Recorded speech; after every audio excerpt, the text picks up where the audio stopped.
we were just listening to is a wonderful song by Jeff Van Dyke, Rome Total War soundtrack.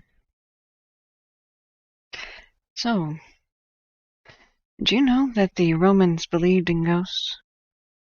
Oh yes, they were very superstitious. They prayed before many altars in their homes and on the street several times a day.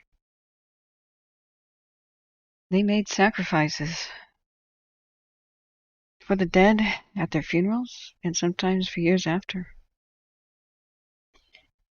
And Romans who wanted to commune with the dead, you'd only sacrifice and pray hard enough.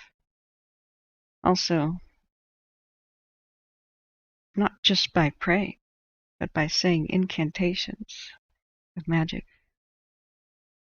At a time like tonight, the Feast of Samhain, at midnight, with hooded head and upturned palms, the spirits of the dead could be summoned by candlelight.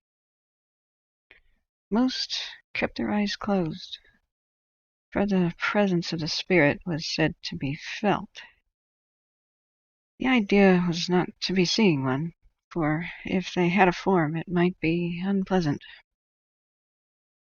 especially if they had not had a proper cremation.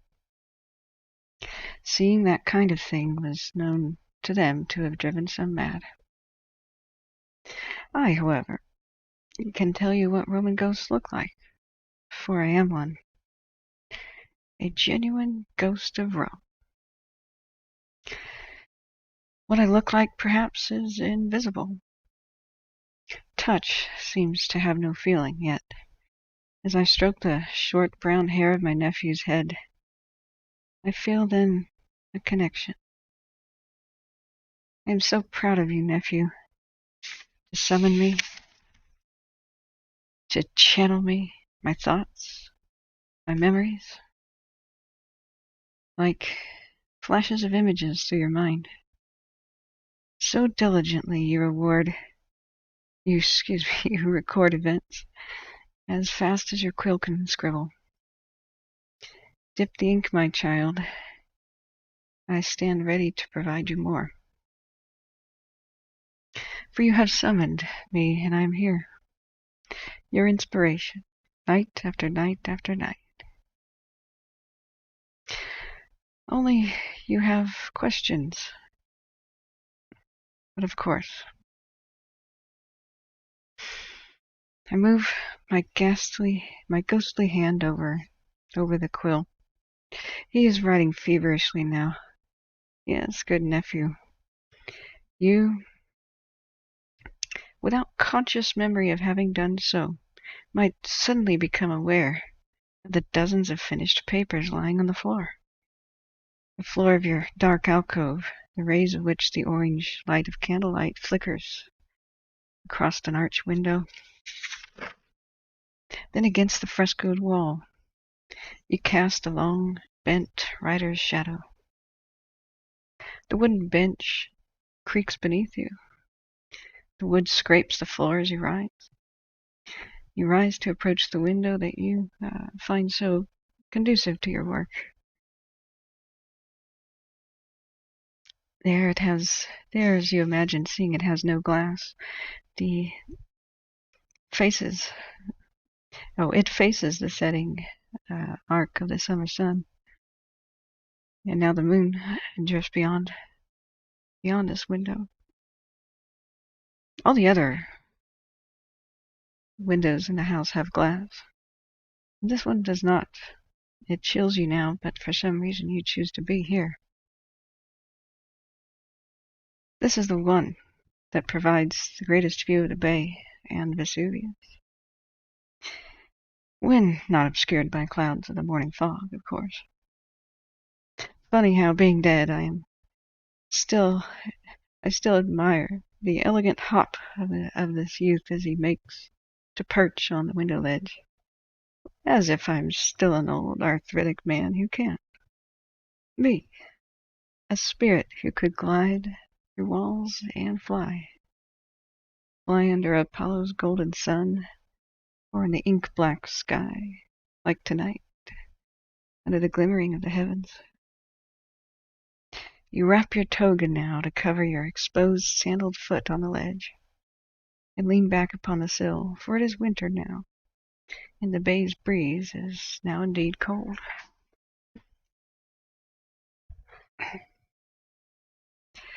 Yet you still strive to be here by this window, out of which, when you are still on the ledge, you can see across the bay towards Stabai, the site of many happy childhood memories for you, and also the place of my death.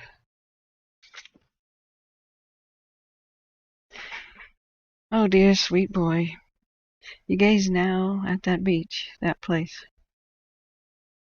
In your mind's eye, you row up to it. You see me, standing upon that beach, waving there. I throw the wrap of my ash-stained, dirty toga over my shoulder, like I always did. I'm standing there with a smile. I'm not dead after all. It had just been a mistake. I had fainted merely, and those witnessing my demise fled too soon. And the mountain had settled down. That fire mountain went back to sleep, and... Ah, I see you hold your breath now and swallow. Oh, lovely child, the tears welling in your eyes honors me. A ghostly hand on your shoulder you cannot feel, but it shows me the pain in your golden heart. I am not long gone, but already you practice good stoicism. You shift your mind from fantasy and grief to thoughts of gratefulness. We ghosts do not cry, but while alive in this moment, I would have wept to know how you've truly felt, that your time with me was a great gift. Fear not. This strong heart of yours I did see the very last time that you saw me alive. You honor me also by continuing your search for my body. Not because you truly feel I'll become a wandering, restless, and ghastly soul. Ha! No, I taught you to be a naturalist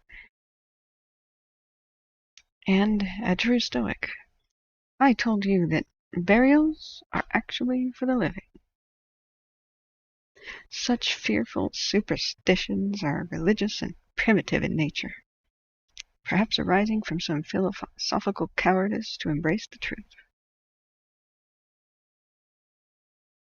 Religion.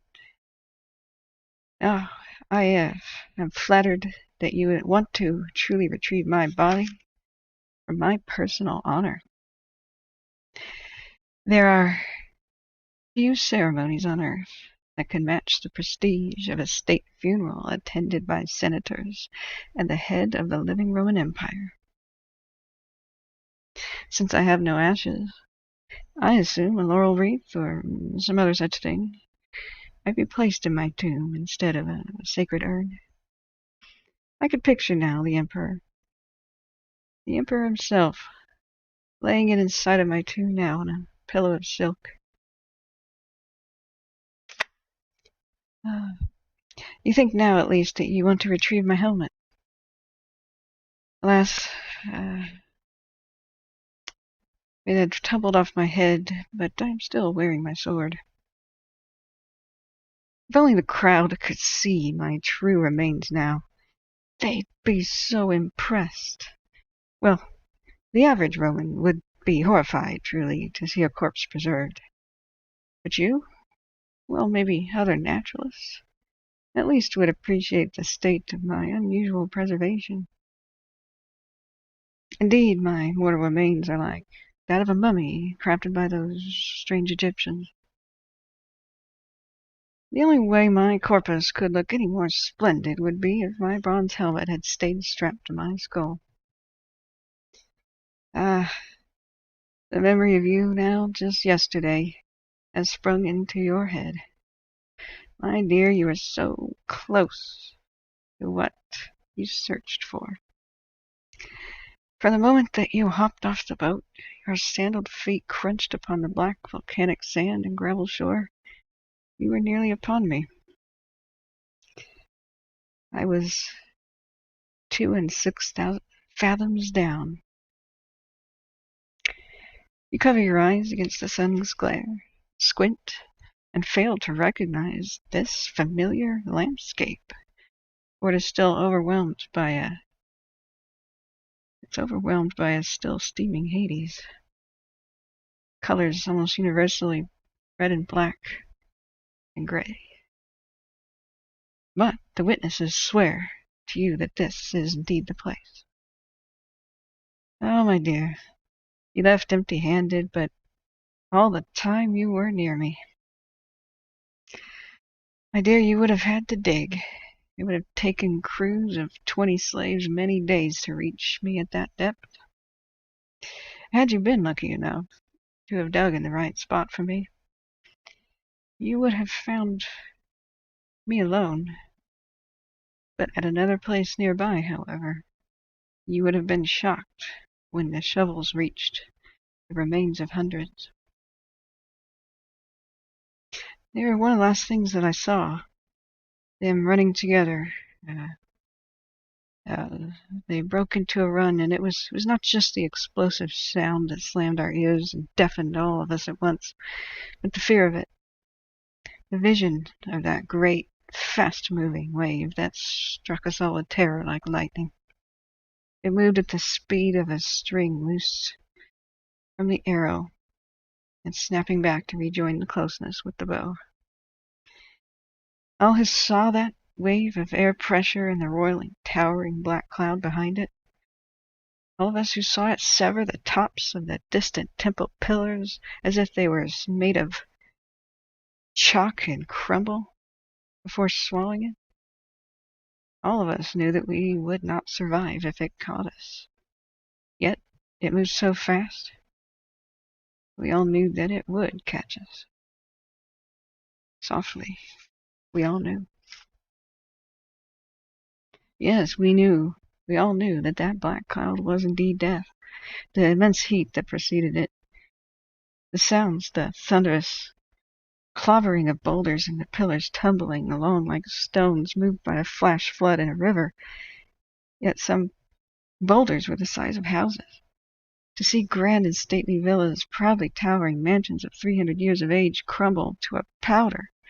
To see a great piece of the earth in the form of a cliff face break off, trees on top of it and all, ride down to meet the sea like a child dropping a piece of bread to ducks. It was terrifying, but something to behold. One of the last things I saw was that wave. It crested, and it swallowed a ship. It was a large one, a trireme, not some fishing vessel. It rode the wave for a moment, then upended, flipped by the stern, tossing oarsmen and refugees alike into the sea like a workman upending his boots to shake out pebbles. I felt strangely sorry for them at that moment. But that vessel landed capsized, mostly in between them. Some even survived that way, protected from the heat by the water, breathing a pocket of clean air underneath the ship. Ha! And they say that there is no fate. We Stoics, we may not have religion, but logic dictates that we acknowledge a weaver when too many coincidences turns out to be a pattern. Somebody aboard there had a destiny. And as the charging cloud neared me, I knew that I had reached the conclusion of mine. Oh, that death cloud, we knew that it would kill us. In fact, my last words were, "Run for your lives." And of that I'm proud. Echoing in my head the stern words of my father, "You will only have one chance to die well. You should live your life your whole life preparing for that moment. Or if you do, you shall die virtuously. As those that had tried to help me to my feet had let go of me and started to run, one stumbled and looked back. The first one, well, dropped me like a sack of grain and took off. But that second one seemed to be kind, but unsure what to do. I managed to give a small smile for him, but when I tried to speak, my throat was full of ash. The reality was a little different, though. I collapsed to my knees, no longer propped up by the two of them. Another breath of this poison air had my lungs in a state of burning. My helmet fell from my head and rolled before me. For a heartbeat, the kind one looked wide-eyed at me. Wanted to know if he should take it. Back to my relatives. Out of breath, my last gesture was to point instead to the distance toward safety. I mouthed, "Go," but for the wheezing, I was soundless. Behind me, I felt it. I heard that cloud approach. Beyond the mountain issued a throaty roar like a lion, and from mine came a sound as I choked like that of a dying horse. What was it like? My death? It was like everything. But that need not be something I have to explain to a mortal. Someday you shall see. You know the generalities about it. But how specifically did I end up dying in Spain? That is because of a woman. But she was no ordinary woman, but an intellectual. She had ideas, like how to feed a fire in the hold of a ship and propel it by Archimedes' screws. She was no woman at all, but a marvel, a diamond. Her note handed to me as I boarded for my last voyage stopped me in my tracks. Hand on a rigging rope, I used it to keep me balanced because the note in my hand and that in my palm, the handwriting was hers. A desperate plea for help. Escape from the Fire Mountain had become impossible by land. And her only hope, and that of so many others, was escape now by sea.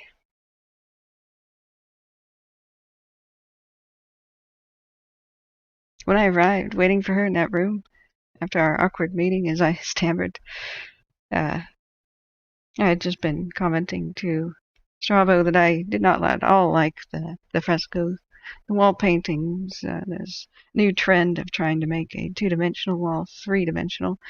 Well, awkwardly, she walked in on me.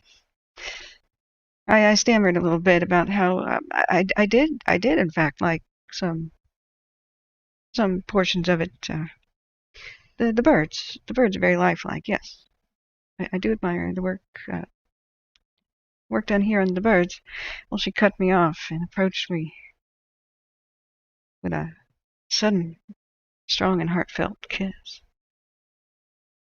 A kiss so urgent, so heartfelt, so grateful, and so afraid that it sent me into a state of shock. I was stunned. That had not worn off for very long, but then I found that I returned it eagerly as I sank headlong, falling into a garden in wild bloom, face first into thousands of petals of flowers, deeply, hopelessly, and instantly in love. Within me, the light in my heart was brighter than 1,000 suns. It pained her then when I firmly broke it off. A moment of fearful confusion. I instantly touched her lips with a finger to forestall any questions. I had to tell her. I came back for you. I want to be with you. Please. I held her hands gently by the wrists as she reached to touch my face. I beamed. Don't let the joy leave your eyes. As I say this also, we need to be brave and should trust in fate utterly. For not much now is within our control. And a Stoic does not worry about what is not within their control. But I must be truthful with you. I know that you're strong. I will save you here, if it becomes possible to leave. I tenderly stroked her cheek, but it may not be. But I will. I will save you or die trying in the attempt. She wiped a tear and even laughed when I gently rapped her forehead. For what's in here, darling, is too important to not survive. With that, she melted into my bear-like embrace. I had been known as a stout man and a formidable soldier, even though I was now the age of 56.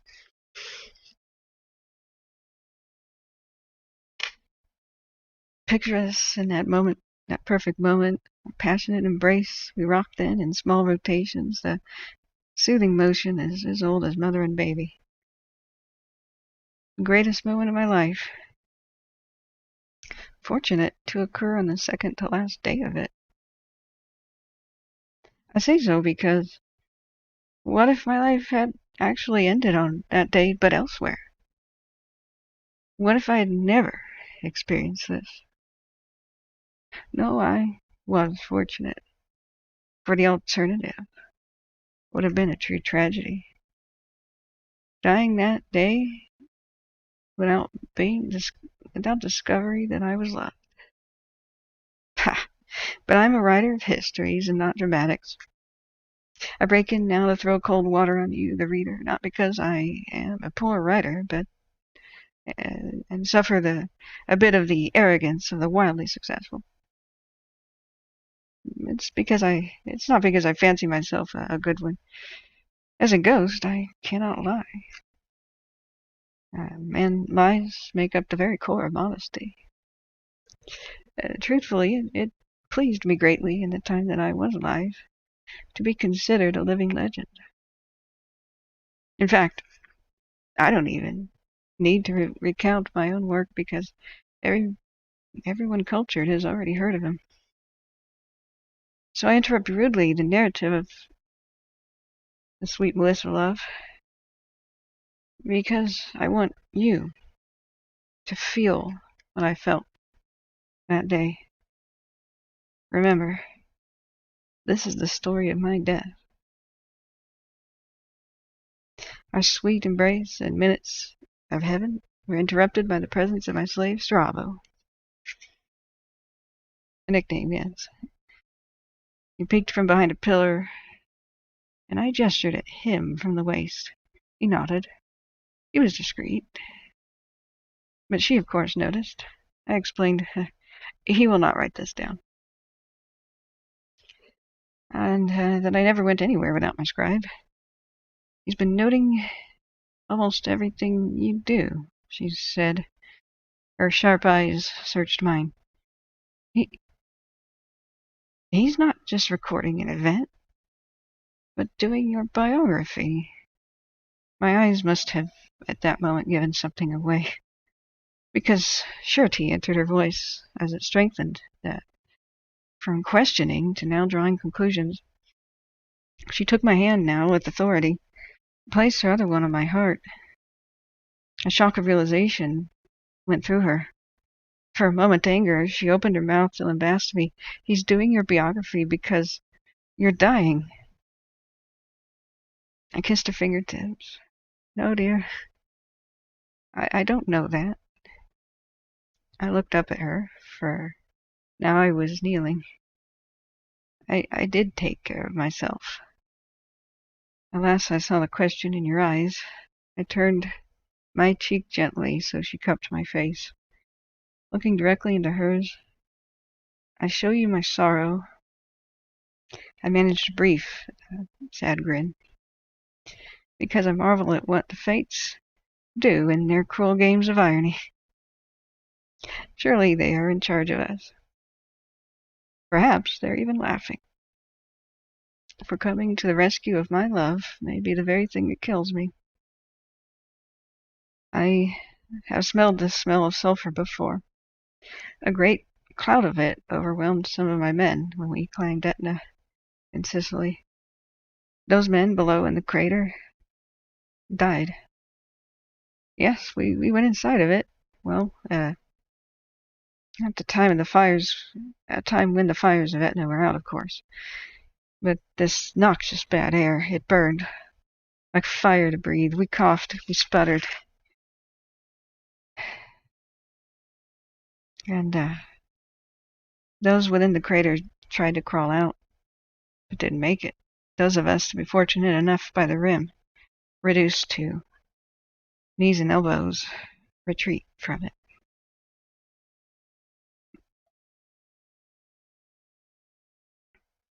So, friends, at this point, I've turned the page, and I'm actually lost in my notes. I do have some over here, and I've been writing this over the course of the last few days. They're kind of scattered everywhere. Yes, Daisy May, it is indeed a midnight ghost story, and unfortunately it is incomplete. I have a bit more snippets that I could read. I did talk a little bit about this when I was in the live chat of the La Palma volcano live streams. So I was listening to that horrible sound that the Canary Islands volcano was making, and became inspired by it. It was because the noises were so scary. It was just out of the blue. I wasn't like, oh, let's go write a story right now. The throaty roaring that the volcano is currently now making and has been for about 48 hours is pretty startling. I mean, I've been to a couple of volcanoes and active ones that are just kind of dormant and kind of sitting there bubbling. But I haven't heard this roaring.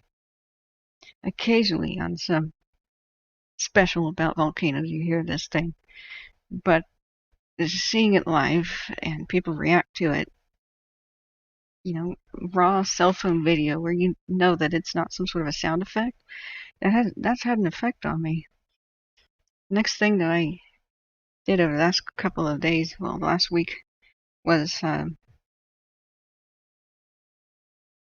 do a little bit of research. People in that chat actually recognized me from the wildfire stream and said, "Are you going to stream again?" And I said, "Yeah, I would like to take a bit of a break from wildfires and do something to take my mind off things." I had to rest my voice. I really, really could not speak very well. Every time I tried to come back live and do something, my voice would peter out at about half an hour later. So I'm very sorry that I did have to take that time out. I found something remarkable as I began to look at Pompeii and have my own memories resurface, for I've been there. And these memories, the combination of the sound is, I played that on my second monitor and began researching Pompeii. I decided that I would do a ghost town stream. Remember, I'm a ghost town expert, and that has nothing to do with ghosts. I am not paranormal researcher. I don't believe in ghosts. This story is just a story. But I floated the idea to people, and they said, "Yeah, we would love to have a stream. I'd love to watch a stream that was about Pompeii." And so we got excited about it and said, "I think that's what I'll do." As I continued my research into it inevitably came across what I had known about before, which was the description of the event from Pliny the Younger. And he talks about the death, of course, of his beloved uncle. And then I began to realize that some of the things that were said about his uncle were not true. They just seemed like wild misinterpretations of what was written about him and we know of his own writings and his character profile. And I thought, well, why don't I write something that fills in the gaps? So that is the introduction, the prologue to the story that I've been writing. There's much more to it, but my notes are in a state of disarray. I have them as a rough draft. What you just heard was the rough draft prologue. I will be rearranging a little bit of the timeline and do a little bit more just foreshadowing of his death and go into directly a description of it. But I'm pretty excited about this one. Every once in a while I go into a writer's trance. Hello, how are you? And the story just lands in my lap. This is extremely unusual for me. Usually I'll just be walking around the house and just get some flash of inspiration, grab an envelope or something to write it down, and I have a piece of something. But every once in a while, I have a complete 100% done story. It's just arrive, and it's a rush, a mad rush to get it down on paper fast enough. So I hope you guys are well and are having a good, happy Halloween. I had something epic planned. I began early last week to make a slideshow that went along with the story. Collected some things like maps and such, visual aids, and I found some really incredible music that would go along with things. My idea was to, as I narrated, to read a certain part in every couple of minutes to change the picture. That would go along with the next scene. One of which I thought would be pretty dang cool. Let's see here. Where did I put that folder? Let's go back to desktop. Yeah, here. This I found particularly interesting. It's a little fanciful in a strange way that, like, it's a painting in the way that a photography existed in 79 AD. This would be a fisheye lens view of the mountain because there's so much of the Bay of Naples that's missing. And then it would be corrected for the round look to make it all flat, which makes it a very interesting painting, but it doesn't give you an impression of what the bay is really like. But I've been there, and I can tell you a little bit about it more than somebody who hasn't, for sure. So Urban says, are the Santa Ana winds starting soon? I'm unsure about that. I mean, it is the season. I don't know how many days, you know, record scratch going back down to California and the wildfires now. I don't know how many days weather persons ever get for a heads up. They're pretty usually it's a couple, I think, but I don't know if their impact and ferocity can accurately be predicted as well as, like, here's their potential, if you understand what I'm saying, that they're coming, but I don't know how accurate their strength is ever predicted. So I'm sorry for disappearing a little bit, but I witnessed something pretty awful in real life. I was getting very gung-ho about this presentation that I was assembling so that we could explore the ghost town of Pompeii. Um, Part of the reason I read this story is the story that I wrote is about a first responder. It's uh, vaguely related to the heroism of firefighters and first responders in general. For this day, when the Vesuvius erupted in 79 AD, was the first recorded incident of an actual rescue relief effort during a natural disaster. The first recorded in Western history. So I'm sure that there had been others before. This is the first time we had a witness talk about it. Major, hey, how are you, by the way? And David and James and everybody, thanks for hanging out with me tonight. I imagine everybody's either partying, passed out, sleeping because tomorrow's a work day or something else. But I'd rather hang out with a few people than nobody at all. I've missed you guys very much. Major says, I was a wee person when I saw Pompeii, but how could anybody forget? Oh, you've been there too. Literally burned into my memory. Yes. Yeah, it leaves quite an impression. I tried very hard to find my photographs, and unfortunately, um, they're packed away. But mostly when I've taken photographs exist in other people's photos. Sometimes they're copyright free and sometimes they have copyright. But in general, most of the things on display at Pompeii have been photographed thousands and thousands of times, and they're readily available to show to you and share with you. If we want to take a little jump there, especially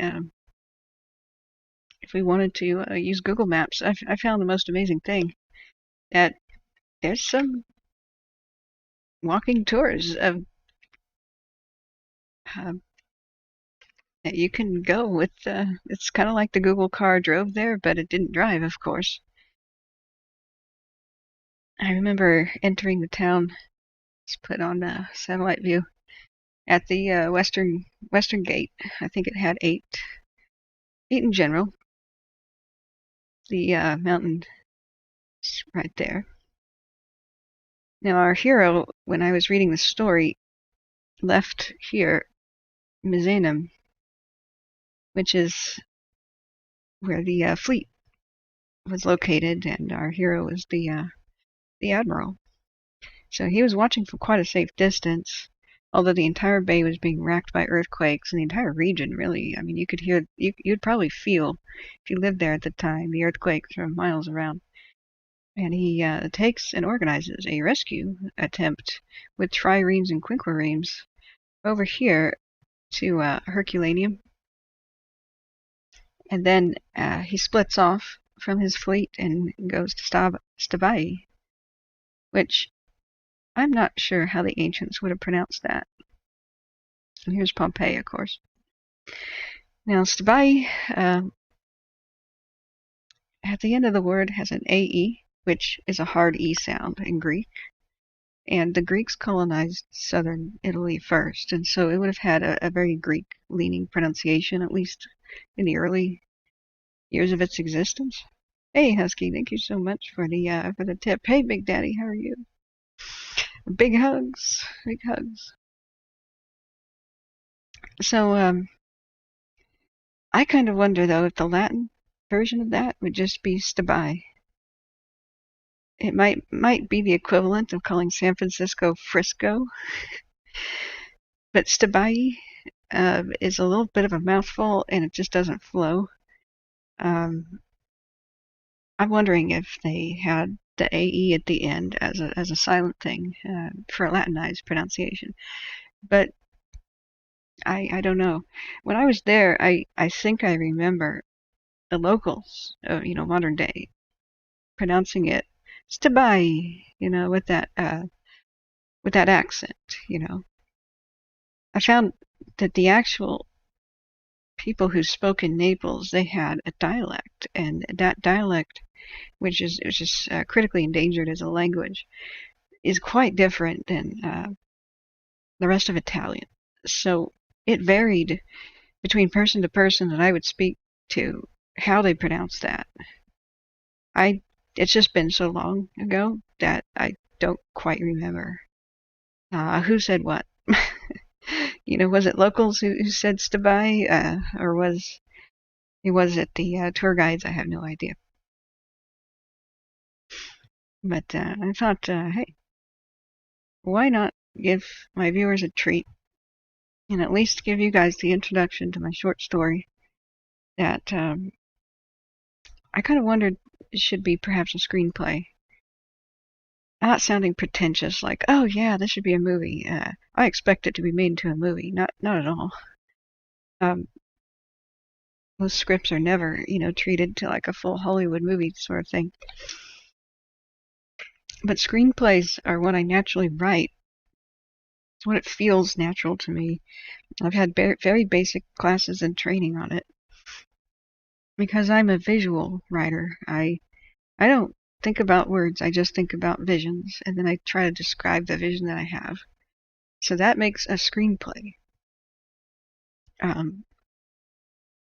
feel pretty natural, as opposed to a novella or something like that. What people should know about Pompeii is it's landlocked right now, but it was once a really important town because it was a port city, but where an important river went something like this, the Sarno, or perhaps much closer to the walls. We're not really sure. So it was a place where imports could come in from the known world, basically anywhere in the known world, and exports from land could be easily transported down the river and to the port. So they were at a pretty good strategic location. If you've never had food in Naples, like local food, you can't understand what anyone says about it. But if you do have the local food, you will absolutely be stunned. I had a pizza on the island of Capri that was an ungodly, like $48. When I pecked out on my little calculator the exchange rate to lira, I almost had a miniature heart attack. But because I had just ordered off the menu and then I was doing the calculation. But the point of this is that when it came, that pizza was so good that I wanted to order a second one, and it was worth every penny. I would have paid $100 for that pizza. The fertile nature that this volcano has imbued upon the land is absolutely stunning. Where some of the finest fruits grow here in this special alkaline soil that the ash deposited. The fruits, which especially make the tomatoes the sweetest and juiciest and most. You think of a tomato as having a pale kind of barely a flavor at all. I mean, the flavor of these tomatoes would stun you with the intensity of the flavor. It would be more like biting into the intensity of like a sour apple, but on the sweet side and feeling like a tomato. The fertility in the way that it makes all the produce absolutely insane. With flavor, with robustness. I mean, the fruits grow pretty large. Makes all the local food there just absolutely insane, stunning. And you have to go there even just for the food. I just watched something on was it HBO? Stanley Tucci went to Naples and tried out the food. He mentioned Pompeii just for a second, which wasn't was a little slightly disappointing, but I mean that wasn't the point of his. That wasn't the point of his trip there. It was to sample food, of course. Um, but the I didn't turn it off. I kept watching because I mean that dude is really cool. That actor. You guys have heard of Stanley Tucci? Um, you'll recognize him if you haven't heard of him. He's just super supremely talented actor. He was in that amazing uh, horror uh, TV show that Amazon had called oh gosh, the second season of it had Dennis Quaid. What was that called? It was about the town that was above the Arctic Circle in Denmark or something, or Finland, and there was a series of murders. It was a pretty supernatural kind of a. What was that show called? Ah, the one with the crazy, insane polar bear attack in it. Do you guys have you seen that? Um, very underrated. Not that many people have heard of it, but it's on Amazon. Anyway, he plays one of the murder investigators in that, and he's just underrated and super talented. And he speaks Italian, and his Italian is his find out through the show his heritage. So I stayed, even though it only mentioned Pompeii for a second, I stayed to watch that show of his. It was pretty remarkable. Um, Husky says I learned Pompeii in school with advanced world history and research. Cool.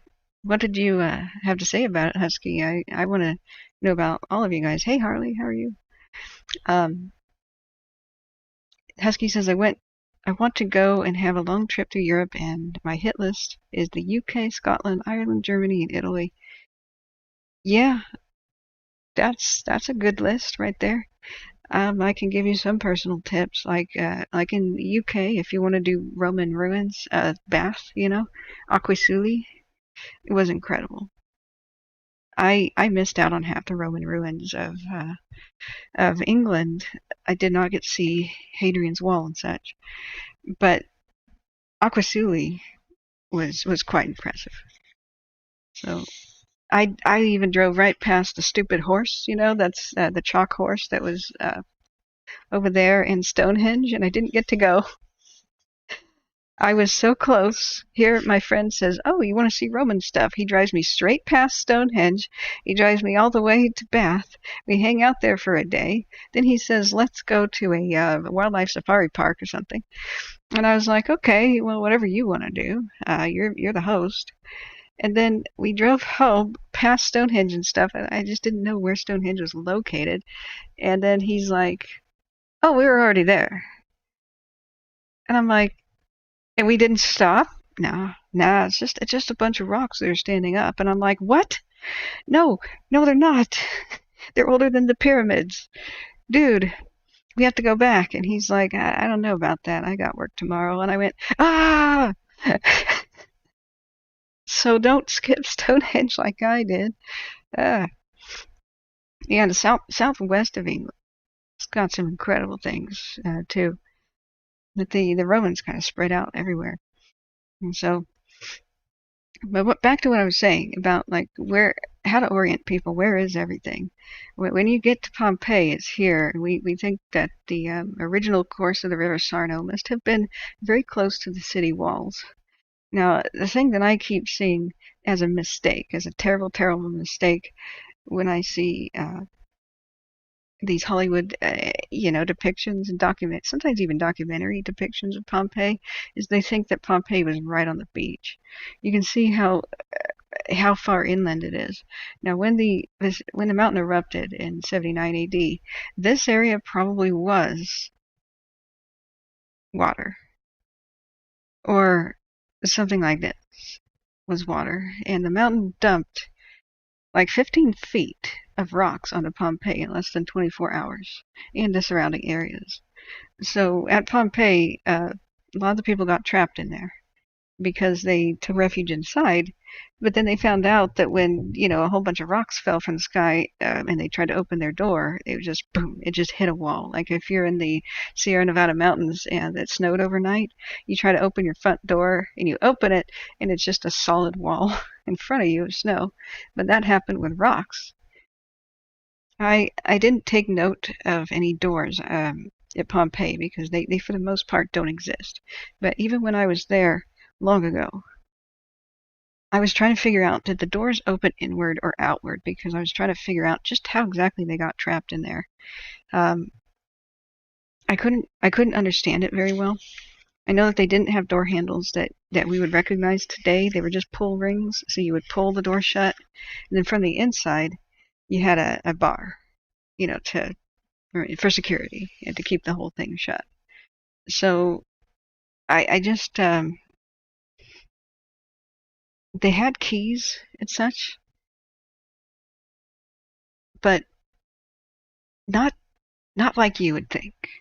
Not like you would think of today.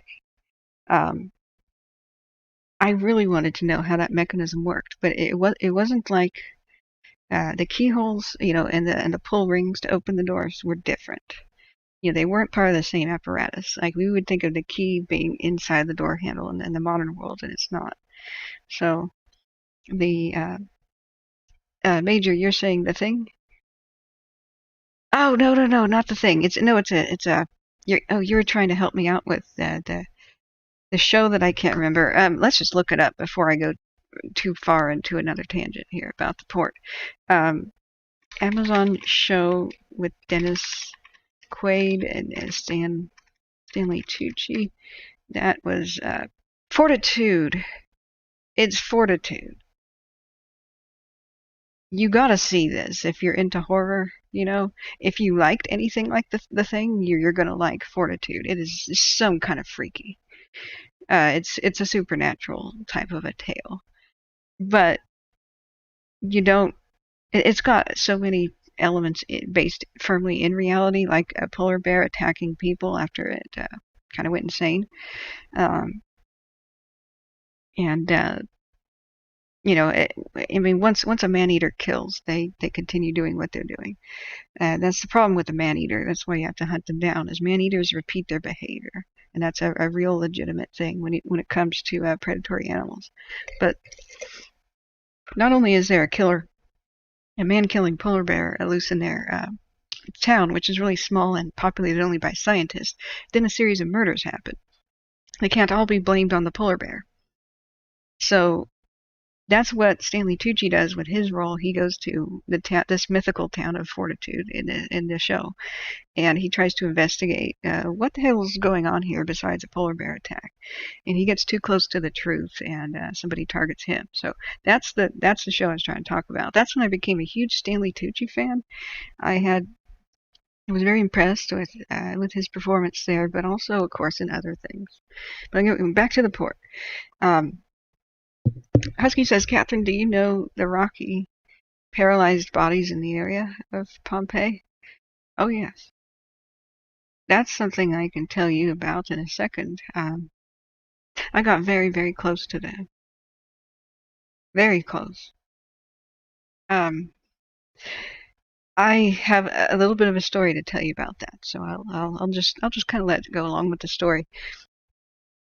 Much of what we're going to do from here on throughout the night, if you want to stay up with me here, is I'm going to recount for you my experience with Pompeii and what I'm doing with this piece of writing.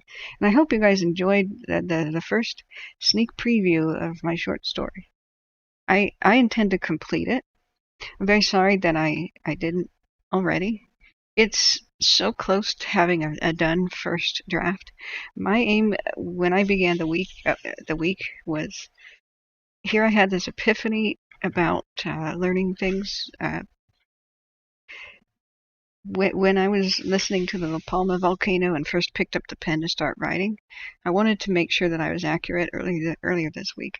So I began researching a little bit more and refreshing my mind about not only what did I know at the time I went to Pompeii, but what have the newest discoveries been?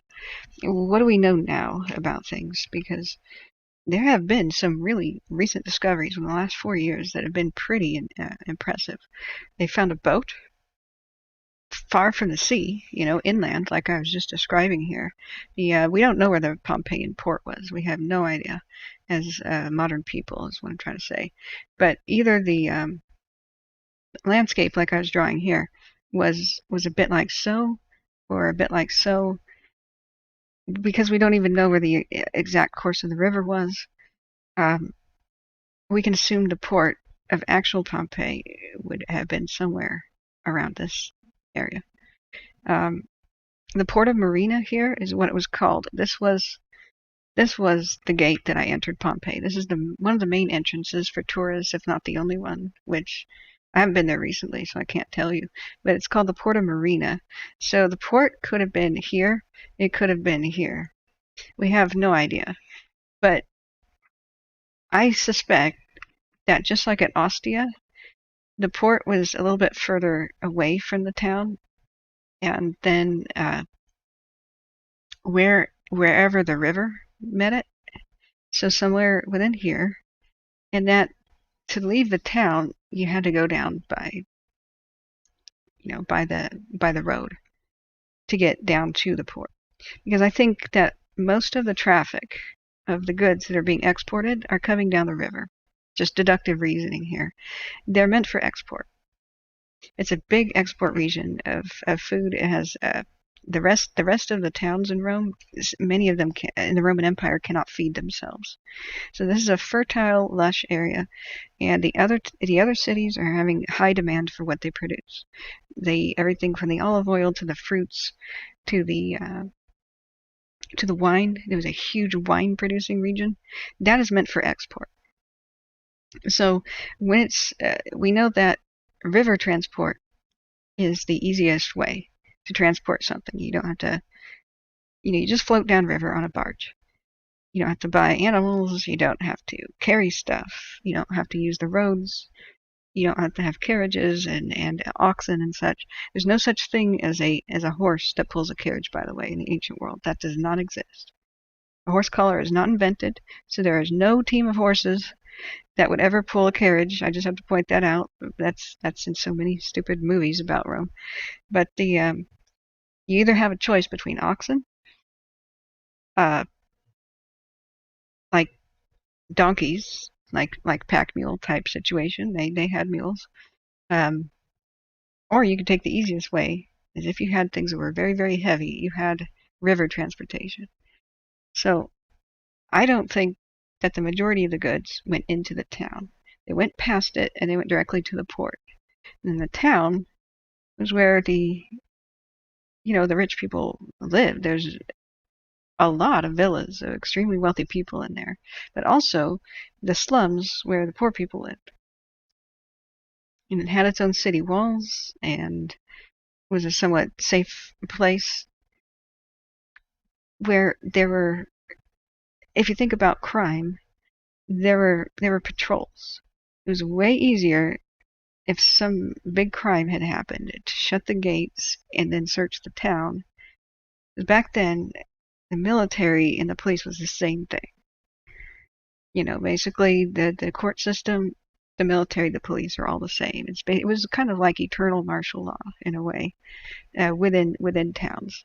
You had a problem, you went to the Roman in charge, that was like the local magistrate, and he commanded the soldiers as well. Hey, Alan T, how are you? Oh, you didn't know that was my writing? Oh, I probably should have mentioned that. Yes, sorry. Um, I think it's a diamond in the rough. Yes. Hey, Alan, how are you? So at Pompeii here, it wasn't that important for the town to be right up against the water.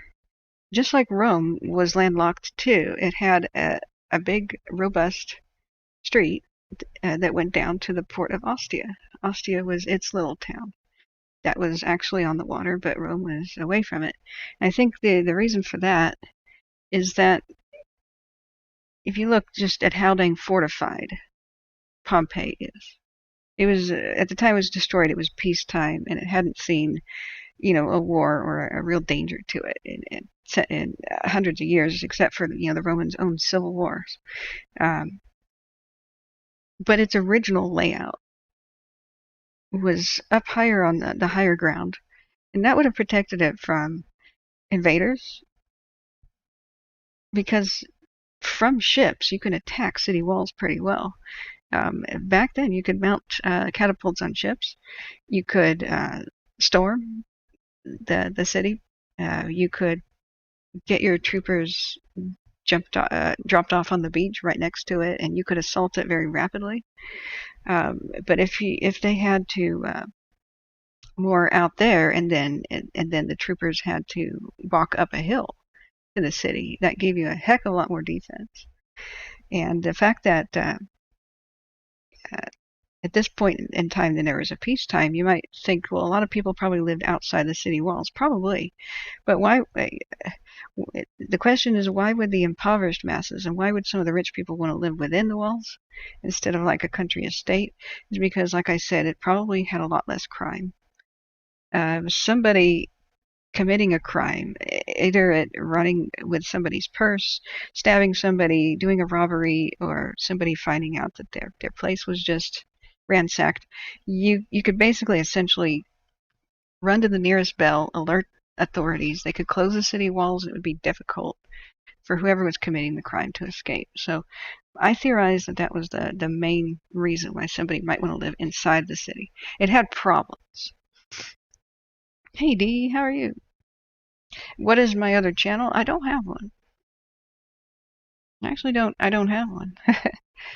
uh, Dee says, so glad you got all the rain and saw it help the fires. I know. I have to take a break for them for tonight too. I when I saw that, I was so relieved. The torrential downpour on Twitter, I said, well, I quoted a Roman quote: "Great rains generally fall after great battles." And my God, the fire season was a great battle this year in California and the West. The other states of Montana and Nevada that say, "Are we chopped liver?" In Canada, yeah. I'm just going to say general Western North America. Yeah, I thought about it. Dee, making it a separate channel for Firestream versus what I do, but I don't think that I should. It would be tremendously difficult to even inform all the people who have subscribed that I do have a second channel. I've seen other YouTubers attempt that. I mean, they have wild success on their main channel. Everybody from like In Deep Geek, he has a Game of Thrones theme for most of his content, and then he made a second channel where reads he reads historical, non-copyrighted historical works, but he doesn't have as many viewers. I don't think that's because Game of Thrones people don't want to hear him narrate other stuff. I think everybody's pretty enamored with his voice and in love with it, and the fact that he looks like Zeus. But it's the way that YouTube works. It's hard to get anybody from one of your channels to another. They're just so hard to establish, to get the subscriber base, and to promote it as much as your original. So, oh, okay. I'm not going to show your comment, Dee. I'm just going to write down your email because I don't want that to be out there, for people to spam you forevermore, because this will probably be on YouTube for a long time. So yeah, but thank you for giving me your email. I am making a note right here about that. I'm terribly unorganized sometimes. But thank you so much for wanting to know about the content. I think that it's okay to have most of my content that deals with history on the same channel, and because the fires were history in the making. And so that's the overarching theme of it. If somebody doesn't want to look at the other content, they can just see by the title of the video if it's history related or some sort of a fire emergency related thing. So I believe I'll just keep it the same. Now, if I do something radically different, I may create a new channel, like radically different, like yeah,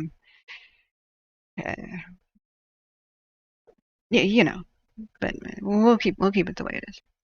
Okay, so going back to thing, let me finish the note. I figured that tonight, since it's Halloween and such, it might be good to just explore Pompeii a bit, and what I think about it and what you guys think about it. Tell me, are you interested in it? What are your questions? I can answer some of them. We writers have a sort of obsession mode that we go into when we have something we're writing about, and I deep dive. I'm very frustrated that I'm not a scholar, that I can't speak Latin or Greek, and I really needed to have more of an education that I really wish I had about the situation. But from what I have to work with, I can still answer a whole lot of questions and debunk a lot of the myths that are just completely stupid, but very prevalent right now. Oh, you're going to sleep? Okay, well, yes, I understand a lot of people will need to be going to sleep. No worries, guys.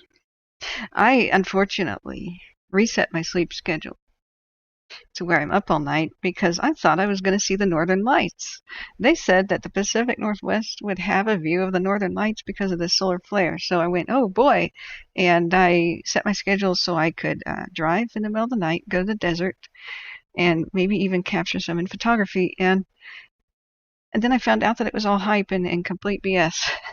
We can't see the northern lights right now. It's a completely black sky. You would have to set your camera on extremely long exposure and have a really dang good camera to capture it, and then the sky might just look a little bit like it's purple. Great. Well, apparently I would have had to drive up to the border of Canada, and even then, it would not have been very good. So, yeah, thanks for stopping in. I just kind of went, well, dang it. Well, here I am, though. Up all night to get lucky, as the song says. So, let me save this note. Okay. Email.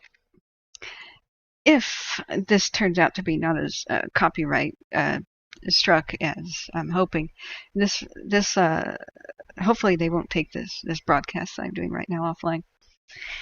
So yeah, for the rest of you, the whole 7 of you who are with me, let's keep going.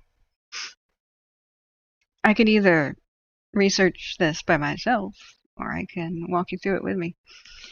So back to the port thing. We know that Rome is a landlocked city next to a very important river, and that seemed to be a very good strategy. Rome was not on the coast because that was not defensible. If you think about the ancient world, having your buildings straight up on the beach, they knew what tidal waves were. They knew what a tsunami was. There were stories of things like Atlantis. They knew that if the water receded from the beach and it left a bunch of flipping and flopping fish on it, you should run. You should run for higher ground. The idea of tsunamis and safety during those is a pretty ancient idea. They were advanced people. We have to remember just how dang advanced the Romans were. Some of the things that they made, we're still not even sure exactly how they made things like the Parthenon. No, excuse me, the Parthenon, the Pantheon. I went inside that building. I had the great fortune to, a dome with a hole in the center. Europeans forgot so much about everything that the Romans took for granted. with that engineering that our ancestors, our European ancestors, after the fall of Rome, had no idea how to even make a pipe. They had no idea how to make hot running water. They had no idea how to build a dome. They actually even forgot masonry. They had no idea how to put a bunch of bricks together higher than the 6 foot tall wall, because that above a 6 foot level, any wall requires engineering. So during the Crusades, the 1100s, European castles were made out of mud, bricks, and some earth and some, you know, flax, not flax, but thatched roofs and wood. I mean, they were wooden castles, and there was no way to flush a toilet. The Romans may not have had actual flushing, but they had a sewer system with a constant flush. All of their taps, all their fountains, when you go into Pompeii, you're struck by the fact that there's no off button. There's no valve to turn. It's always going. And they moved mountains basically to give cities like Pompeii fresh water. The aqueducts that they made, absolutely insane, absolutely incredible. So the Romans even had a way of earthquake-proofing their buildings, and it evolved over time. But if you look at the Colosseum, which was built about the time of Pompeii, actually, now that I think about it, there are these holes in the Colosseum, and they're actually earthquake-proofing for the building. So I'm gonna just show you that. You'll see what I mean the moment that you. Well, actually, let's just go to Rome. The Colosseum in Rome. I asked what these things were when I was there. You may think that my sources aren't credible or this or that, but the tour guides, at least at the time that I was there, were actual archaeologists. These are not just like, oh, we're a tour guide. The archaeologists take turns bringing in different groups. It seems to be part of the job description. So we walked over to the Senate and walked to the Colosseum and a couple of things around the Forum. And I said, what is with the holes in the Colosseum? There's just the holes everywhere. And these two, like here, for example, that and that. And they said those are actually where there were a type of staple located inside of the holding the stones together. It was earthquake proofing. Yeah, Rome had some pretty bad earthquakes. So did, of course, the area by Pompeii, of course. It all the length of Italy. It's kind of in a tectonic plate collision zone where the African plate is meeting the Mediterranean plate and diving under it, and all this stuff is happening. The Alps are a very good example, just like the Himalayas, of that plate running into the Eurasian plate. I guess that's what it's called. And it pushed the Alps. So Italy was trying to be squished. The whole peninsula was being squished up against to the north of Europe. So they had earthquakes the entire length. So they understood what remained after a quake and why, and they had experiments, which over time they perfected. So by the time they built the Colosseum, which was called the Flavian Amphitheater, he started the Flavian dynasty was started about this time with the Vespasian. They had bronze staples holding the stones together. And so why is the Colosseum considered fragile right now? Was the next thing. This is the outer layer right here. Remember, the Colosseum had layers. So the outer, let me just move over here. See how you can see the outside of it? Well, here's that special point where it ends. And you can see the inner layer. But this is where people who are attending the games would kind of be going upstairs and then crossing over. These are all, like, if you go into even a modern sports arena, the seats are inside, and the arches might even support the ceiling or some sort of an arch. And over here would be the concession stands and stuff, and then the exits, like the escalators and such. It's a very, very modern design. Um, but the Colosseum is now more vulnerable than ever because when Rome fell, that bronze was really, really valuable, and the scrappers got at it. And I'm not saying it was like scrap metal like today. Some of it might have been like the scrap metal of today, like, oh, let's go get some money. But it was probably more like, here's wave after wave of invasions, and uh, the armies need bronze for the war. Um, I don't know when the bronze staples were removed from the Colosseum, but after that, the earthquake started to do some damage. And part of the Colosseum is sort of, chunked away at like this at the top, because a lot of that is actual earthquake damage. So bronze was important even in the Iron Age for many things. It made up helmets. It made up shield bosses. It was uh, part of the wheels, like where the spokes would go in a chariot, or in carts and things. You needed a lot of bronze. Roman helmets were bronze. We actually have no Roman armor that survives to this day. Hey, good night, Husky. Good night. And all the Roman armor that was iron just melted away and rusted away into nothing. But we have a couple of helmets, like eight or nine Roman helmets that survived because they're made out of bronze. That preserves much better in the soil than something made out of iron. So by the time the gunpowder comes around, you still see amazing pieces of bronze work from the ancient world melted down to make cannons. The Colossus of Rhodes, as a fallen seventh wonder of the world, used to have giant pieces of its arms and its legs and its feet there. And when I went to Rhodes, I was so hyped to see that stuff on the ground, because everything I had seen in history books had this particular picture of the Colossus of Rhodes, feet and arms and legs and head, like sitting there on the ground after the earthquakes had destroyed it. And then somebody told me, oh, dude, I think it was the Ottoman Turks or somebody who melted them down to make cannons when they needed to assault Constantinople. What? No! But alas, that was the fate of that wonder of the world. And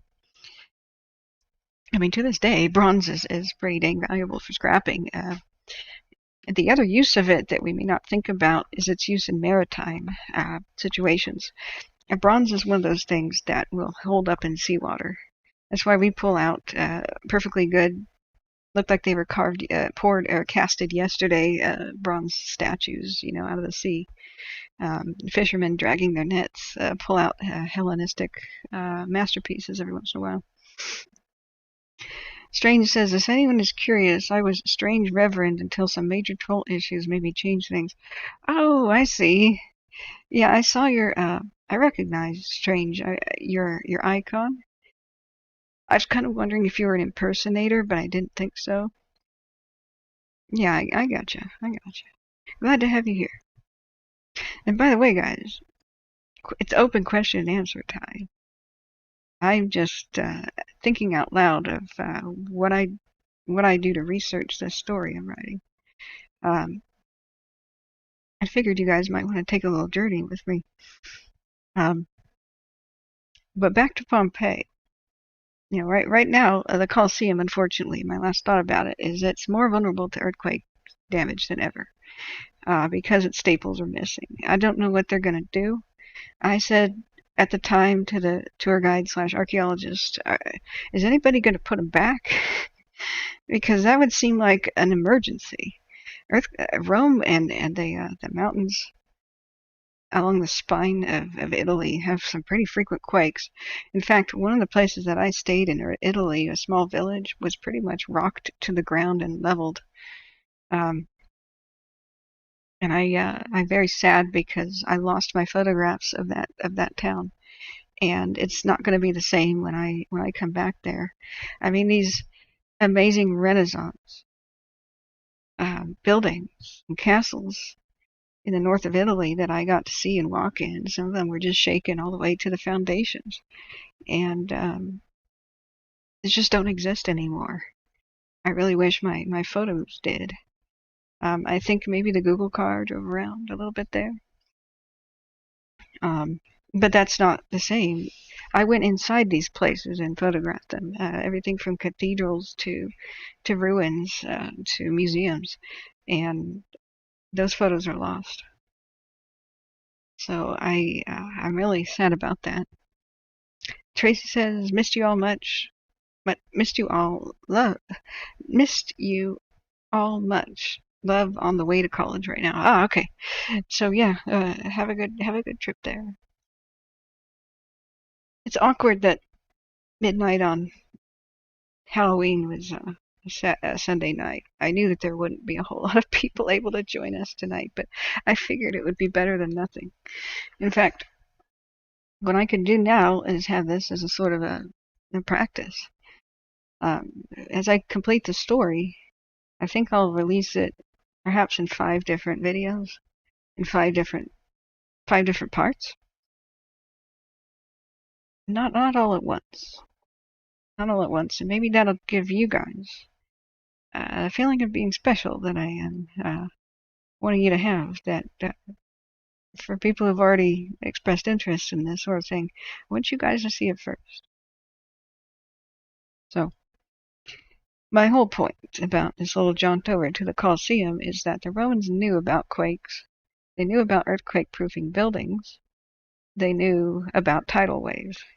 And they and the Greeks, I think, just had this common sense idea that they wouldn't put their most important towns directly on the shore, that they'd be up at a place of elevation, not only just for tsunami protection, but also from protection from invasion.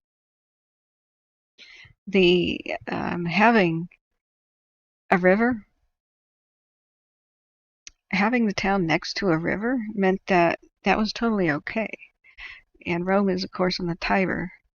So it's not that much of a big deal if you want to import things to Rome or import things to Pompeii to have a town that's landlocked, because it's not that big of a deal to get very heavy objects into the town via the river, because the boats could go the opposite direction, of course.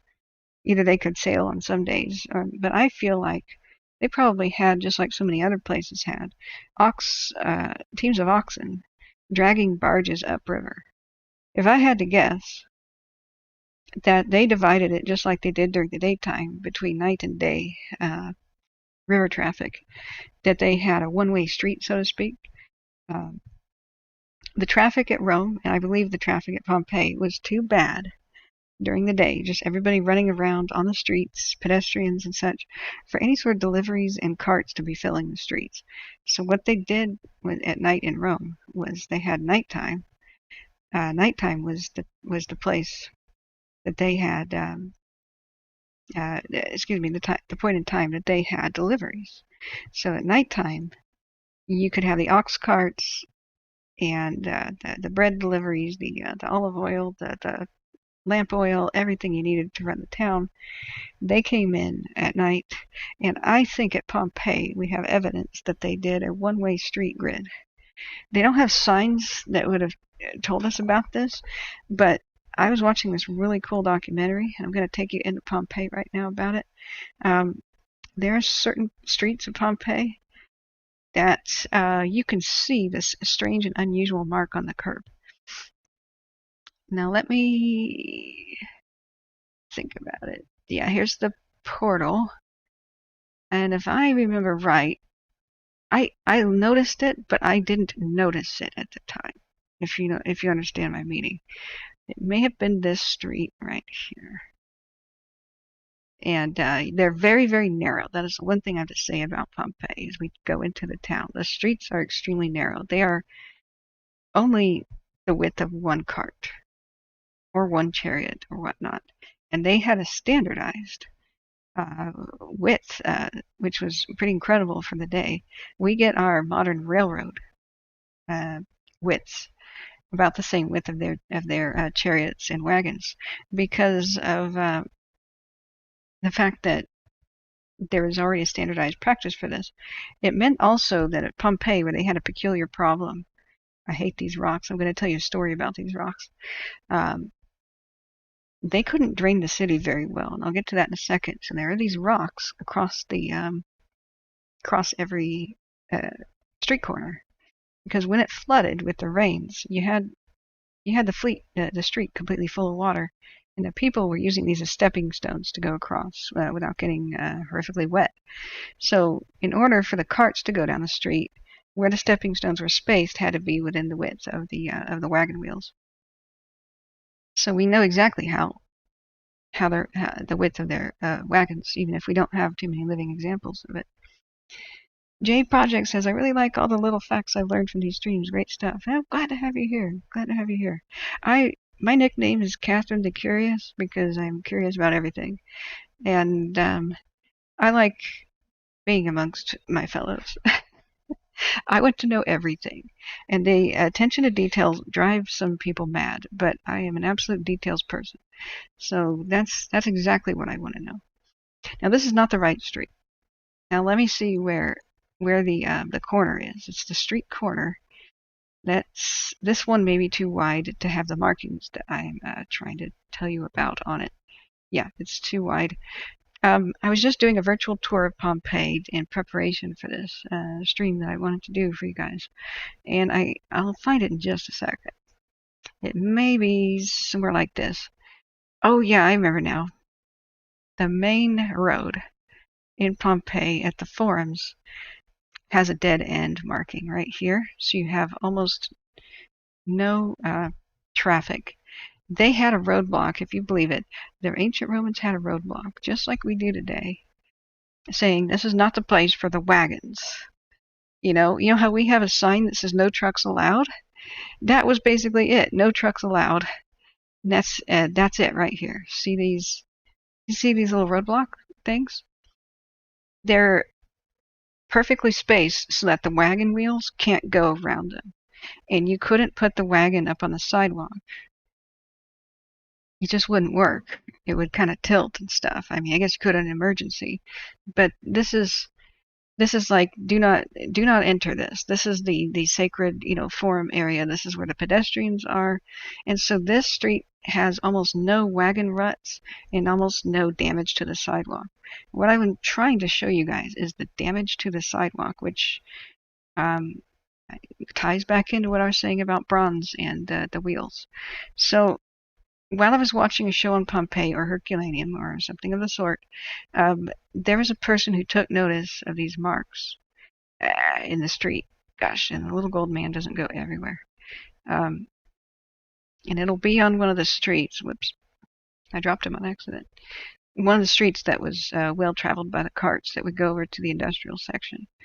They sort of zone their city. Industrial versus villa stuff, just for the same reason that we would. You don't want to live next to the industrial noise, unless you wanted to hear people whipping at their animals. I mean that the whips never really landed on the animals in general. They kind of just frightened them. Unless you wanted to hear whip cracking and cursing of the drovers all night and people unloading stuff in a very loud manner, you would want to live in the nicer part of town. And so the rich people who cordoned themselves off from the riffraff, they had a part of town that was like no industry. Whether or not there's actual legal basis for zoning, I don't know, but it may have just kind of organically evolved that way. But let me go to where is the main road that had the ruts? It might be right here. Let's see. Oh, well, there's a gate. Now this, before I find the rut thing, which I'm sure it'll appear here in a second, I'll make a quick note on this. This is where I was wondering how the heck the doors hinged. How did the gates hinge in Pompeii? These are where the hinges would go, obviously, into the pretty robust brickwork here. Some people said this might be the remains of a triumphal arch, but then what would these lines be? I think that's where the hinges go. Strange says details are what make one wise and not just intelligent. I like that quote. I like that quote. So even if it was a triumphal arch, did they ever have doors? I or did it start out as a normal gate that they turned into a triumphal arch? I have no idea. I don't think this one is an arch. I think the one that's much closer to the Forum is an arch. Whoa. Oh, that's ghostly. Look. Look at this disembodied tourist. Look at this lady. She's just a floating head. Oh man, taking a selfie. Oh, this is weird. Look at this pair of feet. Oh my goodness. People, don't do what I did and wear sandals into Pompeii. Oh God, your feet will kill you. I became keenly aware that the Romans must have had horrifying knee problems by walking around in cities like this on these stones all the time and on the concrete. Oh God, it would have been murder. Murder on your knees.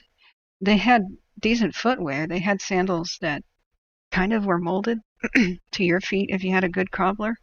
Like you would, the leather would be wetted, and I think their footwear was a bit more like a Birkenstock, sandal, like something that was really had a bit of spongy cushion to it. We've never found cork,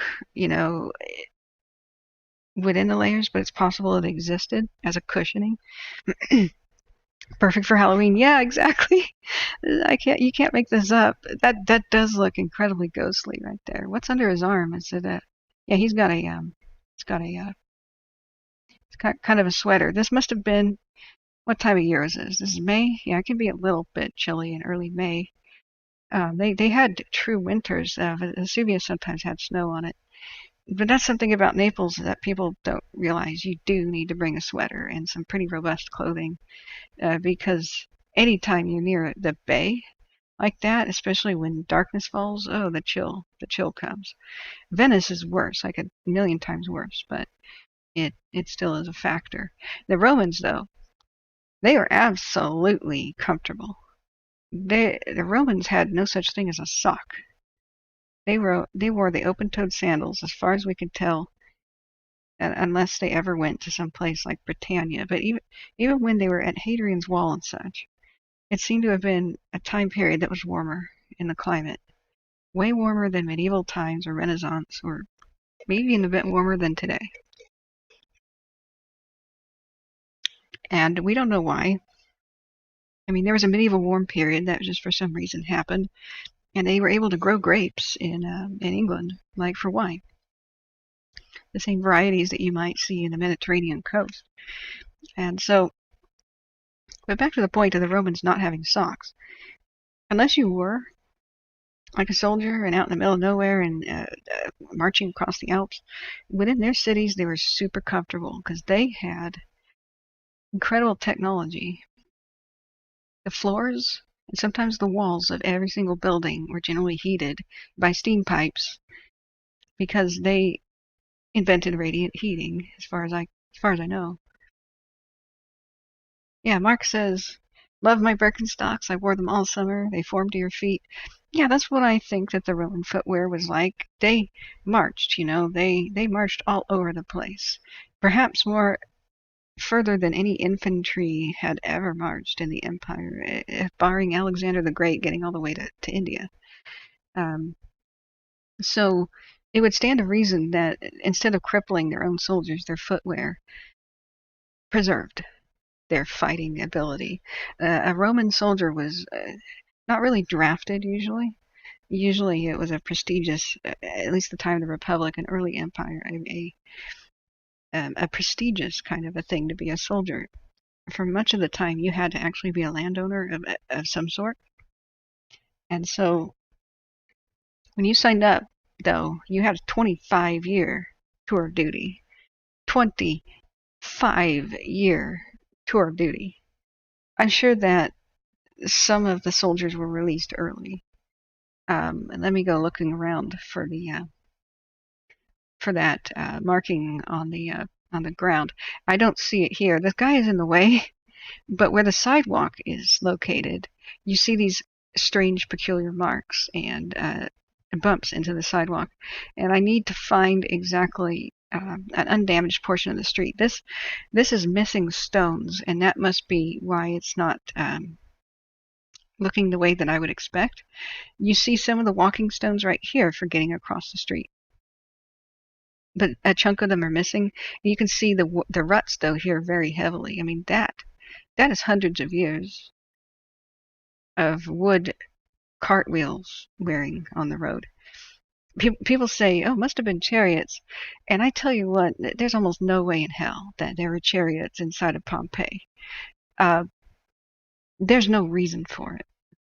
I'll talk a moment about why there were no chariots and almost no horses ridden in here. There was like a big stable for rich people to arrive and stable their horses, but they weren't running around in the town.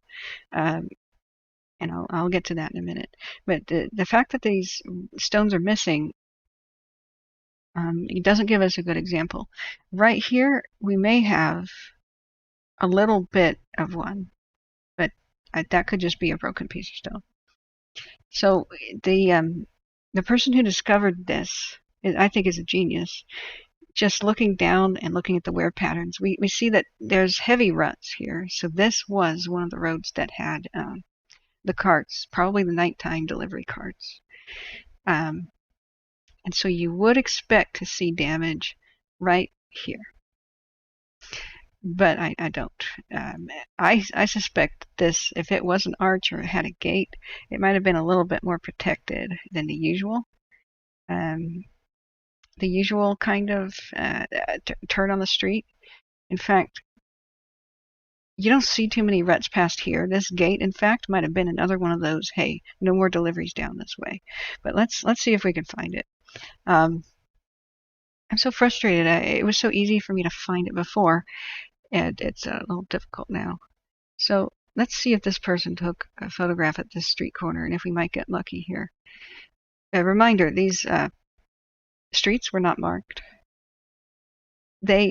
Some people say that Pompeii streets had no names, and I take an issue with that. I think we're just thinking too much about the modern world. All these signs are, mounted there by archaeologists, so archaeologists can find their way around and tourists. But I think that definitely the streets had names. But in the ancient world, towns were just smaller. Everything was just smaller. Even though this is a town that's it's actually a city, a full-fledged city, not just a town. Even though it has a 20,000 easy population, easy, and room for more residents, you kind of get to know a place pretty quickly, and you would just ask somebody on the street, how do I get to X place? And people just tell you. It was a different era, of a small town, like almost every place feeling like a small town, except for the great metropolis. Rome itself was probably one of the places you could get thoroughly lost in, and maybe you wouldn't want to be asking people for directions because you'd probably be marked as a tourist and beaten up and robbed or something. But in a place that was like the perfect amount of small town versus municipality, it was like a city with a small town kind of a flavor.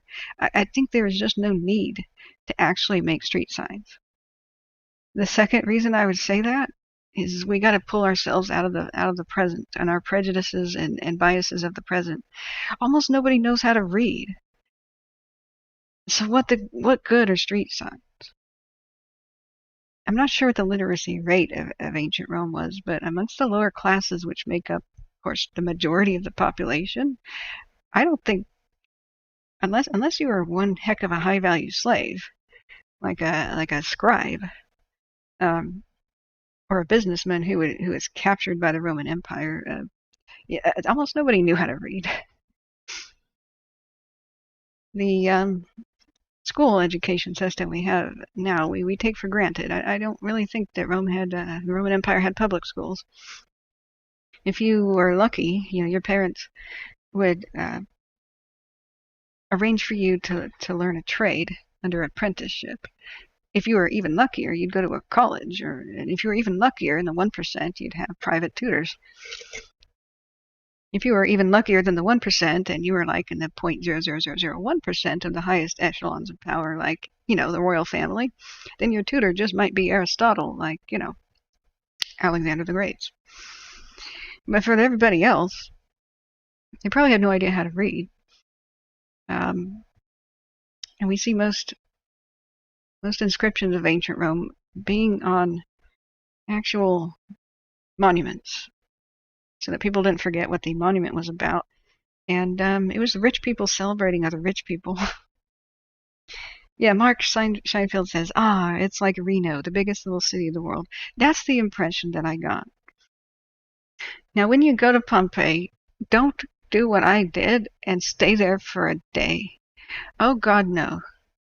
You will just cry when you realize how big it is. You can't see everything in a day. You can't even walk the entire length of it in a day without becoming extremely exhausted. It's, for them, they gallivanted around because they walked almost everywhere, unless you were, extreme nobility and you were carried around on a litter.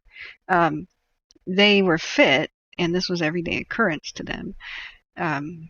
Ancient people had the endurance of almost marathon runners, as long as you were well fed, of course.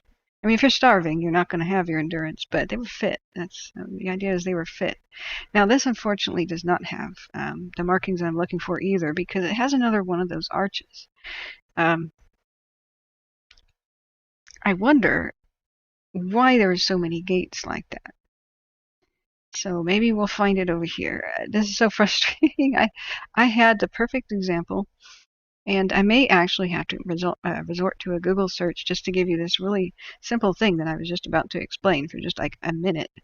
The connection between bronze wheels and the marks found on Pompeii. Oh my God, I think I remember this street. Whoa, flashback. Yeah, so this is the street that butts right up against the modern world.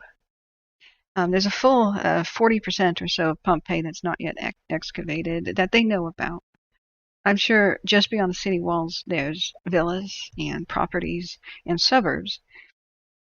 I know at the front gate at the very west there are buildings outside the city walls that are still there today.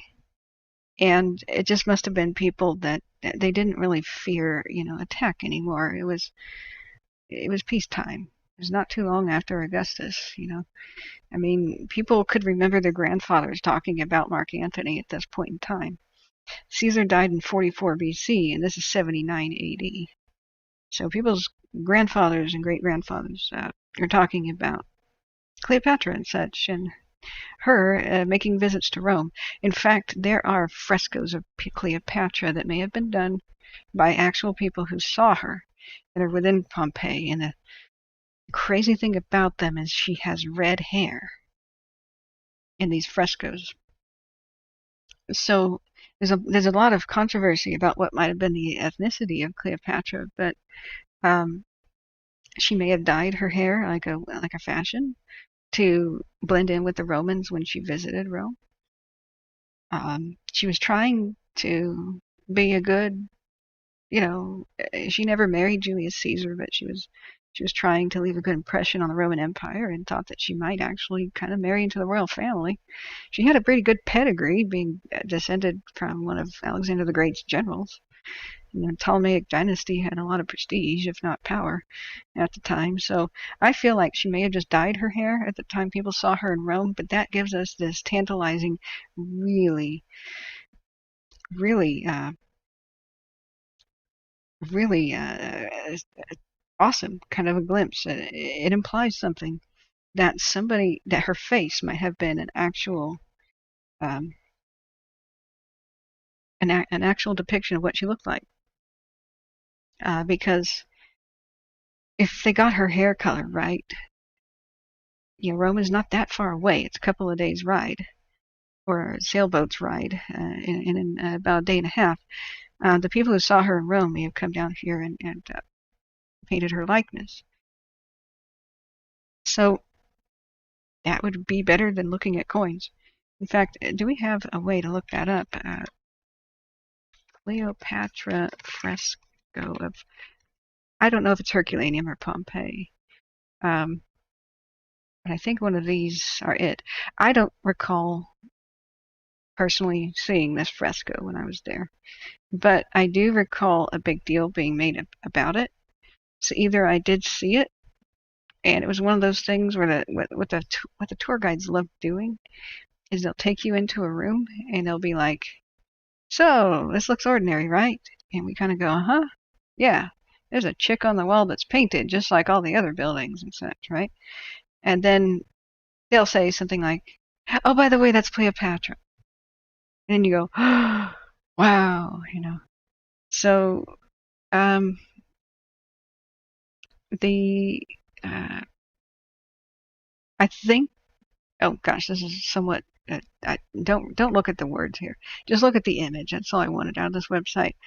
This seems to be some sort of a race debate, which I think is stupid.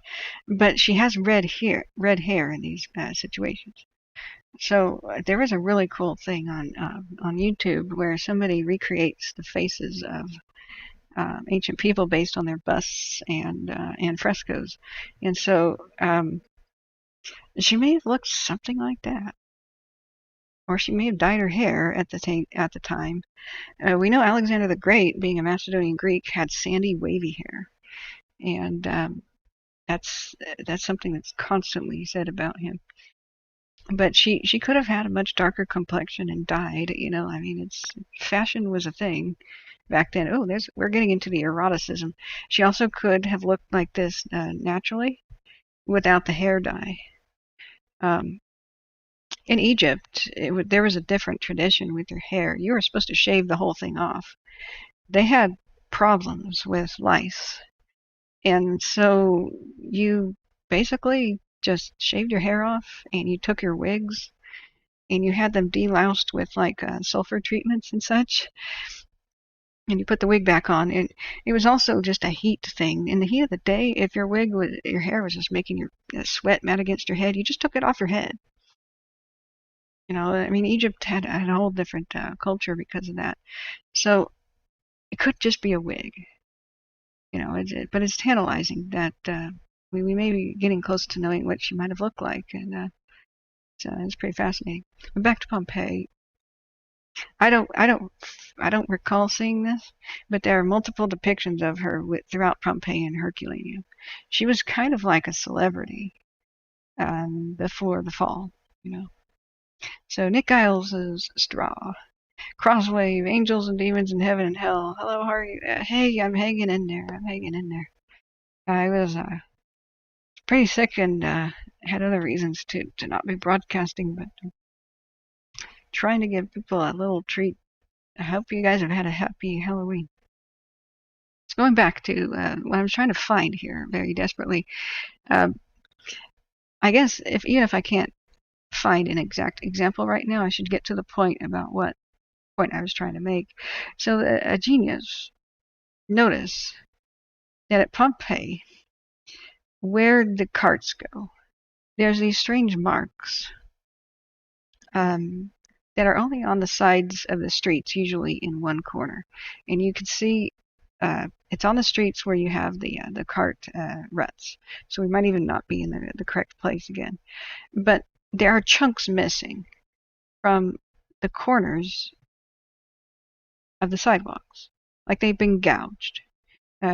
Typically on a Pompeii street, like right here. So this, I don't know if is an example of one. This this particular part of the sidewalk is low.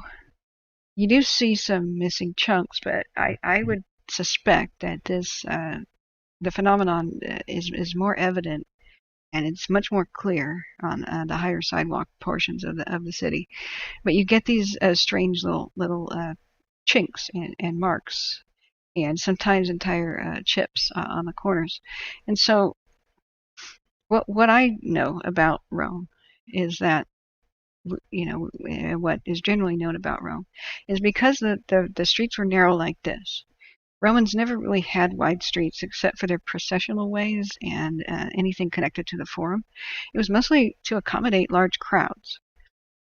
so the crowds didn't feel crowded, so that you could have your festivals, you could carry the religious things. Like even today, when Catholics take, you know, the remains of saints, you know, for a walk down the street, holding them up, you know.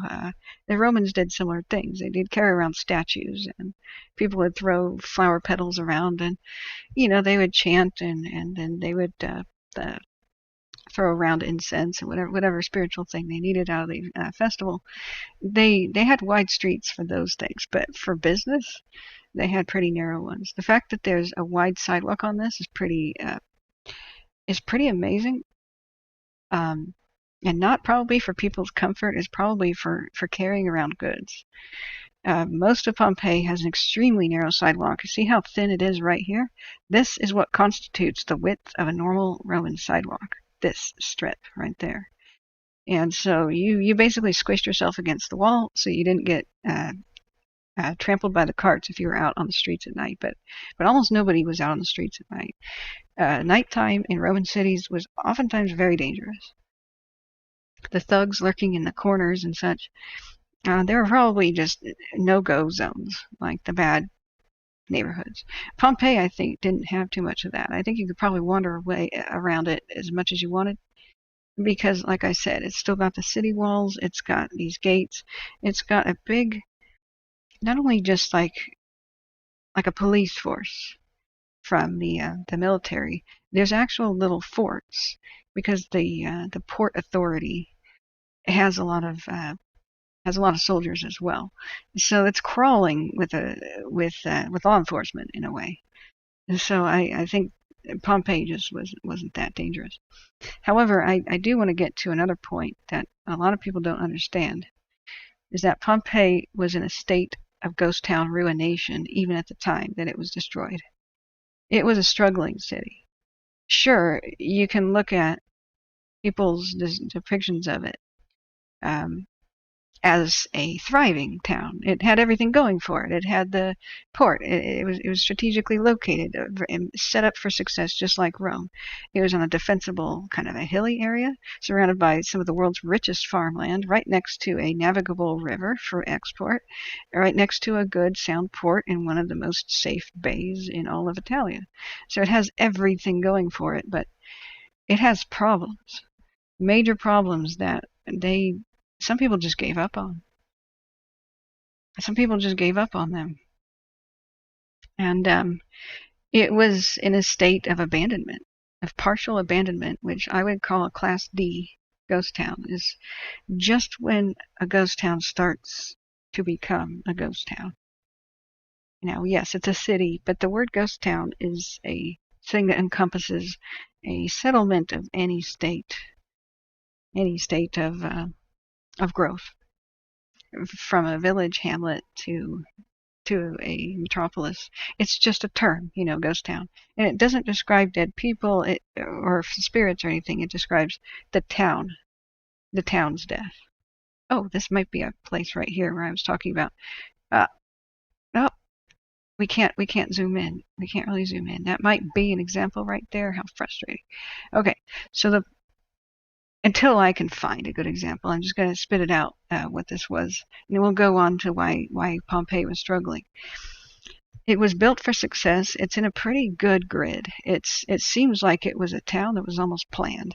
The street layout is almost amazingly grid-like. The Romans didn't found it, but they found it, when they took control.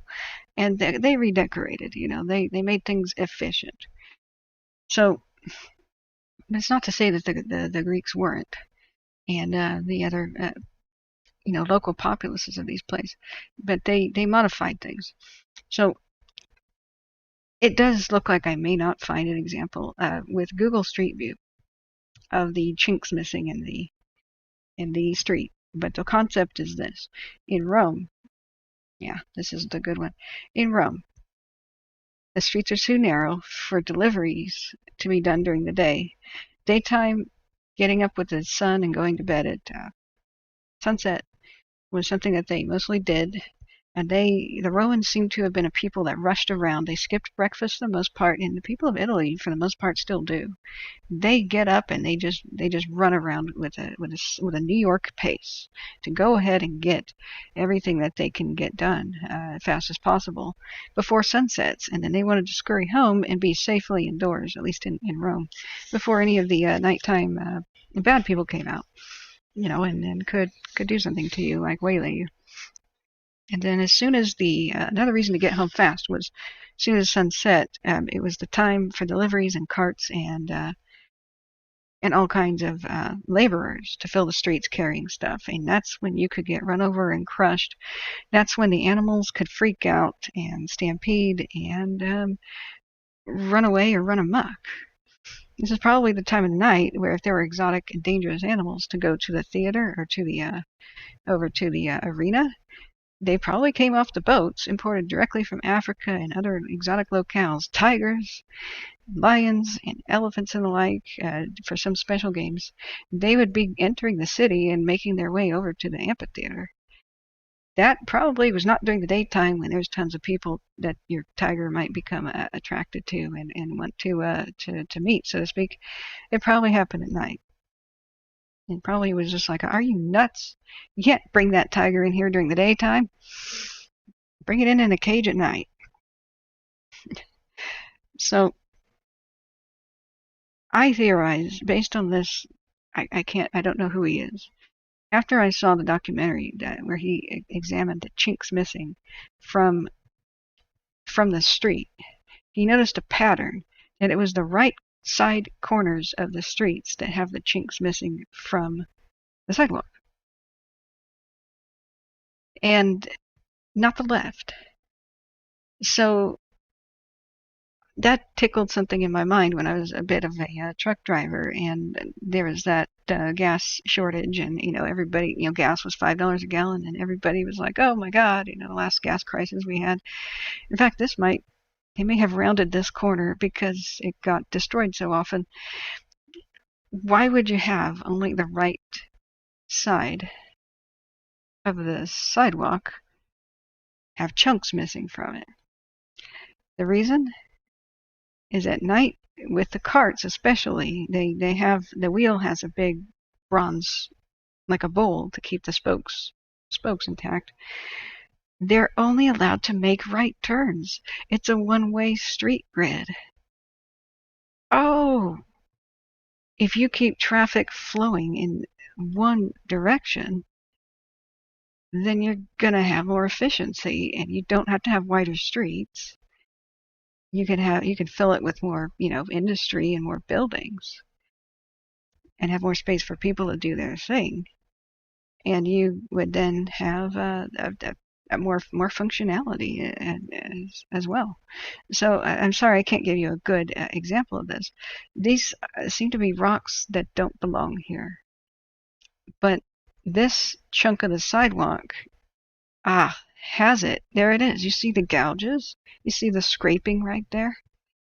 I think they've tried to repair this sidewalk time and time again. Look at the massive ruts, right? Because the wagons coming in here from this direction make a right turn, and if they hug it too tight, and the animals maybe even, I want to drink from that fountain, like smelling the water, might be kind of pulling over to the right to stick their heads in it. Can you imagine the drovers trying to whip and say, no, dang it, no, hug the left, but the animals don't, and they drag the spoke of the wheel, the boss of the wheel, time and time again, and gouge the rocks in the sidewalk.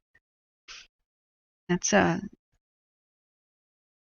epiphany that guy had, noticing that the right corners are always the ones damaged, lets us know that the Romans had one-way streets, and I think that's pretty magical.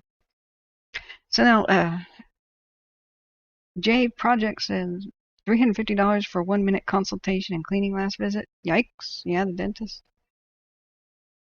Fluoride is actually very good for teeth, and ironically, we found that out here at Pompeii. Now, the fluoride controversy, before you start throwing darts at me, is whether or not the current type of fluoride we use is bad for you.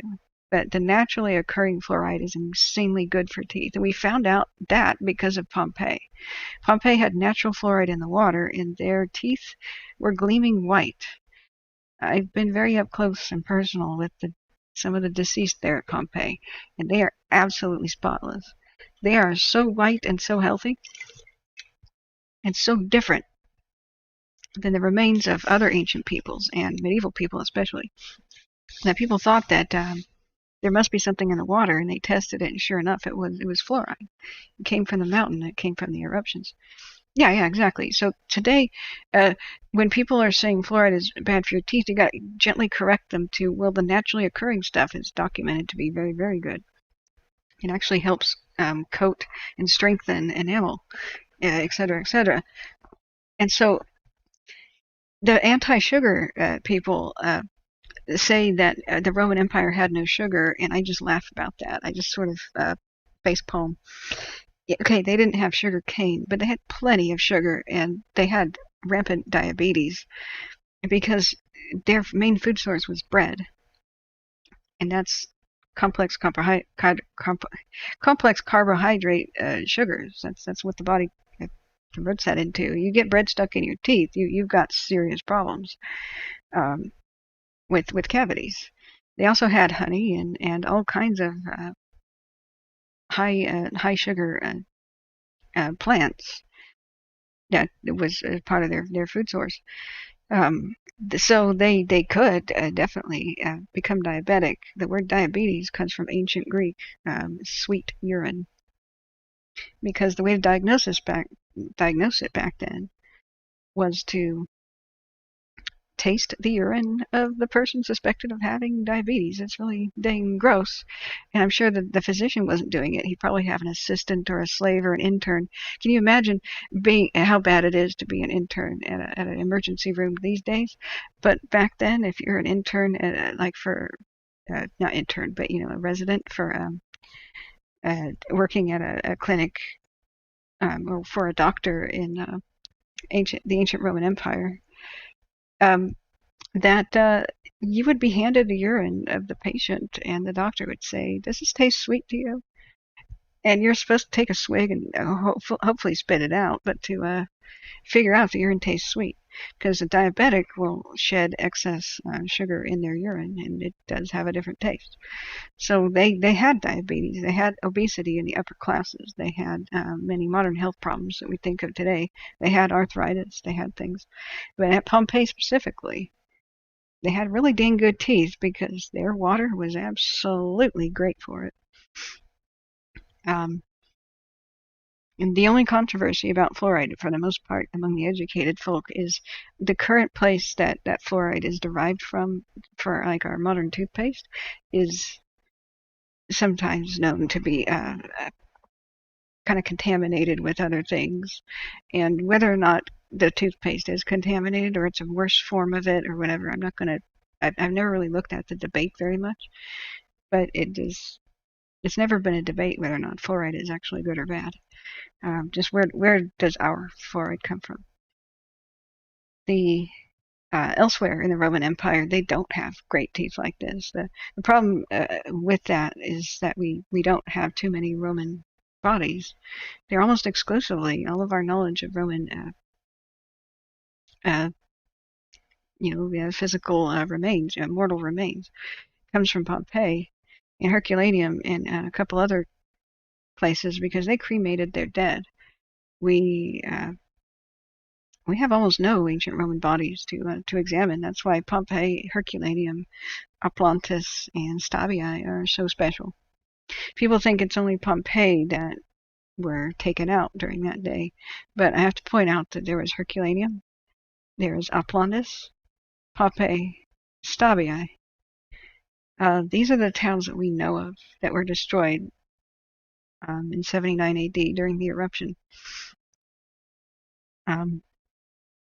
So there's probably others.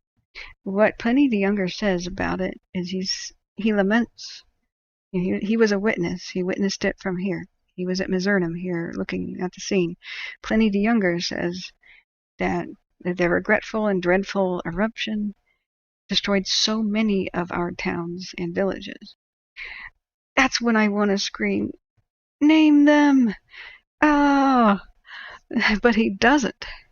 The fact that he doesn't, he just takes it for granted that it never seems to cross his mind that Pompeii would be completely forgotten, like its existence is completely forgotten until the early 1700s when they find it again, and Herculaneum too. He just he doesn't mention the individual names. But we could find new Roman villages or even Bronze Age villages from previous eruptions that are buried underneath here all around the mountain. And I'm sure we're going to.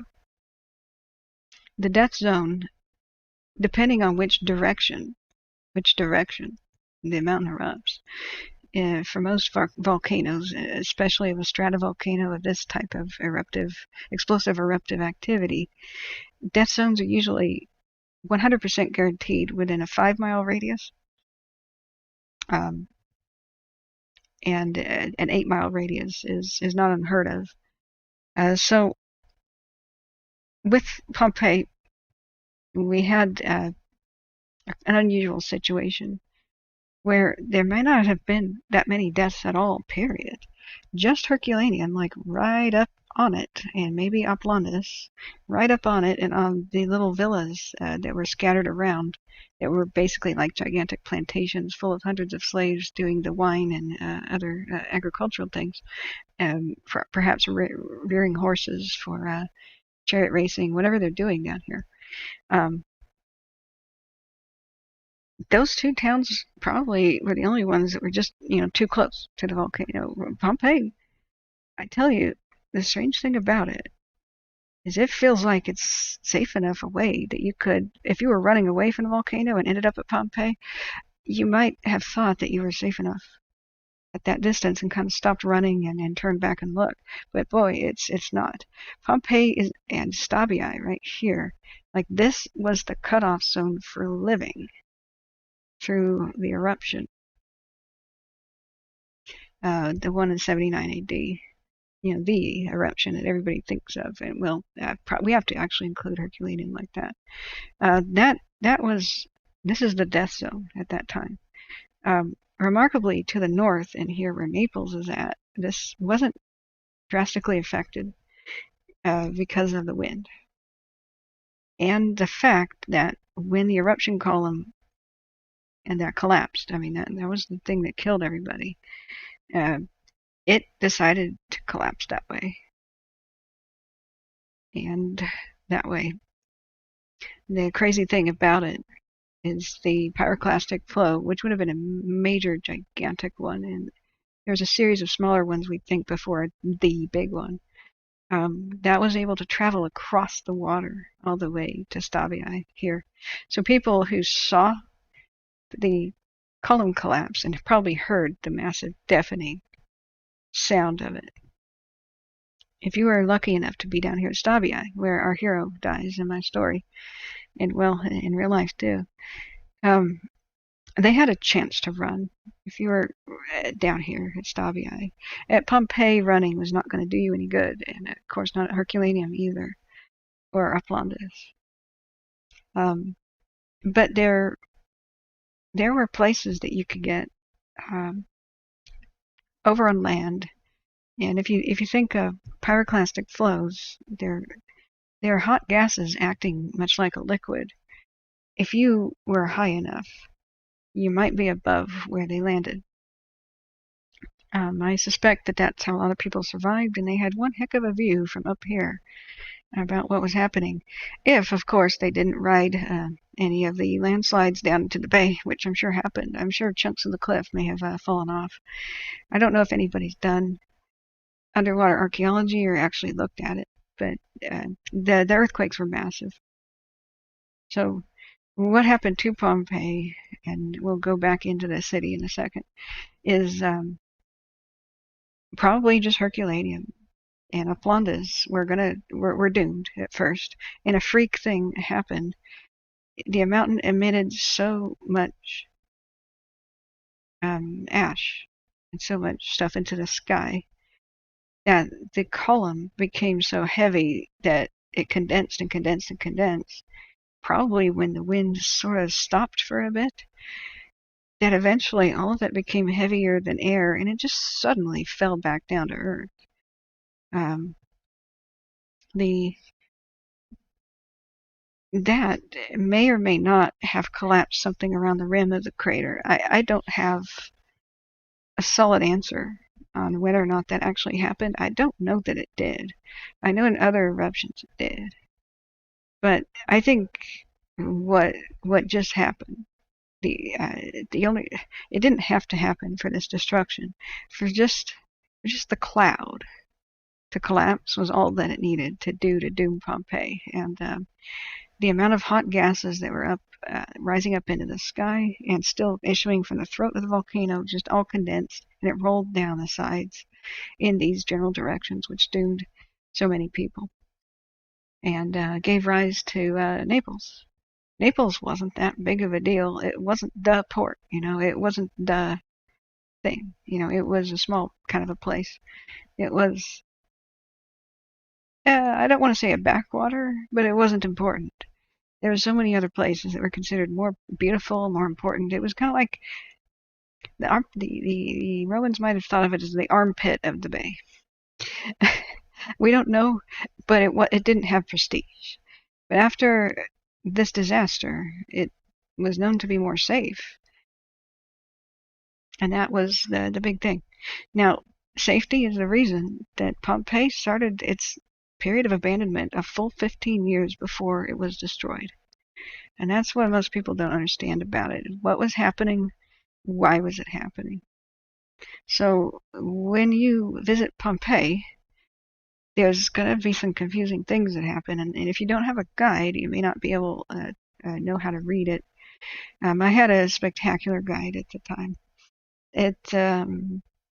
It was mind-blowing, and I just stuck around the guides like a puppy.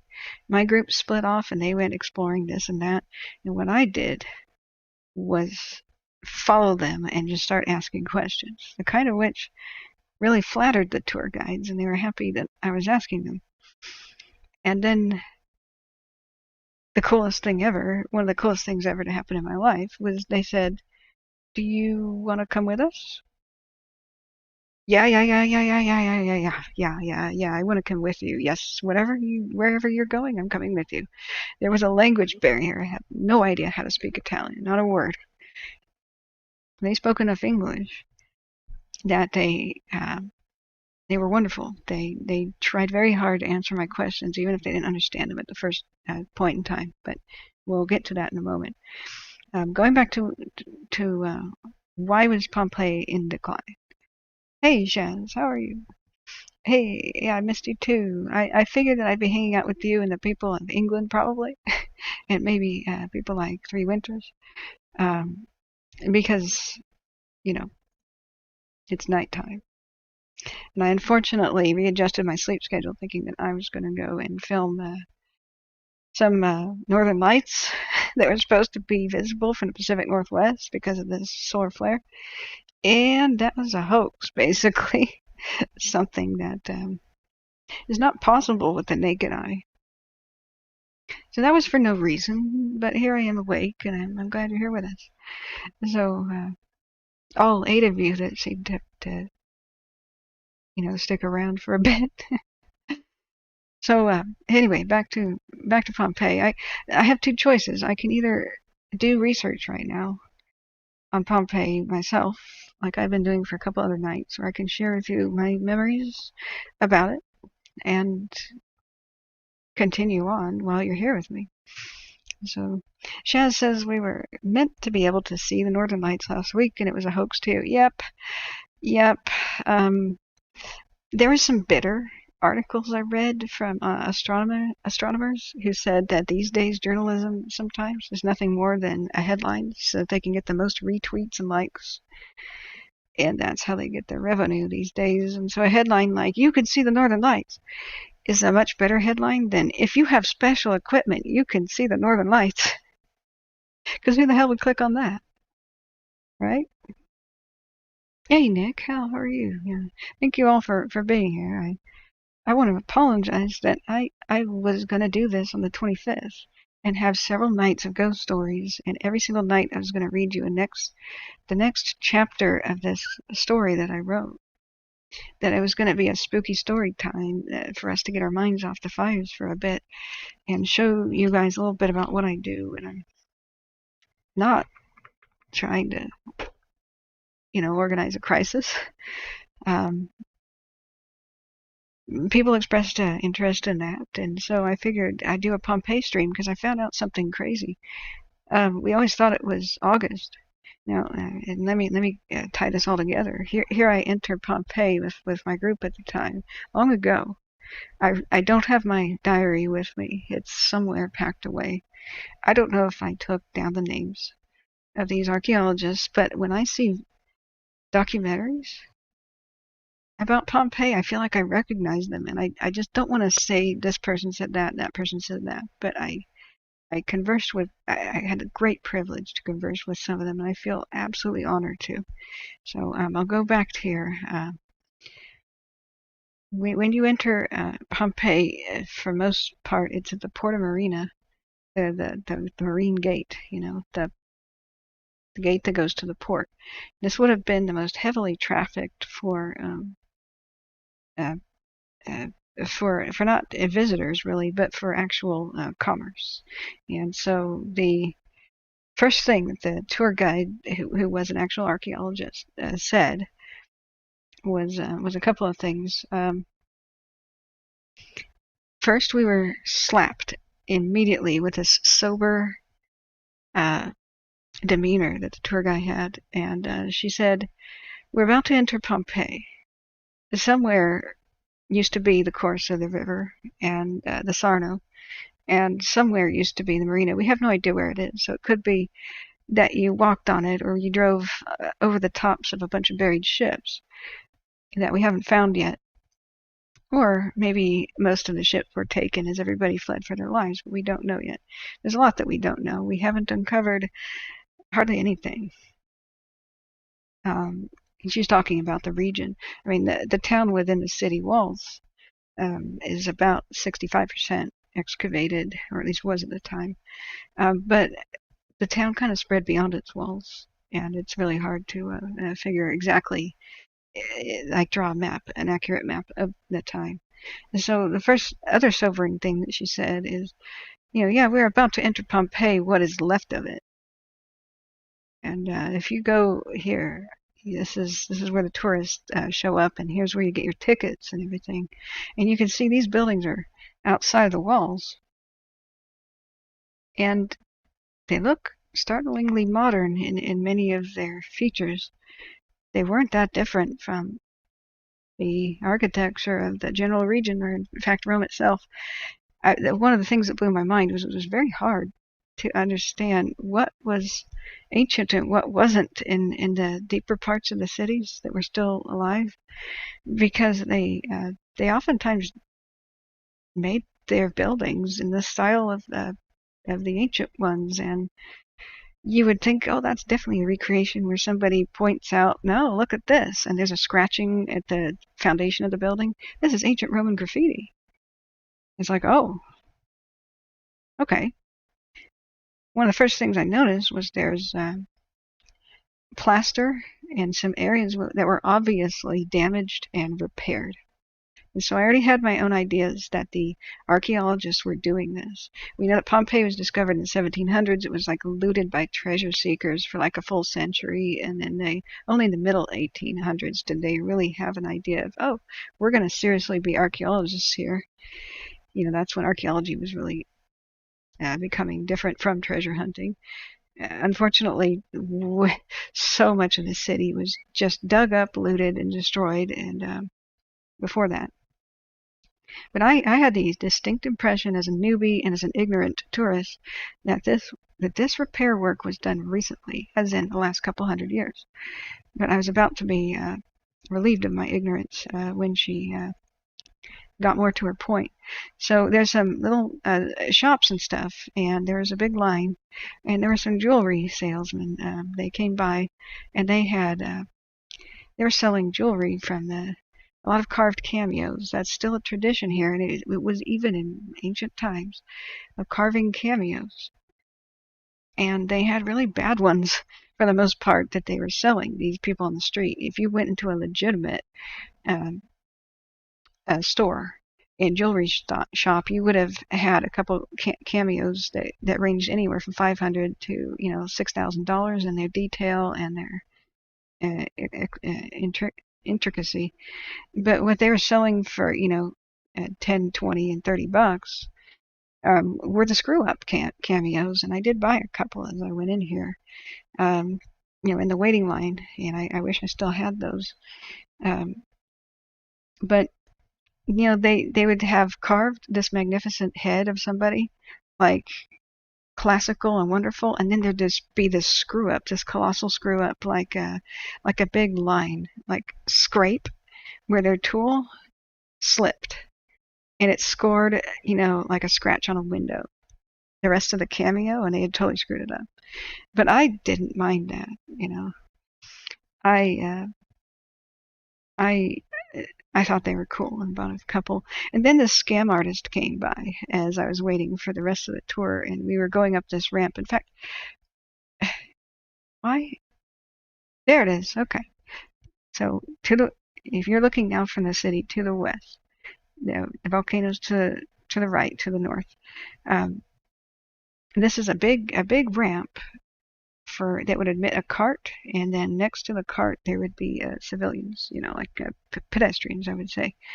And so this road, you're not allowed to walk the whole length of it, and I don't think it's completely uncovered. This levee here, it looks like a levee or a raised platform. This is actually ground level today, right here.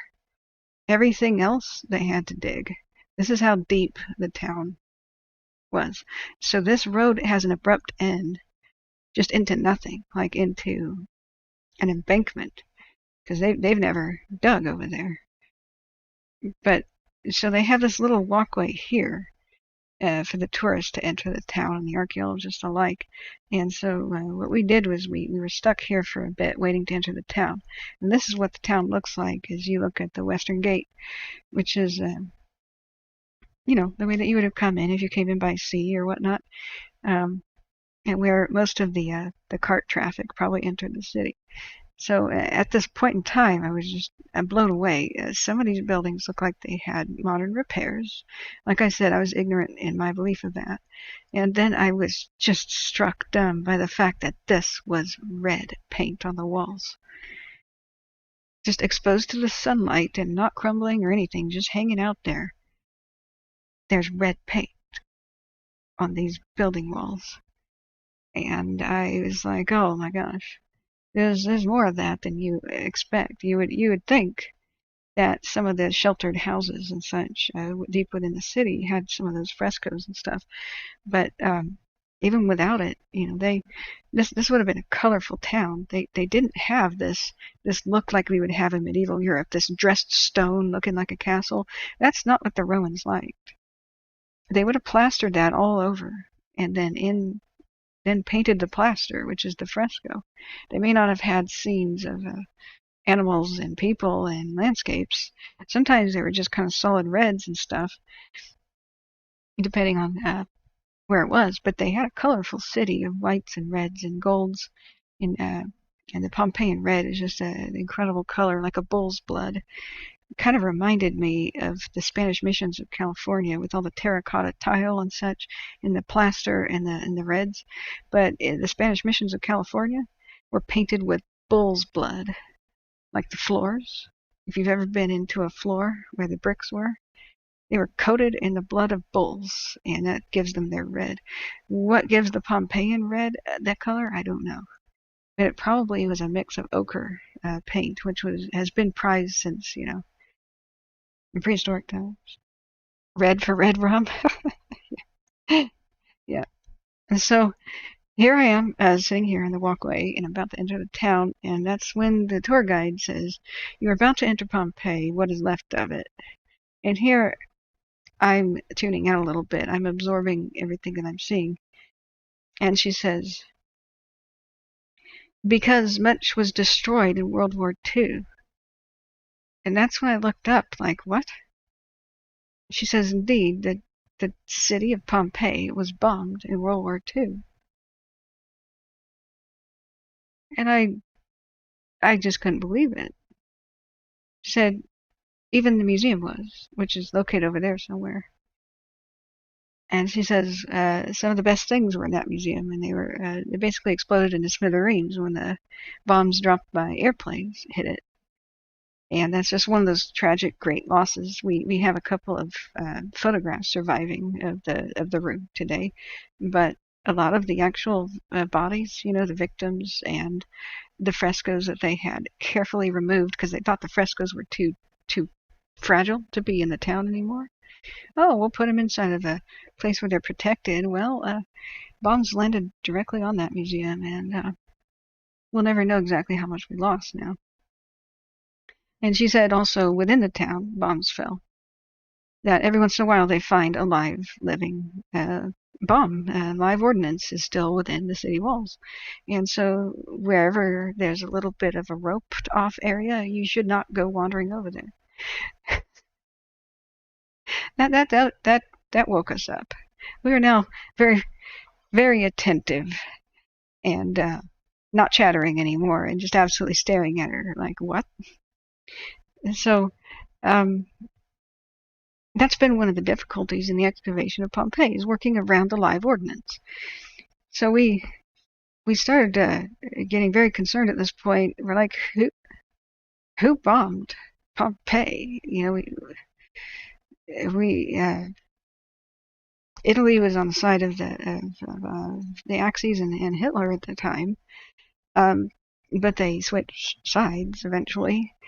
And I didn't know that much about World War II history, especially not in the Mediterranean. I knew D-Day and stuff. But he said, well, you Americans did. Oh, oh dear. Oh boy. Sorry. But what else can you say? Just like the destruction at Monte Cassino, this was a cultural crime. And it's not like there were Nazi troopers inside Pompeii, like making their homes in there. It did seem to have been kind of like the general mistake that identifying the wrong place to have bombed. It was very low tech. They usually did their bombing runs at night, and if there were lights inside of a town or something looked like a town, or a fortification, there would be bombs away. And even if they tried to do a precision drop, they would just drift with the wind, and they would land kind of half a mile off target. So apparently during the invasion of southern Italy, we lost a huge amount of our cultural history. Allies blew up Monte Cassino. Is it called Monte Cassino? The monastery up on the hill. And as they retreated, somebody set fire to the Navy ships, perfectly preserved Roman ships that were found at the bottom of the lake that Caligula had made. And in their designs, they actually got very close to making a steamboat. More on that later. Let's get back to Pompeii. But they had a steam-powered way of rotating statues that were on board the ships, which were like giant luxury yachts for the lake. And so the steam power rotating statues could have been used to rotate an Archimedes screw. So I personally think that the Romans got very close several times to inventing the train and inventing the steamship. They were tantalizingly close. But those burned to the ground, either set by retreating Axis forces trying to slow down the Allies, like, oh, they'll stop to put these fires out for sure. They won't let history get destroyed. Let's light them on fire to cover our retreat. Or maybe they needed the smoke to cover their retreat, or maybe it was the Allies accidentally did it. We have no idea. But it's a shame all the same. So when you enter Pompeii, here through the gates, our tour guide was sitting up here. He was kind of like a little area to sit. I don't know if she was perched up on the gate, but she said, The rest of what her little speech was that just smacked us awake was, "Welcome to Pompeii, what is left of it." And because of Vesuvio is still absolutely active. Last time it erupted, it actually destroyed the Allied base in the 40s, just as World War II was wrapping up. It erupted. And you can see footage of that, of the blimps in the sky and a bunch of Allied warships in the harbor. So because it's still an active volcano, that means that Pompeii will once again be either buried or destroyed. So you are a fortunate person to be here. Everybody is who's ever visited. Because, well, two things will happen. Now that it's been excavated and the walls are bare and they're not as strong as they used to be, of course. I mean, look at their age. If Vesuvio erupts with a greater intensity, either these walls will be completely flattened and so will the town. In a more complete destruction, or we will have to bury it to protect it from such a fate. Either way, being able to visit Pompeii is something that's temporary, and who knows when Vesuvius will erupt again. As far as my research in the last few days has been going, the likeliness of Vesuvio erupting is something in the next 100 years is about 27%. So one of the things that struck me is she basically said, "Come on in and consider yourself fortunate." And so we were just absolutely riveted by what she was saying, and I didn't give her speech very much any justice to it. So when you come up here to enter the gates, there's this like little guard station. This is where the guards would kind of sit and hang out.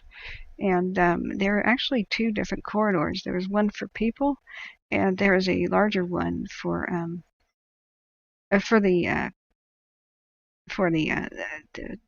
produce and the goods. And I'm trying to drop this little gold man in a place that would show this. There's people who do a walking tour, like a 4K walking tour of Pompeii, and their videos are amazing, but I don't have permission. But you get the idea here that the People's Gate was here to the left, and so you were sorted by somebody on foot here, then you went into it, and this was probably shut the entire day. This was the gate for the wagons. Like I said, it's probably universally mules, donkeys, and oxen. The horse collar is not invented yet. Horses cannot pull a load at all.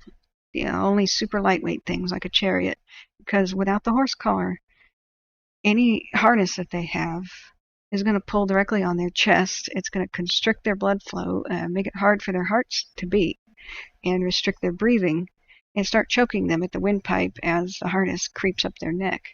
Only the invention of the horse collar, which is in medieval times, long after Rome falls, does the horse collar put the weight on the horse's shoulder. That is when draft horses were invented, and the ancient world had no such thing.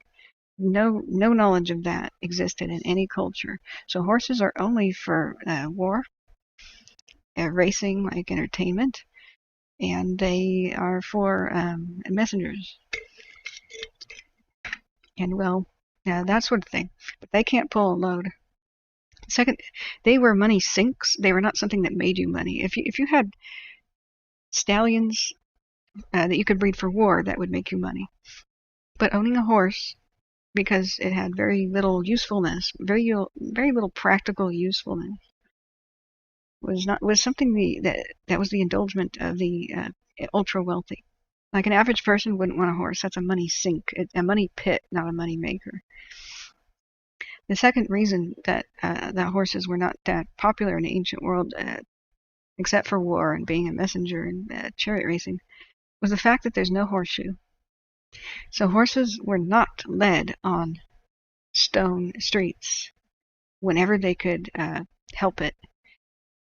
Without the horseshoe, stone and ice, like in snowy environments, and a couple other kind of things would cut the hooves of the horse and trim them too aggressively. Horses raised on grass are going to do okay, and running on tracks are going to do okay. But within a city and on the ancient Roman roadways, the horse's hooves would just be cut up and carved by the hoof until they wore all the way down to the nub. And then at that point, you have to kill the horse. And so that's the other reason. There's all these movies and such where the horse, people on horseback are walking by in Pompeii, or there's a chariot in it, whatever. Complete BS. The stables of Pompeii seem to be over here. If you have visited Pompeii, then over here to the right is where you would keep the horse. And just looking from these aerial viewpoints, you can almost see what I would fancy to be the remains of like a long track. This could have been where the horses were exercised, stabled, and kept outside the city walls. This would have been the grassy area where they would be allowed to roam and such. So it's just vaguely that kind of a shape. Some of the buildings over here do look like they were originally stables. At which point in time, the city did expand. The stables might have been moved, but this open area was probably where soldiers originally drilled and where horses were exercised. And the main group of people coming here by horse, unless you were like ultra wealthy, the wealthy wanted to go by boat most places. They wanted to go around in a cart and travel comfortably, and that was going to be pulled by oxen and whatnot.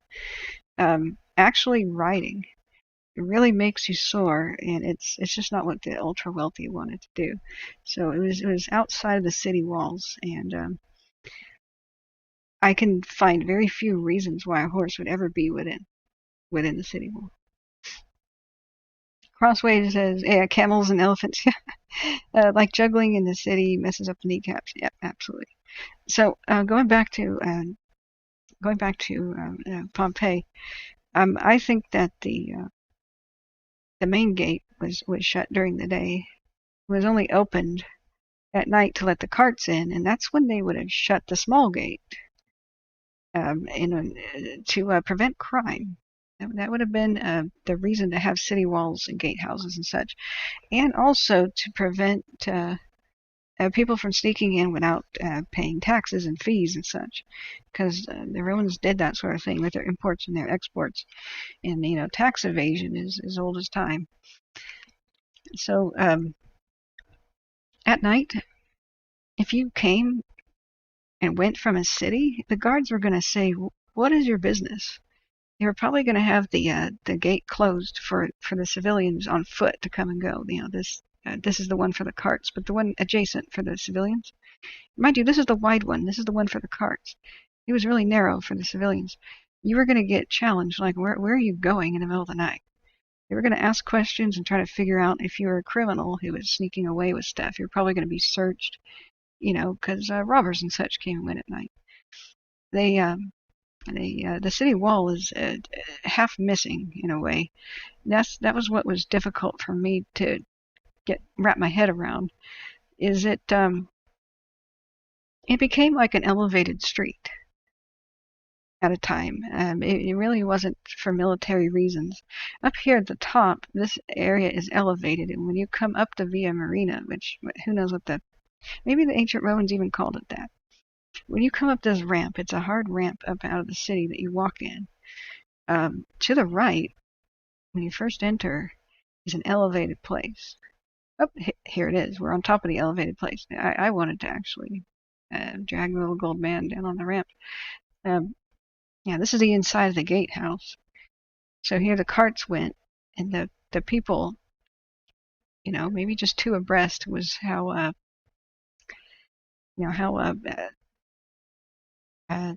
wide people could be here. It was pretty much a traffic jam.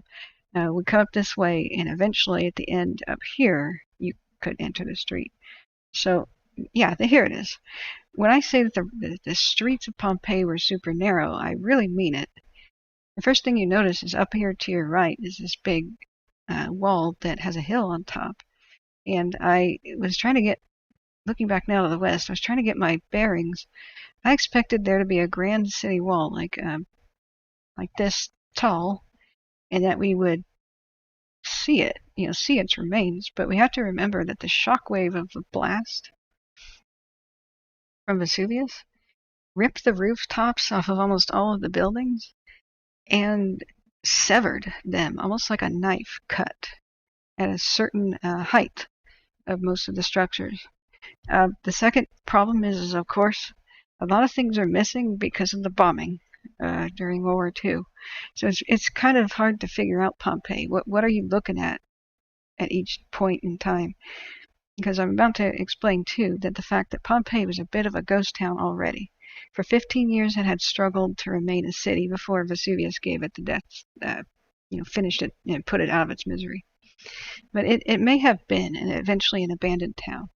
And the reason is that people feared for their safety, and I'll get to that in a second. But this is as wide as the streets generally are. The carts would have filled up the entire thing. If one was going past, you would have to just kind of try to either squish up against the wall here, there, or just try to fast walk your way past the whole affair. And as you continue exploring Pompeii, the sidewalks, for the most part, don't get any wider. These pillars right here were holding up part of a temple already. There's actually a very important temple right here to the left. But I surmise that before Rome became Pax Romana, before it was at peacetime, the original city right up here, and don't quote me on this because I can't recall, that this, beyond this wall and in an elevated place, was a fort. That was where the guards for the city were stationed, and where they would they probably not be 100% inhabited until it was wartime. In that case, they would have to have barracks that were big enough for a city garrison to actually successfully defend the town. That would mean like part of the, or maybe all of the forces would be within the town. And as it became peacetime, I think they said, we don't need this anymore. We're just gonna allow a temple to be built up here. So this was the Temple of Venus. It does have the sweeping views. And what is a sweeping view in peacetime usually means that in wartime, or when war threatens, it's a good place to have a lookout, for you to see the enemy coming.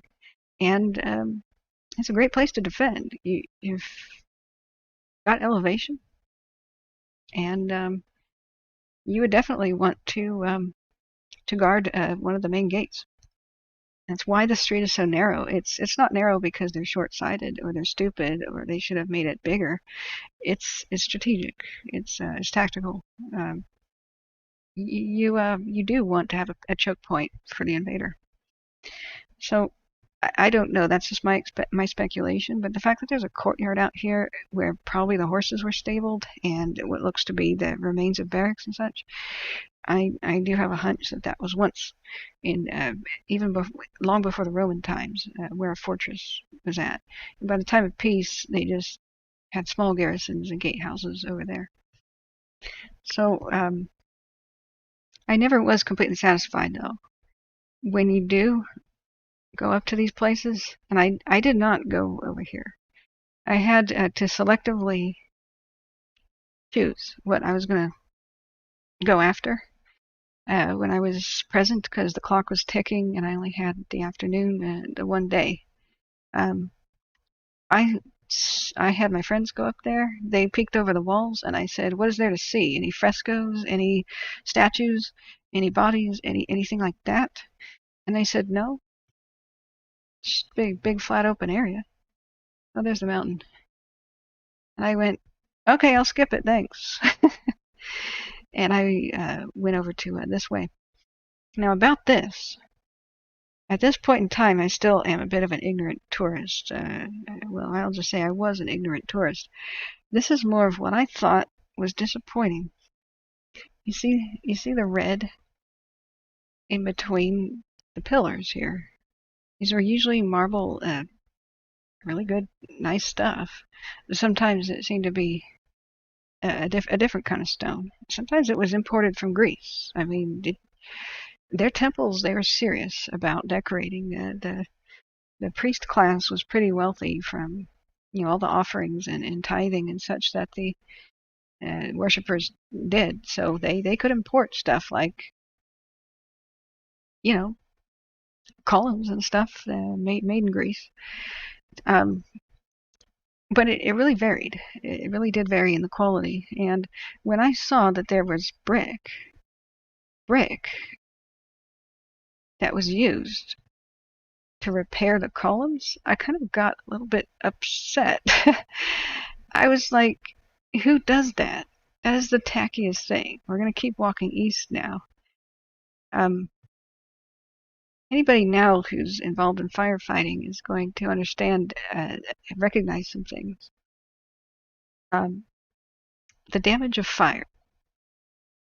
I was really heartbroken when this is one of the most, right here. This is one of the most important buildings of Pompeii and would have been absolutely fabulously decorated. It was elaborate. It was important. It was incredible. And it was almost completely obliterated by fire. Today we know what structure fires do. We know what a fire does to like a wooden building or like a brick building. Not that many people are familiar with what fire does to a stone building. But sometimes stone can burn. Certain types, like marble, will burn and turn into limestone. They told me that not here at Pompeii, but in Ephesus in Turkey, because we know that the great wonder of the world, the Temple of Artemis, burned to the ground.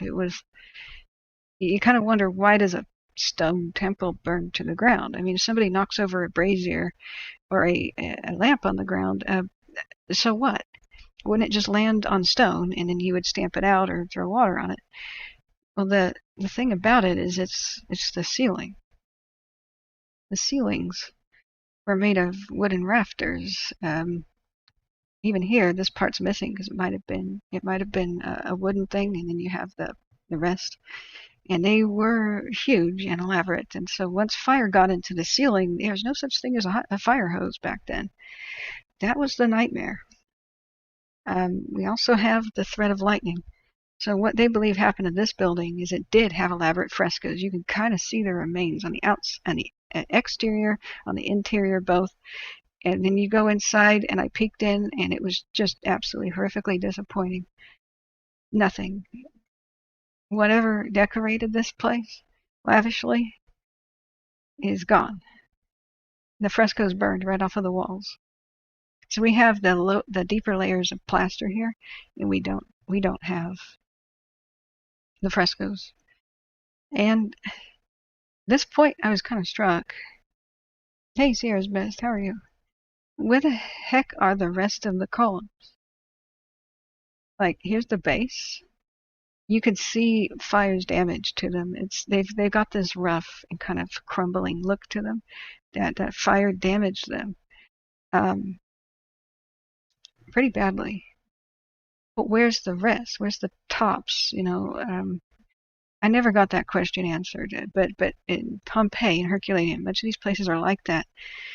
The sad answer might be that it was stolen. That it was treasure hunters, treasure seekers in the early 1700s and in the 1800s, where they would just grab stuff like this and they would ship it off to England and such. And we know that the Crystal Palace had a Pompeii display in Hyde Park in London, which is cool. I mean, it's like academic and it's for the people to look at. But sadly, private people, private citizens and princes and nobility would grab stuff from Pompeii and put it in their own personal houses, and some of which were lost to wars, like recent wars, like in the 20th century. So you just see that like there used to be pillars here that they're missing. So God knows where they ended up, but each one of these pillars, they may look like a solid piece of marble, but they're not. The way that these were made is they are in chunks just this big, and they were artfully knitted together.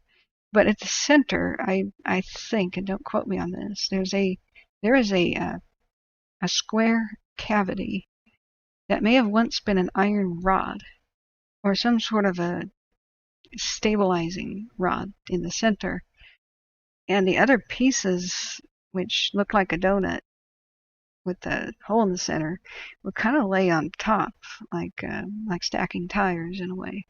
I don't know exactly how they erected these things, but if you look down at the pillars, you see the cavity. I'm not an architect, but looking at this stuff kind of made me want to take architectural classes just to understand it. This building was much taller than these walls, and you can see it here. This is one of the remarkable things that survived at this level. I don't think this was recreated. This is one of the lucky portions of the building that survived not only the fire, but the blast.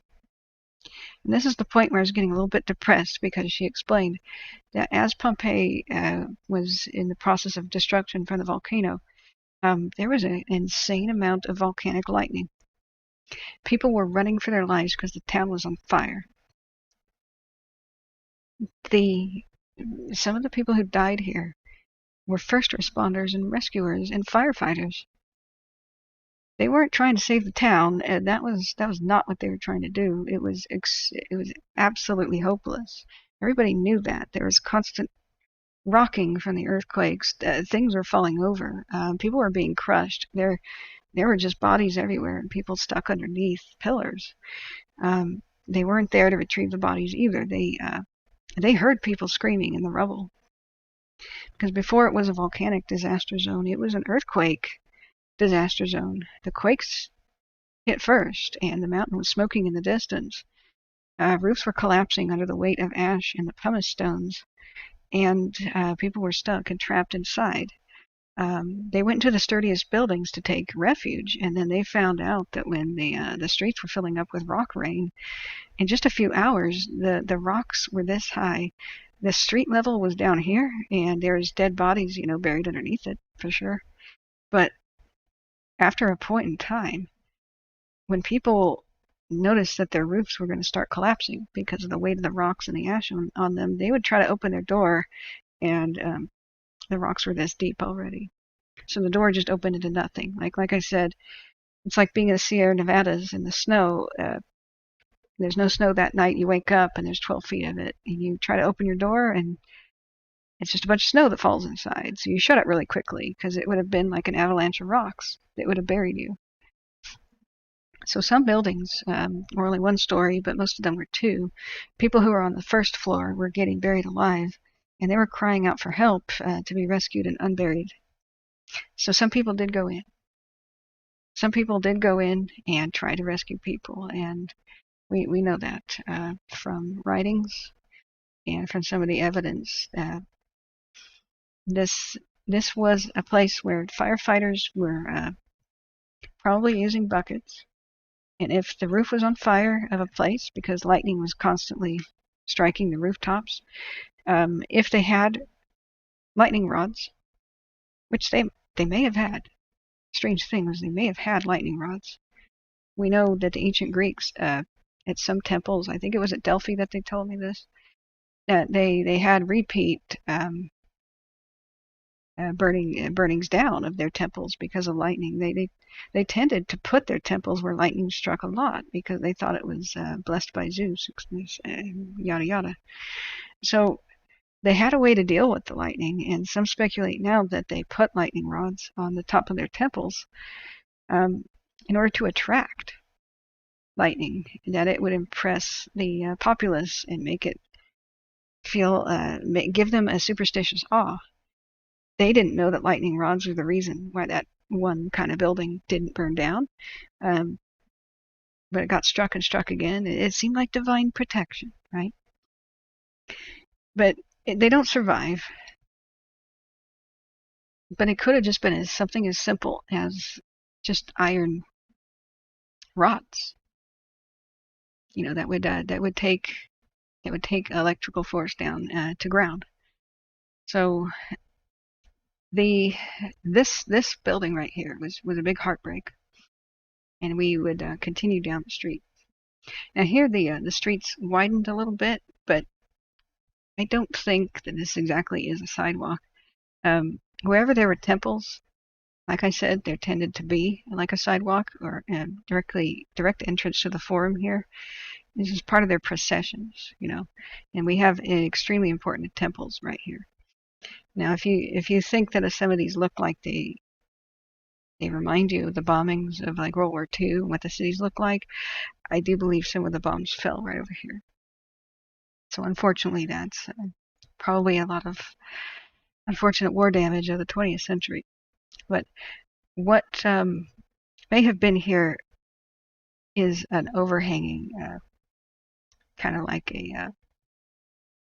I can't draw three-dimensionally for crap, but you get it. It would have been shaded, from rain and stuff, that it would have been like a portico, a sort of like ancient world awnings, because we have this line right here as if something attached, and that would have been like where the awning went. And there's these little holes in the walls every once in a while. So it may not have been supported by a lower column because we don't see that in the street. It may have been a bit like this, where above people's heads there were beams of wood, because we've got like holes in it here. And that would have protected a lot of these frescoes and such. And as people waited to go inside during festivals or during temples, there's probably torches and stuff on the walls lining it and showing scenes of, gosh, we can only imagine. Probably not daily life, but probably scenes of mythology.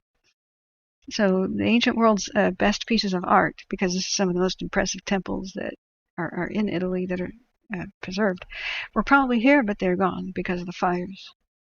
And that's probably part of what doomed the building, is the fact that there's just so much wood in this construction. And you can kind of see it here, that there's these little dots. But you see fires bite in many of these places. So now we're deep enough in the town too. Now we're deep enough in the town that they can allow streets to be a bit wider. Down there is where you would want to fight an invader. That's why it's narrow down that way. But here we're getting to the processional areas. And it's just so sad. Here are the pieces of frescoes, and we got patterns, and you can kind of see that there used to be bright paint here, and it used to be scenes, and there's just not enough of it. Now, at this point in time, we don't know if these chunks right here, at least I don't know. Maybe somebody who's there could tell you, like an archaeologist. But these little chunks in the building, a modern soldier would recognize that as urban shrapnel. That could have been from the World War II bombing. But it also could have been from the eruption, because we would have had rocks raining from the sky and thrown by explosive force. So it's like I said, Pompeii is kind of like a puzzle even when you're there. I'm not sure how confident even the archaeologists are about what every little thing means on all of the walls. It really does look like shrapnel. I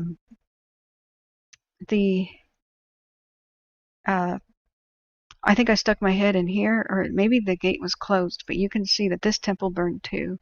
There's a sort of a weird, like it's almost as if water has softened the edges of these pillars, but that's what fire has done. Fire was in the process of eating the ceiling. The ceiling is a raging inferno, and whatever was decorating the place. There would have been wooden things inside of the temples, everything from places to sit down and furniture to altars and like displays of relics and things. That those things are on fire, and the fire's climbing up the columns and fire damaging them. All of these had evidence of fire bite, and where they're discolored, it's not just soot. The fire is starting to actually transform the rock into something else, and great heat can do that. Don't ask me how that works, but it's changing the nature, probably converting it from marble to limestone. Now, as I was talking about being upset, I get upset over silly things that some people just would roll their eyes at me. But I'm a preservationist. I want things to look like they did. So here we are in the forum, and this is where my eyes just popped out of my head because I'm just, oh, it's sinking. I'm here. This is what everybody sees. I'm here. I'm in Pompeii. Oh my God. And for the first time, I could look over and see the mountain. And I thought, dang, it's really small. It's a big mountain, but from here it looks really small. In fact, in my own photographs, I couldn't make the mountain look big like it does in so many other depictions of it. Like this. You see how it's like towering over the city? Well, this is where I'm at. This is where we're at right now in the tour. We're here. We're looking that way. It doesn't loom and tower over the city. That perspective is completely warped. It seems really dang far away.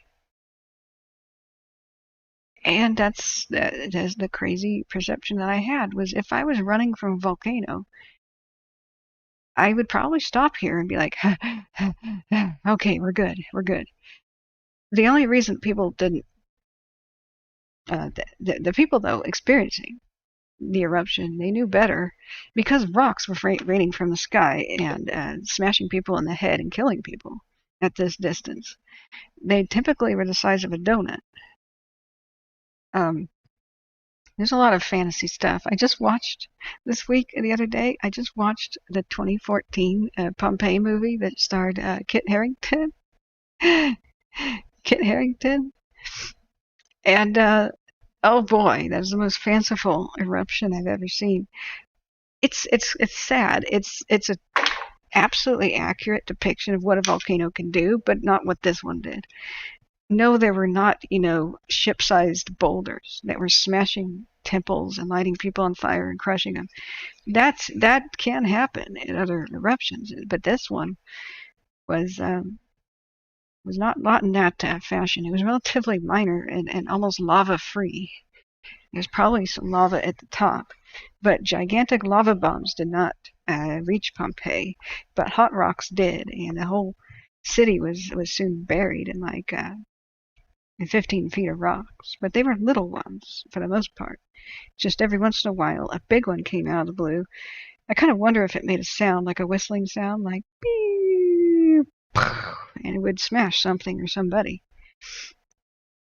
They were undoubtedly hot to the touch, but they weren't glowing red or anything like that. The lightning was what everybody was trying to dodge. Lightning was just constantly going. Everybody's hair would have been a little bit standing on end, like the back of your neck.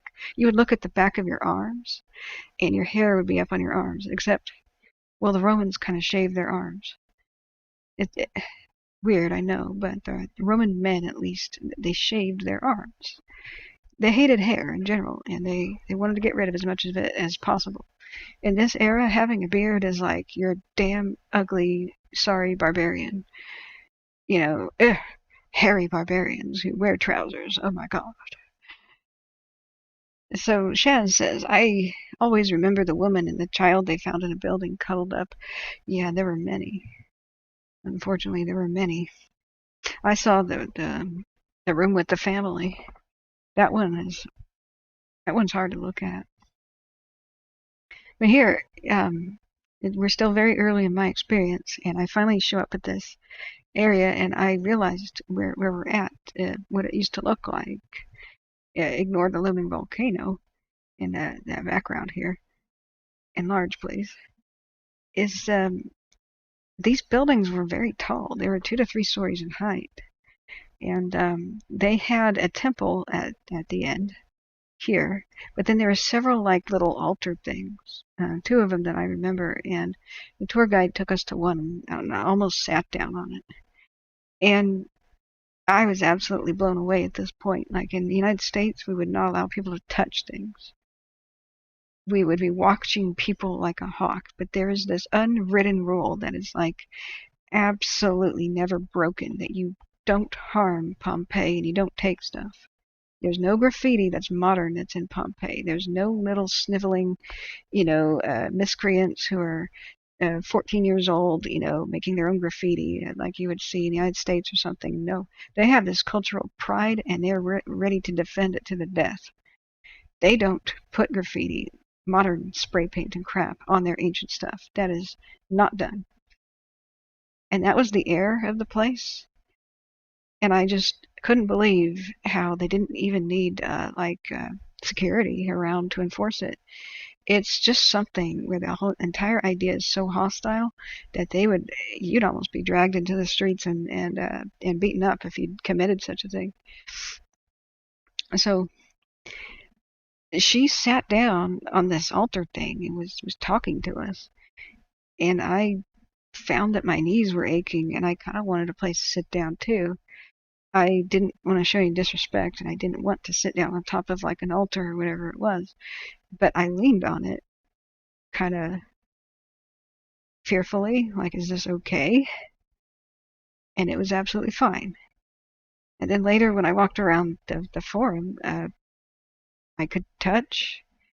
I reached out and touched the bricks and the stones and pillars, and I was so delighted that that was okay. You can touch.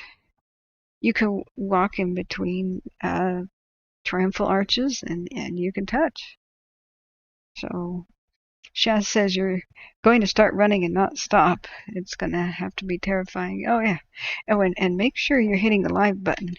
Make sure you hit the live button, because sometimes people are replying to things I said about 10 minutes ago, and I want to make sure that you guys are live with me. Sometimes, lag can happen in these things. So here we are, and there's the mountain. Now that the remains of the temple are up there, and you see that's the altar actually where she was. So first we saw this statue thing, and it is missing some arms. It's missing its hat. Apparently, it was wearing a bronze helmet. Like, not only is it a cast bronze sculpture masterpiece, and he was holding a spear at some point. There's centaurs all over as a decorative theme. I don't know what the significance is, if it had some mythological founding of the town, blah, blah, blah, or something. Oh, that guy's a really enthusiastic photographer. He's like, oh, man, look at that. That's the kind of thing I am. I'm like, oh, my God. So I walked up to this, and the bizarre thing about it is, as I looked over my shoulder as she's making her way to guide us by the temple, I walked over and looked at it from this angle. There's the most strange thing. Maybe we can get close to it. If they explained it to me, I forgot. I would love to know what the heck this is. But on the side of the centaur is a head. A human head. Inside the body of the centaur. Like it's a door. I have no idea what they were thinking when they made this sculpture, and I have no idea to this day. Like, what is that? Is that supposed to mean something? Is this like the Trojan horse, where it's supposed to symbolize people are actually hidden inside of it? Is it supposed to be like a strange brazen bull or something? Like, I don't know. If you don't know what the brazen bull is, Google it. I don't think the brazen bull ever existed. I think it's a fairy tale. But apparently, there's a Greek myth, and it has so much of a lesson to be learned in that tale that is probably a myth. The brazen bull was a hollow statue of a bull. You could light a fire underneath it, and it would heat up. And it had a door that you could stick an unfortunate victim in for torture. And he would probably talk really, really fast. I'll tell you everything. But if you wanted to just be a sadistic person, you could just condemn somebody to die that way. And so there's this Greek mythology about the brazen bull. And supposedly the nostrils of the bull had like little cones on it where the screaming of the victim inside would mimic the sounds of a snorting bull. I don't believe that it was real. Yeah, the Crosswave is saying cannibalism. He ate a human. I don't know. Centaurs in the ancient world are strange. They either represent the ultimate in barbarity, being a human so barbaric that they're animal-like. This is a representation of a barbarian. It's not literal. They didn't literally believe in half human, half horse people. It's symbolic, the way that we would call somebody an animal today. The strange thing about centaurs, though, is there's some noble centaurs in mythology that are like sent by the gods to teach humans mathematics and astronomy. So, who knows? They are either extremely negative or extremely positive examples in art. And I don't begin to know what they mean by this particular statue. So I looked over my shoulder like, what is that? But she was already moving on, and she was moving towards the temple. So here in the forum, there's things on the ground. And looking around, I got a little bit upset. I saw that. I saw that here's the lovely marbles with their, nothing really survived the second floor, but above it would have been the second floor. Here's the lovely marble columns and the inscriptions. And what the hell did they do? They took bricks, ugly old red bricks, and filled in the gaps to re-erect these after they fell. And I was upset by that. I was thinking to myself, come on, don't cheap out. At least get something that looks like marble to put these back upright. Come on, that's tacky, right? However, I don't know if she saw me frowning at it, or if it's just something that is part of the tour and every tourist asks that, or if she's just, on her way to explaining what was going on. I really don't remember a giant head being there.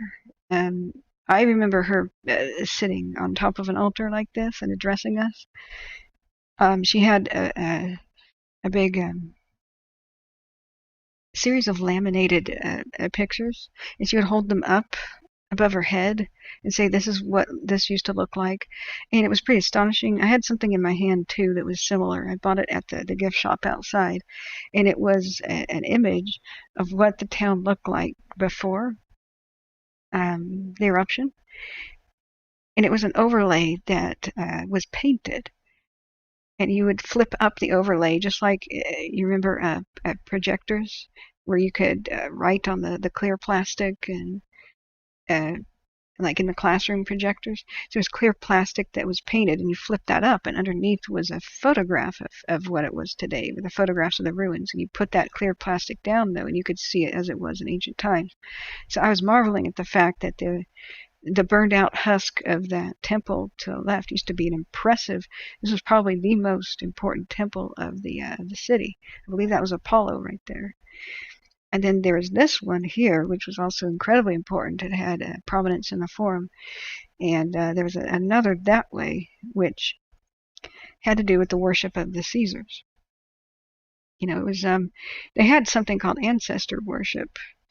And so anybody related to the Caesars, like, were there to worship their ancestors. It wasn't just about, that's everybody has to bow down to the Caesar because he's a god now. It wasn't just like that. A lot of it was devotional and appreciative, like, thank you for building the empire.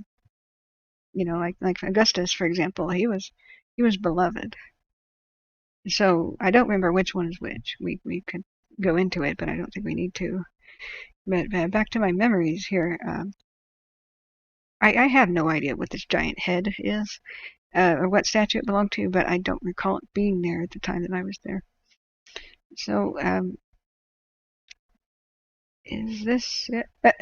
Yeah, there's a guy there. It was paved. It had some nice streets. It wasn't filled with weeds or anything. And a lot of them are damaged. A lot of the paving stones are damaged. Who knows why? Just either thousands of years of walking on it, or actual eruption damage, or bomb damage. It's take your pick. What the heck is that? That's not part of the original tour. That's like some weird thing here. Yeah, that definitely wasn't here when I was there. That looks. Oh, he's to the side. Okay, I get it. There's an orientation here. Um, let's take the little gold man and give it the impression of what I was experiencing. Oh, here's the bath. That's not where this is supposed to be. Um, where the heck is the above ground view from here that would have been what I was experiencing? Yeah, right here. So she perched up on this thing and was talking to us and had the laminated views of what things used to look like. And so she pointed out that this was probably a triumphal arch of some sort, or turned into one. When in reality it may have originally been some sort of a gatehouse, just to not only be decorative, but functional if you had to do something like control a riot or a crowd or something, or if there were invaders. The city was sectioned. It had definite you know neighborhoods, and we can only speculate about some of the things. But she must have seen me frowning or something at these pillars. I don't remember if I raised it as an issue or if it's just the next part of the tour that she explains. But she says, you know what? Pompeii was basically on its way out as a town. It was a struggling city. It had once been flourishing, but it scared people to live here. In a way that it hadn't really before. Before the eruption, 15 years prior, there was a massive quake, and it just about leveled the town. It was bad, extremely bad. Now, Pompeii was built on really firm earth. In fact, it's built on top of previous eruptive debris, but not like in a shaky, it's a rubble kind of a way. It was built on pretty solid ash and pyroclastic flow deposits that made a basic cement underneath the town. Derek Mary says, nice to see you back and sounding normal again. Yeah, my voice collapsed. Very sorry that it did. This is about the first time I've been exercising it again. I am going to have to go get some water right now and get a refreshment. So I'll tell you about the reason that Pompeii was a ghost town before it was even a ghost town. I'll be back. But what I want to do is play for you a little bit of cool music that while I'm going to refresh myself. I'll be back in just a minute. As I'm researching for what I'm writing here, my short story, I found some music that I want to use in the presentation that would tug at the heartstrings of the viewer, so to speak. So here, I'll just turn it on. I'll be right back.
Isn't this great? I love this song. And being a good YouTuber, the the rules for using this track is that you attribute. So this is Omega by Scott Buckley. It's copyright free with attribution. I think that's fantastic. As a director, I could do a lot with that, and it's helped me to be inspired. So, not that I've ever been a big serious director. There's minor things, of course, student things. Okay, so I'm refreshed and back with you. Let me take a vitamin here. Yeah, my voice completely collapsed. And it's been a long time in healing, but I've kind of experienced the last couple of weeks almost like a mute. I've interacted with a couple of friends and phone calls, but I felt like I was one of those monks that were uh, taking a vow of silence or something. It's been a little bit difficult. I meant to go live time and time again in the last 2 weeks, but something would happen, and I'd say, oh, the next day, and then I would start practicing, like reading out loud, and my voice would collapse after half an hour. So I thought, well, maybe the next day. It's doing okay now, relatively. So going back to Pompeii and what people don't mostly know about it is you see time and time again the myths about it. It was a thriving town with a blah, blah, blah. No, it wasn't. It was a once thriving town. Now, at this point in time at the tour, I am getting my enlightenment. She's a real archaeologist. I think I recognize who I was speaking to. Yes, Crosswave. I can finally do that now that my voice works again.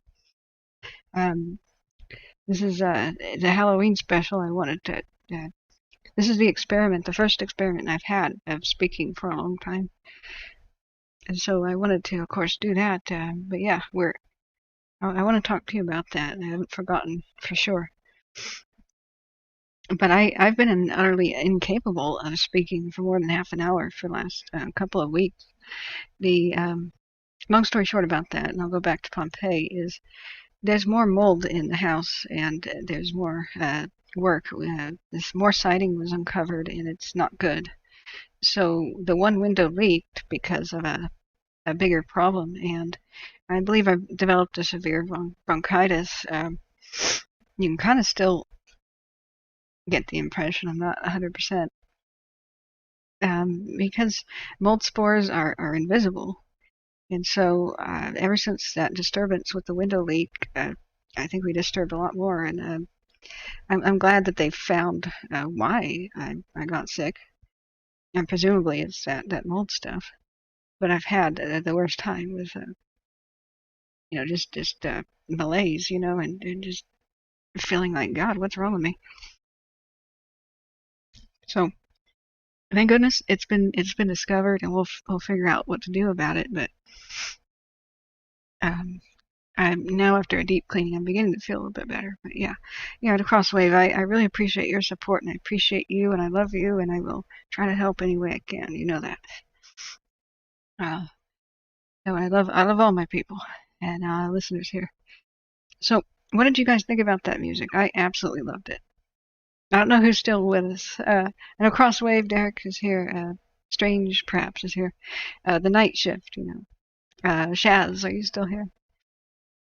Yeah, because we're about to go visit the victims here too, Shaz. And no, I never did get my sinus surgery, and that's another thing.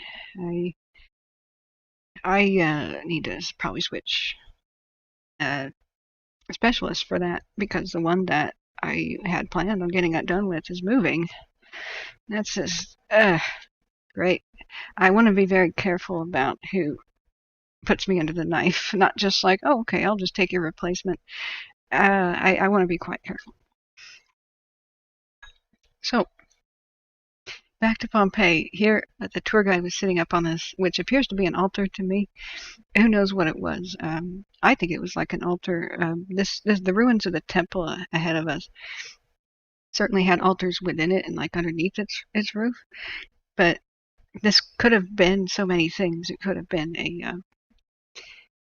a brick base with a marble overlay, just like we have architecture today. The brick, the rubble and the trash is in the center, which bricks were trash to the Romans. And then the decoration, the exterior had the nice stuff. We don't know if this is the way they found the altar or monument, whatever that is in front of us, or if the looters, aka the first people to uncover Pompeii, stole the decorative marble off of it, which would have had the inscriptions and told us what the heck it was. I'm not sure if they know what the heck it was, but it's prominent and right in front of a temple. I'm sure it had a multi-function of probably the place where orators might address the crowd. I mean, we think about things being on it, but maybe people were on it. Maybe it was just the base of a wooden platform that they erected from time to time, because it would be very difficult for everybody to hear you with the crowd, in this kind of a big environment. I mean, you can turn around and see if the whole city's populace is trying to gather here, it would have been absolutely jam-packed. The fact that these are 2 to 3 story tall buildings. This was the, whoops, I didn't even draw a straight line. This is where the roofs would be, like make it 3-dimensional. And the pillars would have been holding this up. But this is the second floor. And there would have been, of course, more pillars. So this is where the courts of law and the offices were located. This is where you would have trials, and the attorneys and the accused would be up on the second floor. And these were buildings up there. And at the base, people could assemble, but there could be rows of people on either side of the forum for big speeches and festivals and whatever. So it's there's a remarkably large building here that very little of it remains. And so the pillars would have kept going up like so. And what happened to Pompeii? And she explains, and I'll tell you why I was mad. You remember how I said I was mad because they used brick and ruined the character of it, to patch these columns. Yeah, Nick Giles says liked it a lot. Yeah, okay, there you go. Nick is here with us. Nicole, yeah. Well, at that moment, I was about to feel like a grand freaking idiot because she said, we get a lot of complaints about that, but you shouldn't blame us. And that's when I looked over like, what? And I cocked my head, kind of with a smile. I was right up in the front. She was, there, and I could see very clearly, like, here I am, here she is. She's holding up the images of what it used to look like, and the whole crowd gasped to see, the original, what the original town looked like. Because we had no idea there were gigantic buildings above us. She said, we get a lot of crap about this, and I'm paraphrasing here, but we didn't do this. Pompeii was almost leveled by a quake 15 years before the eruption. It was really a city of rubble. Almost everything above a height of 1 story fell to pieces and shook down, and entire walls collapsed. And this was one of the buildings destroyed, just one of them. And the earthquake was so bad, all of these pillars just cracked and fell over. Remember how I told you they're not solid? That there's like some sort of a rod, like a real thin rod. Okay, I can't draw straight. In the center. And so you take a quake, it's going to cut that rod in the center, and it's going to move some of these over to the right, while the rest go over to the left. And so this way of supporting their buildings with columns this way was not very earthquake-proof at all. Not very earthquake-safe.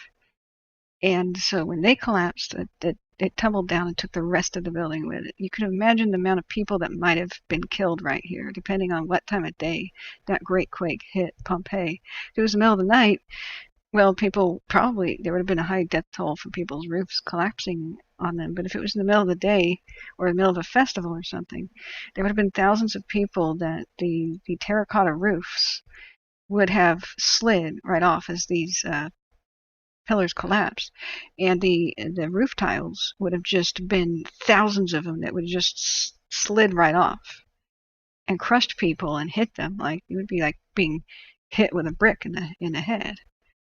Meanwhile, of course, the columns would be collapsing and rolling on people too. Can you imagine the little pieces of the columns once they're on their sides would roll off into the distance? And can you imagine your feet getting crushed by that? Open-toed sandals? That's nightmare. If this had been full of people, that would have taken people down like a car driving through a crowd. So I wanted to point out here that back here, this altar had its marble and its stuff over here. So I imagine whatever altar is back that she was sitting on once had the marble. Sometimes they removed it, the archaeologists did, to put it in the museum, especially if they found it was especially vulnerable or fragile. I don't know if the looters took it or not, but the way that this whole space was, you can kind of imagine the way that they used it. I imagine that this was a place where they had a stage, and this would support a stage.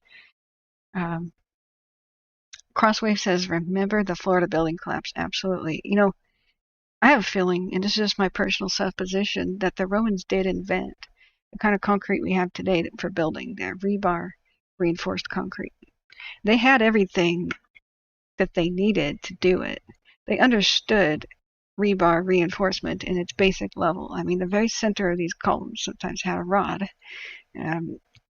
So they had that concept of strengthening concrete. They perfected it over time. They were the ones who added little pebbles. In fact, Pompeii, right here, could have been where all of concrete basically is invented. It was this mountain that we had to thank for it, for the entire concept. Like I was saying earlier, Pompeii was built, and this is what the tour guide told me, who was an archaeologist.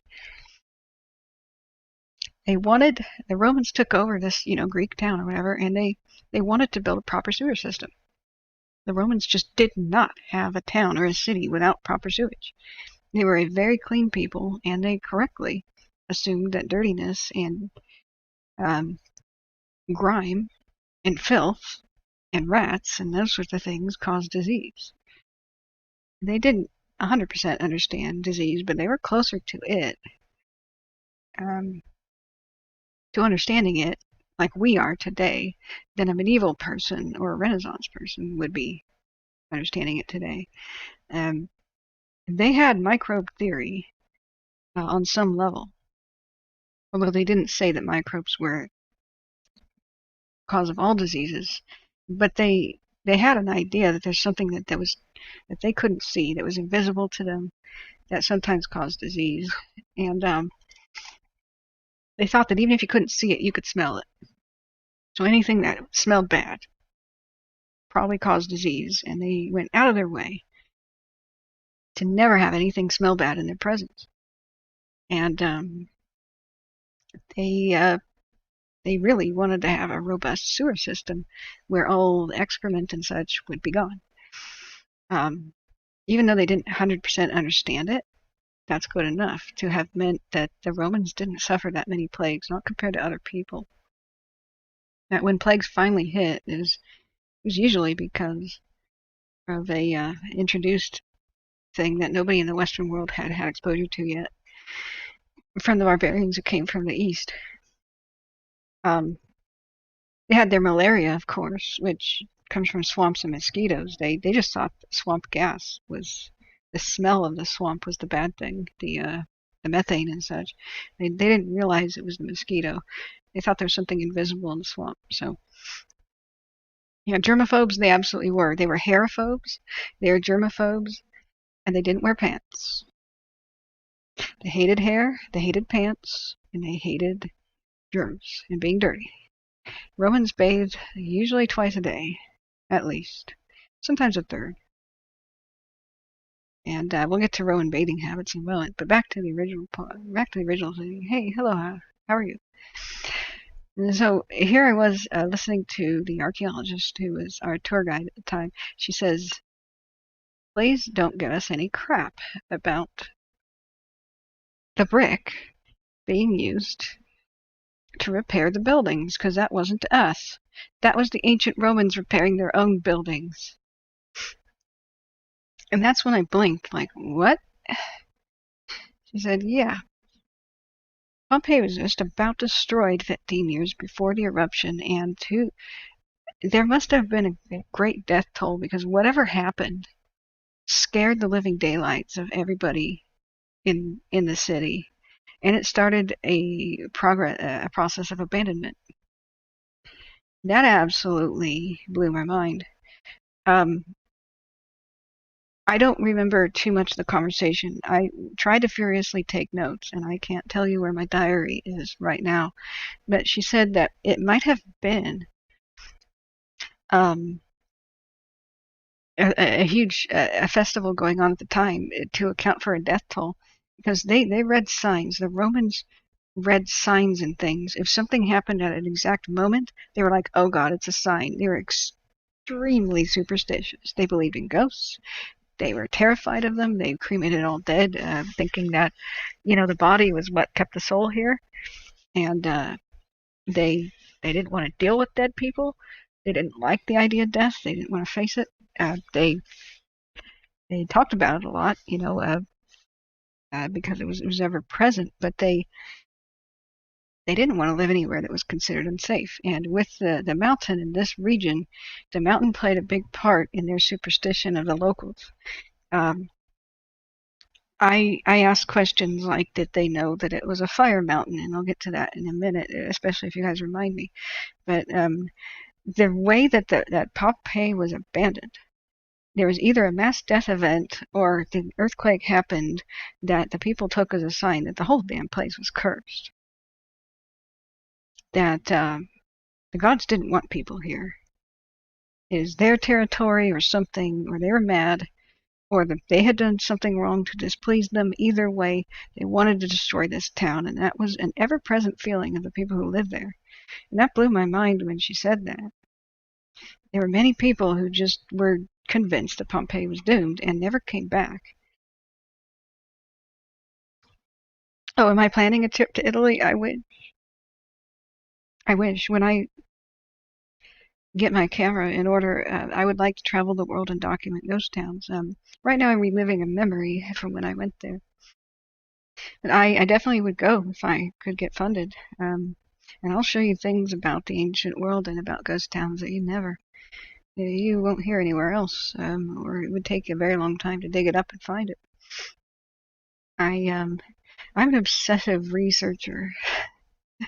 And I'm so sorry that I didn't write down more of my thoughts at the time, and I don't have my diary to just straight up read, but I was absolutely taking notes and trying to memorize everything that I heard. And with that privilege that the archaeologist said that I could follow them around after this, I just want to share that, because I think that's rare. I don't think that many people are allowed to get real close to the victims and to see what I saw. Or maybe it's an everyday occurrence, but they've just handpicked the people that they think are that interested. I don't know. I don't know what to say, but I do feel like I had a privilege, and I should share my insight about things. But I definitely would go back here. This is one of the most incredible places on earth. Just being in the Bay of Naples, even if Pompeii didn't exist, it's one of the most beautiful places on earth, and it's you can see why people live there. It's some place I could live, definitely. I didn't want to leave.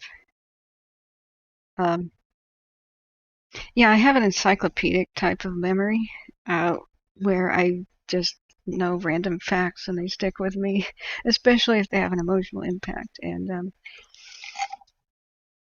I just connect other things together. That's my strong point in memory. I'll forget people's names the moment I meet them, though. So anyway, back to the story here.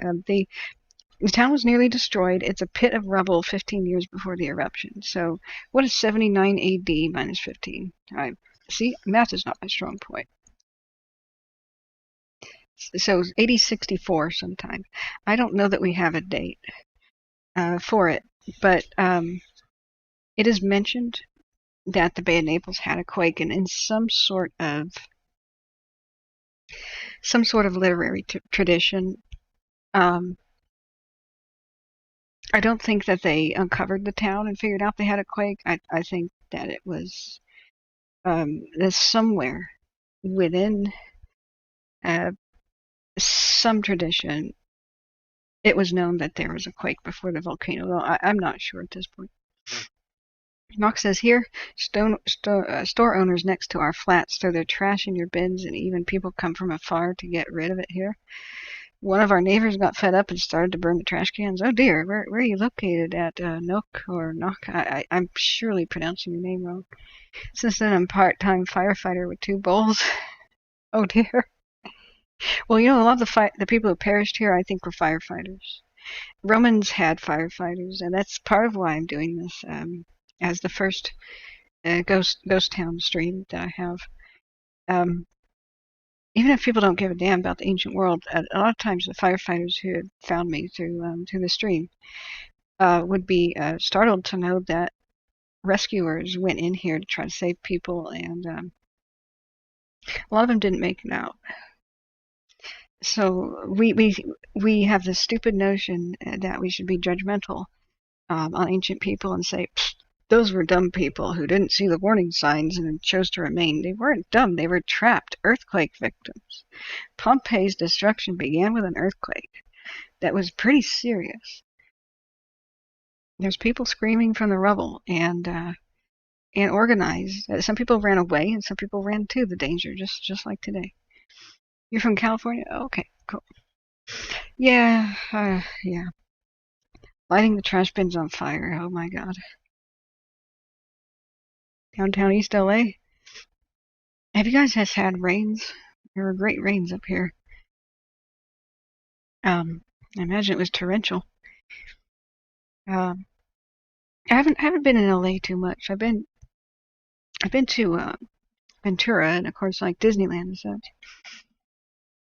But God, I wanted to do the Hollywood tour, you know, like of the where the stars used to be, and cool stuff like that. Where they filmed Terminator, I always wanted to check that out. The LA River, you know. Yep, California, the very flammable California. So if you're from California, you'll fit right in here. You're completely acclimatized. Like, I saw people from England just about collapsing. Here we were in the heat of summer. I think it was August or July.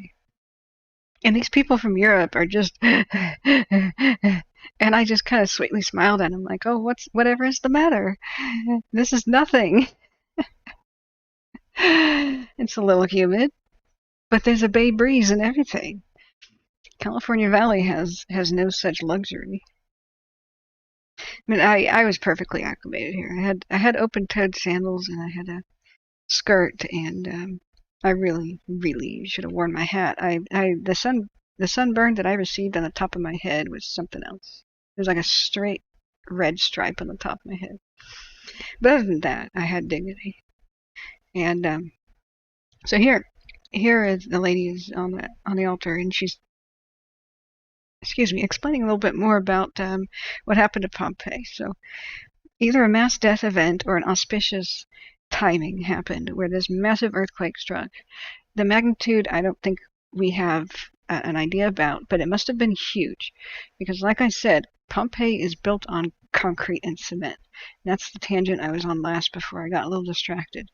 The Romans took over this town from whoever built it, the Greek colonists or Bronze Age Celts or whoever the heck did this. It's probably successive waves of different migratory and invading people that came to live here over the centuries. But when the Romans took over, they went, dang it. They put a shovel in the ground and it went clank.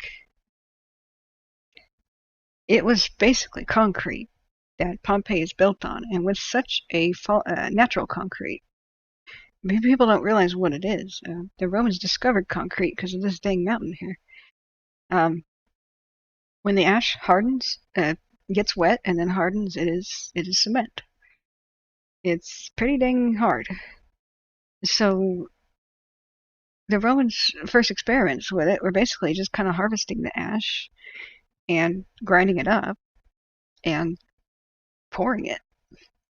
And that was a early mortar and this and that kind of a thing. I think mortar is actually lime, so I'm probably talking out of my thing here. But the point is, they perfected it over the centuries, and then they realized that the strongest bit of concrete was where the pebbles from eruptions were impregnated in it, when it was studded with pebbles. And so I think during the Augustan era at least, we know that's within the Parthenon. They strengthened the walls of the Parthenon and made that dome. Not Parthenon, excuse me, I keep saying the wrong word, the Pantheon. They made that dome without even a center because the concrete was so strong because they put pebbles back in it. They noticed that when the volcanic pebbles mixed with the ash, then it rained and then it hardened. It was some of the world's strongest stuff, and they could barely penetrate it with an iron shovel. They kind of had steel at the time, which is stronger than iron, but even that, they barely had tools that could penetrate it. Their excavations to try to build a sewer system, they just eventually gave up, and they had a hybrid system instead. They came up with the idea that they would have a hollow road, and the water would flow underneath the road out of the city. But trying to dig latrines was an extremely difficult thing. To try to get that to flow out of the city was an engineering marvel because they constantly had a flow underneath the toilets. And there's bathrooms. The Romans had public bathrooms. If you wanted to go use the bathroom, you didn't have to go to a bush or anything or a pot or something. Like medieval London, you went into a pot. In Pompeii, you went to the public restrooms. And you sat down on a stall and you did your duty, and underneath it was constantly flowing water that was at an angle like this. They had to angle the sewer so that water would flow with the course of gravity at a very exact angle.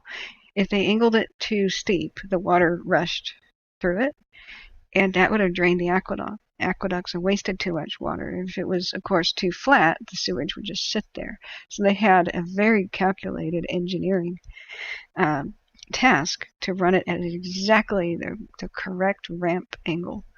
And the way they did that with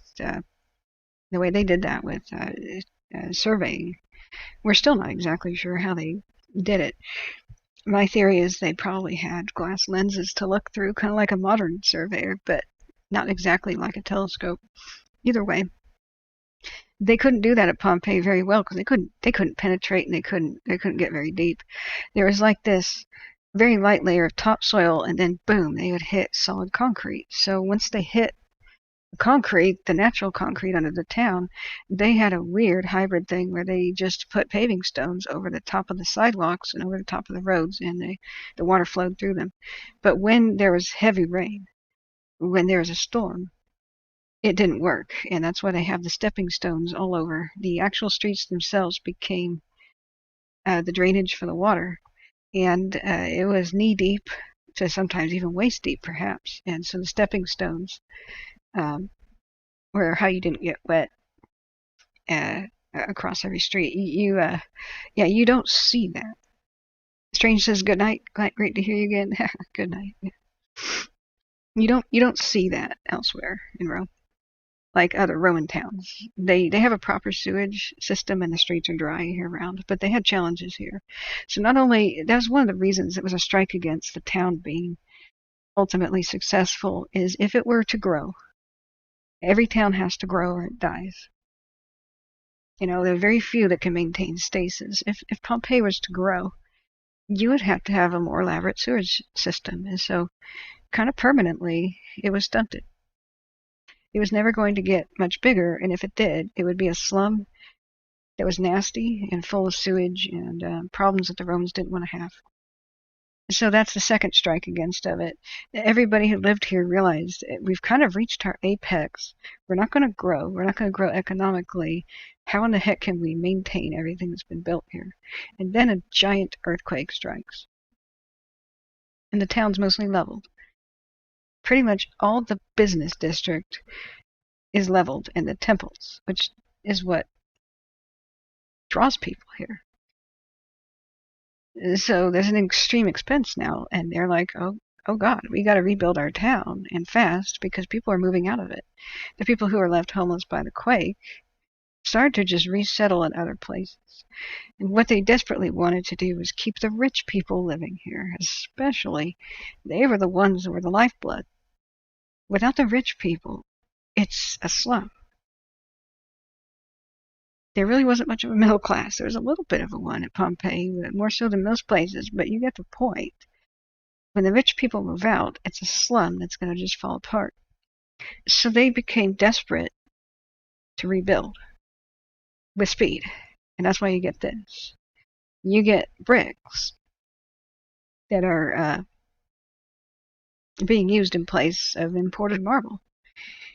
I think that it didn't look as crappy as it does today. If I had to guess, they probably painted it white to kind of blend it in. But they seem to have done a perfectly good job over here, where they're like, oh yeah, let's spare no expense. And then they kind of realized, okay, the cost of repairing this is going insane. And they then eventually started to cheap out and fill in with bricks. So at the time that Pompeii had the earthquake, it seems like the rebuilding was hard. It was hard to get any investment. It was hard to convince the rich people to stay. The rest of the Bay of Naples had wonderful places that didn't have any dang poverty. That had, you could just have your villas. You could be right on the ocean or right on the bay. Herculaneum was for rich people. Stabai was for rich people. Misernum was for rich people in the bay. But after the quake, Pompeii and Naples started being the place that the poor people lived because it was more affordable because it was now extremely dangerous to live there.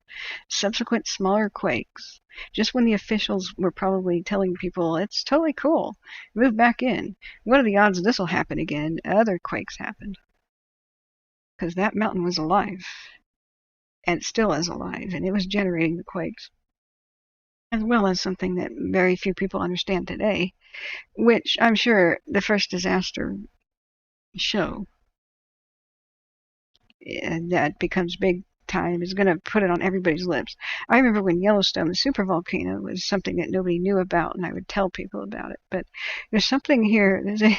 There is a supervolcano in the bay called Campi Flegrei, roughly here. And if you see this big circular thing, oh God, if you're wondering, is that a volcano? Uh-huh. Absolutely. That is exactly what that is. You see that circular thing, and I'm absolutely oversimplifying it to the point where geologists would be driven mad, but if you kind of look at this stuff, and these little craters from prior eruptions, and the fact some are underwater, and here's Vesuvius. Vesuvius is, to dumb it down, just a vent for a gigantic monster called Campi Flegrei. In fact, the Roman idea of hell had a lot to do with sulfur and brimstone, just like the Christian idea of hell, and the entrance was right over here. Like it was right over here. I can't remember where it is today, but something like there's a either here or here, like there's a cave that smokes constantly, a smell of sulfur, and they thought that was the entrance to the underworld. And there are Roman towns here that are underwater because just like Yellowstone, this supervolcano breathes. When it breathes, the town goes up out of the water and it's above it. And the sunken town has seashells embedded in it. When the magma chamber, whatever pressures get bigger, and it changes the seafloor of Naples and sometimes changes where water goes. And then slowly over time, that town sinks back down underneath the waves. And it'll do this again, again, again, come up and go down and come up and go down as the centuries go by. So there is a huge amount of ground movement here. That's part of it related to Vesuvius and part of it related to the supervolcano of Campi Flegrei. Yeah. So that should terrify everybody in Europe. It's not just Yellowstone that could end all of us, really. I mean, Campi Flegrei could really have quite an eruption that would destroy enough of humanity, if not all of it. It may have been instrumental in mass extinctions of the past. I'm starting to wonder if the destruction of the Neanderthals happened because of Campi Flegrei. There's some evidence, but we're going to go back to Pompeii now. So, no matter how they wanted to reassure people that that Pompeii was a safe place to live, it was proven time and time again that it just wasn't. And quakes kept happening, and presumably people kept dying, and there was no way, with all their masterful engineering, that the Romans could do a dang thing about it. They did everything right. They built on bedrock, or it's solid, well, cement. They had good construction materials, but you just can't compete with what a volcano does next door. It's one of the few places in the world where a volcano will shake everything to the ground, or a earthquake, no matter how solid you build. So where were the rich people relocating? They were going to Misernum. They were going to Capri, if you were mega rich. They were going to places like Stabai over here in Herculaneum. And ironically, Herculaneum was considered safer. Don't ask me why. Maybe it just didn't suffer as much in the earthquake, or maybe it wasn't that. I really don't know. Maybe it just wasn't shaken as much. But rich people relocated. So the witnesses are here at Misernum, which is where the fleet is, as they describe the eruption of 79 AD. Now, worth noting is we're on the subject of ghost towns. There's many more ghost towns here, some of which we have not discovered, but the eruption of 79 AD, as dang bad as it was, as horrific as it was, undoubtedly took thousands of lives. There were worse ones in the 1600s, the early to mid 1600s and the very late. And they destroyed two towns. The pyroclastic flows destroyed two towns here that we have eyewitness accounts and paintings of and such.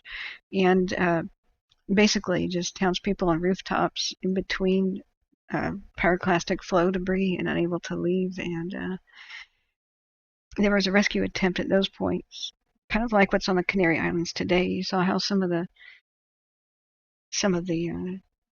buildings, the lava went around them at first.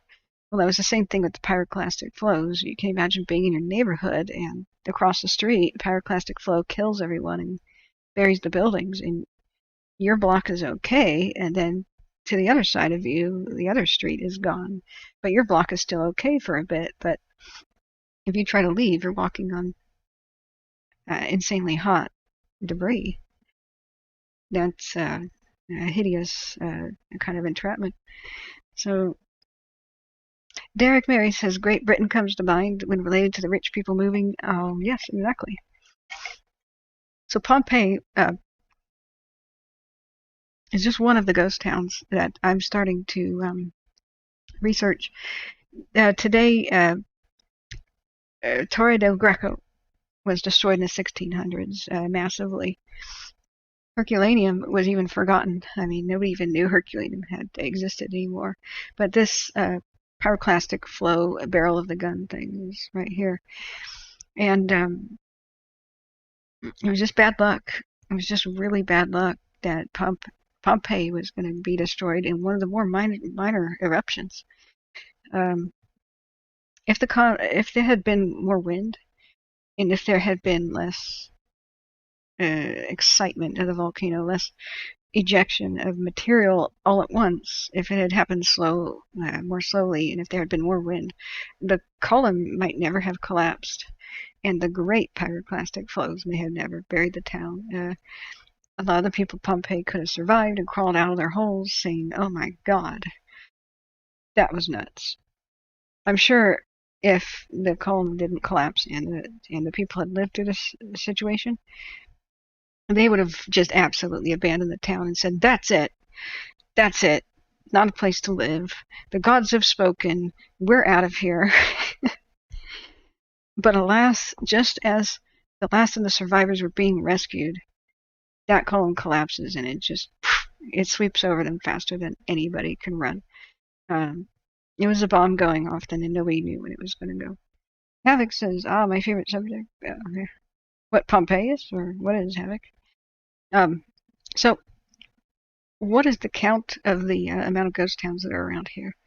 We have Roman Misernum. We have the other Roman town that's underneath the water that keeps coming and going out of the water. Like I said, Campi Fleury is breathing. We have ancient Capri, which is, well, rich people still live there, so it's just a section, So we have Misernum. This one, we've got Herculaneum, Uplandus, Pompeii, Stabii. And then we have in the 1600s, Torre del Greco was buried. We have a Bronze Age town somewhere over here.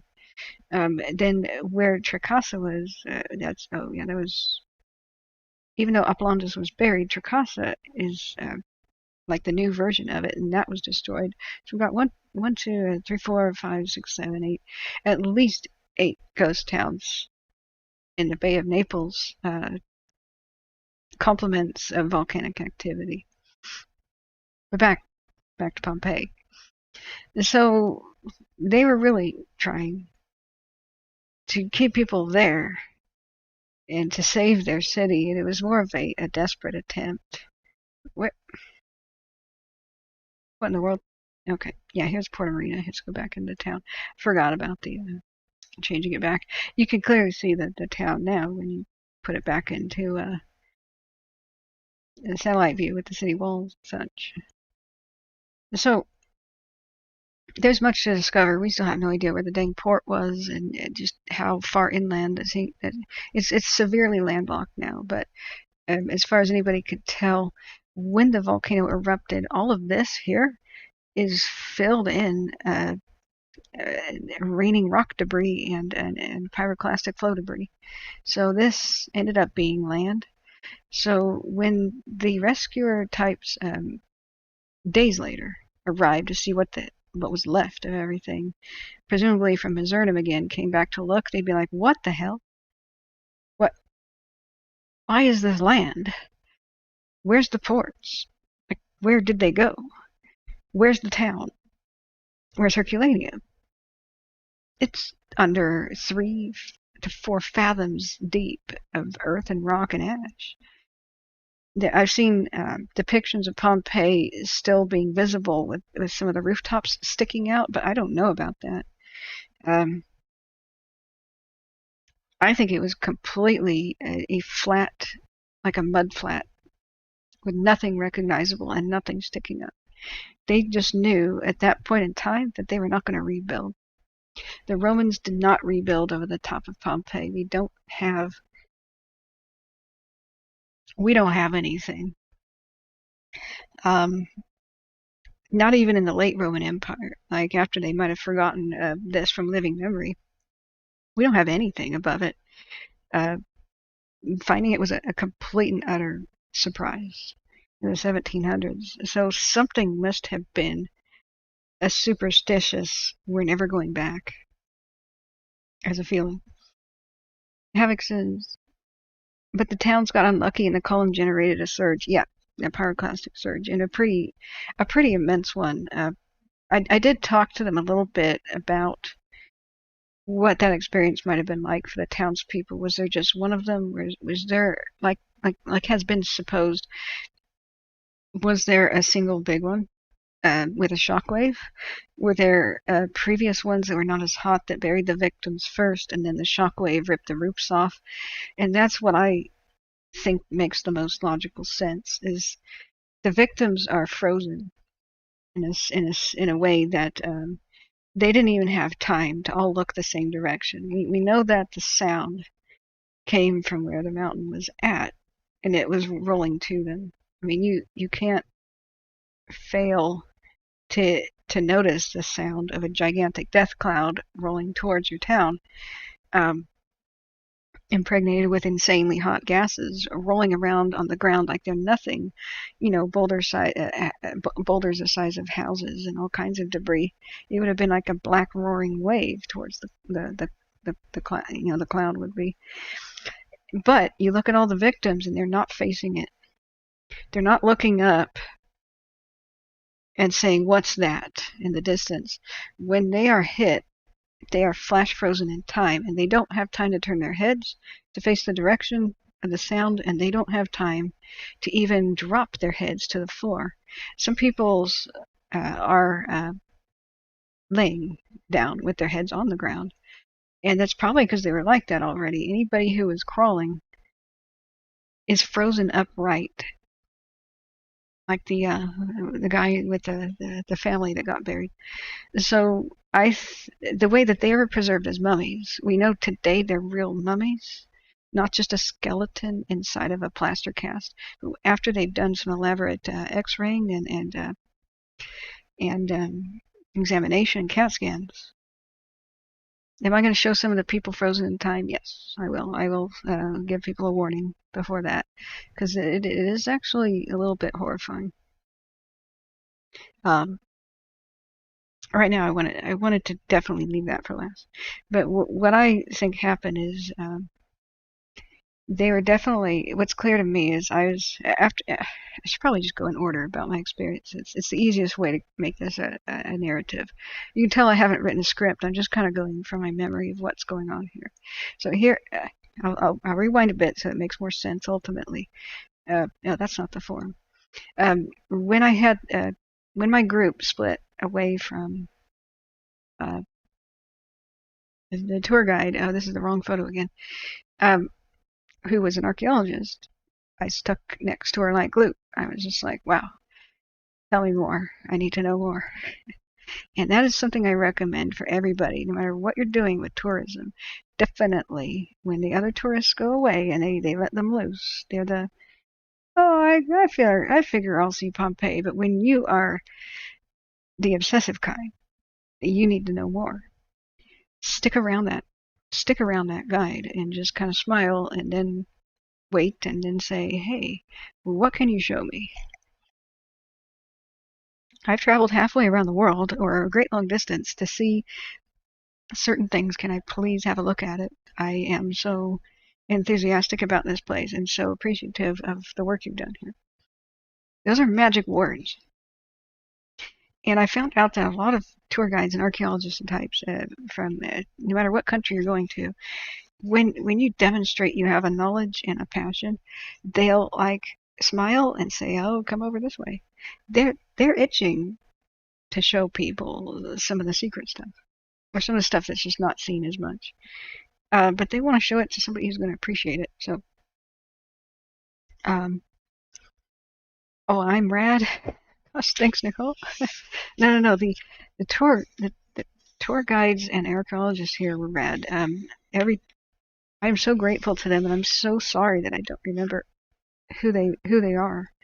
I just recognize faces on documentaries, and I have no idea if they're still involved with Pompeii or they retired or what. But here I am. She tells about how Pompeii was a struggling city, and then the eruption is its death knell. And there's always somebody in the crowd that says, "Well, didn't Pompeii rebuild?" No, just flat out no, they did not. And I think that they interpreted it as the gods have finally spoken. We were stupid to have ever lived here, and to have not heeded their warning. And or the practical ones who didn't believe in gods, like the Stoics, probably just said, well, let's just not build a large city here again.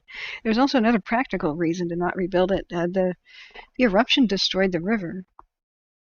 The great river that used to go by it didn't seem to exist right after the eruption.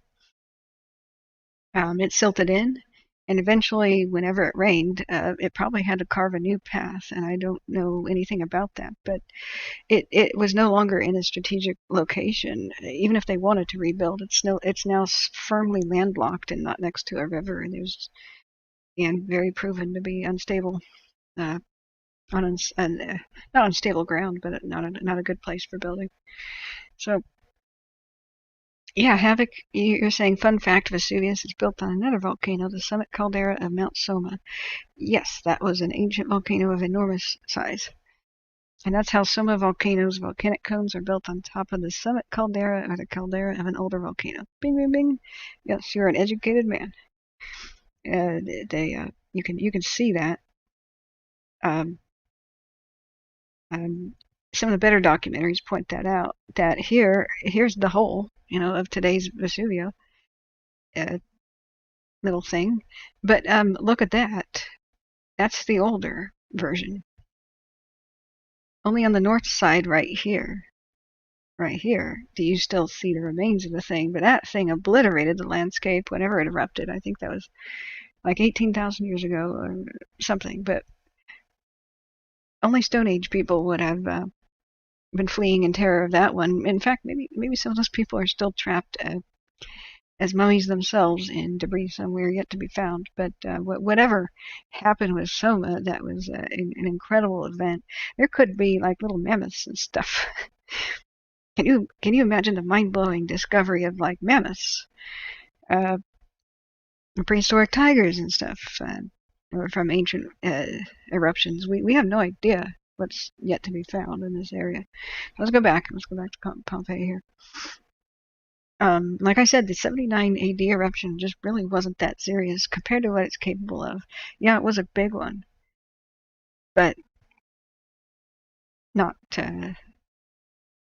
what you could see in the future. Yeah, the northern ridge of the caldera. Yep. So, back to Pompeii. So, I'm so sorry. This drives people insane, the way I go back and forth between things. But here, my group starts wandering away, and I'm there at the time. This is discombobulating. This is obviously different years that these photographs are here, but that's where the altar thing was that she was at. And so my group was pointed in the direction of the bathhouses and go over here and look at this and that. I do remember visiting, I think it was House of the Fawn and a couple others, but I was. It's funny. The chaperones tried to herd me away from the pornography of Pompeii, and it was everywhere, though. It's not like you could avoid it. So the brothel area, which a lot of people are able to visit today, was off limits, not just to me and I would have had to snuck around to get to it, but it was really under serious excavation at the time. It wasn't that much of it was kind of a new thing. New, relatively. We're talking about 300 years of excavations. They're not even done yet. But I stuck around like glue to the lady, the archaeologist. There's a couple things about her that I remember. She had some curly hair. I think it was a bit lighter in color. She could have just dyed it. I don't know. But here she was, ready to wander away, and I was like, "Hi there," and I let it be known that this is a life goal to be here. That I had an interest in archaeology that might be a career choice. That I had kind of at one point wanted to be an excavator, at least like a volunteer or something someday, because I was so fascinated by this. I really didn't know exactly what I wanted to do as a career. But back then, I knew photography was what I enjoyed, but I had no idea that filming and making documentaries would become affordable one day for the average person. So I didn't say anything like that, but I wanted to know the things that most tourists didn't know.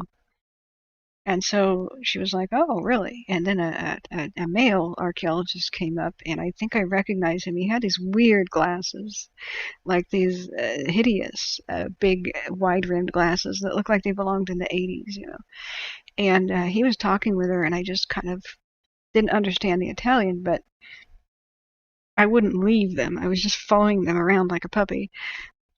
And they weren't telling me to go away either. I just had a couple of questions, and I was humbly and super shy, trying to get a word in every once in a while when they had a moment to talk.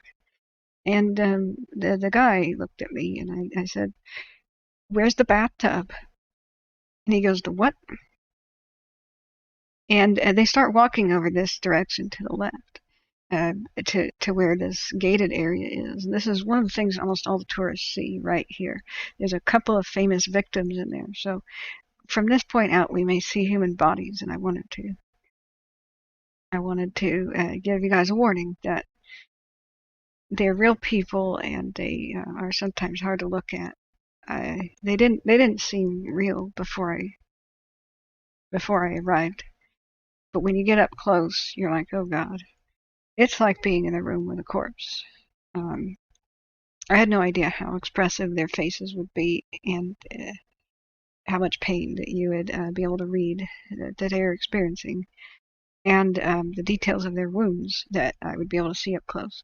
So that's my warning. That even if I tried to avoid it, the thing that was disturbing about Pompeii was the dead people are everywhere. You can go into the forum and you don't see any until you get over there. But surprisingly and shockingly, you could wander into any house or any building or any temple, and in the corner are skeletons on the ground in the open air, and they're just there, and you just turn the corner and see them, and there's skeletons.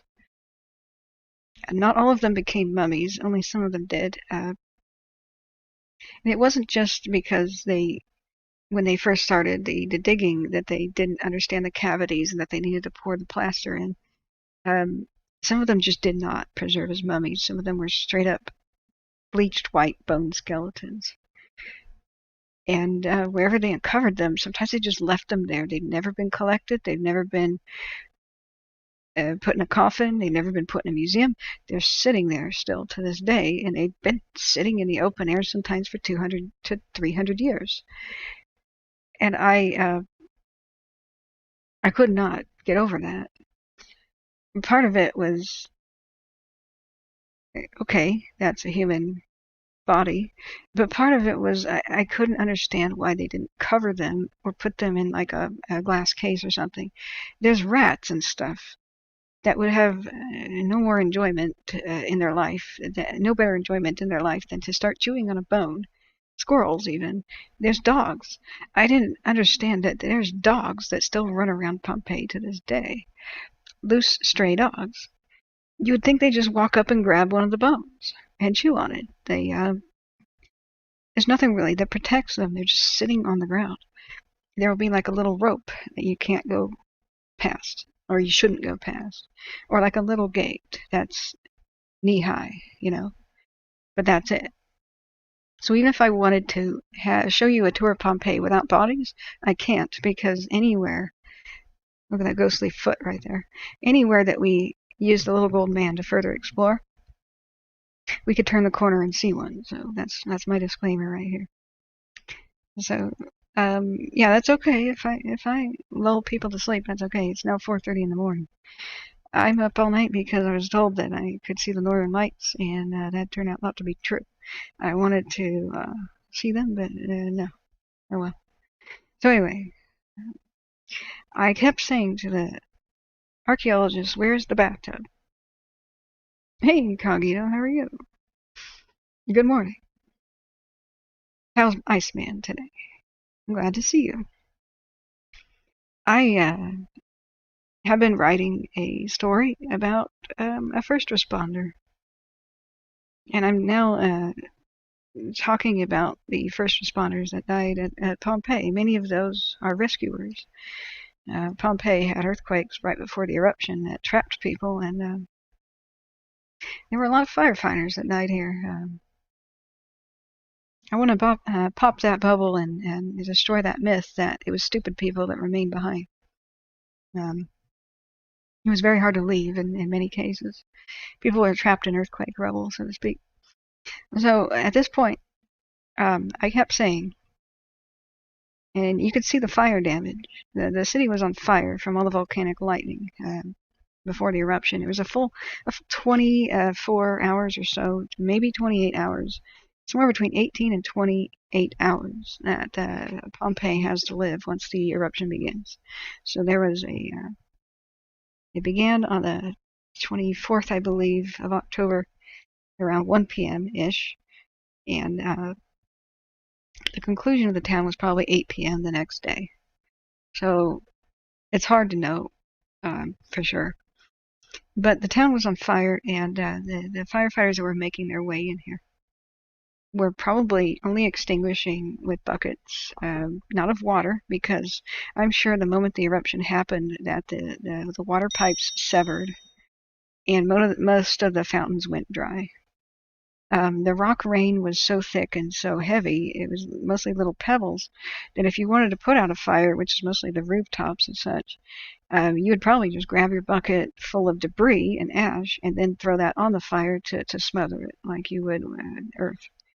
And I think they only tried to fight the fires where people were trapped. I think they, for the most part, were like, this town is screwed. It's over. Let's get the people out and get the hell out ourselves. But we do see some of the more able-bodied males who died have things in their hands like tools, or nearby them tools that they may have been trying to help people. And so the first thing I wanted to know about Pompeii when my group wandered off, I said, "Where's the bathtub?" And I was so thrilled that I wanted to see the bathtub. I said, "Which bathhouse, an area, or is it a villa that has the bathtub?" And they blinked at me like, "What bathtub?" I said, "The bathtub." There were two instances of incredible, where you would see the incredible power of the volcano, like the shockwave power. We know that there was a shockwave blast at some point. I think that was the very final one.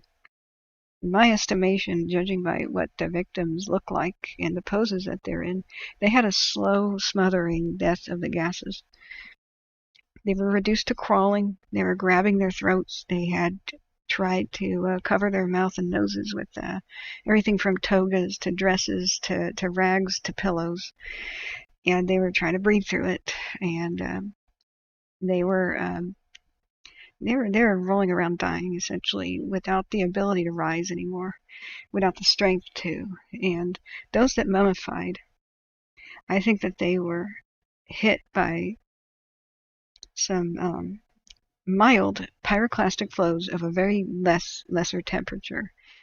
It is speculated that the early ones rolled right up to the gates of the town, like the northern city wall, and didn't really enter the town, but had killed everybody up to the town. And that subsequent smaller and smaller ones were getting that close, and maybe burying the people who were, especially on the northern end of it. And that seems to be where a lot of the plaster cast victims are located. The southern end has a lot of the skeletons. But then again, Herculaneum has skeletons, pure skeletons. But at Herculaneum, they're so close to the mountain that they were hit by the massively hot ones that vaporized all of their flesh instantaneously and turned brain matter into glass. I mean, they were really close to the mountain, but this distance was almost survivable distance. They were just almost. If the town had just been located like 2 miles south, they would have maybe been okay if they had had the good sense to leave on foot. But the victims who were in their poses, they couldn't even put their head down on the ground. Something hit them like boom, and they were covered in soft ash that must not have been at a very high temperature. They were flash frozen in their poses, and their hands and stuff are up in the air like they're reaching at things. Their legs are up in the air. Some people are in a pose like this. Their head is like so and their legs are like that, and their arms are like that. And the funny thing though was they were on their head. They were like upside down. That's because they were sitting on a chair or on a bed, sometimes holding a baby or nursing a baby, which really broke my heart to see that. There's a couple of real hard rooms to look at, but they were instantaneously flash frozen in their pose. They were not like moved and then frozen. They were just cemented into place. So the fact that they did a bunch of scans, and while I was there, the one thing I couldn't see was the dog. At the time, the only known animal victim was the dog of Pompeii, who was chained up, found writhing in agony and upside down as it breathed in hot gases. I really wanted to see the dog. It was part of my school curriculum to read this story called The Dog of Pompeii. And the dog was off for some CAT scan in some hospital. So that was one of my first disappointments. But it's very clear that they're in a state of choking to death on gases.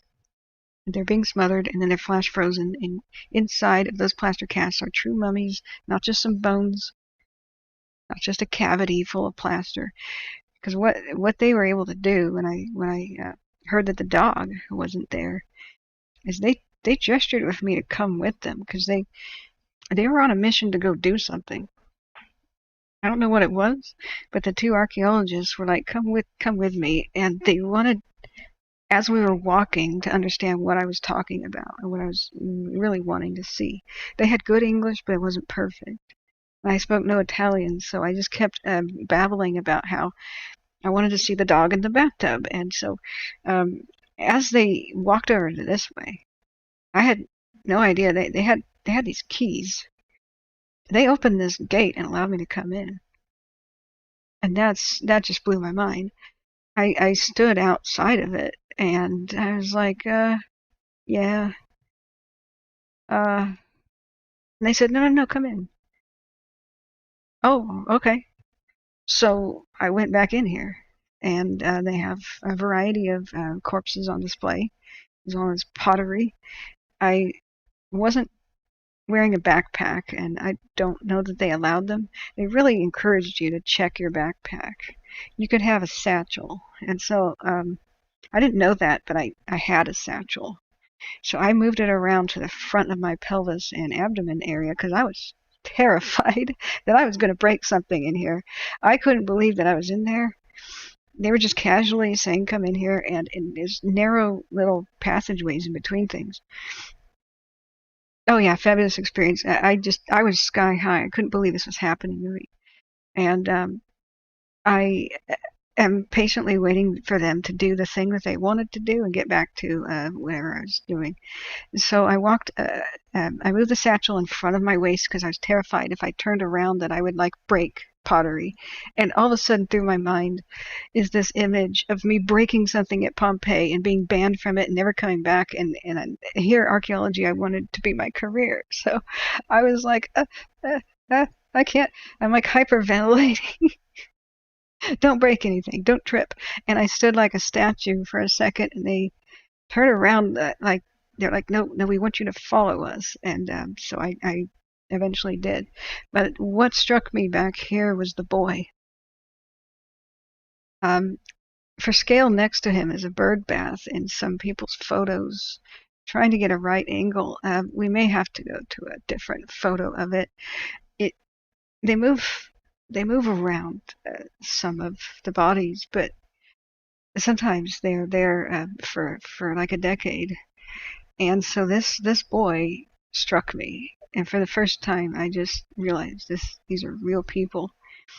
I don't know why people call this a man, but he's clearly not a man. If you put this bird bath right next to him, he's not as tall as the bird bath sitting down. It's a boy, like a young adolescent boy. Now I know that Roman full-sized grown Roman men were pretty small. Ancient people were small in general, and Romans ate pretty dang well with nutrition, so I don't 100% buy the whole it's nutrition. Modern nutrition means that we're bigger. that doesn't explain everything. The Roman rich people were absolutely well fed and not very tall either. You look at the doorways and they're pretty dang small. You got to kind of, a lot of the men have to crouch to enter, the places at Pompeii. But this was clearly a boy to me, not just a smaller version of a man. There were like height requirements to become a legionnaire, and you had to be about 5'4". That was about average, and you're not supposed to be beyond 6 foot tall. That would mean that you were so big compared to the other average Romans that you wouldn't fit in with the what do you call that? The formation. You'd stick out like a sore thumb, and you'd be a target. And they'd have trouble arming and equipping you eventually later in the era. But this boy, I think they found him crouched in a doorway, and he has a blanket. Some people describe it as a toga. Some people describe it as, like a cape, like he's some sort of a soldier. He's not. He doesn't have anything of the soldier on him. He doesn't have a sword. He doesn't have anything to say he's anything but a civilian. In fact, what it looked like to me is that he was a child with a blanket, absolutely bawling and crying, alone. And I think he was found alone in a doorway, suffocating, and trying to put the blanket up to his nose and face. And it's one of the more heartbreaking of the bodies to see. When I got closer to them, you can see the impressions of their fabric, which is absolutely mind blowing. That's how we know that they're not just a skeleton, everything preserved inside of there. And later, the results of their CAT scans showed that there's a significant amount of tissue and bones and full-size skeletons within there. But that wasn't a surprise to these archaeologists. It was a surprise to me because here I am, an ignorant tourist, being told on TV and stuff that these are plaster casts and all the bones and all the bodies rotted away. But smack in front of me with so many of these that I got to see very up close and personal, their bones and teeth are sticking right out of their mouths and their hands. Like you can see their finger bones coming out of their hands. It was absolutely horrific. And their teeth are gleaming white, the whole fluoride thing in the water. And so Derek says, I had a holiday in Cyprus and ended up visiting Egypt and Israel. These places are so interesting indeed. Yeah, absolutely.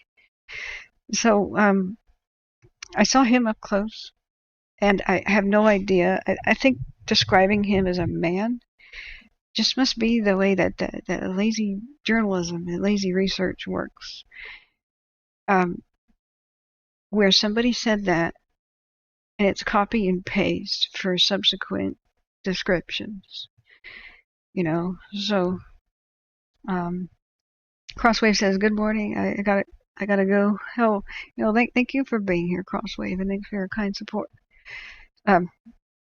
Here I am back in here. They're chattering amongst themselves, the two archaeologists, and I finally get the courage to really walk around back here. And other people were walking by, but they would just look left, look right, take a picture, go on. And I'm just like, I'm trying to look at every little thing because it was just incredible. Like, here's a cart. It just, there are things back there you don't see. And then I came face to face with that victim right there. And his skull, the back of his skull is sticking out of his head. That's bone right there. That's not the plaster. It's like the plaster flaked off or something. Excuse me. Now, firefighters, sorry, firefighters would know, looking at this victim's pose, something that the average person would not. And this gets a bit dark here, so I don't know, Cogito, if you're still here. But a experienced firefighter who's been around the block, who's seen victims of a normal structure fire, would would instantly recognize the pose of this victim. I got a very good look, and I was struck by the withered legs of the victim. It was kind of startling that his legs were tiny, and he had a pretty robust, barreled kind of a chest, and strong arms of a decently, not an athlete, but a man. And I was just kind of puzzled. And he's in a weird pose that's unlike the others. Yeah, Cogito, yeah. He says, yes, seen burned bodies before. Then I think you would specifically recognize his pose. I got a real good look at him, and he didn't look like the others. He was not in pain or distress. He was, in my opinion, already dead at the time of the eruption. I think that, there's just a few reasons that they explained to me, the archaeologists explained to me why people did not evacuate. You were A, trapped in the rubble of the earthquake that began when the mountain blew its top. B, extremely worried for somebody else who couldn't leave, so you stood by their side, like the woman giving birth. Her whole family stayed with her, and even household slaves that could have run away. They must have really, really liked her and wanted the babies to survive. C, you were a first responder trying to attend to the trapped people. Or D, you were an unlucky slave sent back in to watch the property of what's going on. Because when some of the richer people left, they were worried about looting. And they were like, hey, slave, go back in there and check on things. Just take a look and leave. I don't think they told their slaves to stand guard. I don't think that was what they did. But I think since almost every Roman house had a safe, that they told the slaves to go in there and empty the safe at the very least. But a majority of the victims, I believe, are wearing the slave belts. I don't think he had a slave belt at all. This victim here, I think, was an invalid and died before the eruption, and he was located inside of a burning house. Yeah, you're right, Kaguya. Absolutely. So when firefighters see that, they think that this person died in a fire, and the heat of the building, of the fire in the building, is contorting his tendons and making them contract. And there's a slow pulling of the tendons if you're slowly cooked, like if a body is slowly cooked. And they start to have a knee up position. And the spookiest thing of all is that their arms will raise up into the air. And they will lean back and their chin will tilt up because their neck is contracting. And so their chin tilts up and it's like they're looking directly up above them. And then in some cases, the hands will start to curl. They'll not be completely flat. The hands will make a C shape, and in some extreme cases, even the feet. But here, I believe that this was one of the luckier types of people who he was either dead before the earthquake even happened. We must remember this is a living city of more than 20,000 occupants. He could have been dressed up for his funeral. He could have been laid out inside of his house with his hands folded across his chest, decked out in his toga because he obviously wasn't a slave. And the way that his legs are withered, I want to say that he's a member of the nobility. Because only a member of the nobility would kind of have survived like that. I think he's a victim of polio. He has absolutely withered legs. If not polio, which was a big thing in the ancient world and in Europe, if not polio, which I think strongly it might have been, because polio is spread as a waterborne disease. And what did the Romans like to do? They loved to swim and be in the bathhouse, collective, communal, public bathhouses. If he's not a polio victim, he could have been some sort of an athlete who became a paraplegic. He could have been something like a charioteer, would have had a wreck. Chariot wrecks are really bad if you've ever seen them in like Ben-Hur. But he's living here, and either he died already, or he was dying and people left him. That's really sad possibility. That it was the conclusion I had at the moment when I was first looking at him. Um, I imagined the worst. I imagined that he's an old man who's helpless, and his slaves left him behind, and the townspeople didn't hear his cries for help, and he was trapped in something. But no, I believe now he was already dead because of the pose he's in. He's laying flat on his back, probably on a bed, and he was probably posed with his hands clasped or flat on his sides, because he's in one of the more peaceful poses of anybody else that I've seen.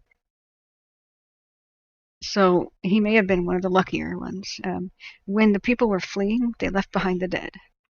It was not like, oh, let's bring the dead with us, let's tow them along. No, there was chaos. There was volcanic lightning, starting fires all over the city. There were hot rocks raining from the sky. People would eventually randomly drop dead in the street because one the size of a donut just smacked them in the head.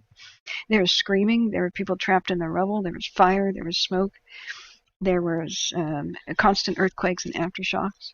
Nobody was gonna just like, oh, let's transport the dead out of here. I think they just ran, and his building that he was in caught fire. And then in the heat of the building, his corpse was in the not the direct path of the flames. I didn't get that impression at all. Down by his legs, it kind of seemed like his toga or whatever he was wearing. It has a strange rippling pattern.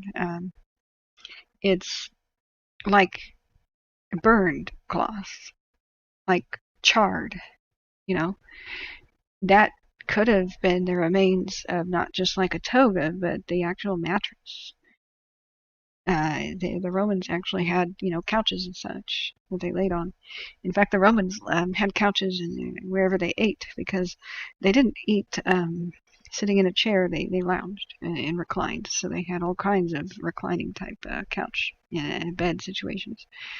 But he was in the process of contorting in the heat when, boom, pyroclastic flow of low degree and low temperature completely surrounded him, buried, filled every nook and cranny of the house, and immediately cooled before, like, vaporizing the bodies.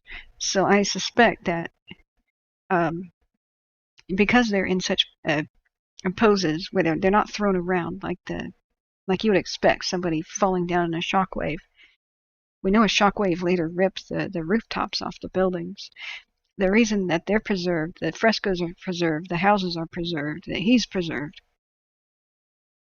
is that there were a lower temperature, weaker pyroclastic flows that could kill and could bury.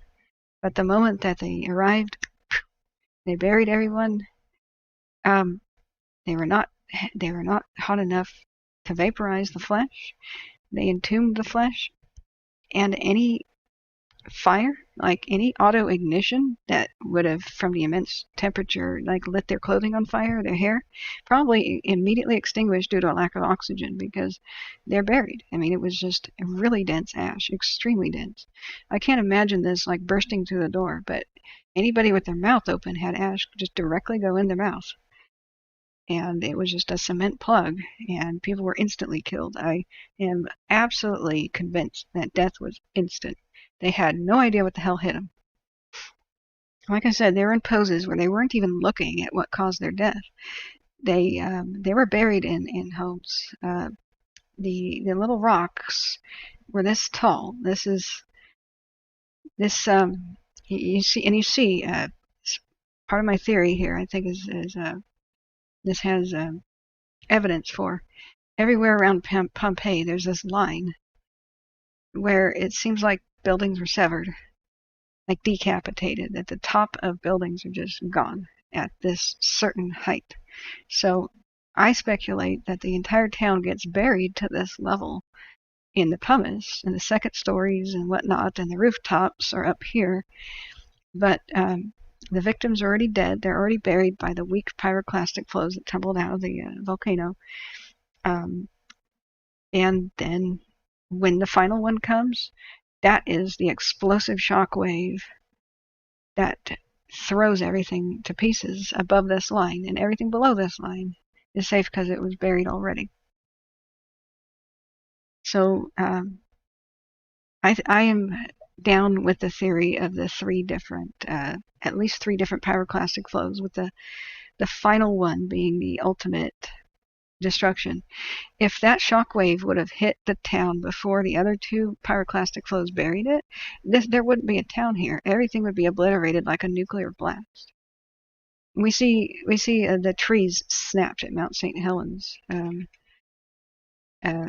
Trees snapped Mount St. Helens at the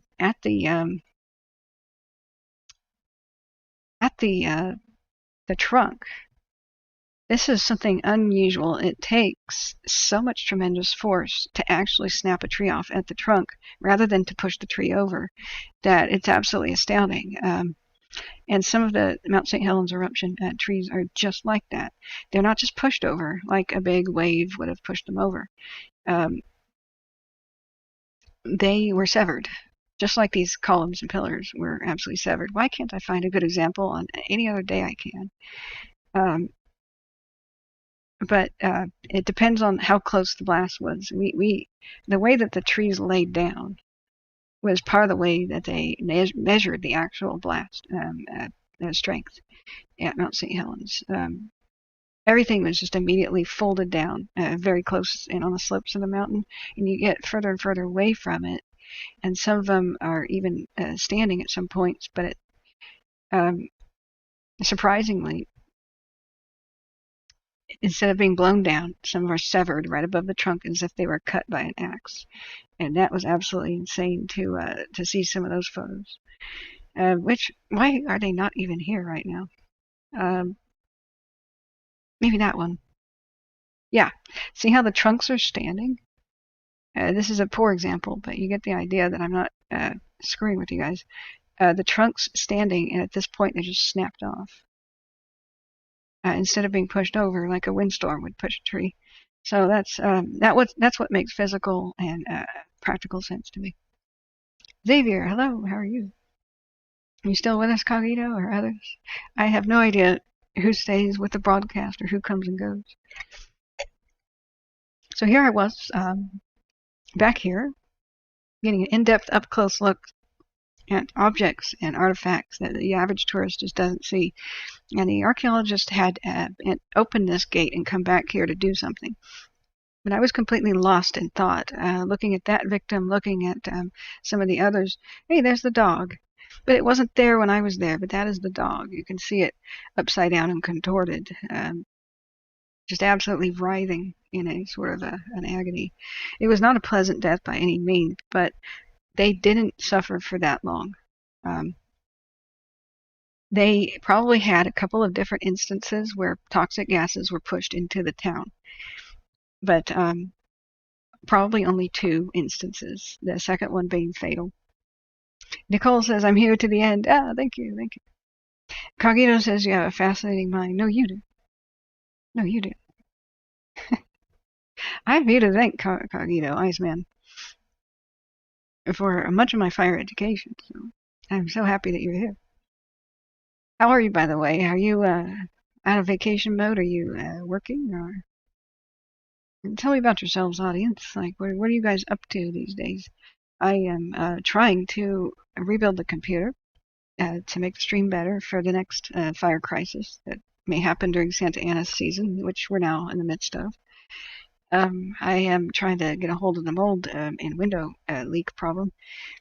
I'm just now feeling better. I had 2 weeks of bronchitis, probably because of the undiscovered mold. But I'm getting better. I want to travel around and get the camera going and start making documentaries for real. But this is a hangout session, and I'm sorry if it drives anybody crazy. Just came back from a week in Orlando. I'm jealous. I'm supremely jealous, Cogito. Did you go to Disney World? That's a pretty amazing place. So here I am back here, taking an intimate look at some of the victims and starting to realize, oh my God, some of the details on these victims are so personal and particular. You can kind of get a little, you can get to know them a little bit. Once they were done with whatever they were doing, I kind of came out of my trance because I have a sort of tunnel vision mode that I go into where I forget the entire world around me and I'll start imagining things like the actual destruction of the town and, sights and sounds and who picked up this vase last and why does it have a chip? Is it because it fell over? Did somebody drop it while they were running? And I'm lost in ideas. And they finally came over back to me and said, "So, what bathtub did you want to see?" And I kind of blinked back into reality and said, "The bathtub that flew across the room." And they blinked at me and kind of grinned like the, a flying bathtub.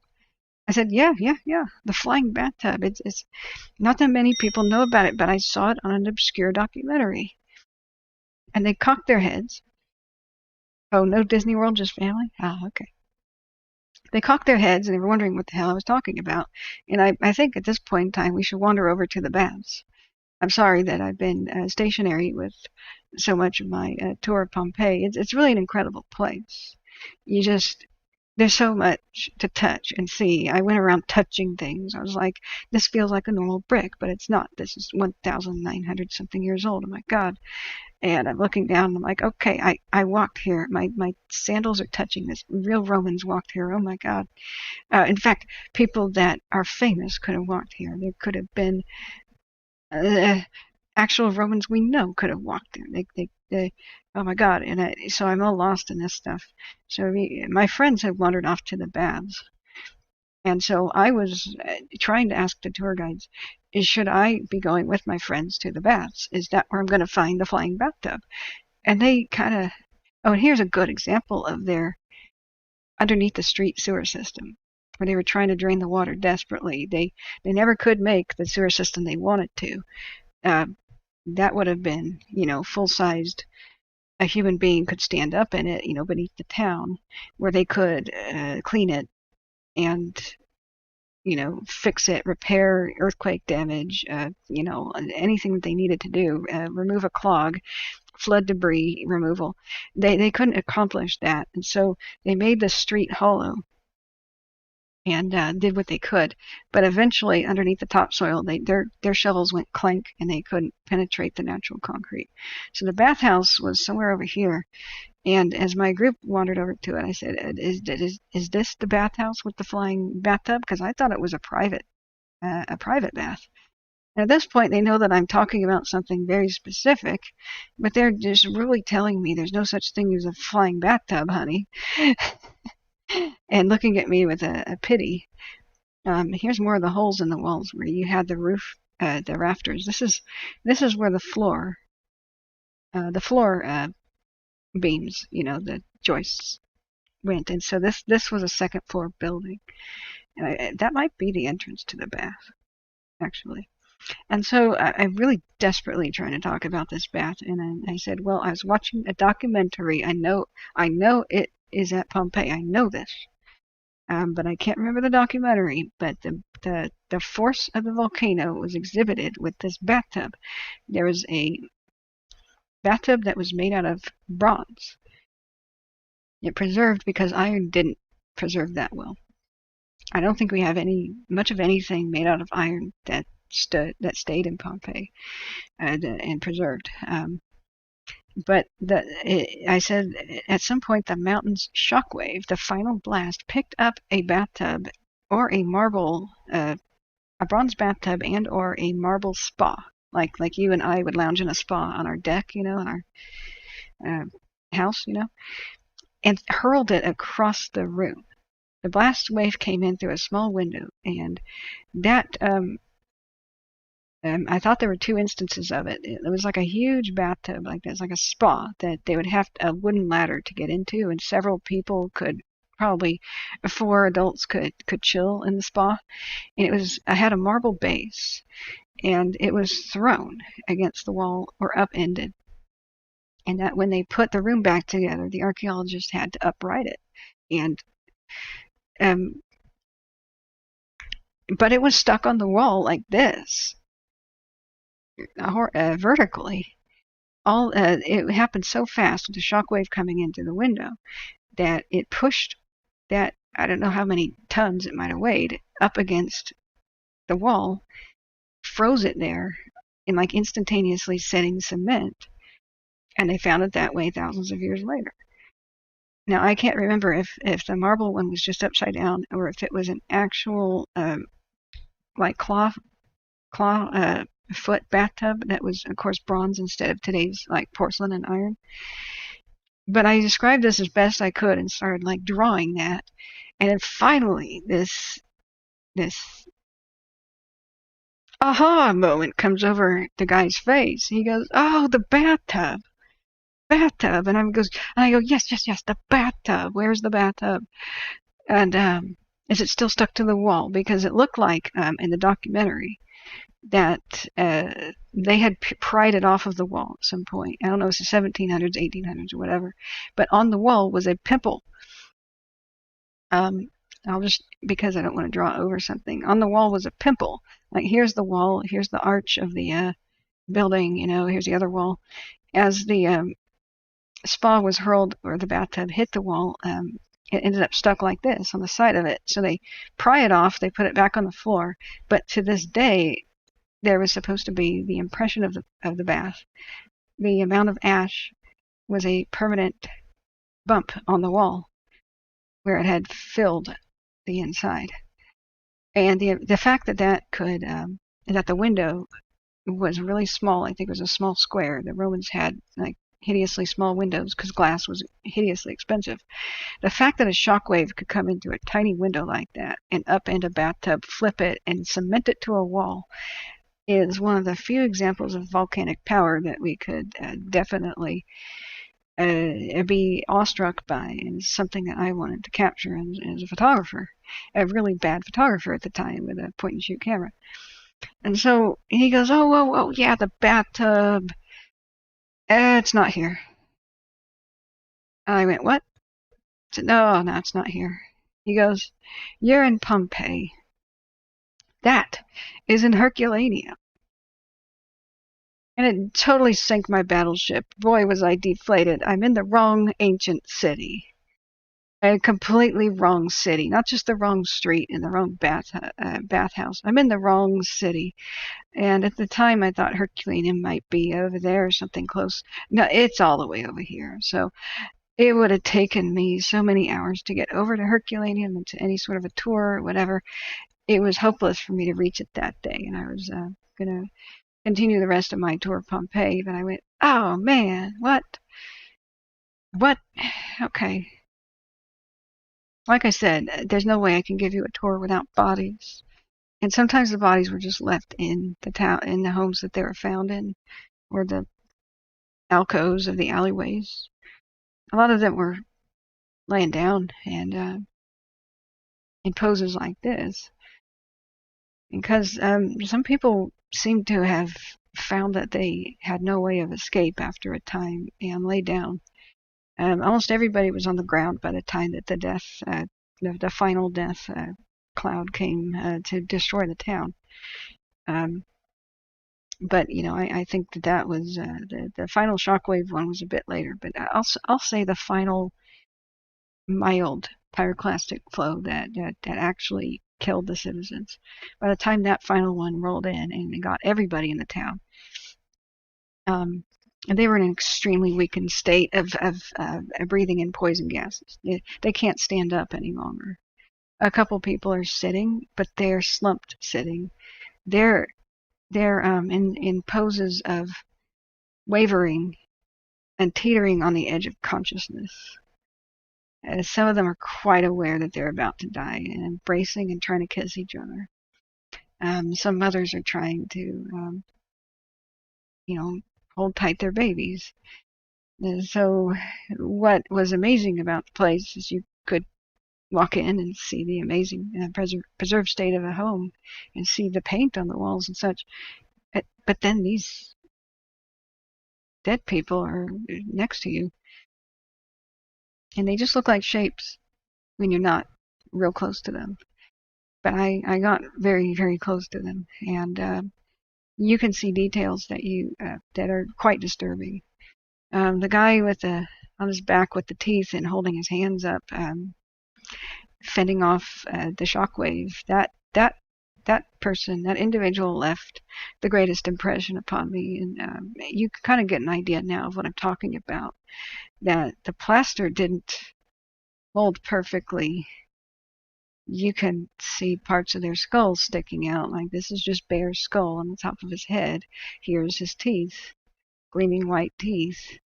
But on others, you can see their facial expressions, the exact moment of death. And some of them are absolutely terrified and in hideous amounts of pain. So this is not the individual that disturbed me the worst. The guy on his back with the finger bone sticking out was. I didn't take a personal photograph because it would not have it would not have come out without a flash. And flash photography was absolutely forbidden. It's very destructive.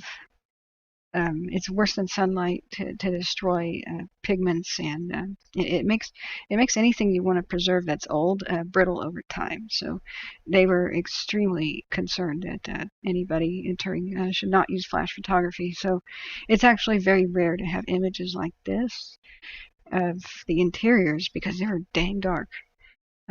In most of these homes that had the frescoes, they unfortunately a lot of the town burned in the last 24 hours of the city, and so where the fires were, the frescoes crumbled apart and they became dust. In portions like this is where you can get a good example of that, but in other parts they were absolutely fresh and looked like they were painted yesterday. And so I talked to the archaeologist about that as I was still following around like a puppy. Tracy says, much love, lunchtime. Yeah, come back and see us. And so one thing that blows my mind is the fact that a lot of these frescoes were painted yesterday. That's what she told me. I said, what? I said, yeah, especially in some other parts of town.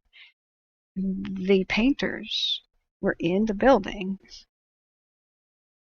in the process of painting these.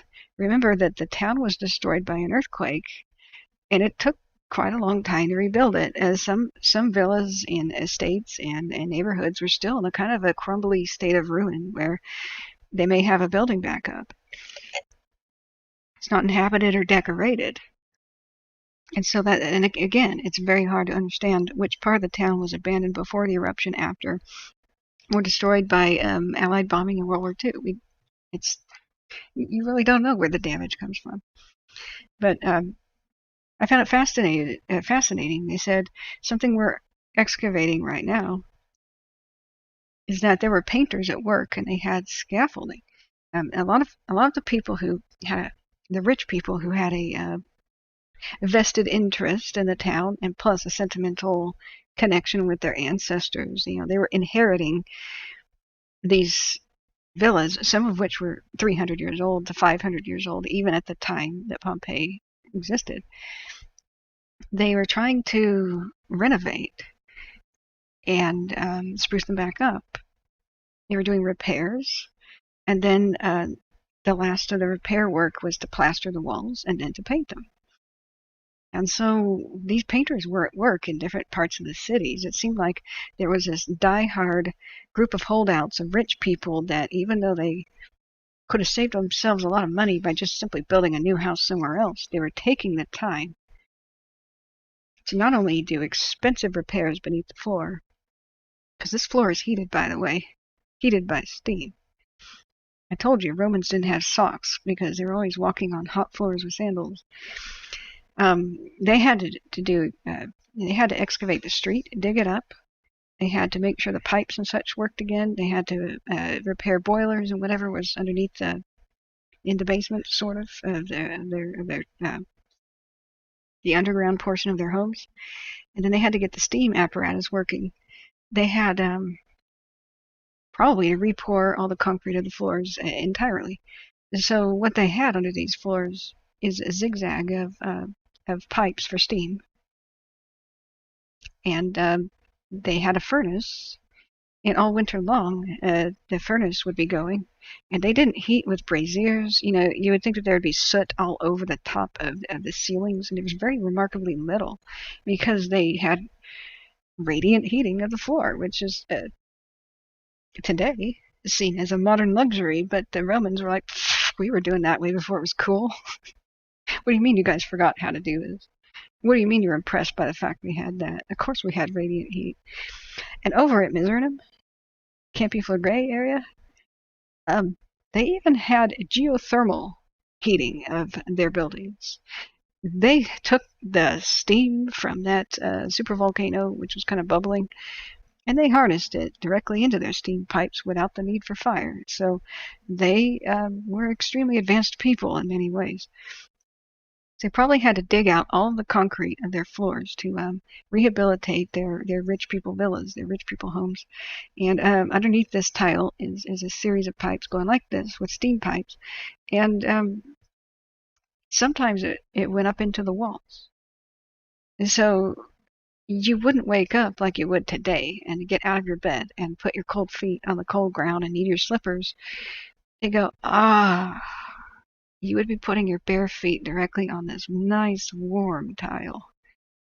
It would be lovely to wake up in a ruined villa and just bask in that kind of luxury and snap your fingers at your slave to come bring you your toga and dress you, before your morning bath. Or hell, maybe you would just make your way naked over to your morning bath and then they would dress you. But you would have a nice warm bath because that's the way they heated their baths. So these older homes that the tour guide was talking to me about it. Wonder if the town constantly smelled of sulfur. Yeah, the one over by Campiflagre probably did. That was known as the entrance to the underworld and hell. Campiflagre, it was definitely their hell. The Romans knew that sulfur was extremely toxic. So when these victims first smelled the sulfur, which I think they only did a few times, I think they became extremely alarmed and knew that they were going to die here if that intensified. What they did to get their homes free of rats and lice and stuff and ticks and bugs and there's no such thing as a flea collar, so every dog had fleas all over it. And people eventually did too, and the fleas would make their way into your beds and bed mattress. And the way that they fumigated was they would take sulfur that they mined. It was probably one of the worst jobs a slave ever had, was to be a sulfur miner. If you were a really bad criminal, the bad criminals got the death sentence jobs, like being a sulfur miner or a hard rock gold miner. You were expected to die in the mines. But they would actually go into places like craters, perhaps even into Mount Etna, and harvest sulfur. And the rich people and anybody who could afford it really would take sulfur and they would seal up the home and burn sulfur inside of it to kill everything within the home, mostly pests. So I feel like since the theory goes that there were probably 2 to 3, maybe even 4 minor pyroclastic flows that rolled down the mountain, a couple of times the people who are trapped or staying behind in the rubble, they would have started to choke because those pyroclastic surges would have pushed the sulfuric gases, hydrogen sulfide, into the town on a wave.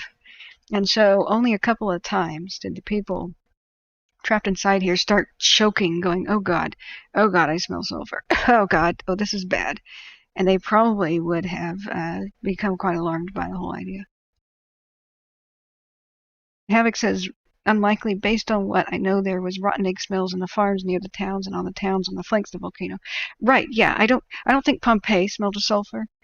I think that the water probably did, that the moment that the volcano came back to life. I'm talking about specifically Campiflagre, Misernum, and the underwater ghost town that's over there by Campiflagre.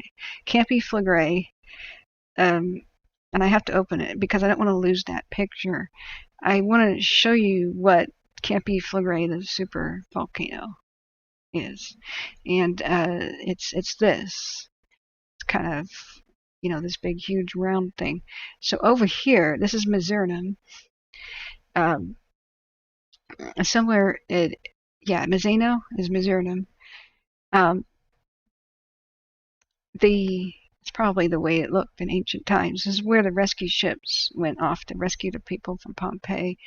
Um, there's a mystical cave that was sacred to the Romans and probably the Etruscans and others too, because it was steaming constantly, that sulfur smell, and there's boiling mud and all sorts of sulfur coming around somewhere from here. Yeah, here Via Campi Fleury is that famous avenue. They have like basically volcanic craters here that would bubble. They had bubbling gases coming out of the water, and so the Romans understood these gases were flammable too. It didn't. They would occasionally become ignited by things like lightning and probably somebody sparking them on purpose, and that's why it had that connotation of hell. The sulfur smell, the gases that were bubbling, everything, they were really afraid of it. Remember, the Romans thought that bad smells caused disease. And if you were a sulfur miner, it didn't take a rocket scientist to understand how their lungs got screwed up and how they eventually declined in health and became weak asthmatics and such, and eventually sometimes even suffocated in the mines. And so, right. So he says, but there were likely weeks leading to the eruption, along with earthquakes. Brimstone, yeah, that's the biblical term for it, is brimstone. Um, the I'm saying that over here definitely had that smell. The Romans knew what the smell of sulfur was, and it was bad, and it stung their eyes, and it just didn't take a rocket scientist to understand it was toxic, and that you didn't want to do the work. If you needed sulfur, you would hire slaves. I mean, you would send slaves to go retrieve it. Yeah, Havoc is saying the bay you see right there is only one of two calderas. The bay is only the youngest. Oh God, that's scary. Yeah, it's been a while since I've seen that hair-raising documentary. It's not really a documentary. It's just a volcanologist talking about Campi Fleury with a English translation that absolutely chilled me to the bone. At the time I visited Pompeii, I didn't know about Campi Fleury. It was really not understood, and supervolcanoes weren't particularly understood. But it was weird that the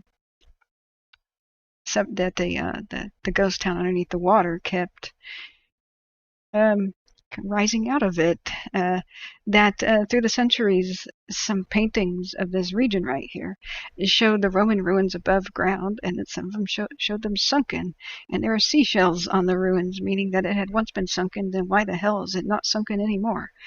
And that's how they understood that the ground and the bay itself was rising and falling like the breath of a volcano.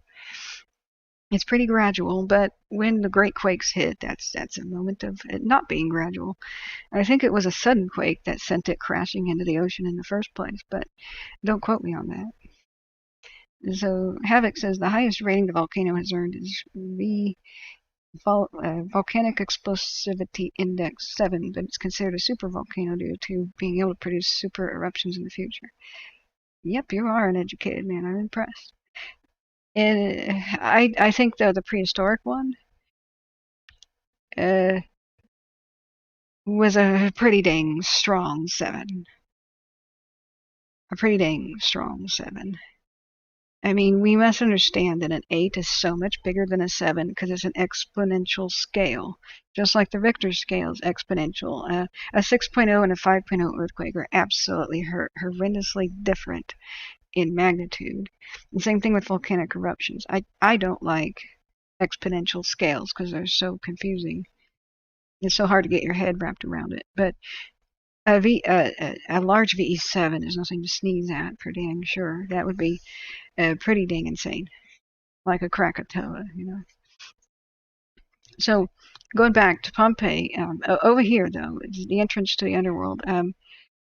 maybe we should just Google that real quick so you get to know what I'm saying. The Roman entrance to the underworld at Avernus. Is that Lake Avernus?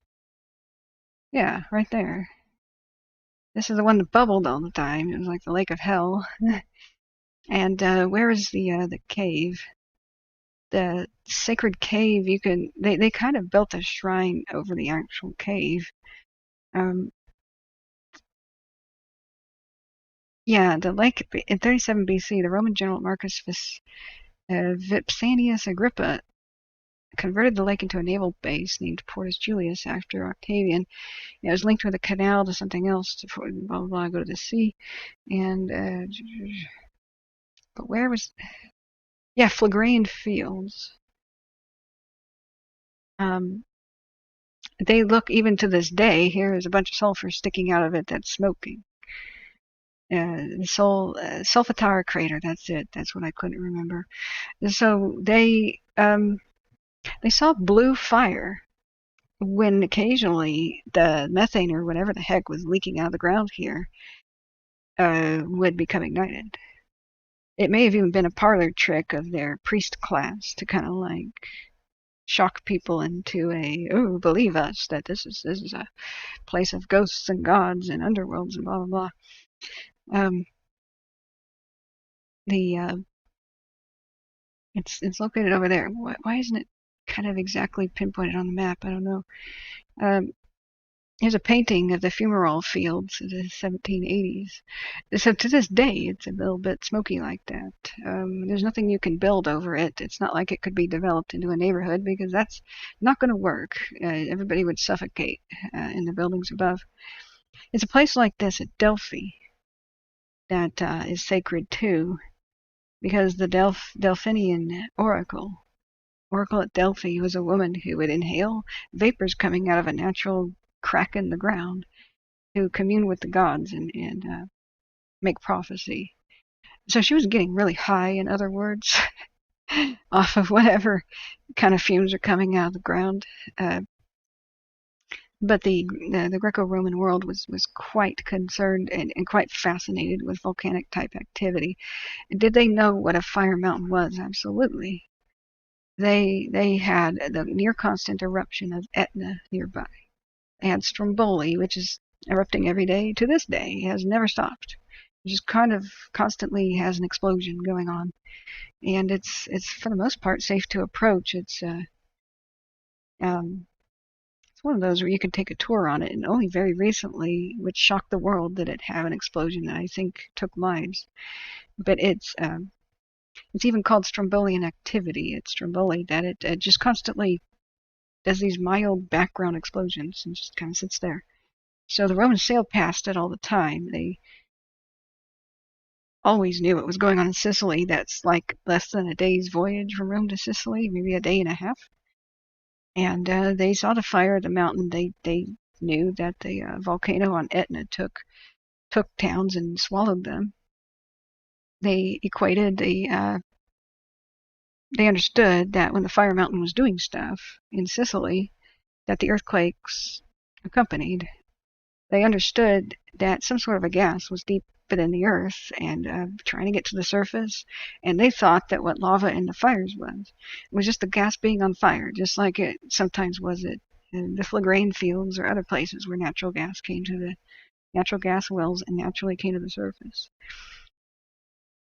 Yeah, Havoc says Stromboli has been erupting nonstop since 1934. That must have only been a very brief pause, because I think Stromboli's been erupting almost constantly for a couple thousand years. It's something else. So, going back to Pompeii, back to why did the frescoes look like they were brand new? A lot of them were actually painted the day before the eruption, and that totally blew my mind. There were a ton of artisans in town, and we have evidence of them being around because they dropped their paint and their brushes, and they ran for their lives. We don't find any skeletons that have like their artisan stuff. They were just workers. They probably didn't even live there. They were there to work on the frescoes and stuff. Um, so they had no reason to linger, or probably even that many people they knew in the town that they wanted to go check on. There must have been absolute chaos. I mean, can you imagine half of your family in somewhere in the city? They may be home, they may be shopping, they may be doing something else, they may be at the bathhouse. When most of the town gets up and thousands of people trample out, how could you fight the crowd to try to find your loved one? I think some of the victims got trapped that way because they were just unwilling to leave their lady and their children behind. And a lot of times it was women huddling with some children and a couple of slaves that we find the victims all huddled together. They seem to have been waiting for somebody to get them. And that's it's also not just because oh, come help me. I'm a helpless woman who can't. Roman women were pretty tough. It's the reality that in any disaster, from shipwrecks to anything, the window of opportunity to escape is one that closes, and it closes first for women and children and the weak. Because for men, they still have their man strength to move obstacles, do things like, grab an escape ladder and get it down to them in the case of a structure fire, or to climb, the strength to climb something, like climb out of the belly of a ship that's upside down, or to break something, to break free, or to kick down a door, whatever they need to do. And in this case, with so much rubble filling everything, a lot of the doorways were just completely blocked, and they needed actual rescue. There's women and children inside, but what can they do to get out? A lot of the rooftops were collapsing. There would have been sand and a whole bunch of pebbles coming through the cracks in the rooftops. There would have been creaking and a groaning and a moaning as more and more of the rocks just landed there. The rocks landing were like a big hailstorm. It was just, they would have made a sound like over all of the terracotta roof tiles and all of the stone street. They were bouncing up and down and just like the world's biggest hailstorm. In no time, you couldn't see the ground anymore. It was full of a bunch of little pebbles. And then they were landing in all of the fresh water, and ash began to fall down too, immediately tainting it. If you tried to get water, it was like an ashy, gritty soup with rocks that were floating in it. Every single fountain was like that in no time. And so they got this idea really quickly that they would die of thirst eventually if they didn't get out. Most people absolutely tried to leave, and it became clear to me, just kind of walking around, that the most people that stayed were staying because they were trapped or refusing to leave somebody else and knew full well that they might die with them. There's just a heartwarming kind of an aspect to some of it. Too many people believed the ancient people were cold and callous and couldn't care as much as we could because it was such a hard, tough world, and they were tough, hard people, and they didn't care as much about their fellow man. But Pompeii proves that absolutely wrong. They were there to rescue each other. There are certainly some instances where some people look like they might be looters or just running for themselves, but there was a great amount of tenderness with the way that they were embracing each other. And they absolutely knew that as hour by hour, that the entire streets were filling up at this level, this level, this level, this level, higher than the rooftops of the first levels, that they were going to be buried alive if they remained. They didn't have any stupid ideas of like, oh, it'll blow over. And when I see that in a documentary, I'm just like, oh, whatever, dudes. Do your dang homework. Nobody thought that was a survivable situation without leaving. The people who were waiting on the lady to give birth, her family, were just hoping that she would hurry up and do it, that they could eventually move her. But she was in a state where she couldn't be moved. It's possible that she was in labor and not expected to survive, but if they had to do it, that a surgeon needed to give her a C-section. The Romans had C-sections, and that's where the word comes from, cesarean section, because there's this myth that Julius Caesar was born by C-section. He probably was not, because we have we have a lot of whoops, no, go back in. Okay, this is part of the tour that I wanted to be in. We dang it, stupid Google Maps. This doesn't work anymore. Okay, we'll have to do it manually. Um, if Julius Caesar had been born by C-section, his mother would not have survived. In general, the mother was killed by a C-section. She gave her blessing to it, and it was a gesture of the ultimate sacrifice. I've saved my baby, which I can only imagine. I can only imagine. I have trouble with that.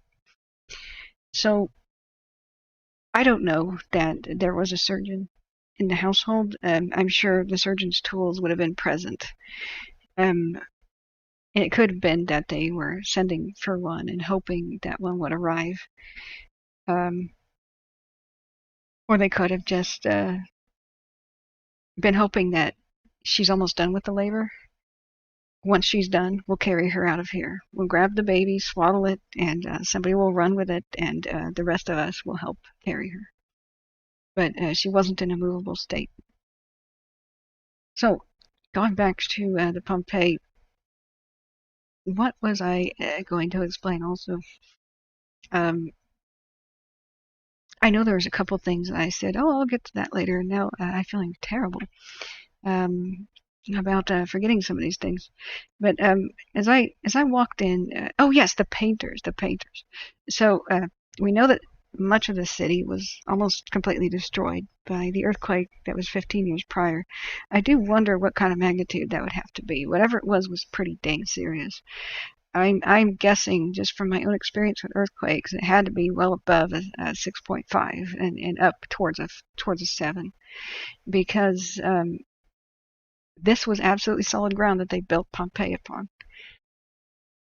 Now, if you look at the nearly 9.0 earthquake of San Francisco, there were plenty of people who slept through it, because they built their rich people housing on Nob Hill, which was a rock. If you build, even if it's unsupported masonry, if you build a building on top of firm rock, you don't sway that much. It doesn't move that much, and some people absolutely slept through that colossal magnitude of a quake in San Francisco in 1906. Hey, yeah, good having you with us, Havoc. Have a good one. So, in order to have this much devastation, it must have been, for something that was absolutely on solid ground, it must have been quite bad, quite serious.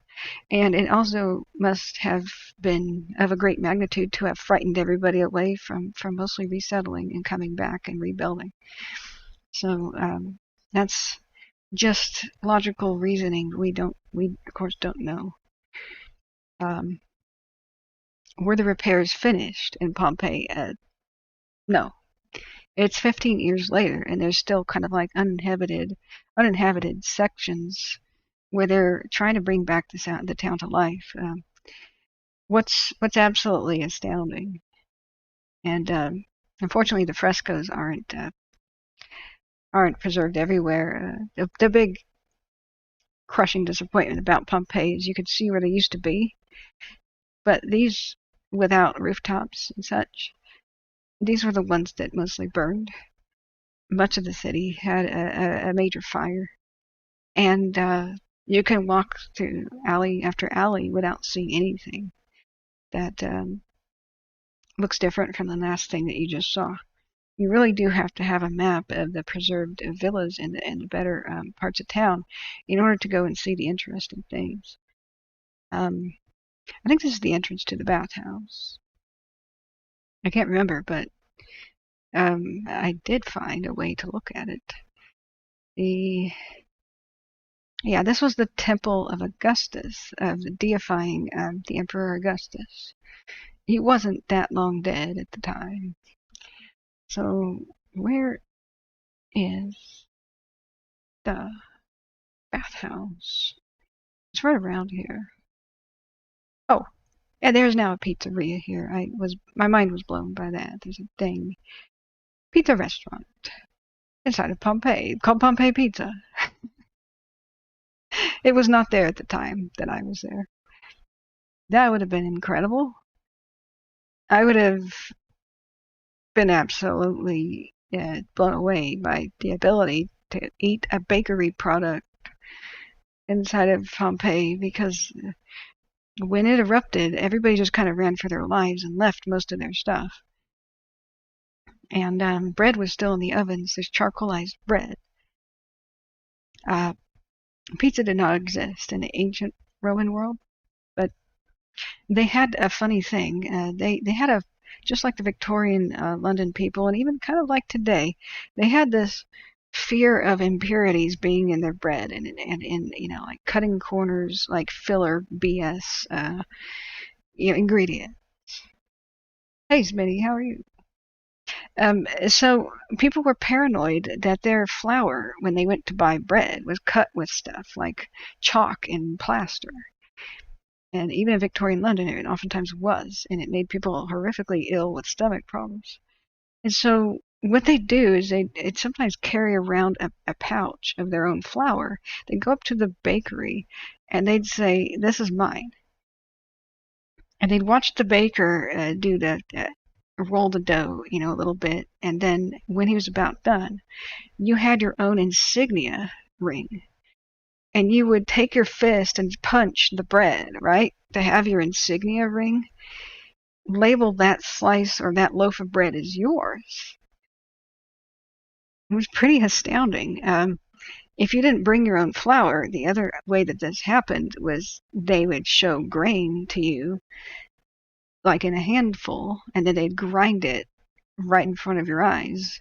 And then you'd put your ring and punch the bread and stick your ring in there and put your name on it. Now, if you were a lower class and didn't have an insignia ring, then you took it was like a little pen or like a reed, and you would scrawl some letters in it that would represent your name or be your name, depending on if you knew how to read or write.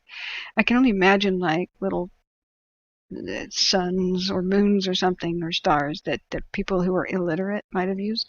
But what we have that remains is bread with people's actual names on them. So it was probably in a nicer part of town where people were like, literate. And so once the baker put it in the oven, you could go around and do some shopping. You'd come back and it would come out, and you'd grab it and you'd go. And it really was like a fast food thing. So it was a very fast pace of life, bustling, people running around to and fro, making the most of daylight, just like in Rome. And so the bakeries were really, really going very, very almost 24/7 in some parts of the town, because for the people who couldn't afford that kind of stuff, like the bring your own flour stuff, um, they would just make it at night, and you'd get mystery bread during the day. So real pizza, according to the Stanley Tucci documentary that I just watched last night off of HBO, originated in Naples area. People of Florence get extremely upset when you say that, because they claim to have invented pizza. But the people of Naples, which is not far from here, probably invented pizza during a cholera outbreak in the, I don't know, 1700s or whatnot. Oh yeah, this was more disappointing stuff that I saw, where you just the fires destroyed the frescoes, and you just have this sad knowledge that once there was cool stuff to look at, and it's no longer here.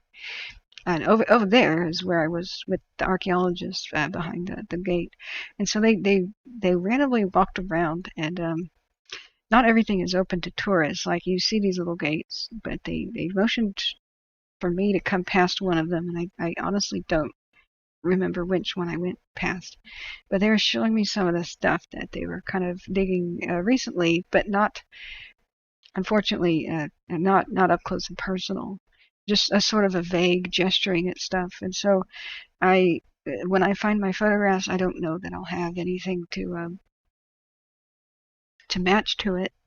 But the streets and such were pretty narrow alleys. But where's the baths? I just started getting a little bit scratching my head. Right around here was a bathhouse. And so you're given a map, and you think, oh, I'm right here.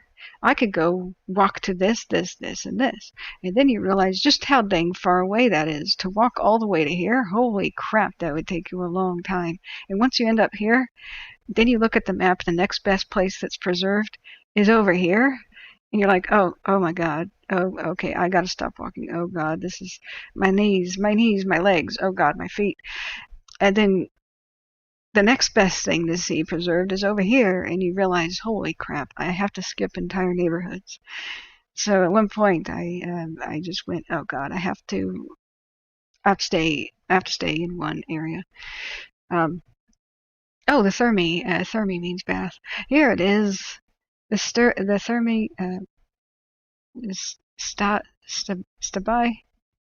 stabiane, or what, I don't know how to say that. So with such a big structure, they typically had these barrel arches, which were just exquisite. I didn't know a thing about architecture and couldn't tell you a barrel vault from an arch, back then. But I did make my way over there, and I was like, well, I'll see a bathhouse anyway.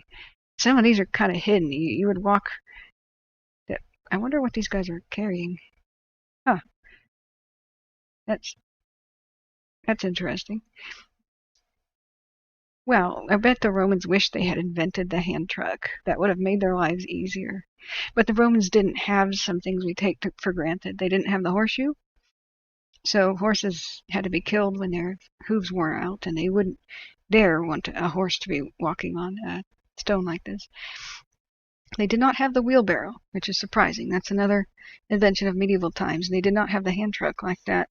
They had carts, wagons, slaves, litters. They didn't have that, and that would have made their lives so much easier. But it meant that the rebuilding was a bit slow when you have problems like that. We could have gone faster, more efficiently. It was extremely labor intensive. You have to remember the amount of rubble they had to clear out of the town first. That could have taken more than 6 years. Stabiane. Yay, there you go, Smitty. Thank you.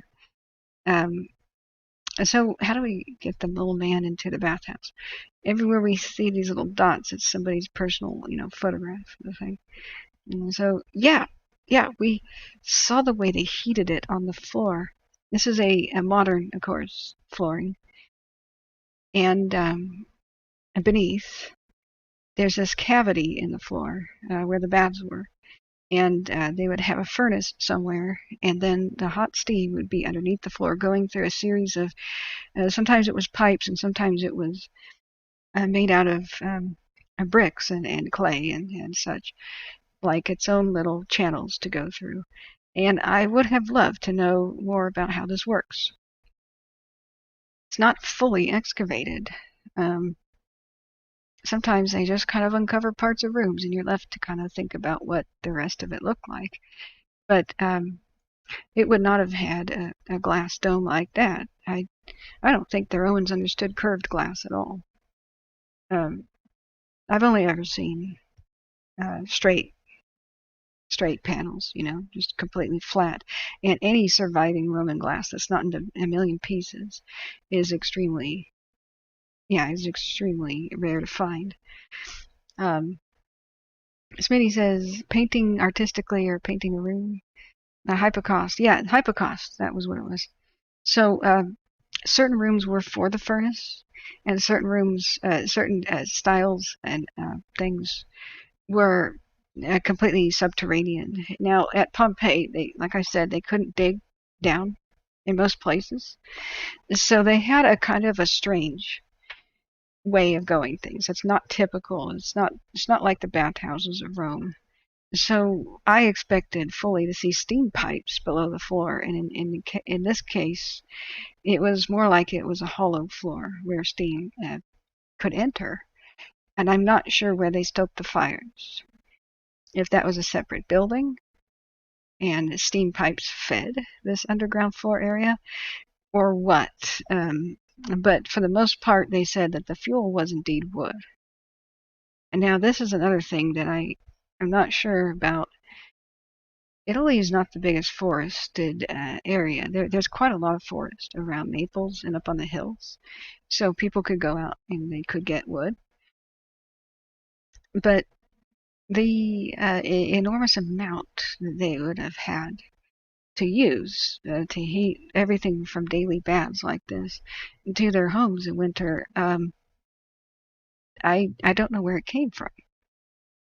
They may have imported some. Either that or they had a hitherto undiscovered source of fuel, like burning dung or something else. So this wasn't that. It was interesting to see the ground here, but I was just struck by the fact that this burned to the ground. This is another one of those places destroyed by fire. You can just see everywhere when you kind of notice it. That there's no frescoes, there's no stuff that's preserved here. Here in the walls, I'm not sure exactly what went here. I don't think it was statues. I think that they painted the images of statues here, but this is where you had lighting, alcoves in the walls, because it wasn't lit by some skylight. I don't know why there is a skylight there today. This could have just been like there was a roof collapse here and they put a skylight in to stabilize the structure and well, show people it. But I think that because this building had a fire, the heat built up and it cracked the ceilings, the vaulting of the ceiling. It cracked the mortar or whatever it did to the bricks. And when the fire roared out of control, it burst through the ceiling. And that was the end of the building. Conversely, the fire could have started at the ceiling. But I don't think so. I think this was a straight up barrel vault. I don't know how much wood would have been in the ceiling. And if lightning had struck the outside of the building, I don't know what would have been flammable.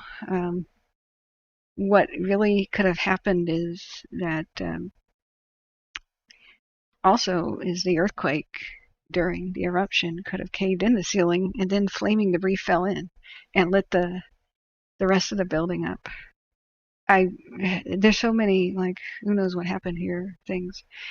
But they had normal fires, like normal city fires, and they had a fire brigade. The ancient Rome had firefighters. The funny thing about them is they were oftentimes private. There's a lot of horrible stories about Roman firefighting that was so corrupt and horrible that you're like, oh, wow. One of the richest men in Rome who was part of I think he was part of one of the, not triumvirate, but the one with the 4 emperors at the same time. He was known as one of the richest men who ever lived in the Roman Empire. God, what was his name? Can't remember. But there's a story about his private firefighting force of Rome. And so if a fire broke out, the fire brigade would show up, and the panicked owner of the home would be like, please, put it out, put it out. And they'd say, yeah, so what's it worth to you? What? Just put it out. We'll negotiate later. No, no, friend, we're going to negotiate right now. And the firefighters would sit down in the street and start eating grapes and stuff that they had in their pouches and lounging and cracking jokes and watching the structure burn. And they're like, what do you want? And you're like, well, how much do you have? What is the survival of this building worth to you, friend? And they would have to pay whatever the fire brigade wanted to be paid. And that's the way that this guy got rich, as he was running the scam. If the person didn't pay him a ruinous sum of money to save the building, he'd let it burn. And then, as the poor weeping fire victim was outside in the gutter, he'd lay a hand on them and say, friend, I see that you're in a financial bind here, that you're in ruins. However, I'd like to make an offer on your property. And he bought up land cheap that way and became a huge real estate magnate and one hell of a bastard. He was known with a sort of a loathing and hatred, throughout the Roman Empire. But We take a lot of things for granted. The fact that there was a mercenary firefighting force in sometimes some of the Roman cities. Um, I don't know what it was like in Pompeii, but with a city this size, it had to have a fire brigade. There's just no bones about it. There would have been a way to signal others, since they didn't have whistles, I don't believe. Um, I mean, you could have a flute or something. The one of the very few ways to sound alarm would have, other than shouting, would have been bells. The Romans had bells, so I just don't know that that was their alarm system or their whatever. But sound carries faster than a runner, so I would imagine they would be smart enough to have something like that in place. I'm not claiming that they did. I suppose that they did. Because how else would you have cities like this that just, for the most part, year after year, don't burn down? There would be fires breaking out constantly and people just knocking over their lamps and sleeping with a candle and doing all sorts of stuff. So in one of the bathhouses, um, I noticed the alcoves were much higher. Whoops, much higher for where you would put lamps, and they were out of the reach of the public. And I think that was a primitive fire safety thing. See, yeah, alcoves like this. People would sit down, but this building had to be lit. Like the windows of Roman structures were tiny. They were either tiny circles or tiny little squares. It's really not enough to see by. This is a long exposure photo going with a tripod. It was dang dark in here and other places. So these alcoves are for where you put the lights. That's what I think. And above here.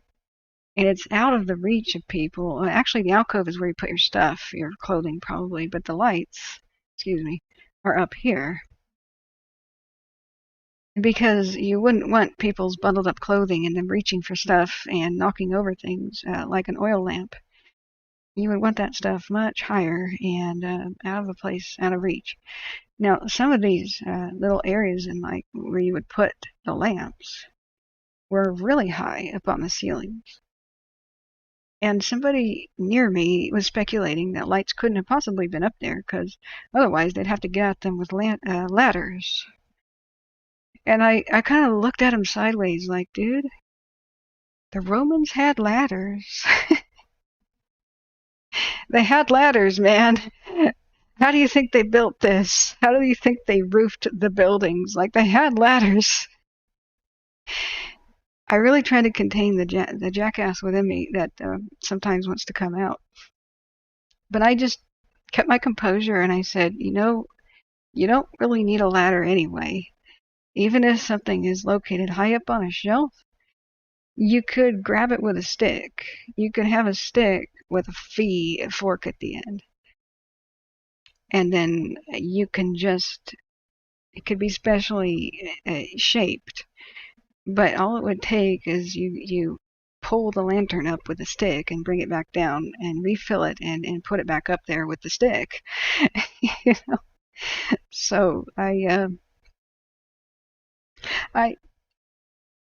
don't know why I was so amused by that person's comment. Some things are just a little bit funny, and they would not have done extra work.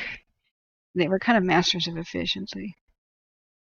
Smitty says, per Pliny the Elder, gongs and horns. I assume fire signals could have been sent with other city signals. You're right, gongs and horns. I didn't even think about that. They sure knew that sheet bronze, would make an insanely loud noise. You could just rattle it, and they probably did the hokey sound effects like in an old radio or like a Disney cartoon from the 30s where thunder was like is clearly somebody shaking like a sheet metal to make that thunder sound. They probably had that during their theater. They were probably mimicking thunder and lightning of the gods and stuff in their theater by rattling bronze, sheet metal. or gongs of that kind of nature. So you're very right. Have you read much of Pliny the Elder? I'm very impressed, Smitty. I have a smile now. You'll love my short story. But this bathhouse was one of the ones that are preserved. You could see here that since this was not destroyed by fire, the elaborate wall decorations, they would have gone all the way over the ceiling. You see how the decorations are on the ceiling here? And they unfortunately fell off the top up there. However, it's still remarkable. You can understand what this opulent place was like, that it was really decked out to the nines. And look at the floor. That is impressive. That's not local marble. That came from somewhere. That is one heck of a floor. Today, you'd be like, wow. Wow, dude. You went all out on your flooring there. And you can see the little drains and such here. It's street level, and when there's actual flooding, there had to be a way to drain the water from here. I mean, it's a bathhouse. It's supposed to be kind of soggy and wet and stuff, but and they had good drainage. So this was one of the places that was really cool to see compared to the other one, but it makes you understand that the other one was probably just as nice. Just it burned, and you don't have the state of preservation.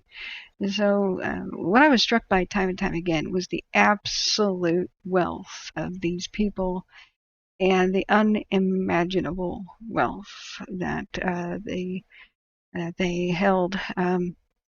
Some of the estates, the sprawling nature of them, like you see that here's apartment buildings and how tiny they are, and little shops. They're like studio apartments. There are families crammed into these areas, like over here, like in these neighborhoods. And then, in contrast, you see stuff like this, and I think that was a villa. I don't think that was a temple. I would have to look at a map. But yeah, this is one guy's house. It takes up the entire city block right here. Excuse me, I didn't mean to move it. I meant to draw. That's a person's house. The Casa de Panza, or whatever that was. Dang. So when I did wander over to this one and saw that where is it? Yeah, you could see through the gates. This might have been open at the time. I don't know, but this is the center of the house. You walk in through the doorway here. This is it got destroyed, but boy, what a doorway! Look at the fluting of the columns and such. It's stone, but you've got that exquisite detail at the top. And when you came in through this impressive front door, I mean, if you wanted to barricade this, you could keep out an army. You could keep out all the ruffians, the riffraff, the rioters, whatever's happening. You could keep anybody out like this. That's one heck of a gate. This is almost as robust as a city wall gate. And then you had this huge entryway. In the center, it was open to the sky, and they collected rainwater here. So for the household use and to water the plants, because they would have some super exotic plants here. This would have been filled with huge pots and stuff, and like cool exotic palm trees from Africa and stuff would be hanging out.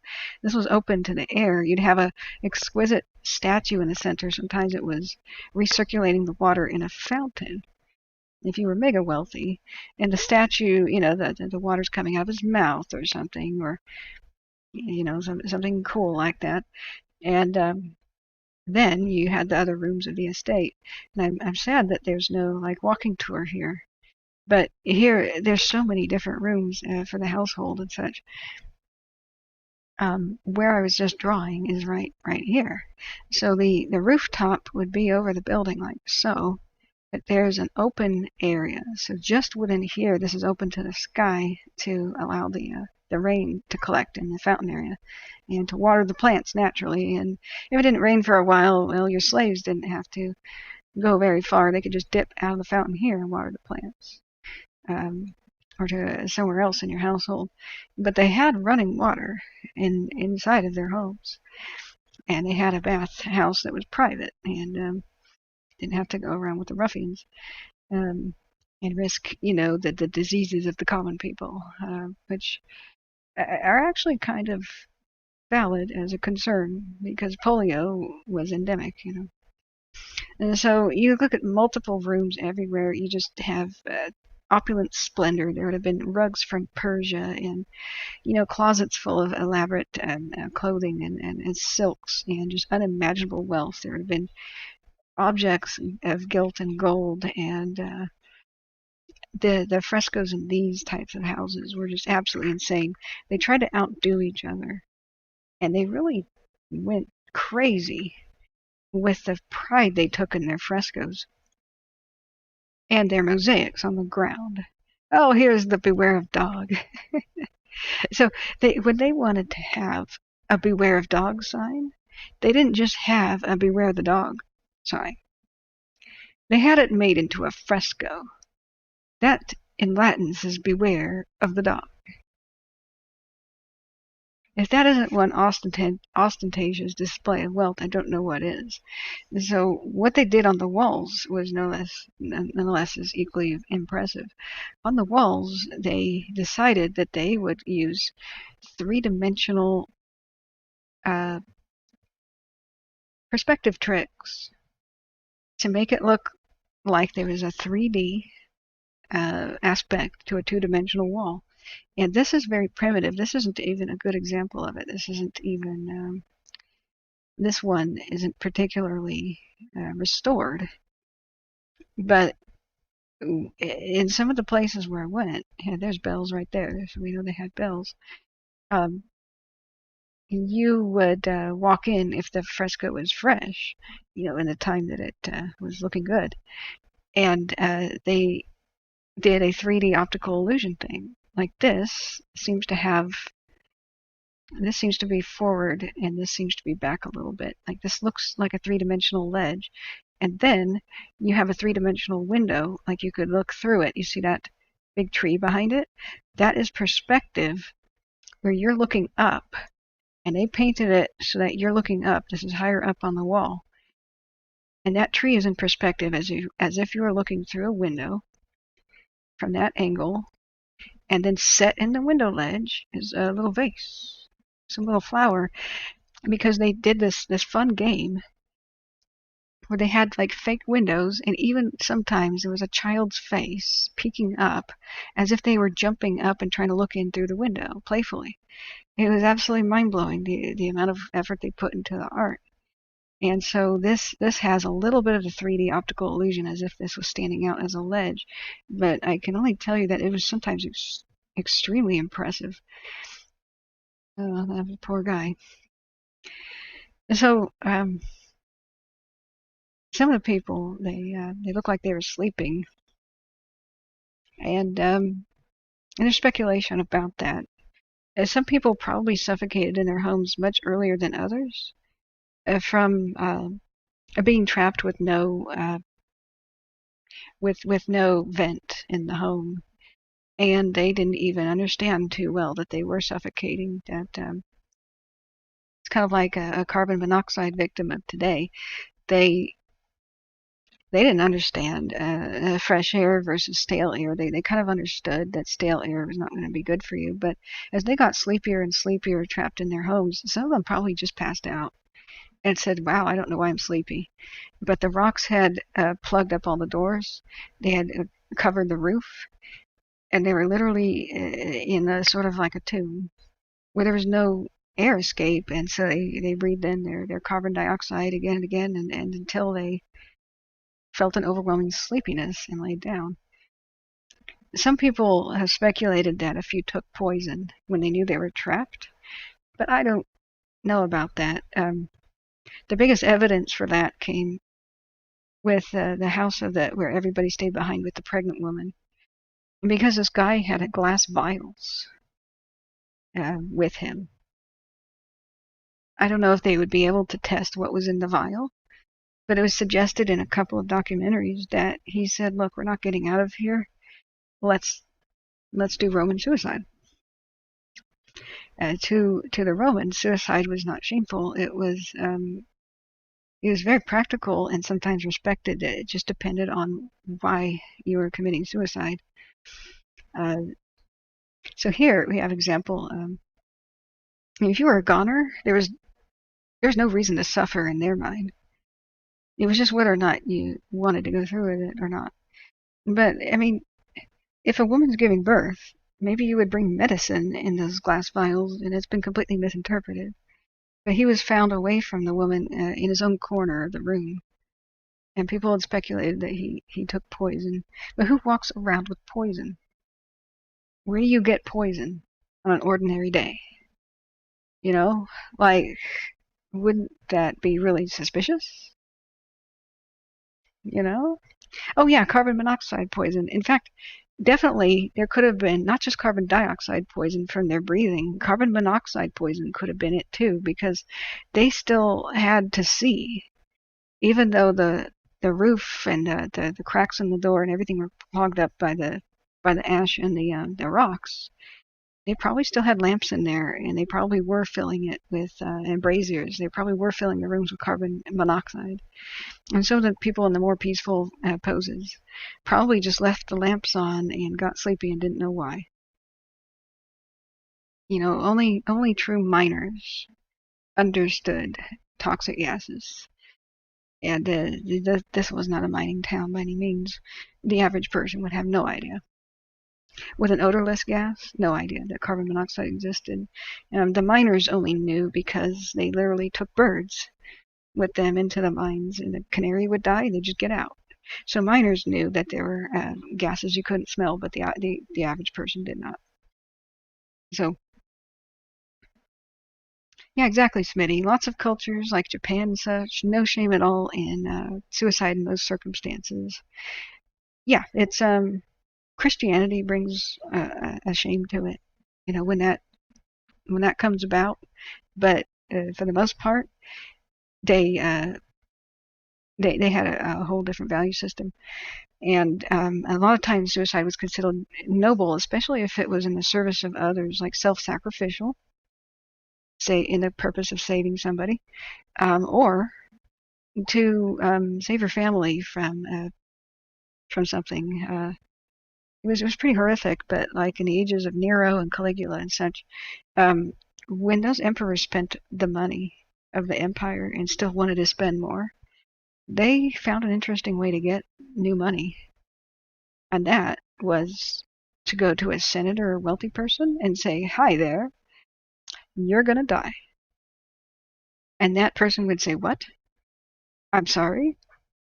And the emperor would be like, "Yeah, yeah, yeah, you're gonna die, and you're going to leave everything to me. Well, I'll leave a good chunk of it to your family, to your wife, to your kids, if you commit suicide now, but leave the majority to me. If you don't commit suicide now, I'm going to do a show trial. I'm going to kill you. You're going to be disgraced. You're going to be crucified. It's going to be uncomfortable, and or thrown to animals or something. And I'm going to seize your assets, and your wife and your children are going to be sold into slavery. So, which do you choose?" So most of those just wrote a sad letter and chose suicide for their families. It was a really horrifying time to live in. Now here in this house that we're looking at, I do believe I was here leaning on that same railing and looking at this. I marveled at this. It doesn't have a roof anymore, but thank God they put glass on it at least to protect it. I was disturbed that direct sunlight was hitting all these frescoes because that's really damaging. There's very few things as damaging as ultraviolet rays. I have no idea why they allow so much sunlight to hit everything in Pompeii. And the fact that these frescoes were preserved for the express reason that sunlight was never hitting them before. So I'm sad about it, but nevertheless, this is the way it is. Sometimes they had actual three-dimensional shrines and wall closets and things like that within their homes. And so the funny thing about the fresco trend that was raging at the time was, could we give a three-dimensional illusion? to two-dimensional walls with even buildings like this. Now, this is a three-dimensional building, but the funny thing is that even here, the optical illusion works on you, because if you look at this, that almost looks like it sticks out, like it supports this column, this pillar, but it doesn't. That's two-dimensional. That is them drawing a line right here with a deeper red that has the optical illusion of a shadow. That's the optical shadow illusion right there. And it's mind-blowing because here's the window where real sunlight would have entered the structure. So their artists were so dang good that they knew that in order to complete the 3D illusion, that they would have to mimic where the shadow would be coming with this window, and it would be on that side right there. And if you're not there, this doesn't seem that impressive, but when you are and you blink and you realize that's a flat wall, you start going, wow, okay. The other cool thing about this house was it had a view of a port. We think maybe it was Pompeii's port right there. We haven't found it, and I mean, modern people, we're not sure exactly where the heck it was. So it could be Pompeii's actual port, but it could depict somewhere else. I took a hard look at it. The landscape here is also incredible. I don't know if it's in this house, but I was absolutely given the willies by something. They showed me something that most people don't get to see. It was a fresco of the actual mountain. And they painted the mountain. They painted scenes from around them, like here's our port and here's our this and that, as if they were really proud of their city and like we're going to show it off to guests. But look at that painting right there. It's absolutely insane that you're looking at the port from above. It's another perspective painting, and people that don't understand art history are probably like, who gives a crap about perspective? Well, perspective doesn't enter art until well after the Renaissance, and it took a long time for the Renaissance masters to get the hang of it. We had no idea that the Romans were capable. The only other masters of perspective were actual cave people that lived in places like Lascaux in France, today's France. They used tricks of perspective and three-dimensionality to the, pictures of saber-toothed tigers and no, not saber-toothed tigers, cave lions and cave bears and such, and bison. Because if you stand in a cave at one point and look up, from a certain perspective, the bison looks alive, and the cave rock wall looks like his shoulder muscle or something. And if you hold up a torch, standing in that one specific spot in the cave, it looks like the bison is moving. But if you look at other portions of the cave, it doesn't even look like a bison. That demonstrates an extreme, a highly developed sense of high art and perspective is really hard to do. Today's chalk drawings, where you can almost fall into the sidewalk, that's perspective, and when it's done right, it's incredible. It's very difficult. So what this drawing of the bay is you can see it from a height, just as if the rich people looking down from their heights of their villas would have seen the port and the bay, and that is unheard of in ancient art. Just absolutely unheard of. You almost always see a building that's just flat, just like the Egyptians did, two-dimensional, just from ground level. Here's your building. Eye level, ground level, there's the building. You don't see buildings depicted as if you're up here looking down. But here it is, and this is one of those incredible things that unless you know this stuff, you just can't appreciate it. But this absolutely shocked the world when these things were uncovered. The opulent splendor of everything being carved, like here's in their personal private baths. Here's where the alcoves would be for them to put their clothing, and then up there probably the torches and such, or sometimes clothing, torch, however they arranged this. Like they have satyrs, these are the goat men, like holding up holding above their heads, the walls. And they just had so much money, they had no idea what to do with it. And so it was a contest of rich people, as people starving outside, right? People not really having enough bread. But in here, they're saying, no, no, no, no, no. I don't like the way this wall works. Start again. And it might be a masterpiece on the wall, but they're like, I want to outdo the neighbors. I want this wall, when people first go into this room, to think that it's not two-dimensional. I want you to try again. These fantastically wealthy people were like that. Now here is a tragedy that that is a frustrating thing about Pompeii as well. Pompeii is frustrating. You'll have to get used to that if you go. And it just always will be. Things like that. That's a missing elegant fresco. We know that it must have been absolutely amazing, because it was so amazing and it stood out from the rest that this is the one that they chipped from the wall and moved, probably to some private residence.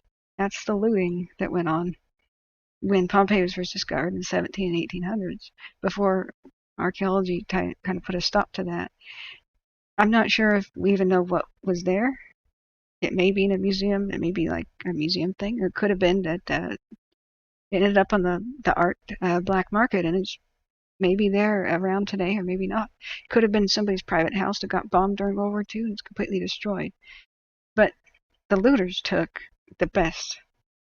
Everything they saw, they tried to take the best. So whenever you see something missing like that, treasure hunters, it's truly a tragedy. Whatever was in this too, maybe it was an elegant bronze of some god or something. Maybe it was painted in gold. Who knows? It's missing. Pompeii would be really much more interesting if they could put some stuff back or replicate the stuff that's missing. When they first found it, they found the remains of everything that everybody owned that could preserve, like except for iron, which sometimes rusted away. Every piece of metal that possibly existed in the town that got dropped was still there. Here's the bathrooms, by the way. Here's some public restrooms. I think it's public. But most of it's just gone. It's just missing, and you're just seeing these buildings.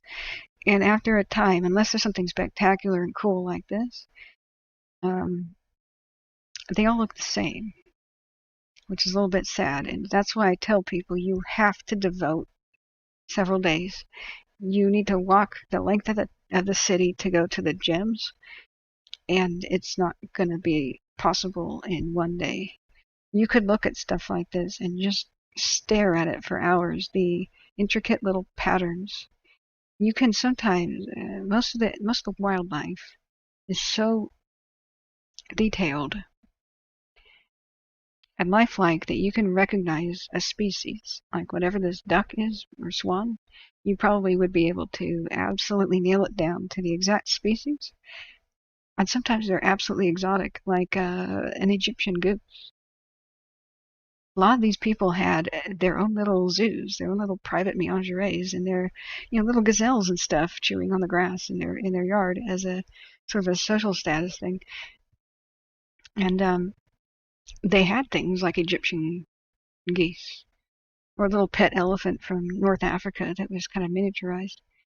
And so you get fixated on a duck or something, and then you look up and go, oh, doesn't that look like Starbucks? That's what somebody said next to me, and I had to laugh. That absolutely does look like the logo for Starbucks. And so somebody in my group made a joke that this was a coffee bar or something, like this is where you got your coffee. And I'm like, oh, okay. But a Starbucks logo is a mermaid with full frontal nudity, sort of, and she has a split tail. And well, there is one. There's a mermaid there with the full frontal nudity thing happening. Holding flowers and such. But every flower can be identified. They didn't really make stuff up. These artists were so amazing. They are the best of the best for the wealthiest of the wealthy people.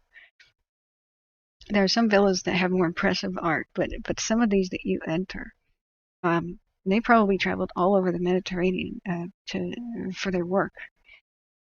because I can't imagine that anything like this was easy. There were Leonardo da Vinci's and such present here.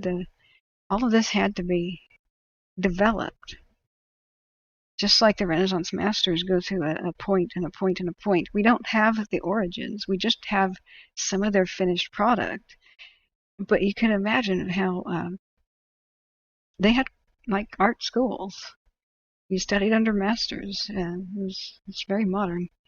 The acoustics too were absolutely unbelievable. Whenever you went into like a little theater or a bathhouse or anything, and even in the forum, they said that the buildings, they weren't just there. The second floor of the buildings weren't just there to provide more office space. It was to reflect sound so that people could speak to the masses and the crowds without, screaming and stuff. But if you went inside and you spoke in a low voice, people, and I mentioned people like in my group and mentioned their names, they'd turn their heads from several rooms away and be like, "What? Did you call me?" "No, dude, I didn't." "How did you hear me?" And he's like, "Well, how do you hear me?" And we're just talking in very low tones from one room to the other, peeking around corners. Where it was mind blowing. These stadiums and theaters that they had too. You stand where the lady with the umbrella is, and you could be all the way back up there. She could be whispering, you'd hear her absolutely clearly. This is something that the Greeks gave to the Romans, mind you. The Greeks did it first. So the Romans copied everything about the Greeks that they could. But some things you would recognize today, some patterns, mosaics and stuff, and partially that's because when this was uncovered at the turn of the century in the 1800s, it made a fashion trend, just like uncovering King Tut's tomb. A lot of the times we're copying Pompeii. It's not like it was an unbroken line of this traditional pattern or something. Most of the time we're copying Pompeii. Just like furniture in the early 20th century oftentimes has like a little lion's paw, at the base of a chair, kind of grabbing a ball or something. That was because when Howard Carter opened King Tut's tomb, that was the way that King Tut's furniture was made, and so it created a fashion trend. So here, if you can guess what these are, I had no freaking clue when I walked past these. These are ovens, actually, kind of bizarrely shaped. But they have little holes and stuff where you would feed the fire and feed the bread and stuff. And partly these are under the floor. There would have been a different floor, like level. Where she's standing, I don't know if that's where the bakers would have been standing. I'm a little confused about this. But at least in some of the bakeries, there was a false kind of a floor, and they fed fires from beneath. And then the bakers didn't have to deal with it, and the ovens were up here that they put in the bread. Every once in a while, you turn a corner, and the mountain's looming, looking more like a looming kind of a thing. At the other end of the city, it definitely looks a lot more imposing. But when you're on the south side, it just doesn't. It just really doesn't. And so, yeah, here's another person who probably saw the Beware of Dog sign that was at the neighbors and said, I want one. I want a Beware of Dog mosaic. And you get the idea. So the dogs they had, there's some kind of recognizable breeds. They had a sort of mastiff that they would train, and Greeks kind of developed the breed, and then the Romans adopted it. And there's three-dimensional sculptures of them in the Museum of Naples that are better looking than this for sure. But they had a variety of breeds. Black. These both were black dogs, and the mosaics kind of struck me. But they had them for different purposes. Everything from from hunting dogs that would chase down to guard dogs to uh, fighting dogs, for the arena. They usually wouldn't fight each other. They'd usually fight a helpless prisoner with like a wooden sword or something who was being executed. But yeah, this is the Dog of Pompeii mosaic, and I bought a replica of that at the gift shop. Um, Now, there's not that many bodies in this Google tour of the situation, um, but I did want to show what struck me emotionally. And gosh, that's some really old scrawls in the wall there by the arena. I did not make it all the way to the arena. That was a pretty long walk for me, and I looked at the map and decided I've seen enough arenas and such.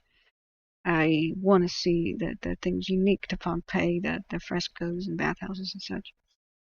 So,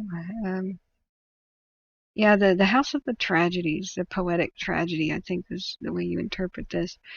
Um, that I think I saw, but the gold, the incredible gold, and oranges and yellows and reds that they had in their frescoes and mosaics was absolutely incredible. It just You would have to see the ones that had been kind of restored. I saw this, yeah, I saw this. I remember that. The snakes. There were snakes everywhere. There's a couple of recurring themes, one of which was horses in water, and water horses, like seahorses, like a Capricorn. That's a sea goat, but you get the idea. It had like a mermaid tail.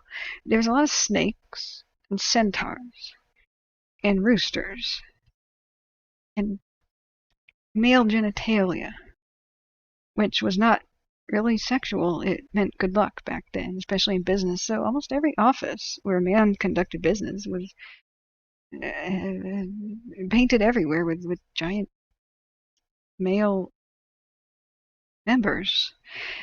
So I was absolutely shocked by that, but it was not considered pornographic to be just simply naked.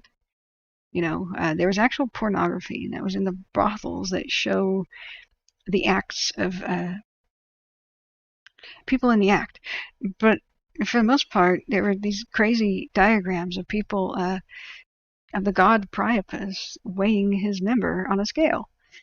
And it was huge, gigantic.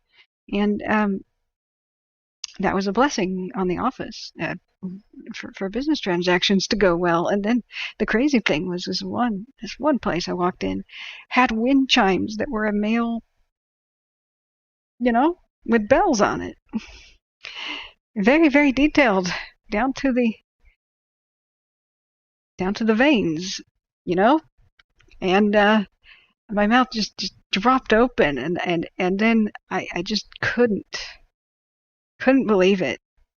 And somebody walked by, I think it was a tour guide, and gave it a tap and delighted in the color draining from my face.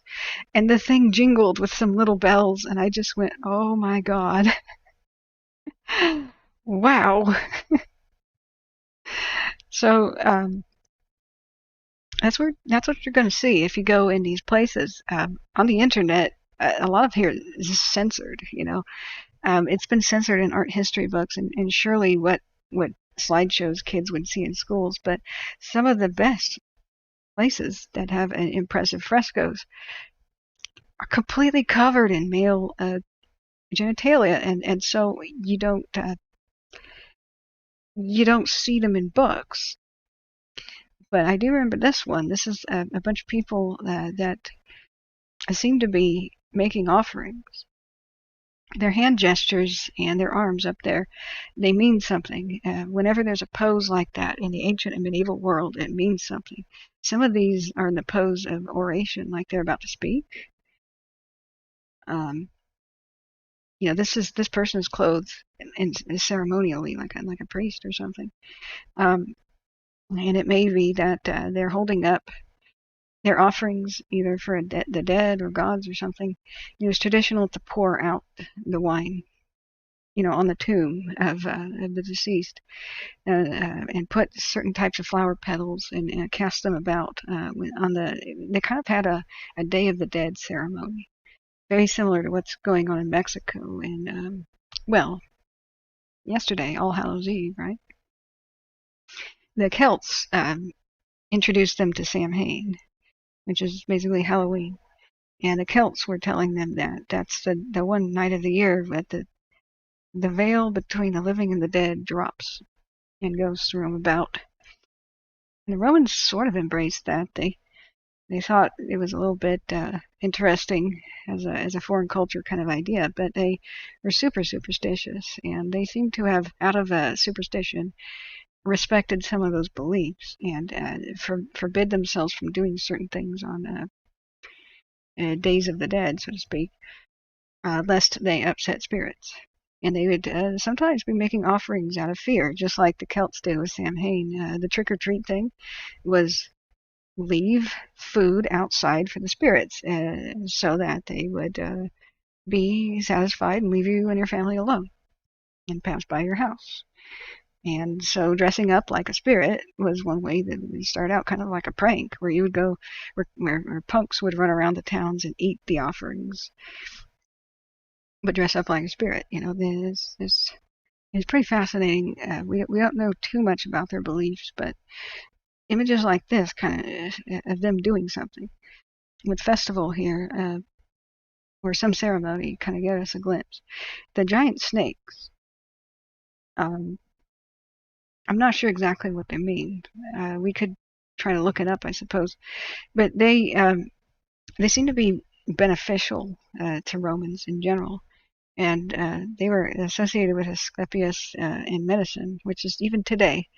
At hospitals, you see the staff with the snakes on it. It kind of looks like this. And you got your snakes. That's at hospitals, and that represents the Roman god of medicine. Aesculapius. I can't say that right now. What is it? Almost 7 a.m. now.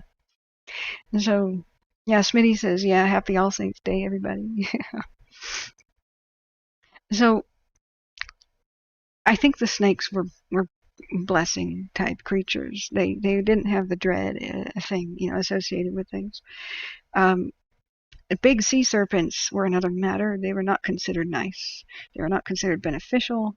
They were not considered medicinal. So the Greek statue of Laocoon being dragged into the sea with the giant snakes during the Trojan War, that's definitely not supposed to be anything beneficial. But a sea serpent was different than just like a snake, to the Romans. Regular snakes associated with medicine.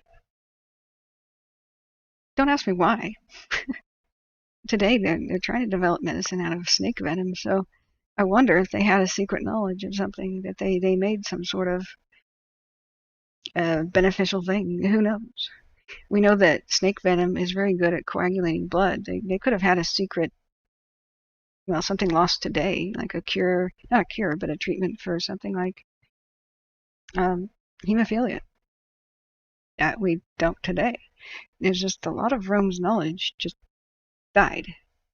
Very few of the Roman books survive. We know that this person wrote this person wrote that, but their work does not survive, is usually the little asterisk at the end of something. So once again, here we have a three-dimensional perspective with the lovely gold color. This is all very dusty, but when you saw your tour guide take a spray bottle out and get it wet, oh, it really came to life. When these things are wet, it's like, oh wow, So here we have, not only are these is this supposed to look like three-dimensional, and it's got a really good optical illusion, especially right here, where it kind of looks like this pops out into the room. This base, this looks like it's popped out into the room, but it's not. It's a completely two-dimensional wall. Not only do we have that, we also have the window with people in scale to the window. People in scale is actually a big deal in art.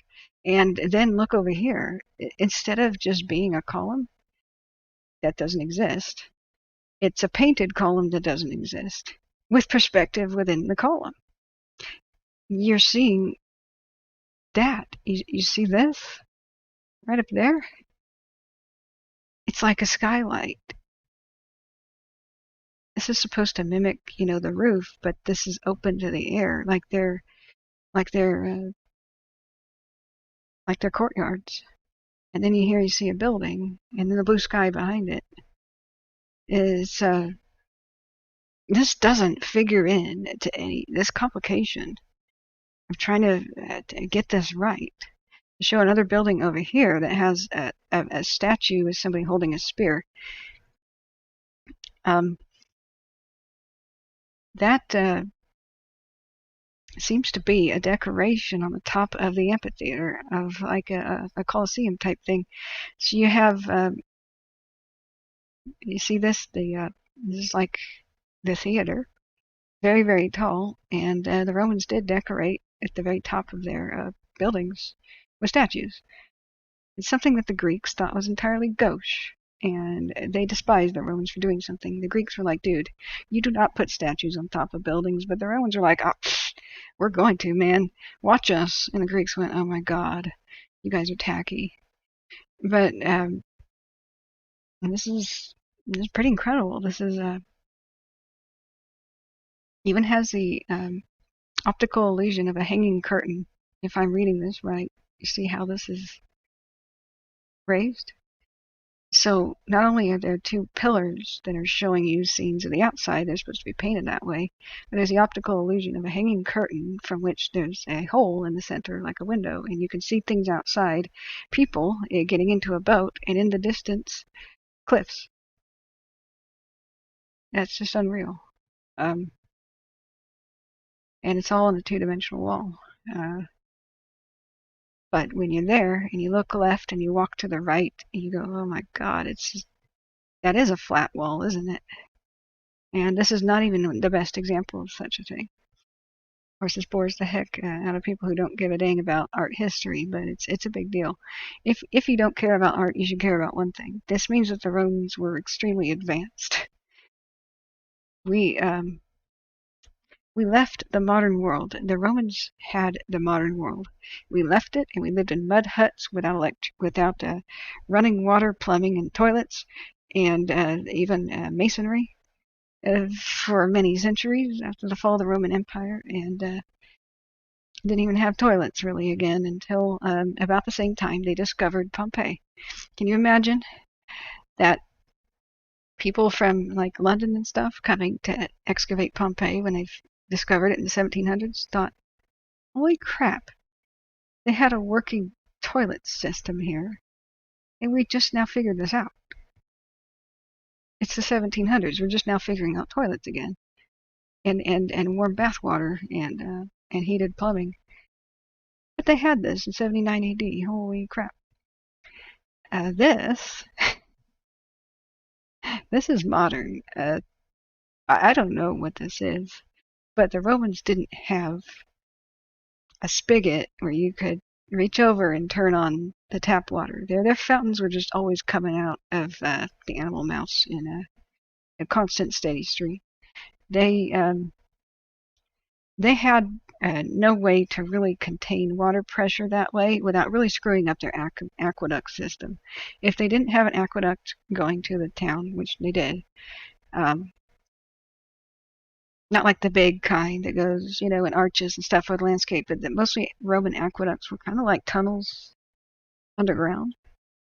They only made the big archy things, like you commonly associate, the ones like this and like this, and then the water's at the top.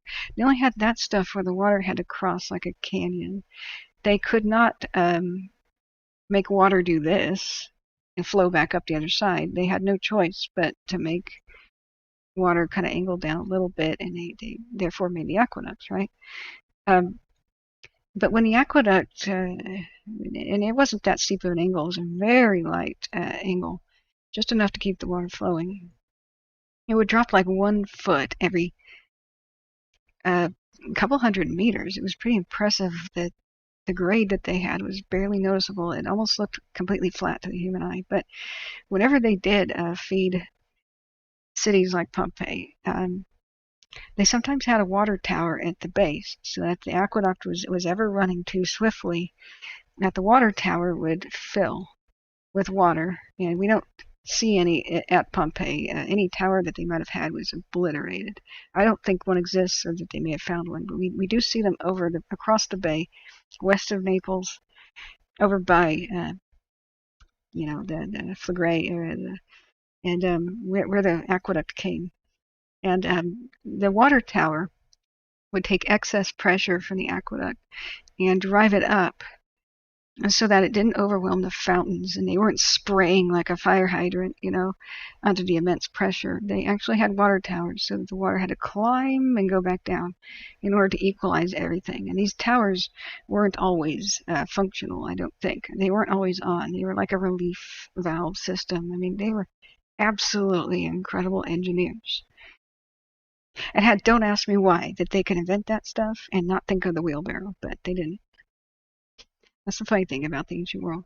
But I did see this. I remember the little cow's face, and I think I did kind of chuckle to myself that somebody put a modern spigot at the end. The Romans did have pipes coming out of the mouth. They were just usually like broken open pipes, and the water just constantly flowed down like that. Now, why there's a modern spigot on there, I don't know, but I think it's kind of funny.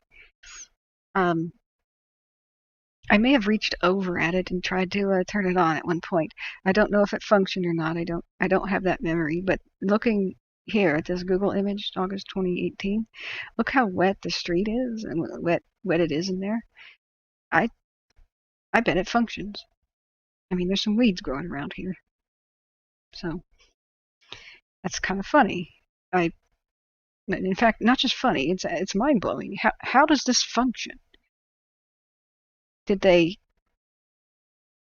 pipe this in modern era so that people had some water in the middle of the town? Can you imagine being an archaeologist in the middle of the city and not having any running water?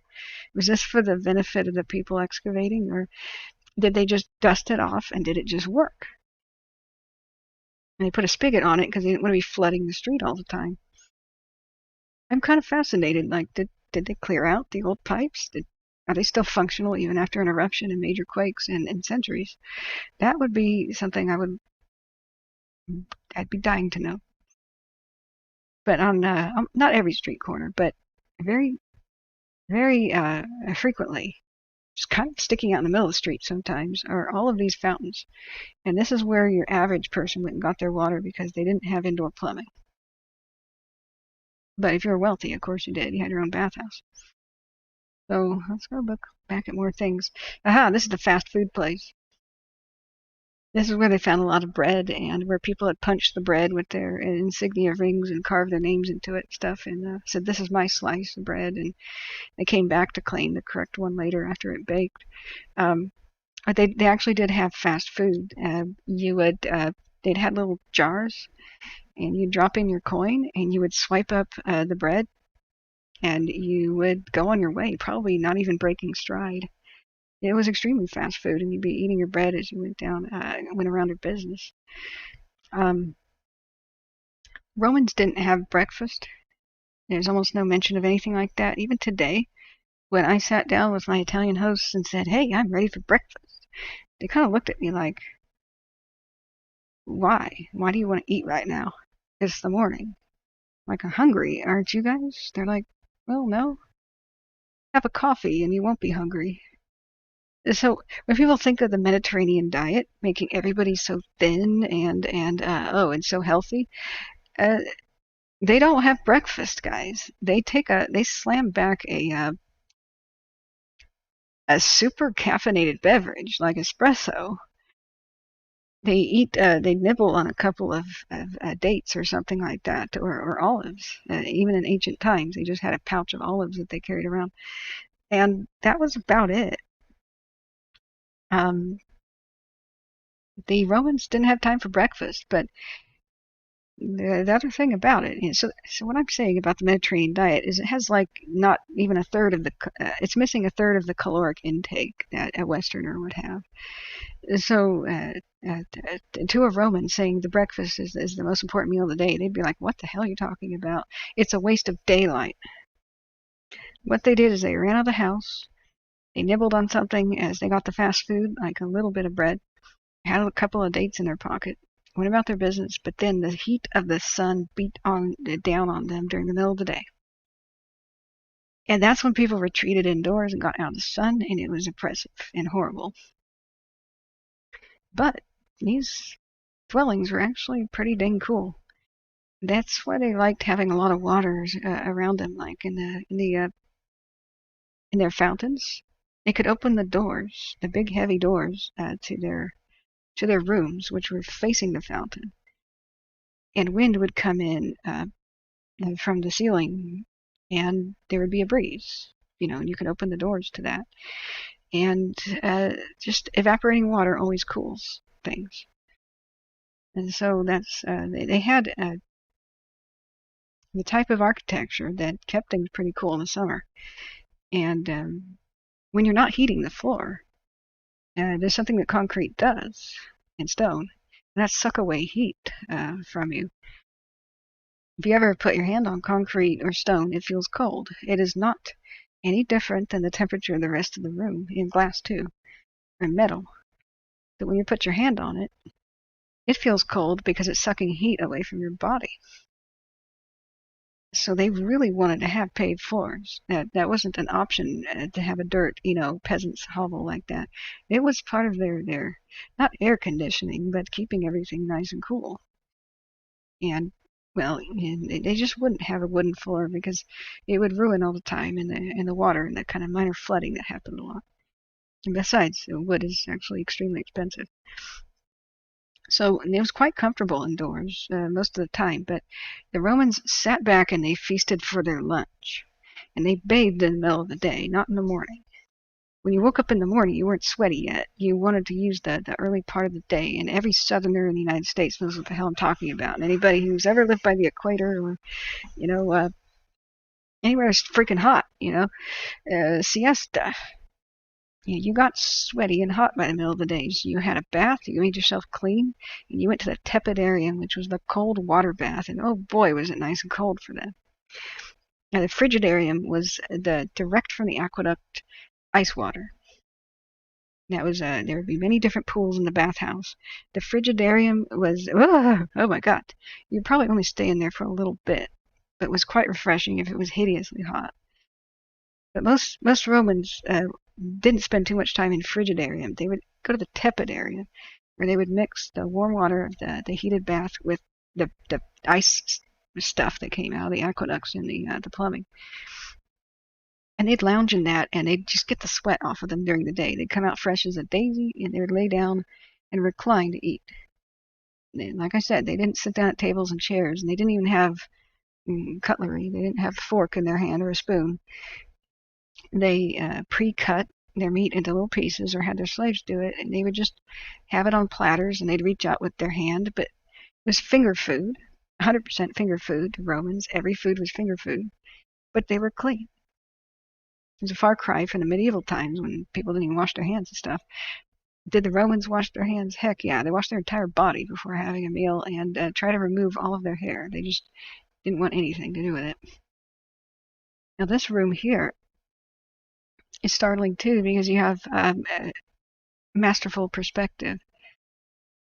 This is something that you don't see until the Renaissance, and even in the early Renaissance, the proportions, the way that people are scaled with objects that go into a three-dimensional point of the painting. This looks perfect. Only because we have modern eyes does this look normal.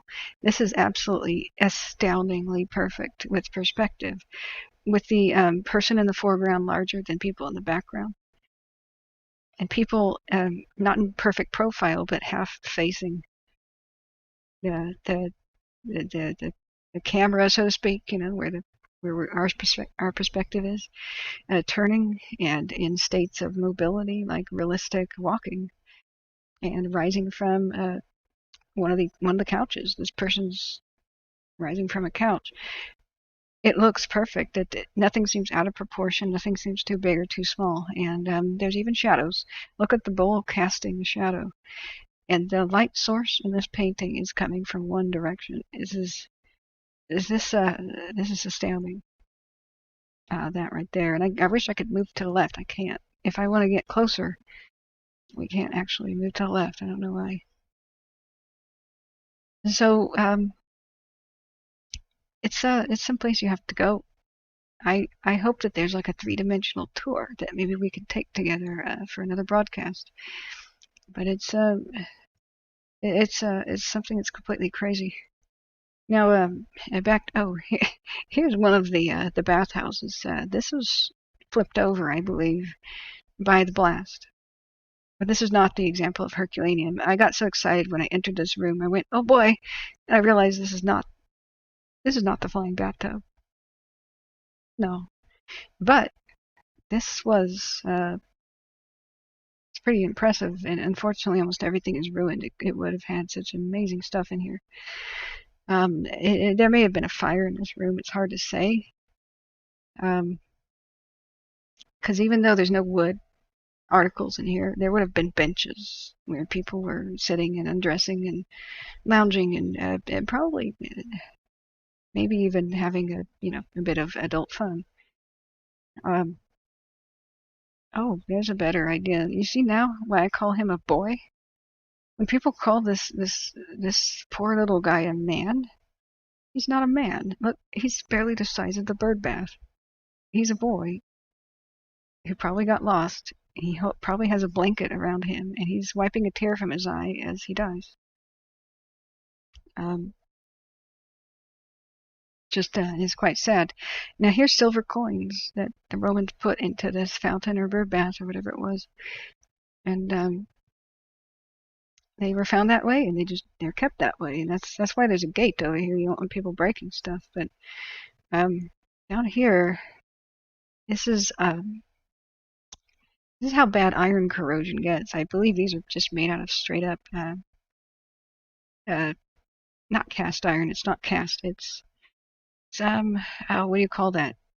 Wrought iron, and it was beaten into shape. And I can't make out what it is, but it's full of ashes, and it may have been something that was below the floors and helped heat them, or it could have been like a brazier. But it was something that had to contain fire. Most of the things that were found that were like iron, of that nature. It could have been something else for all I know. But usually that's what it was like. And the things that were made out of iron were hardly recognizable. It just doesn't preserve as well. So yeah, this bath may have just been a straight up fountain or a place to wash your face. I don't understand why it's elevated, and it's not like you can get in it. I may have misinterpreted this one as this could be just an interior fountain where people face washed or something in preparation for getting into a real bath. I can't quite remember. But and I have no idea what the giant face is. Probably should figure that out. But what was quite sad was the babies. The poor little babies never understood anything and never had a chance. They were usually found next to their mothers. Now here's a bed. This is one of the few examples we have of a Roman bed. And there would have been maybe that's the remains of it, a nice cushy cushion here. But it's ashes. But it probably was stuffed with feathers. Now here you can see fire bite. This villa burned, and you can see fires damage. Now I speculate that some of the fire damage was done during the quake and not the eruption, because look at what's sitting on top here. This is the repair work that the Romans were doing. In this case, they had kind of like a concrete base, and they were just sprucing up the outside with marble. It's not even like solid. But whenever you have earthquakes, you have great fires.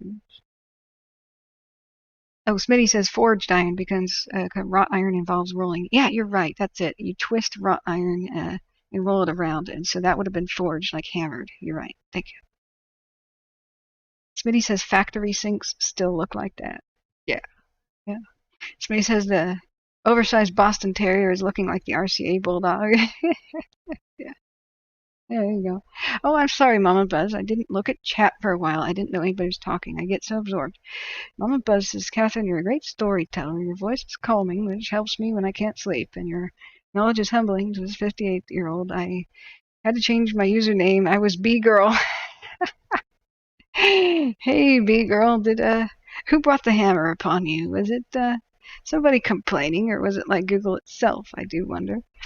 You're still B-Girl to me, though. You're still my super B. But, man, I'm going to have to keep track. Why don't you just remind me about that someday? And, because unless I write down everybody's name changes, I don't know. So, yeah, but whenever you have, and thank you for the compliment, by the way. Thank you for being here. I feel like I just bore a lot of people. There's not a whole lot of people watching, but then again, it's 7 in the morning on a Monday after a holiday where people are hungover. But I'm thinking that I'll just leave this up and people can, if they want, have 7 solid hours. Or how long have we been live now? Yeah, 7 hours of rambling about Pompeii, which is in my soothing voice. Or if they want to know about it, they can keep listening or break it into chunks or whatever. So, all right. Back here, like I said, Pompeii is confusing. You don't know what damage occurred when or how, but what's clear here is that these columns are really damaged by fire. This is that milty look that they get. It looks like stone that has been in a river and like it's tumbled, like it's rounded off. But in reality, that's fire. Fires bite on stone. And, boy, this place once had some impressive stuff, but the fire hit it. Now, these repairs, I think, are Roman, from the Roman era. I don't think archaeologists did this. Do you see this? How, I believe when the earthquake struck, when we see countless examples of stuff like this, the walls just fell to pieces, and of course, any type of flammable, open flame source, lamps, just like San Francisco in 1906, lamps and ovens, and the hypocausts and the heaters, and the braziers and the candles and whatever was knocked over in the middle of the quake. That's just what happens. The oil lamps would have been the most dangerous, splashing oil on stuff. Unless you went immediately to grab something like a bucket of sand, which sometimes ancient people kept around as a primitive firefighting thing, like an extinguisher. Unless you immediately could grab a bucket and get water or sand or something, places tended to go up in flames pretty fast. Strangely, you don't see entire cities burn down that often. I mean, the Great Fire of Rome happened, but this thing about old buildings, even up until the mid-1800s, have you ever seen, like, cowboy westerns, where the bucket brigade goes on and people are putting out a house fire with a series of buckets, and you're like, oh, that's not realistic, and they're standing in the middle of the living room and like even going up the stairs to splash buckets and stuff, like, oh, somebody would be dead in the smoke by now. Well, it actually is realistic. You're able to do that in an old dwelling. Only very recently in the 20th century do we have insulated houses that are so tight that smoke really gets and heat gets trapped inside. The blazes of older buildings before the modern era were actually mild in comparison. And you didn't have gases and stuff trapped because there were just so many openings that were not airtight. Everything from the roof and the tiles to very little windows having glass, So part of the thing that makes a fire really serious is heat. It's part of the fire triangle. Fire needs oxygen, fuel, heat. So the heat buildup inside the buildings just doesn't happen, and it actually kind of struggles even to take a hold of something like rafters in comparison to a building today. You see, it would take a heck of a long time for flashover to ever occur, and possibly it almost never did. Um, Flashover is when the heat in the building reaches a point where everything ignites. It's past the point of resistance for any ignitable object, and then it can be sometimes explosive. And that means everything inside the structure is dead at that point once flashover occurs. But it's actually a lot of our modern chemicals, things that we use for modern furniture, like petroleum products such as, you know, fake furs and fake silks, nylon. Those are petroleum products. They kind of burn like an oil fire when they get going. But most importantly, our sofas and such are made out of polyurethane foam. Holy crap, is that like having an oil barrel on fire in your living room if it ever takes to a flame? It's our synthetic materials that are so oil-based that make that gigantic black smoke effect. Also fiberglass, like the pink insulation when it's burning, that doesn't help. But what black smoke is something that can combust itself. It becomes a fuel, and it hangs out the ceiling of the structure until it finally gets dense enough and hot enough to actually flash ignite. And so you just don't have that heat and intensity in the ancient world or in the medieval times or even the 1800s. They did this experiment where they lit a couch on fire from the 1800s or turn of the century that had horsehair in it and a wool blanket draped over it. And next door, it was the same kind of a room, but it was a polyester blanket and a normal couch, like a recliner. And that thing went up and flashed over the room in less than 3 minutes. But it took almost 30 minutes for the room with old furniture to get going. So you had a lot of time to raise the alarm, get firefighters and people and helpers around. Everybody did stop what they were doing to help a firefighting effort. It's not like your neighbors said, I can't be bothered. Like the modern era, I'm baking right now. You knew you were about to lose the whole city, the whole neighborhood, and everybody came running and they were ready to help. Men, women, and children. Unless there was some, crisis where people were evacuating. But they did form bucket chains, and they did do firefighting efforts. So the situation with these villas and the apartments and such is some of them seem to have been partially destroyed by fire, and they may have been extinguished. And because it had an earthquake 15 years prior to the eruption, and the town was in a state of partial abandonment, at least it was a shadow of its former self with not as much population anymore. People were too scared to move back and too poor to rebuild. Some of the fire damage was never, I reckon, was just never really fully restored. What they are excavating, like as of last year in Pompeii, is a couple of villas of rich people where they're having the 15-year ago earthquake damage repaired. They have to dig up the street to make the sewer work again, and they have to redo the walls of the villa and repaint them. And so we know that they were doing that at the exact moment that the volcano erupted, because we have an arm print of one of the painters. He actually was up on a ladder probably painting, and then he stuck his arm up from the elbow to the wrist deep into the fresco. Like, he ruined it. But he didn't fix it. And I don't think you would want to let it dry like that. You at least want to smooth out the plaster. You'd have to do that really quickly. It's not like you're going to go to lunch and let that happen and just leave it like that. No rich person would want that. It would just look like crap in your house. There's an arm print in my fresco. It was definitely not finished. But why would somebody leave an arm print in a fresco? It's because he was running for his life. That's the best answer I can provide. They left their paint and their paintbrushes, and they just took off. And the paint was at the base of the wall. And so, even better to kind of prove that happened on the last day. Well, we're still 15 years later. They're still restoring the city because of fire and earthquake damage. One of the workers, or maybe the boss, took a piece of charcoal and wrote date on the wall, and that was, I think, 24th October, 79 AD. Of course, we already knew the year, and so that proves that the eruption happened in the fall. But that was something I knew because I visited Pompeii, and all the archaeologists, they just knew that it was in the fall.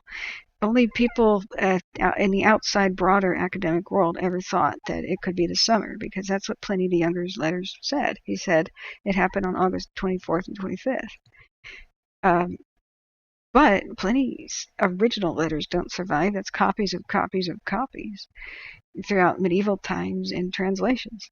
So somebody made a typo, pretty obviously, because the archaeologists said, look, we have pretty much fossilized fruits and grains and nuts and food and plants that are in a state of this bloom or that. You know, there's a cluster of nuts here that you can only harvest in the fall. It's fall, you know, it's October when this happened. But because of those letters, the rest of the world doesn't believe us. But look, you have to bow down to logic with this, and if you do, you'll know the truth. There's a quote from somebody somewhere. There's no way that the Romans could have magically made fall nuts, you know, appear in fall harvest. Things appear in summer. There's also something that's a nail in the coffin for the summer theory, and that's Pliny the Elder got stuck in Stabai because he expected the wind to change, and so he took a sailing vessel there with no way to row the oars. So when the wind didn't change, he couldn't leave, and he died in a pyroclastic flow right there on the beach. Other people able to run for their lives seem to have been able to make it out, but he was dying. He was possibly in the middle of a heart attack, and he had breathed in the fumes. So the point is that he expected the wind to change, and that would have not been a rational expectation in summer, but it was a reasonable expectation of fall. So the volcano itself seemed to have created its own weather, perhaps, and changed the wind patterns. It has such a huge thermal updraft, it had to have been sucking in cool air from elsewhere to fill in a vacuum. I mean, cool compared to the volcano. And so the bay winds were going towards the people who were marooned and stuck and helpless. And there were probably tons of sailing vessels just sitting there where they could have left. They were probably full of refugees that couldn't move them because the wind was going the wrong direction. Now, if you go along with the summer theory just because of something that might have been a typo, you have to ignore a lot of reality. So I knew from that point on that they told me that we have winter, fall harvest goods in the town, and the wind should have been in the favor of the victims. There could have been a lot more people that got out. It just wasn't, because it's,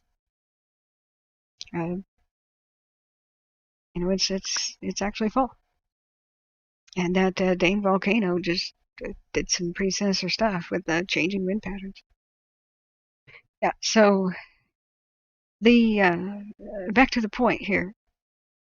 What I've circled here is where the walls obviously fell down or were destroyed, and they could have been destroyed by two things: an earthquake or a fire, or both, really. The fact that that fresco looks a little damaged, but it's still kind of intact, makes me think that these areas that are just filled in with this stones and stuff and kind of cemented together, the repair areas, happened during that 15-year period, 15 years before the volcano erupted. And it was repaired, but never finished. A small fire probably broke out in this dwelling. This is probably the courtyard, actually, so it may not have been that difficult to put out. But it probably reached the roof of this walkway here, and the burning pieces probably fell. And now I can kind of get an idea that burning pieces of the wooden roof were at the base of the columns, and that's why the fire climbed them and screwed them up right here. And perhaps they toppled when the roof went, kind of dragged the columns over with them. Um, I'm thinking that this place was totally wrecked the 15 years prior, and lamps might have overturned, and that might have made fire damage. But after getting rid of the wood debris and all the trash that you find after a fire, I don't think they rebuilt the structure. It was probably just sitting like this at the time of the eruption. They rebuilt and patched the wall. They This presumably happened within 3 years after a great earthquake. I mean, maybe it took 6 years to fully clear out the rubble because of the enormity of the task and the fact that it would have to be an incredible amount of labor and extremely expensive. It might have been just really a slow process, one that they had to be slow because that's what they could afford. It could be that a lot of people were dead and that the normal workers that they would have were kind of missing. And to attract other lower class people to an area that's just been proven itself to be extremely unsafe was probably very difficult. It was probably really expensive to get labor. So they probably thought, dang it, unless we buy a whole lot of slaves, this is not going to be good. It's going to be expensive either way, either buying the slaves or paying people peanuts, because we'd have to have a whole lot of people. And to convince the lower classes to be in an unsafe spot, we'd probably have to pay them double or triple. They could have run into all kinds of bad situations that meant that this is what we see today, that it was not really rebuilt by the time that the eruption happened. It was still a work in progress. It was 15 years later. So thriving city of Pompeii ruined in a day? Absolutely not. That's a falsehood. That's pretty evident here. It was a semi-ghost town until it became a complete one. So this, God, yeah, they have some plants here. I don't remember there really being any plants at the time that I was there. That's cool that they kind of resurrected the gardens and have some hedges and such. It's kind of neat. I do remember, I think, the ship's anchor, which was absolutely tantalizing. That's a little anchor right there. Looks perfectly modern, doesn't it? And so they're still not sure where the port was. But I'm wondering what this is doing here. If I asked, I don't remember what they told me. Uh, it could have been a sentimental garden ornament from some retired sea captain who had a villa, or somebody who had like a shipping empire. I think it was found in the town, but I don't know. Somewhere out there is the ports, but it's buried under the modern city. Well, that's a pretty nice photograph. So, but yeah, doesn't this look modern, Smitty? This looks like my old grade school. We had a circular sink where a lot of people would wash their hands at the same time. Everything looks very modern. If this was in somebody's garden today, you'd be like, oh yeah, that's modern. No, it's almost 2,000 years old. Whoa, okay, really? Oh, there's the dog, twisted in a state of agony. You can see the leather collar and such and everything. They scanned it and they wanted to know if the bones were still inside it, and indeed they were. There's some little dog bones in there. Yeah, this is our like super deluxe photographs versions of. Here I was explaining you guys things with the bad versions of photos. I didn't know that you could click over here and there's a high resolution album. Now here's another thing that I was really mad at. The last crushing disappointment of Pompeii was I came all this way to see the mosaic of Alexander the Great as he's chasing the emperor of Persia, Darius, off the battlefield while he's riding the magnificent horse Bucephalus, wearing exquisitely depicted Greek armor. That's just incredible. And there's even expression and life in the eyes of the horses as well as the men. It shows some pretty heart-wrenching scenes of a dying horse here with blood coming from his nostrils. And once again, perspective when you don't normally see. Oh my God, it's a horse's butt. But there's somebody over to the right being trampled underneath their own mount. Like this cavalry guy had a bad day. And so I went, oh yes, this is found in Pompeii, I forgot. So I show up at the house and it says where it is, this is a replica. There was no replica. There was a sign there when I was there and it said, if you're looking for the Alexander mosaic, go to the Naples Museum. What? They pried the thing off the floor and moved it. Oh, okay. Whatever.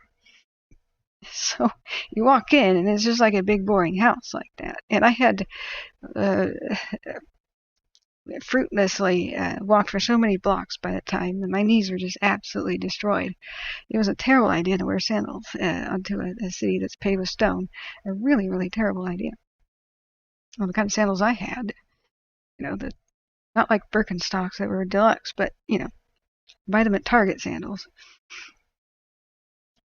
So there's so many things. There's more bronzes, like a giant bronze. I really don't know what that's from. It seems completely out of place, like it's a Renaissance thing.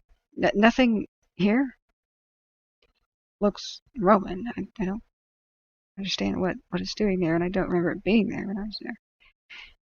Oh yeah, here's another.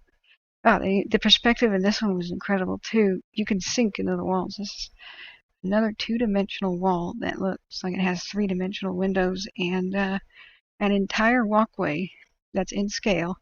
So you know that this is like a picture, but look at this ceiling and scale of the columns and somebody in between them walking. When you walk into this villa, it looks like you can keep walking and go through the wall. And if you went over this way, you could do the same over here. You have to be there. In two-dimensional photos, it doesn't come across just right enough. But and also here, it's really hard to see remnants of figures walking, like at the Colosseum. The archways, when they went up the stairs in the Colosseum, they went over a thing like this and took their seats over here. So that's you have people up there at another level, at a ceiling level, than some of the ground floor in a three-dimensional depiction with forced perspective. Just incredible. Sorry, if you're not an art freak, you probably don't get it, but nobody did that for so many more hundreds of years. It was a lost technology. The way that you draw perspective to make that impressive is you have to kind of do engineering and mathematics. You have like center points in like an art class, and lines reach to it and like sink into it, and that would be the center. And the amount of mathematical calculations you have to do that, like to mimic it in the field, it would be like taking a tape measure and doing elaborate a series of charcoal drawings of what everything looks like, and then reproducing it on two-dimensional paper. Like you would have to be in a courtyard and set up full-scale models of everything to get it right, and then measure it with like string beneath it, and then do calculations on how are you going to represent those math problems on the wall. Basically, it's like geometry. So it's much harder to do that than it looks. Easy art is like the Egyptian stuff. It's all in profile. It's everybody's facing the same way, and it's all from ground level. It's all eye level, and who cares how big things are? Let's not draw it to scale. That's super easy. This is quite difficult. So, then what was I about to show you?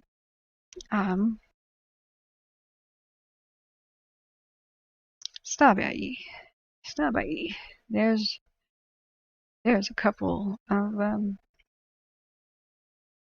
oh yeah, you probably want to see the arena. I kind of do too.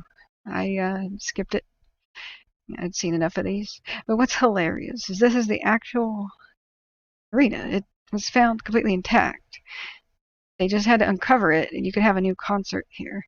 It had higher levels, and like I said, it's my theory that to this depth, God, I can't make a straight line to save my life. To this depth, everything was buried, and then the massive shockwave from the final paroxysm of a volcanic eruption, the column collapse, sheared everything off because it was like a nuclear blast in a way. It was just explosive. God, is that the mountain? I just realized how eerie that looks. Look at that. Wow. When a rain cloud looks like an eruption, that is spooky. Anyway, the arena had much higher levels. It went up like this with arches, and then it would have a seating level, and that was obliterated. I don't know how many levels it had, but what's hilarious is in the 2014 Pompeii movie, all of this crumbles down to dust, and there's a giant crack in the ground that splits it, and like hundreds of people die in the stands as this all goes tumbling down, and the mountain blows its top explosively with lava bombs in the distance. And it's just absolutely hysterically bad. It kind of looks cool, but it's just really, really bad. But I did ask a question about the arena, even though I didn't go here. Did it have the roof like the Colosseum did? And I think they said that it did, at least on one side, that they could tell that there was like holes in some in some stones up there, just like the one on the Colosseum, that were for the retractable awnings that were like straight lines like this, and it had a roof with a sun in the center. So it was much like our some of our football game domes. Exactly. This stadium's, they kind of invented the deal. There's not much to improve upon, really. The amazing thing about these stadiums, though, is they could clear and enter and exit crowds way faster than our modern ones can, even with escalators and stuff. The amount of rows and extra staircases, like each one of these is an escape tunnel, sort of, like to leave in a hurry, has its own staircase, and so they could fill and empty really, really quickly. You could go to the Coliseum Games for lunch and leave and not like have your workday screwed up. And there's thousands of people. So it's a maybe that they had the awnings, at least what they told me at the time. They may have done further investigations. I don't know about that. But I thought we were going to look at the family of victims. Warning, bodies ahead. The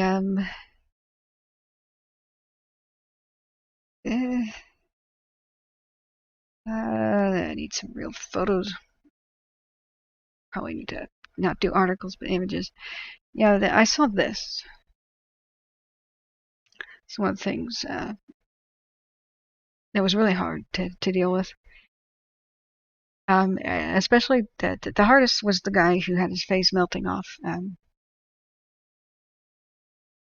But there's probably some close-ups of him as well. But the family was real hard. So in the back you have the famous guy propped up on his elbow. He's sometimes depicted alone, but he's with his entire family in this room, and the babies and such in the mother's arms were hard to deal with. The Garden of the Fugitive, the largest amount of bodies found in one place. 13, 3 groups of families, 1 a merchant and 2 farm families. Bodies still in the position that they died in. So this guy is at the very end, but he's right next to his family. So when I tell people that they're flash frozen, they had no idea, that death was coming. That's absolutely the way it was. They're not even looking towards the sound of it coming. They're in the middle of dying actually from the fumes, and in their last moments, some have probably already passed on, and they just sort of went to their death pose, like perhaps the child is face down and whatnot. But others are just barely able to move, but trying anyway. And sometimes they're not really trying to escape, but sometimes they seem to be crawling towards their loved ones. Some are embracing, like I said. But the CAT scans have been very revealing. There's actual clothing and such inside of these bodies. This one, they found a complete skeleton, pretty much, of the child as well, except where fingers were missing. But you can tell what kind of clothing they were wearing. It sort of became a charcoal. The pyroclastic flows that hit them did not completely instantly burn away and melt the clothing. It just charcoalized it and preserved it. So it must have been at that magical temperature that would have instantly killed and turned things into charcoal, but not have been hot enough to vaporize things. Not yet. The thickness of the ash kind of made it was a warm, squishy cement at the moment that it impacted all around them. So they're hot enough it's hot enough to ignite the clothing. It's not, there's no oxygen though for a fire to happen. And so it's just, boom, it's done. They're like a brick of charcoal. And they would not have felt that. That's the funny thing about burns and such is you can kind of stick your finger into water that's too hot. Like if you just heated it up for tea and you think that it's cold enough, stick your finger in it. Oh God, it's still hot. You'll feel the water before you feel the pain. Touch is interpreted by the brain before pain is. There's like that little delay. While they might have felt like just for a fraction of a second some sort of a fluffy impact of the ash, there's no time for the brain to the secondary portion of the brain to kick in to interpret pain. They didn't feel that. Mountain Mike, oh hello there. Your presentations are classics. You have an amazing intellect. Thanks for the great job on the fire coverage. Dixie, Wendy, sorry for ancient sequoia's loss. Yeah, thanks, Mike. You probably, I was trying to make you a mod last time you were on here. Bugs Bunny says, oh yes, I know. This is a Halloween special. It's been going on.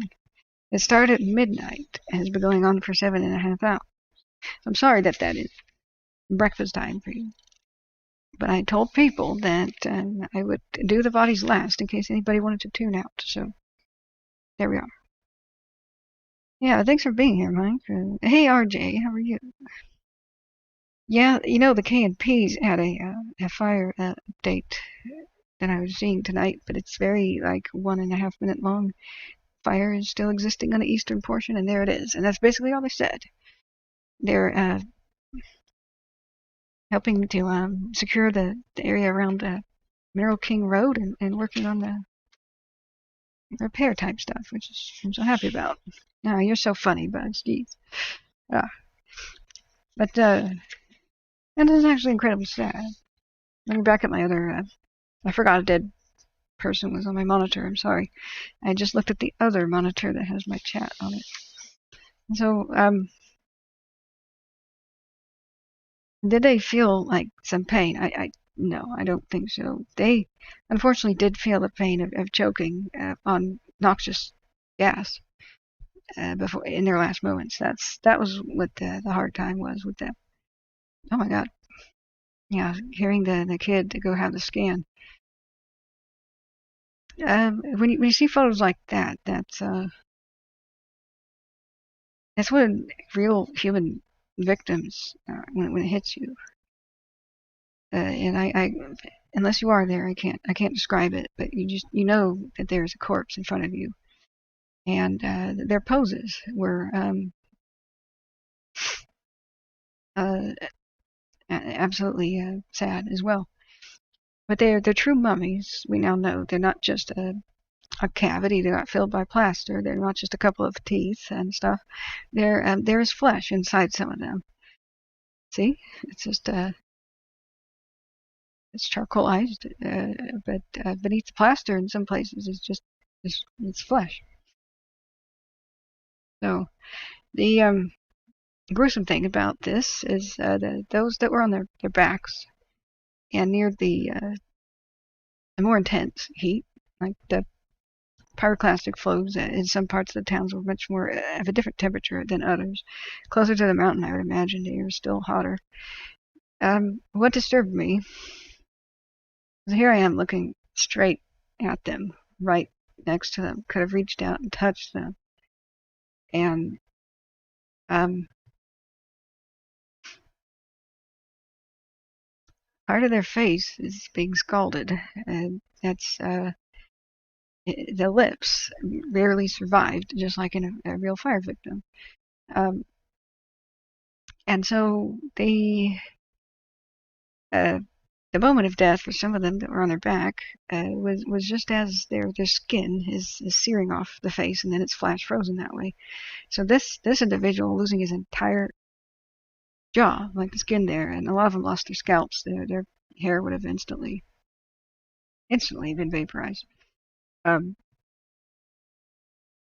it's the cheeks are pulled back in a grimace, and you can see different layers of the skin beginning to come off in this sort of scalding, like a steam burn victim. And that seeing somebody on their back who was wearing the slave belt with his hands up to shield his face, and then his lips curling back and his cheeks starting to sear off, and his little hands reaching up, and he got flash frozen like that. I'm telling you, a lot of this is quite disturbing. I am warning you. I did warn you. Um, it's how you know they're real people, and they're stuck that way.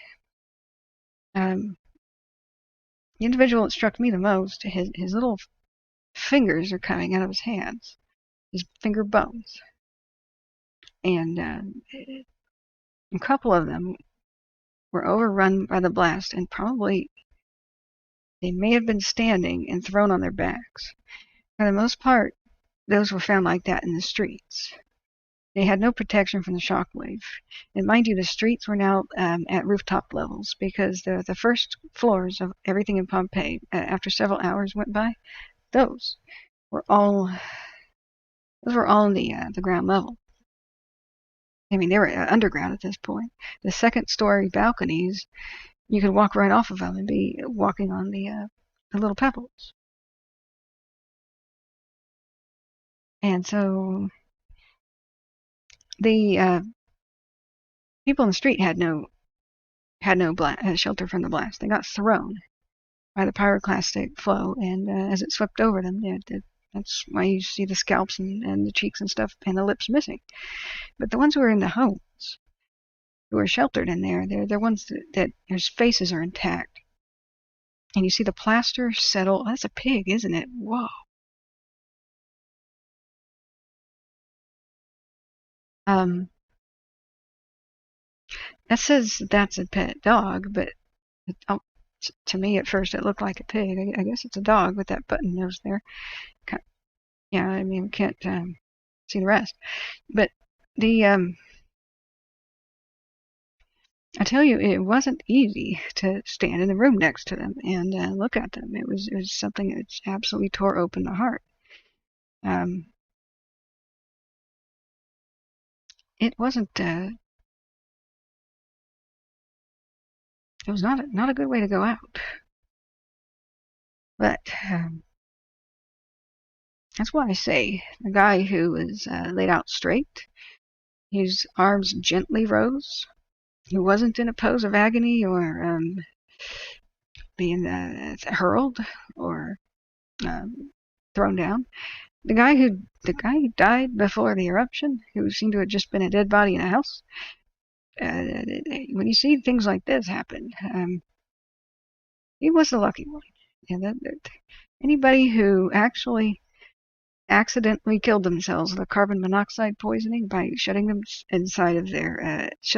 inside their bedrooms and continuing to burn the lamps and not having fresh air. Anybody who died of sleepiness of carbon monoxide poisoning was absolutely lucky. And you have people like this who were crushed by a falling pillar and really, really out of luck.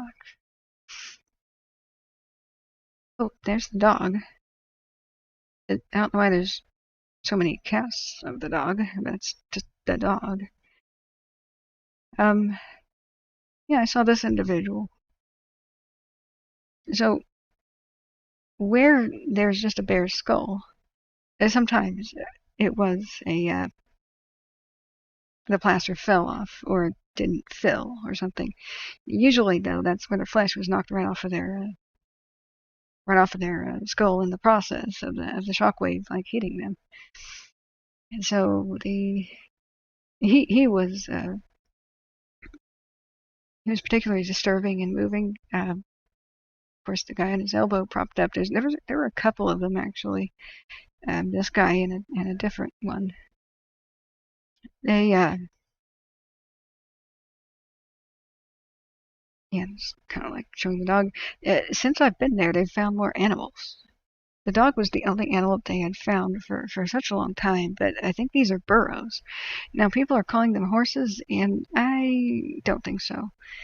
I think it's kind of got a huge donkey face, that barrel chested, those short legs. It's like kind of a sausage with legs and big ears. That looks like a burro to me. Then again, I'm not there, and I can't see a very clear image of it. Like I said, horses were not something that made you money. They lost you money unless you had like a prize stallion you could breed. People did have burros, though, as beast of burden and mules. So they would have been around the bakeries making deliveries and wandering around the town sometime. They're small enough to fit in the town and not like cause a problem, but you would not run a horse around in the town, like I said, without the invention of the horseshoe.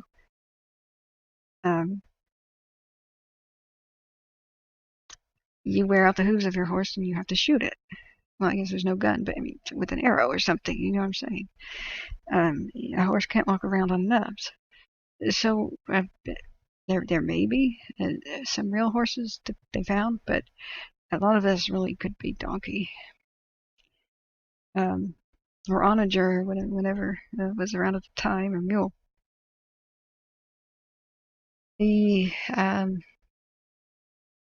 mummy-like appearance of some of them was much different than others. Sometimes you could clearly see they had lips. Like here, this is somebody dying in a house or against a wall, and he's sheltered. And this guy is in the middle of his lips kind of being seared off, and his scalp has already left him. But yeah, this is a long time ago, finding them in 1961. Oh, there he is. The guy, his cheek is melting off with his arms up, and he's in a picture of terror and agony. He still has his lips, but you can see that his lips are in the process of melting off of him. I stared at him for quite a long time, but there's another one who's very much like him. Now this is a person wearing the slave belt. This guy was a slave too, if I remember. You can tell by the slave belt that they all had to wear. If they took it off and they were caught that way, it was probably a death sentence. So they didn't dare take it off. This is probably one of those carbon monoxide victim types that just lay down and peacefully died. And this was the kid crying. Seemed to be wearing a blanket, wiping a tear from his eye as he was killed in a doorway. But yeah, this is one of the three families that died together. This dude, peaceful death, just a corpse that died. This person not so peaceful though. This is another choking victim, choking on the gases. He was actually alive at the time that the flow hit them. And here's I guess hey, there's two of them, but they're not together anymore. Like, well, I mean, at the time I went there, I he was elsewhere, but if they're photographed together, I wonder if they were found together. Um, but they're an example of those that still had clothing. But you see how he has his nose and lips intact, and even it looks like the vestiges of the moldings of hair. That's kind of incredible. But she has a bit of her garment on her at her elbow across her back, and I don't know that that's a slave belt. I'm not sure. For females, it might have looked different, and it could just be decorative. She could be a noble lady. She could be a slave. I don't know. But the nobility were the ones that were decked in head to toe toga. There was a tunic of a certain exact style that was for the craftsmen. Here, I don't know what happened to their clothing. In some cases, you still see the vestiges. But I do. Bugs Bunny says, "Are they in clay or what?" Actually, it's plaster. So when they first discovered Pompeii, they didn't find bodies. I think they just mostly were finding temples and stuff, and it was very, very painstaking to excavate because, like I said, the ash kind of hardens into like a cement. It's pretty tough to dig through it sometimes. There's lots of little pebbles and such, but in some cases it's cement-like and tough. So at some point in time, when they realized they had bones and bodies, they noticed that there were these strange cavities around the bones that resembled muscles and torsos and such. And so they just, somebody got the brilliant idea to, instead of dig down to the bones, pour in plaster. And so it filled the cavities where supposedly their bodies completely rotted away. Now we find out their bodies didn't really rot away. In fact, there's nowhere for it to rot to. It just was kind of sitting there. There's no air exposure. It's not like bacteria can do anything. It's perfectly dry and charcoalized. What actually happened is probably when they didn't do the plaster thing and actually uncovered the bodies, that within moments, within hours, maybe a day or a week, the body just disintegrated upon exposure with air and sunlight and everything. And it was in a state of extreme decay and fragility. And so the moment they began pouring in the plaster, we eventually got the idea that it was a hollow cavity, completely hollow. But these new X-rays, like I was showing you, and the CAT scans show that there's flesh in there that's in a state of, well, charcoalization, but bits of their clothing and other things too, and their bones, almost their complete skeletons are inside. And they even found a bit of brain in Herculaneum. The temperature at Herculaneum, that pyroclastic flow was absolutely insano high.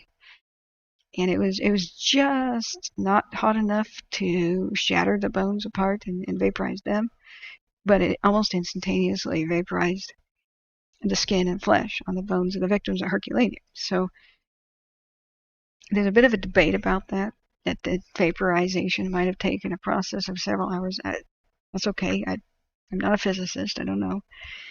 I think instantly is more likely, just based on my knowledge of pyroclastic flows and those intense temperatures.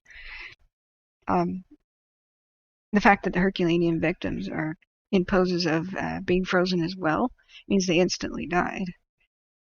There's not that many that are like sprawled out and stuff. They seem to be like reaching for things and leaning forward. And one of the skeletons of Herculaneum, there seems to be a soldier that was thrown onto his face by the shockwave. My personal feeling is that their flesh instantly vaporized, being hit by basically the equivalent of boiling gas in the air. But at Pompeii it was totally different. The much cooler pyroclastic flows preserved the flesh. And at Herculaneum, though, those temperatures were so crazy that they found a bit of glass in the shape of a human brain, the size of a finger, so like a thumb.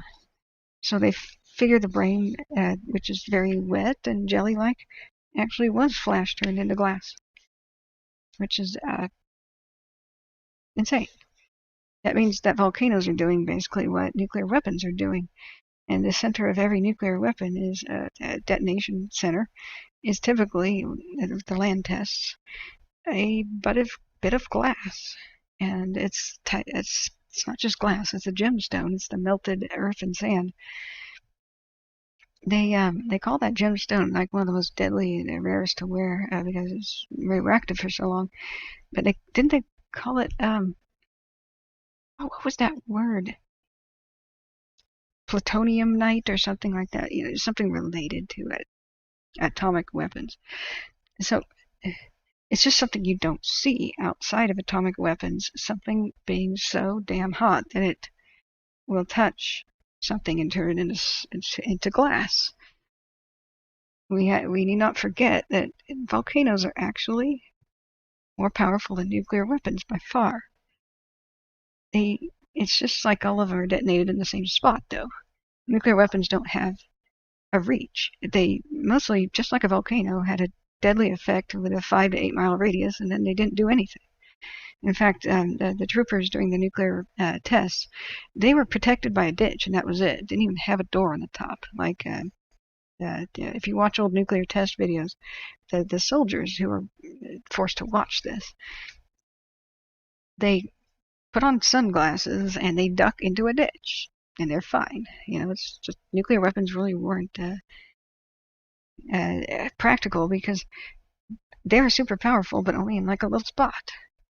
And so with volcanoes, you take Hiroshima bombs, like 300 of them, which is something like the equivalent or something of Mount St. Helens or some crazy. Yeah, Trinonite. Thanks, Bob. Yay, welcome, by the way. Trinonite. Yeah, I wonder if that's still radioactive. But the point is, however many Hiroshima bombs the St. Helens eruption was and the Vesuvius eruption was, they were all in one spot. But the volcanoes were greater. It's not that many eruptions that of great magnitude that don't exceed a Hiroshima bomb. I'll put it that way. So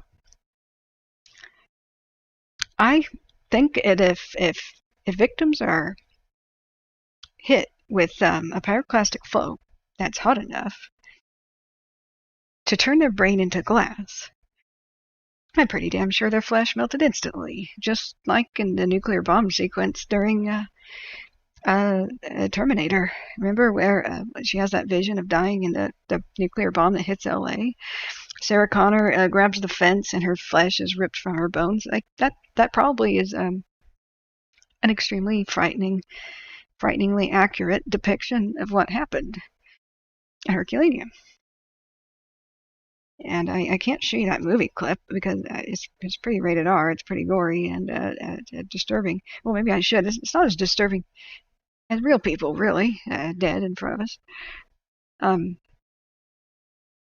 But I'd probably hit a copyright strike or something. But we could look at, show you what I'm saying, the skeletons of Herculaneum. The thing about, but I can't spell. Yeah, they're really disturbing too. The way they kind of sit there in the boathouses. There were 300 of them found at Herculaneum in just a couple of boathouses.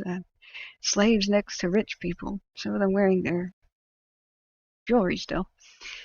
They're discolored, many of them. That could be a stain from minerals and whatever.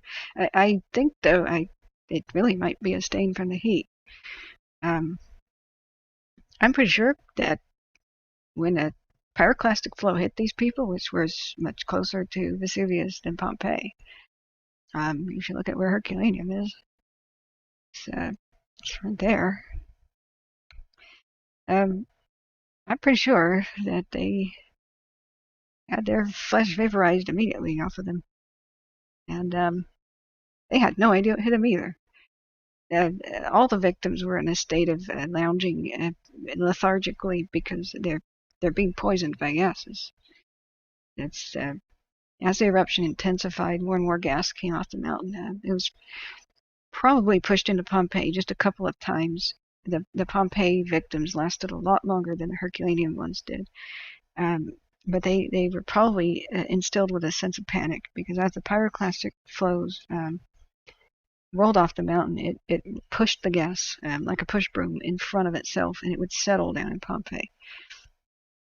And the thing about Herculaneum, though, is it moved at the speed of a jet engine and overwhelmed them. So they were slammed down to the ground, anybody standing up. This is a soldier here. And what inspired me to write when I started the stream with my short story, partially it was the skeleton laying face down. He's with the victims at Herculaneum. He had a little backpack, and right next to him is a gigantic, well, big Roman sword that he was wearing. So he's a soldier. No civilian was really allowed to have weapons. That was not really a thing in the ancient and medieval world. They had sword control.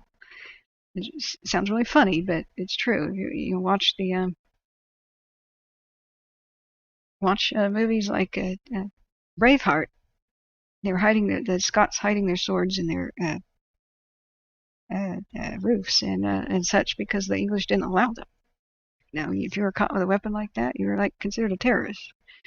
So, ordinary people weren't supposed to have swords and stuff. So he's a soldier, and he has a soldier's backpack, a little bitty one, a throw over your shoulder kind of a deal.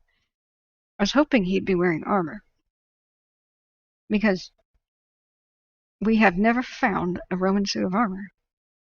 Period. It seems like all of them are gone, and the steel they had at the time is not stainless by any means, so it rusted to hell.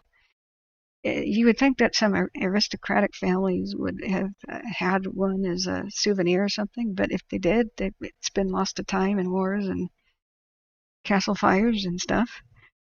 So he's not wearing armor, and I don't know if the city soldiers would have been, but probably, I imagine. But who wouldn't be wearing armor? And that is a sailor. Unless it's actual pirate fighting time, and this is, remember, peacetime and Pax Romana type stuff. The nearest threat is like the naked heathen barbarians of Germany. This person probably was a naval soldier. It's probably a part of a rescue mission. And so the attitude has changed when they found him, and he's kind of recent. That perhaps the people of Herculaneum were not abandoned at all. Perhaps Herculaneum was an evacuation success story, just like Pompeii was. I know that sounds really weird, but Pompeii was an evacuation success story. I mean, they basically say the vast majority of people, and it could have been anywhere from 22,000 to 36,000 people in the region, successfully evacuated. The death toll being around something like 2,000, perhaps. Estimates vary. There's not that many remains that were found in Pompeii. There's more and more all the time, but it's a big deal when one is found. It's pretty rare. As an aside, I want to mention something. That the fact that Pompeii was evacuated in the 1800s, that was what people knew in the mainstream media in the 1800s and turn of the 20th century. People thought Pompeii was almost completely successfully evacuated. These Herculaneum victims are not found for a long time, and they know that there's a couple of skeletons and stuff. But unfortunately, on the island of Martinique in the Caribbean, because Krakatoa had happened, and they knew that volcanoes were deadly, but they knew from the science at the time that Pompeii was a successfully evacuated city very close to a volcano. So at this particular town on Martinique, they decided not to evacuate their town. They thought the volcano would give them enough time just like it had given enough time for the people of Pompeii. And they unfortunately stayed behind, and an entire city of thousands was killed in a massive eruption when Mount Pelee erupted. So today we think that there's the opposite viewpoint, both of which are wrong. Either it was completely evacuated back then, they thought, or it was hardly evacuated and almost everybody died. That's both ideas are wrong, and it just seems that it was mostly evacuated. The fact that Herculaneum was a town of several thousand people, it was significant. It used to be considered a tiny town, but now that they're kind of uncovering more, they think, oh, this is a bit of a little city here too. It was an important port. It was competing with Pompeii. It was actually a bit more well-off and wealthy, and probably a lot of the people who said, screw this, Pompeii has earthquakes, I'm going to move to Herculaneum. Probably it was a lot of the wealth drain, and why Pompeii was in decline as it came over Herculaneum. So it was probably bigger than they thought. The fact that there's just about 300 victims, and they're at the boat houses, ready, waiting together and clustering instead of running down the beach for their lives, that gives you an idea that there was an evacuation underway. It was going well. That just these are the last people that didn't make it out, and if that's only 300, that's kind of extraordinary. Now, why do I think this individual is part of an evacuation effort? It's because he's gone into the boathouse, I think. I think he's within the boathouse. He could be outside on the beach. I'm not 100% on this. But he has naval carpentry tools in that pouch on his back. And he's obviously some sort of a important figure with a super-sized sword. Whether or not that's an officer's sword, I don't know. But he has a sailor's carpentry tool set. So he probably was with one of the last boats to leave and was trying to figure out how to get the people out of the boathouse. If we have 20 feet deep, 22 feet in some places, of debris and ash that fell and buried everything, then the boathouse gate doors, if they had doors, which I imagine they had doors to keep people from stealing your boat, they were probably absolutely stuck fast and with no ability to open them. Somebody with carpentry tools might be trying to do something like saw his way in from the top, or perhaps unhinge them, or break them in some way, or weaken them so they could be kicked in, and that people could evacuate out at the top, or you could dig them out. That's something along those lines. Because he's got carpentry tools for a reason. People don't just carry those around. He probably came. I mean, he could have been a port carpenter. There was a port in Herculaneum, but the fact that he's wearing a sword tells me he's not at the civilian port of Herculaneum. He's one of the rescue team from Misernum. Across the bay is the Roman admiralty, the base of the fleet. Where did I put the picture of the fleet? The map. Did I put it over here? Yeah, Misernum is over here. And the rescue team, the Admiral, Pliny the Elder, told them to go rescue people. They likely went to Herculaneum and to Pompeii's port. Well, Pliny the Elder went to Stabai, expecting the wind to change. He was in a sailboat, and he was going to go back to the safety of Misernum. And the warships had oars, but his little sailboat didn't, and the wind never changed. The volcano erupting probably created its own weather, and the amount of heat going into the sky probably pushed the winds up and sucked in wind from all directions. So the wind was never going to change. It was always going to go towards the volcano. Trapped everybody on the beach who could have escaped in a sailboat without oars, but they couldn't. So we don't hear of a fleet being destroyed. It's possible they lost several ships, but I'm pretty sure if they lost the whole fleet to a volcanic eruption, then that would have been mentioned somewhere. If Herculaneum was so hard to get out of early, which it must have been, it's right next to the volcano, it was probably devastated and screwed up immediately by the volcano. with rolling wave after rolling wave of pyroclastic flows and debris and avalanches and gases coming down constantly. They probably just wanted to get right to the sea. And they couldn't stand on the beach because the lava bomb type things and the raining rocks would kill them. They went into the boat houses because those were really sturdy, really sturdy, and they had an arched barrel vaulted roof. Huh, I didn't realize they've excavated enough houses to view now. Yeah, now that they've found a bit more of Herculaneum, it's looking more like it was a almost completely successful evacuation. Somewhere here, oh my God, okay, that's very that's not you guys didn't see that. That's not full frontal nudity. uh, excuse me, sorry. What was I saying? Okay, that's the risk about saying that this is a family-friendly stream. Is every once in a while, if it's the subject of Rome, they're going to full frontal nudity flash the screen. Um, yeah, what were we doing? Oh yes, I was describing how they took shelter. They wow, looking at it, the extraordinary colors. You don't see blues in Pompeii. It didn't seem to be a thing that they decorated with. There's a sky blue, but nothing like the sapphire. I think the people at Herculaneum were probably a bit more wealthy and had a bit more of a color palette to dip into and try to outdo their Pompeian neighbors. Where's the boathouse? God, that's exquisite.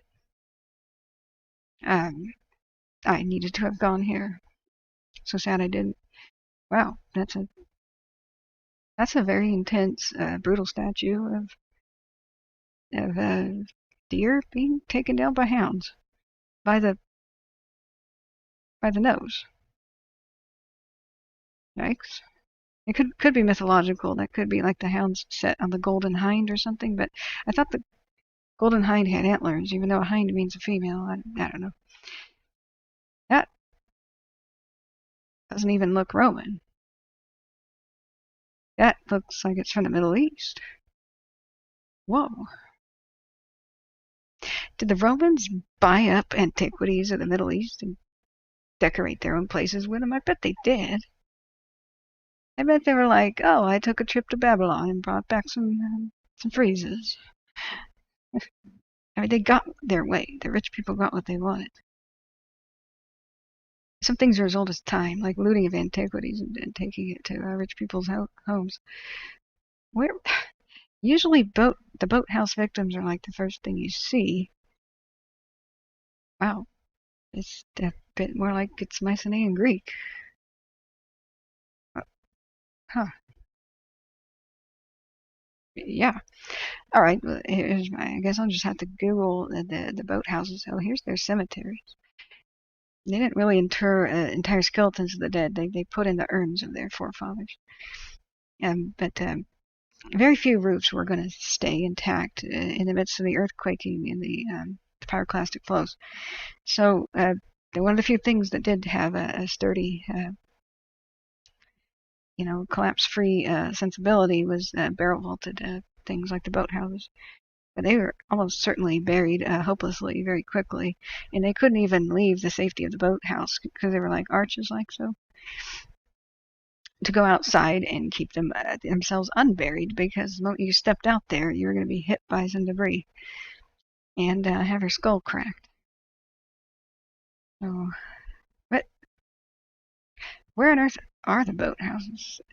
You would think that there'd be some Herculaneum. Some of these things look so modern. It's incredible. That they just look like somebody painted them today. And perspective, lifelikeness, the way that the fabric looks like it can move over the subject. Looks like it's three-dimensional. Medieval art is so two-dimensional, it feels like you can't breathe in it. It feels like it's some sort of a sterile and vacuum environment. But when you have lifelike movement in three-dimensional space, it feels like there's air there, like there's The way my art history teacher described it, you could breathe in it. Amazing. Okay, here's more toilets and stuff. Don't ask me why, but the one unhygienic thing that Romans did. There they are. There's the boathouses with all the victims in there. See how sturdy the ceiling is. Since this entire thing was completely buried, I mean, the rocks were above this level. This is how deep it rained rocks in the course of like 8 hours. That's an incredible amount. It's like hail that would never stop, and it goes taller than that. I'm sure that these boathouses had doors on them, and these people got trapped inside. And so the story behind the guy with the tools on his back is he's probably arrived from Misernum as part of the rescue fleet.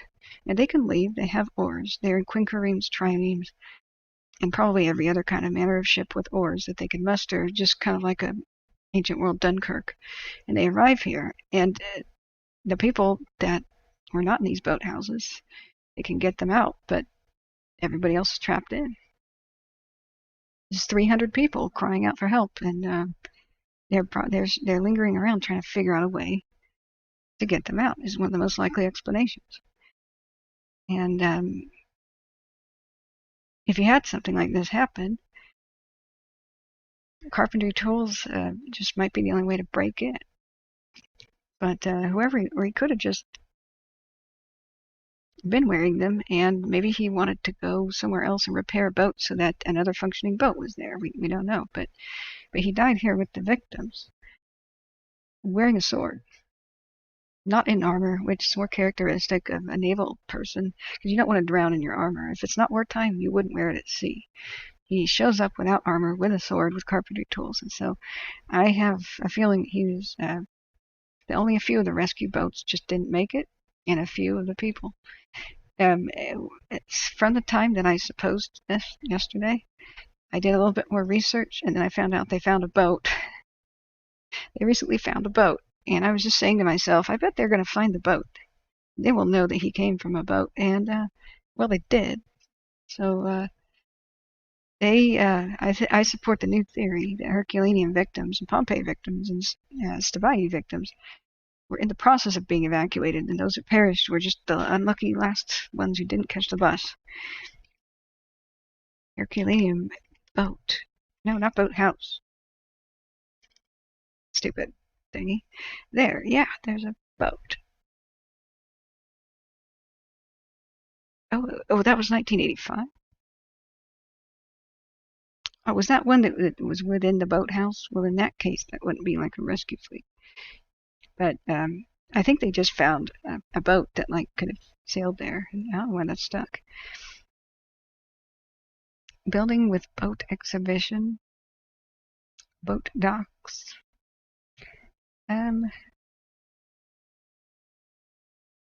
Skeletons of the boat houses. Roman boat that was on display. It's a new exhibit. When was this made? New when? Like what year? On display for the first time will be a boat and other nautical equipment carbonized and discovered along the ancient shoreline of the ancient town. So that is gives us the idea that it's an actual sailing vessel that was at work that day, rather than something being carpentry created and constructed on shore. Herculaneum, present day Herculano, a small Neapolitan suburb at the foot of the volcano that it wiped out over 1900 years ago, is one of 4 towns that were destroyed by Vesuvius, blah, blah, blah. Lesser known as Stabai and Aplondis, yes. About 250 of Herculaneum's inhabitants had taken refuge in the falling lava and ash in the boathouses alongside the beach, but unfortunately for them, there was no escaping the pyroclastic flow of hot gases that followed the eruption, or the 20 meters or so of the debris that later engulfed the town, sealing it completely until it was discovered in the 18th century by Italian workmen. Okay, this is not talking about whether or not that could be a rescue boat. Arg. Either way, I stand by my statement. If a real naval vessel in use by the Navy. Hasn't been found yet. I believe one will be. Because I don't think they would have left behind people like this. And I don't think they would have left behind that particular uh, officer or whoever he was. Boatswain, ship's carpenter, whatever he was. He was running around the place, not from the place, as far as we know. Now, as far as the exploding skull things go, I'm only going to say one thing about it. I think it's complete and utter crap. I don't have to be a doctor to say that, but it's one of the more embarrassing things about volcanology is that somebody's entertaining that notion seriously and tried to get the academic world to take that seriously. You don't have to be a doctor. You just have to understand how steam works. To have something like a boiler explosion, which basically is what they're saying would happen to these victims' brains. Oh, their brain would boil and explode their skull. Look how intact their skulls are. They're remarkably intact and not exploded. There's a couple whose skulls are crushed, and the interior of the brain case shows that stain, that brown stain that I equate with heat and fire damage or steaming, Well, yeah, that's because the skull was exposed. It was already cracked open. What do we know about volcanoes? They hurl objects with the speed and ferocity and power of a nuclear weapon. Or several nuclear weapons. The shock waves are enormous.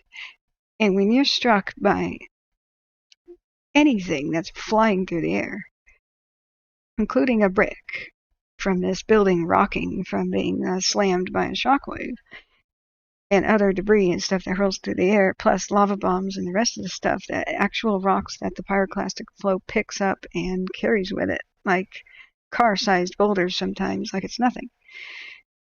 We understand that people get crushed and their heads get injured extremely badly.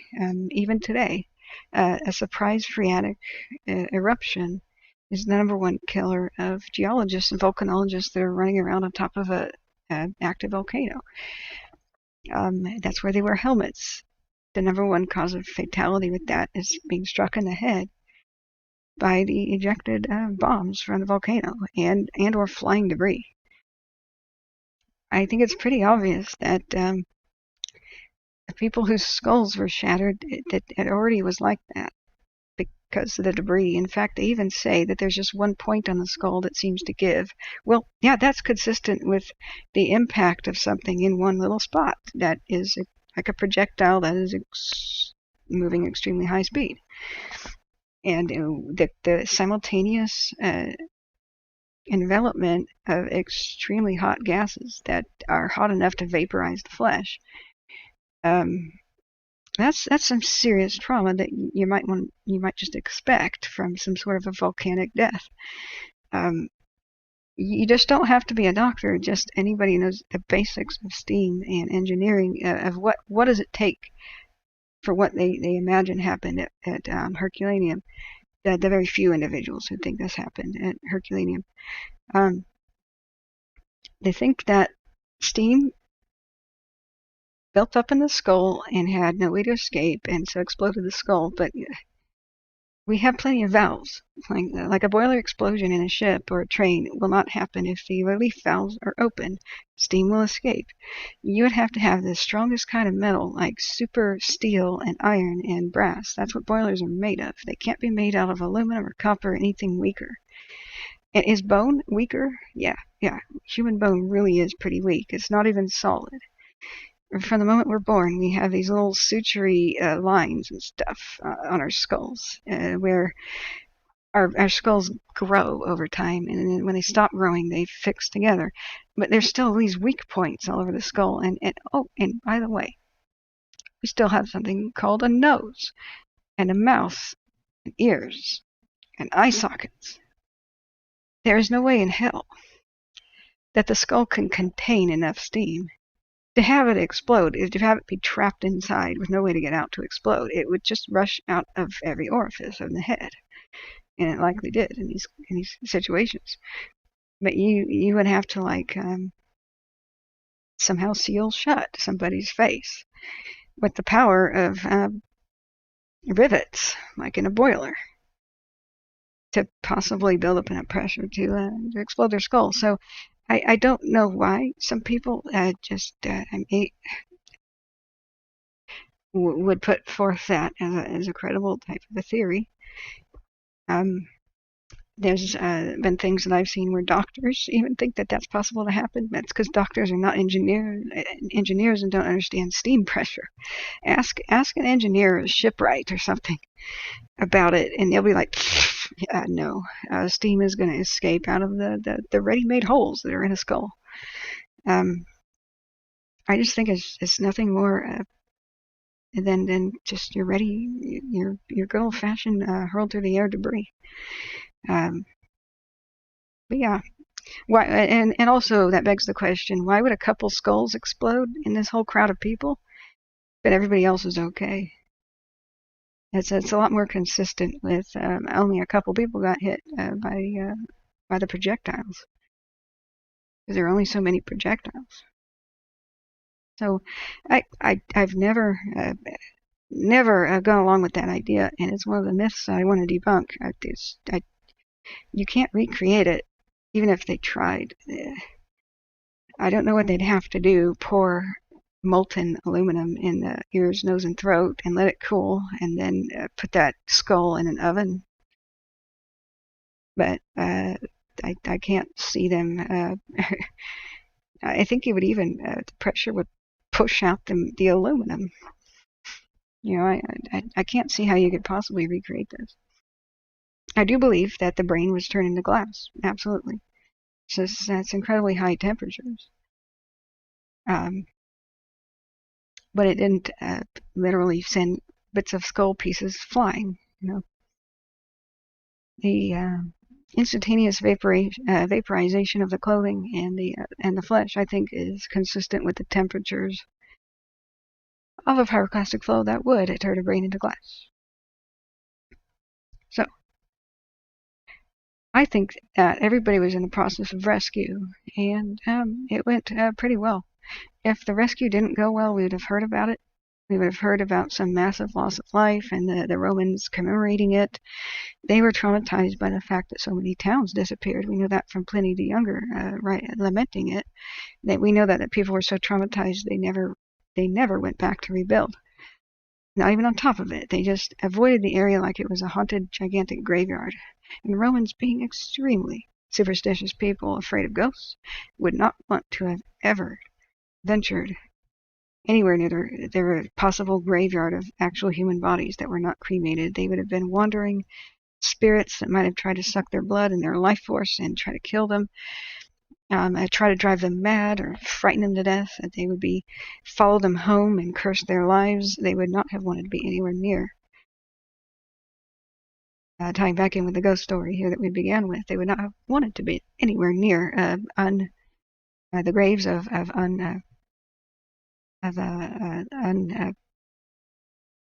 cremated people. The idea of cremation to them is set the spirit free so it doesn't hang around. You get the same idea in places like the Himalayas today. Among some of the Buddhists, a human body gives them the heebie-jeebies. They want to cremate immediately, or else get vultures to destroy the corpse. It permeated a lot of cultures. It still does, really, the fear of an actual skeleton or a body.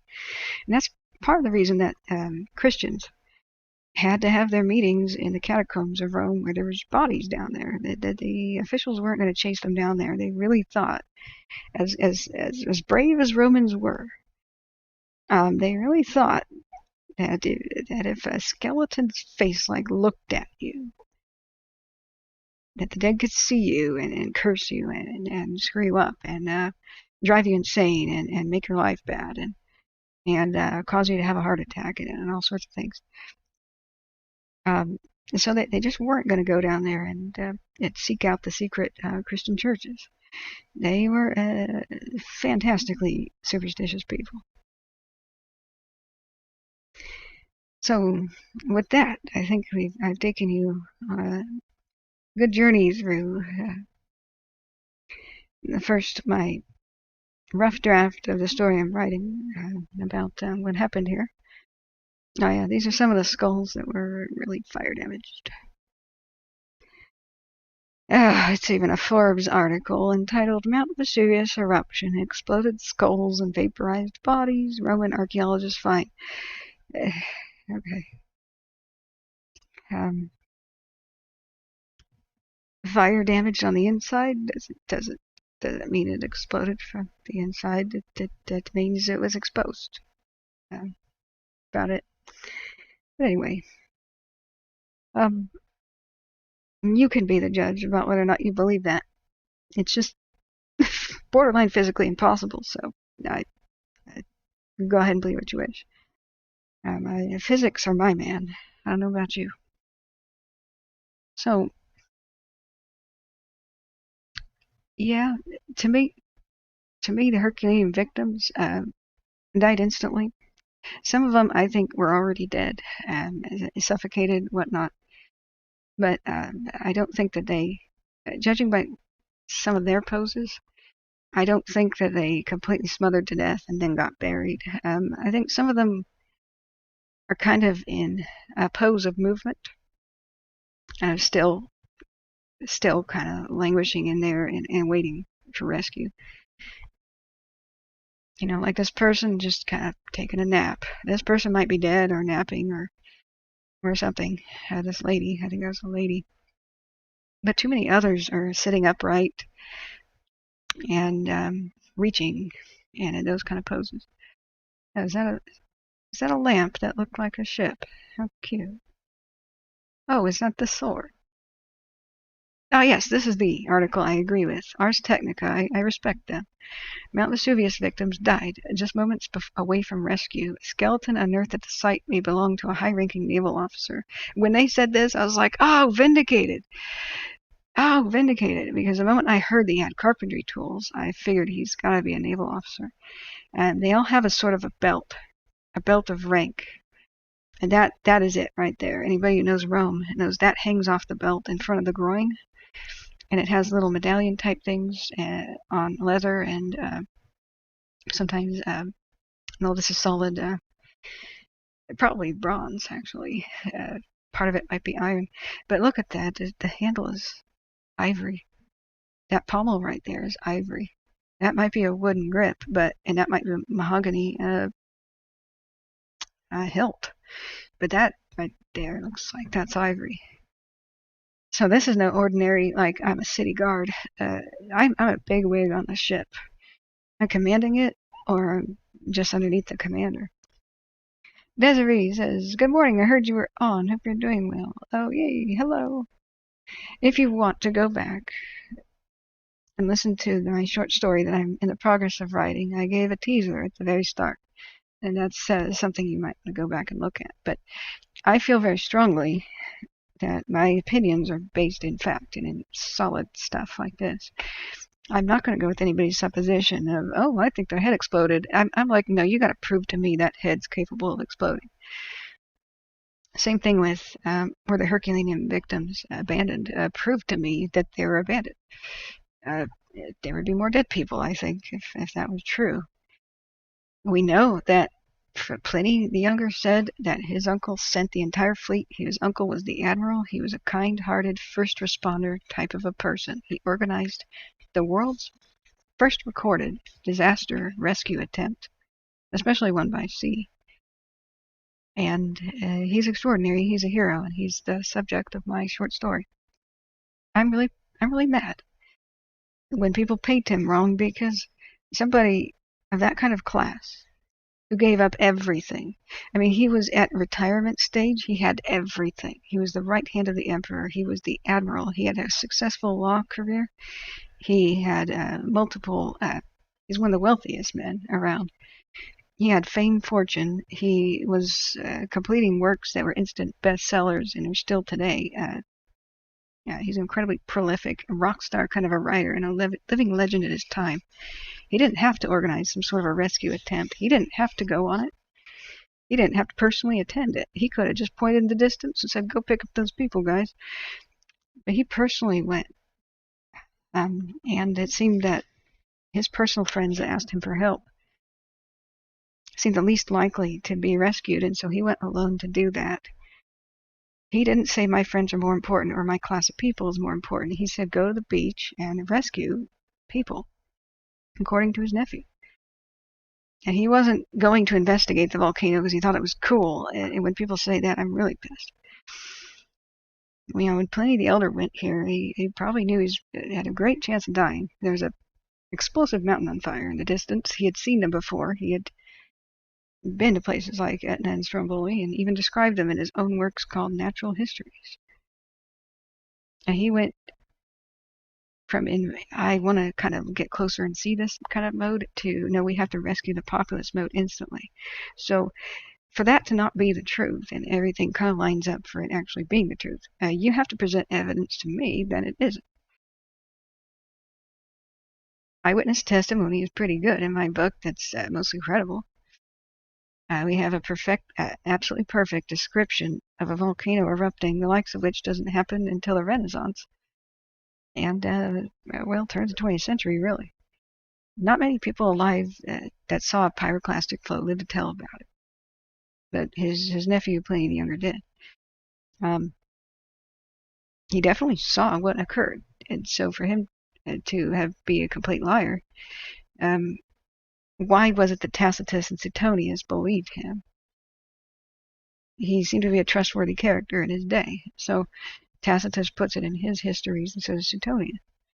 And so that's an extraordinary amount of evidence you got to stack up before me to say that either Pliny the Elder was just some sort of an idiot who got himself killed out of curiosity, or that he didn't try to save the populace, or that the populace wasn't saved. He sent the fleet to go get him, and by all means, it looks like they did. The very last people just didn't make it out, including him. So he's one of the first responder heroes that we can verify in history in my book, and I think he's awesome. So I'm going to write a story called The Death of Pliny the Elder, and it's going to be something that does him honor. And I will complete it. And that was the ghost story that I began with tonight, that I read for you. It's a work in progress. That's my first draft of the introduction. But it's funny how I read this stuff, and it makes me so mad that I want to write a story about it. But what other tale is better than this?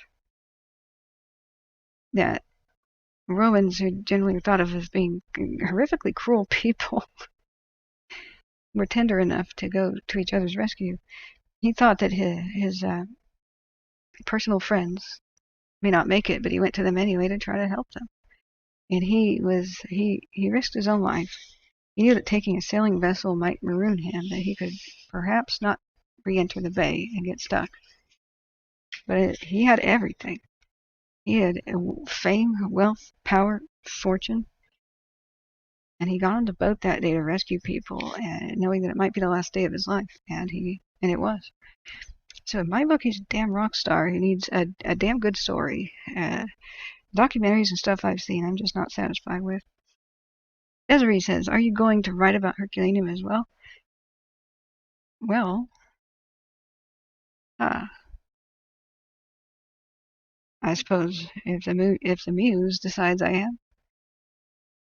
You have, Desiree says, I have always wanted to go see this site. Yeah, why don't we go together? How about that? Let's go together. Whenever the madness of the world subsides, right? So, this person's a hero. Could have run away. All of the Navy could have run away. They could have just said, hell no, we're not going to go. I'm not rowing towards that fire mountain. But the Romans kind of were badasses. They sat in front of elephants at Zama when Hannibal was attacking them. They they stood up to screaming barbarians in places like the British Isles that painted themselves blue, ran into battle naked, and if they were captured by those barbarians, they would have been crucified to trees as a blood sacrifice to druidic gods. And they still stood up to them with a cold, kind of a steely nerve and faced down death, and well, they were badasses. So when I was writing the story about should I make the men in the boats somehow reluctant to go rescue the people, I don't know that I should. I think there's probably a lot of people that were gripped by terror. I'm sure rowing that way, they were making prayers and all kinds of like, oh dear, gods get me out of this and I'll be a good boy ever after kind of stuff going on. But I think a lot of them, they were pirate fighters, and they were veterans of recent wars. And this wasn't the decline of the empire, where all the soldiers were like little whiny babies who demanded pay raises or they'd mutiny all the time. This was more closer to the Republic. Their grandfathers were soldiers of the Republic. They had a sort of pride, and I think they'd probably rather die in a rescue attempt than face the shame of having run away from rescuing women and children. They probably want to drive in the crucifix nails themselves, because that's actually the shame that and the punishment that they would face for abandoning, for disobeying orders, and for running. Well, if you're a Roman soldier, you didn't want to be. You didn't want to be what was that? Someone who ran from duty in the Roman soldier days, crucified. It was probably better to die in battle. 79 AD, Desiree, 79. And so the crazy thing is, I was going to go live, and I had a whole different thing about the way I was going to start this. I was going to go first-person narrative from the ghost's point of view and explain that it was today, 1,939 years ago, that I died. It was going to be more powerful because it was first person from the ghost's point of view. Or that the mountain exploded, and by daylight tomorrow, 2 hours after the sunrise that I can't see, that's when I die. Exactly 1,939 years ago. So I found out that the eruption just happened. The anniversary happened on the 25th. I thought that'd be a super cool way to open a ghost story, but there's the biggest storm that was raging here, and I didn't have any sort of confidence in remaining with power. And so by candlelight, when I finally lost power, I just dove into the story and began writing it. And that'll be very interesting when I finish it. Then he says, yeah, the Roman Navy and the Marine Corps was very active in the piracy, smuggling, and pacification campaigns they had experienced. Yeah, they were blooded. There's not that many things that probably scared them. Naval warfare, we think it's all drowning and stuff, but Roman naval warfare was usually dying by fire. They hurled fire at each other. It was oil that would land all over your deck of your ship, and you would be splashed with it too. And guess what happened when you jump overboard? You'd either drown because of your armor, or you'd still be burning, because oil and water don't mix. So you'd still come up to the surface with oil all over you. And if the surface of the sea is on fire, you're burning in the oil. It was more like World War II kind of a death in the Navy than what you would imagine. They rammed each other and boarded each other. Sure, that stuff happened too, but eventually it became a fire, kind of a warfare thing. Yeah, Greek fire. That may have existed at this point in time. The Byzantines had it. We know the Byzantines had it. That's why it's called Greek. The Byzantines spoke Greek. But there could have been a more primitive form of it. There's a lot of speculation about it and no evidence. But there's some kind of mentionings in some of the histories about ships burning that way. It's impossible to put them out with seawater, and it only seems to spread it, and that's tantalizing. That smacks of napalm or something, where you can't actually extinguish it with water. But yeah, what drives me insane is the amount of myths, not just lazy journalism, but people just not wanting to question what they see before them. Now, with Pliny the Elder, we may have his skull. I'm trying to find a picture of his sword, and I can't. And I wanted to tell you what drives me batty about Pliny the Elder and what they're saying about him is there's too many narratives where he is some sort of a curious cat who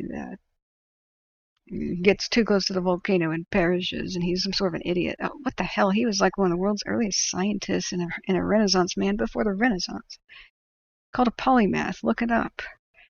Um, he was one of the most intelligent people that maybe to have lived, and most prolific of writers. He wrote with authority on various subjects, from everything from how javelins can be tossed from horseback in warfare to greater armor-piercing extent, to natural histories, to how to be an attorney, and as successful as he is. He was such a good general, he rose in the ranks to be the right-hand man of Vespasian and Titus. Even though he was a lower classman, you were like, this dude is too smart to not promote him. That's almost unheard of in the Roman Empire. The ancient times, they're classists up the wazoo. They would rather die than be under the command of some sort of a plebeian. And he wasn't exactly a plebeian, but he was an equestrian, which is not much better. He was a knight. You know, the royalty and such, just the royal families and nobility don't want to be underneath the command of somebody like that. But I could show you what might be his skull. When I first read this years ago, I completely dismissed it. Oh, stupid beer. Apparently there's a beer. Which is just the way that all of my stories go. There's always something ridiculous. Like when I try to talk about Hannibal in a serious way, everybody goes, cannibal, and I go, oh, damn it. Same thing with Pliny. There's a beer, and everybody just says, oh, you mean like the beer? Oh, damn it. No. There's Pliny. Desiree says, have I been to Getty Villa in Malibu? Oh, I need to go. I wanted to go there when they had the exhibit of the bronzes that they pulled out of the Aegean. Oh, alas. But I'm sure there's exquisite things to go and see. Anyway, ignore his jawbone on the right. The left seems to be Pliny the Elder's actual skull. I did dismiss this as a fanciful rumor kind of thing when I first heard about it, and that was many years ago, more than a decade ago. And I should have looked into it because now they're thinking that by God, that really is his head, at least the left part of it. So the Pliny the Younger describes his uncle's death and says that he's on the beach. They are finally running away from the Villa Stabai as the roofs are collapsing and the rocks are just piling and piling higher and higher. They're going to be buried alive, and they said, should we flee over land or should we go to the sea? He goes, I'll run over to the beach to check it. But the implication is that he went to check it, not they went to check it. I want to draw that distinction. They went probably up to safety a little bit higher up on the hills and watched from him below, and if he was going to give them the signal, they'd probably go down by the beach. But apparently it was the scene of chaos, death, and destruction, and it was like a heroic, I'll check it out, maybe with a couple of slaves, just a couple of us will go. So he goes to that beach, and he starts collapsing. And fire is roiling towards them again and again, towards that beach. I don't know what Pliny means by fire. He probably is describing a pyroclastic cloud. Pliny is not there to witness, but he's taking down witness testimony about how his uncle died. And so he says that fire, which was first they would smell brimstone, which is sulfur first, and then later they'd see fire. That's kind of in line with what volcanologists talk about, the pyroclastic flow, that it does push gases in front of it that kind of choke you for a second, and you smell it, and then it's upon you. Things like sulfur dioxide. And so that seemed to have overwhelmed him. He's in a coughing, kind of collapsing state. A sail is laid down for him on the beach, and two slaves try to drag him around by it because he can't walk anymore. And eventually, the way he's found is supposedly 3 days later. He's kind of laying on it and laying on a pillar by the docks as if he's asleep. Supposedly, in his last moments, he was propped up from a laying down position by the people holding his arms, but then he flops down dead as a doornail.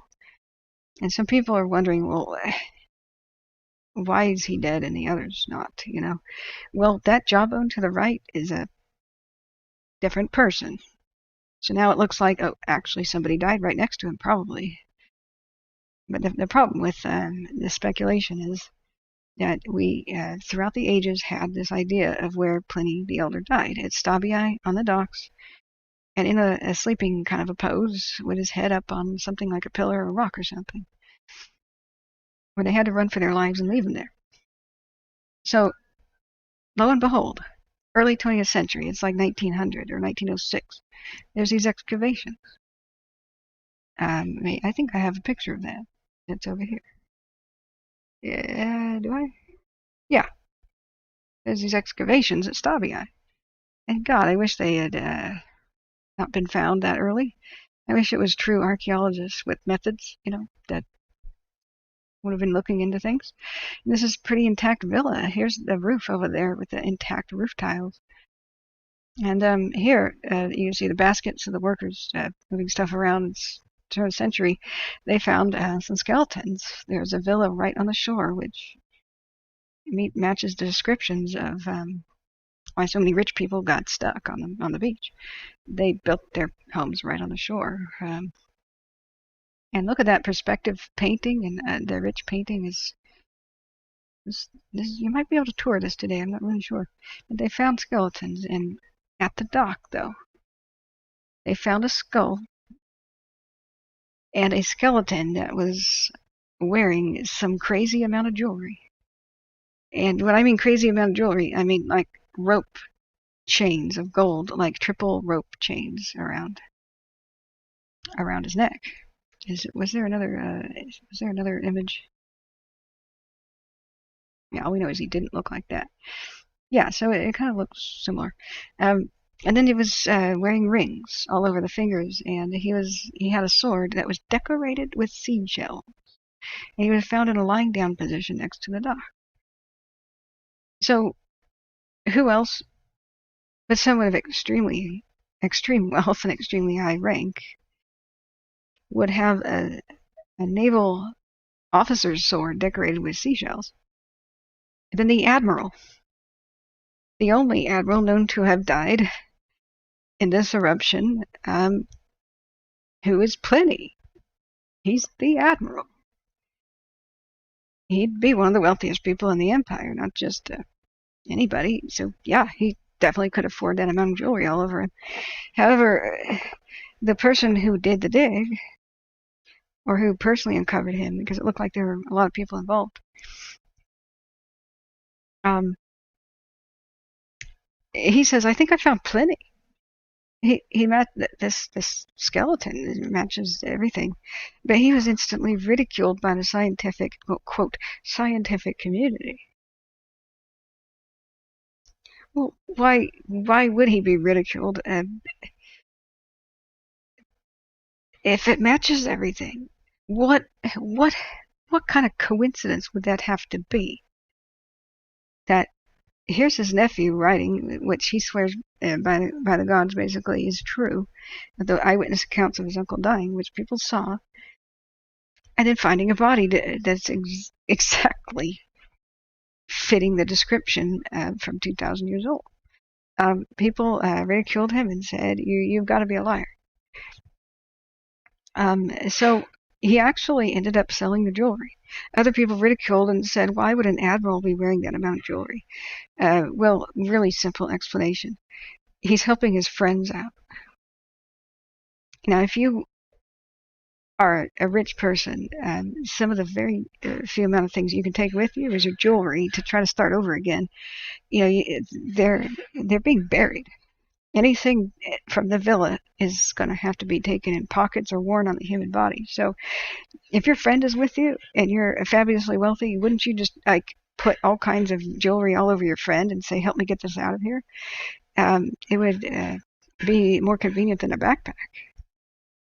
Some speculate that wearing a lot of jewelry was supposed to represent the might of the Roman Empire, and him being an admiral, he was probably expected to wear it around to impress people. So it might have been part of his dress code. We're not really sure.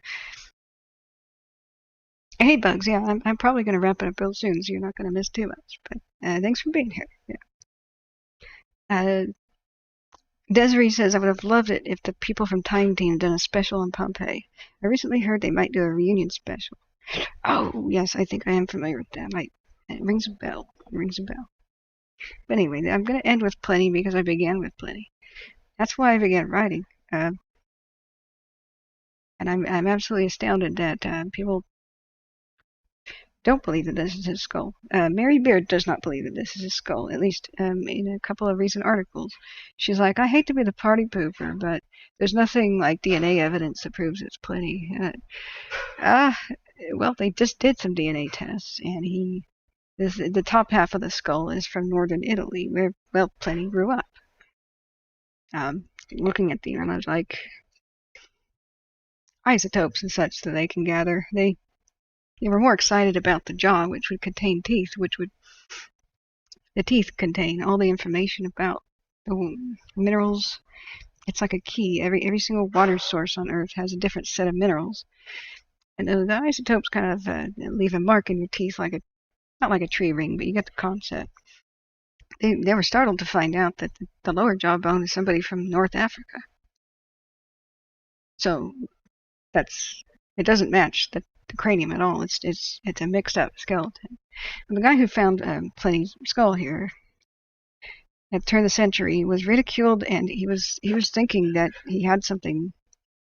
Nobody would buy the jewelry at much above face value. He was forced to sell it. He took the rest of the bones and buried them, God knows where. But he took the skull and the sword and the jaw, which he thought belonged to it, and he donated them to a medical museum, which put this in a box in the back somewhere. Now, I need to look at the sword. That's going to tell me so much about this, but everybody keeps saying there's a sword, and I don't see one in all of these ways I've tried to look this up. So if anybody knows where I could find a picture of the sword, that would help me try to get an idea about the situation. But I'm just thinking, I'm definitely leaning towards this being Pliny's head, because what hell of a coincidence would that have to be? Like, who else in ancient Rome would have a seashell decorated sword and be draped in the amount of wealth that you and I can only ever really dream of? We're talking probably almost pounds of gold around his neck. And who died right there? That's it would be remarkable if it wasn't Pliny. So that's it, as far as I know, which is absolutely crazy. I wish the face survived. We could recreate his likeness. At the moment, of course, we don't know. I don't think that there is an actual bust. Correct me if you know anything else. There's just drawings and such. They're just completely made up ideas, because I don't think a bust was ever made that survived in his time. The cool thing about Rome, Capri, further excavations is we might find it. We might find it in a shipwreck or something. He was a pretty popular guy. Here's a colorized version of an engraving. I think this is kind of cool. But Romans did not wear beards. They would flinch at this. Pliny would have been like, I'm a hairy barbarian. Oh my God. that got associated with wisdom later in the Renaissance and such. So started putting beards on people, but in the 1800s. But no, he would have been clean as a whistle, clean shaven. It's not it's not acceptable yet for a Roman to wear a beard, and it will take, I think, Hadrian and a couple other emperors to. And even then, it really people didn't like those emperors. In fact, they had a beard. It's just not Roman, just not Roman. I say. There's a couple other depictions of him. Yeah, here's the rest of the engraving. Look how exquisite this is. I mean, you can just zoom in on the details, and wish I had a 4K image. The amount of work that went into books before and illustrations, before reproducible photography, and without getting cheap. Can you imagine? Somebody engraved this, and this was rolled with ink and then printed like so. My God, it is so hard to engrave versus draw. This would be an impressive drawing. It's an insanely impressive engraving. The other depictions of his death, you almost always have the two slaves. Sometimes one of them is like, "Let's get out of here," but they were trying to prop him upright. And I believe what happened with his death is people have said we can't trust Pliny at all because why would he die on the beach and the other two guys not? Well, really simple reason. He was laying down. What do we know about toxic gases? A lot of them are heavier than air. And Pliny the Younger said his uncle was an asthmatic. He's been for more than 24 hours in a high sulfur environment where there's literally enough sulfur gas in the air to start kind of a little bit of an acid burn reaction over the trachea and nasal passages, and the air is as dry as a bone, with everybody's hair standing up due to the static electricity from the lightning and all the ash everywhere. He probably hasn't found any water that's potable. Sealed up wine jars would probably be the only thing that you could resort to, and he might have had some, but there's no way to get water. They said he repeatedly asked for water, took 2 cups of ice water, and then struggled to rise. But he had been laying down on the ground at ground level where, well, carbon dioxide at least is heavier than air. He's probably getting super saturated. His body was just getting more and more saturated with things like CO2 to the point where he was about to pass out. He's now having an asthma attack probably, and it's like breathing through I hear a stir stick, for coffee, or like a really narrow straw, even though you just run a marathon. It's a terribly frightening ordeal. And if he was going to lose consciousness, they were going to leave him. And they would leave him face down in toxic gases, where if he was still alive but unconscious, was going to breathe more of them until he passed out and died. They said that his body 3 days later was looking like he was asleep. Now, the idea is, well, if they found his body, didn't they recover it? Why is there a skull dug up on a beach later?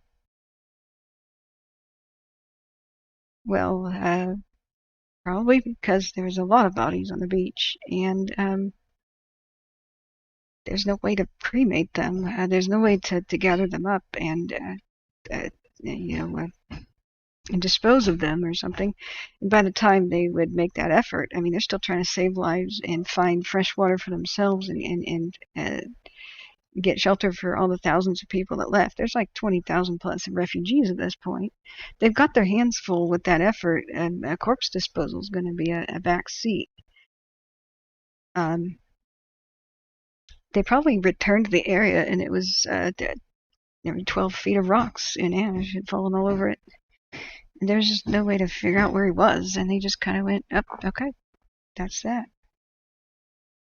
There's another one here that I like. I like this depiction. You got the sail that he's supposed to be on, and he's struggling to rise with his arms being held up by the slaves. But at some point, the eyes roll back in his head, and he drops down. If I we're in that situation where it's hopeless to carry him anyway, would you stop to take a pulse as a pyroclastic cloud is kind of coming across the bay at you? I think the others would probably be sprinting. The fact that a jawbone got screwed up and confused with his is absolutely tantalizing. That people may have died right beside him. If he was wearing pounds of gold chains around his neck, maybe it was a looter, or maybe it was somebody trying to help him, or maybe it was just a coincidence that body parts just got confused during excavation. But Desiree says, I saw an update on Volcano La Palma that it has been spewing a lot more ash lately, and the gases that are really affecting people that live nearby. Absolutely. Somebody argued with me. I put this probably in a YouTube comment or something. God, the workmen are outside. I don't know if you can hear them, but it means it's time to go. I mean, I've been at this for a long time, but they're about to tear siding off the house to fix the other window, so I imagine it's going to get loud. But sorry, to finish my thought here. You're absolutely right. If you're an asthmatic and you're in a situation, even if you're like in an indoor pool, the chlorine's going to get to you. People at La Palma suffering that. Somebody argued with me and said, he's outdoors. There's no way that he's suffering from gases or having an asthmatic attack. And I was just like, what? Okay.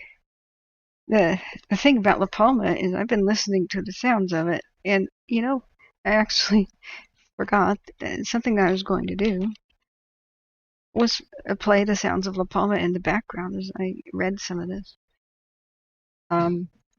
It's been roaring, and it's actually been frightening. Just the last 3 days of it began roaring like a lion, and it's kind of inspired part of what I'm writing. I didn't know volcanoes were that loud for that long, and just kept doing it. The sound is, it's kind of a low rumble that you expect from volcanoes, like the surf. You could kind of get used to it, but every once in a while that extremely loud roaring occurs. And it's startling if you just keep it on all day like I was doing as I was going about my business and researching and just trying to do stuff. So you're absolutely right. Like somebody saying something like, oh, asthmatics wouldn't be affected. He's outdoors. Do you understand that when volcanoes erupt, the incredible amount of gases, they're so crazy that if you went to look at your silverware, you'd find all of your silver was instantly black. Like one moment you look at it and it's normal and it's shiny, and you enter the room again an hour later and it's black.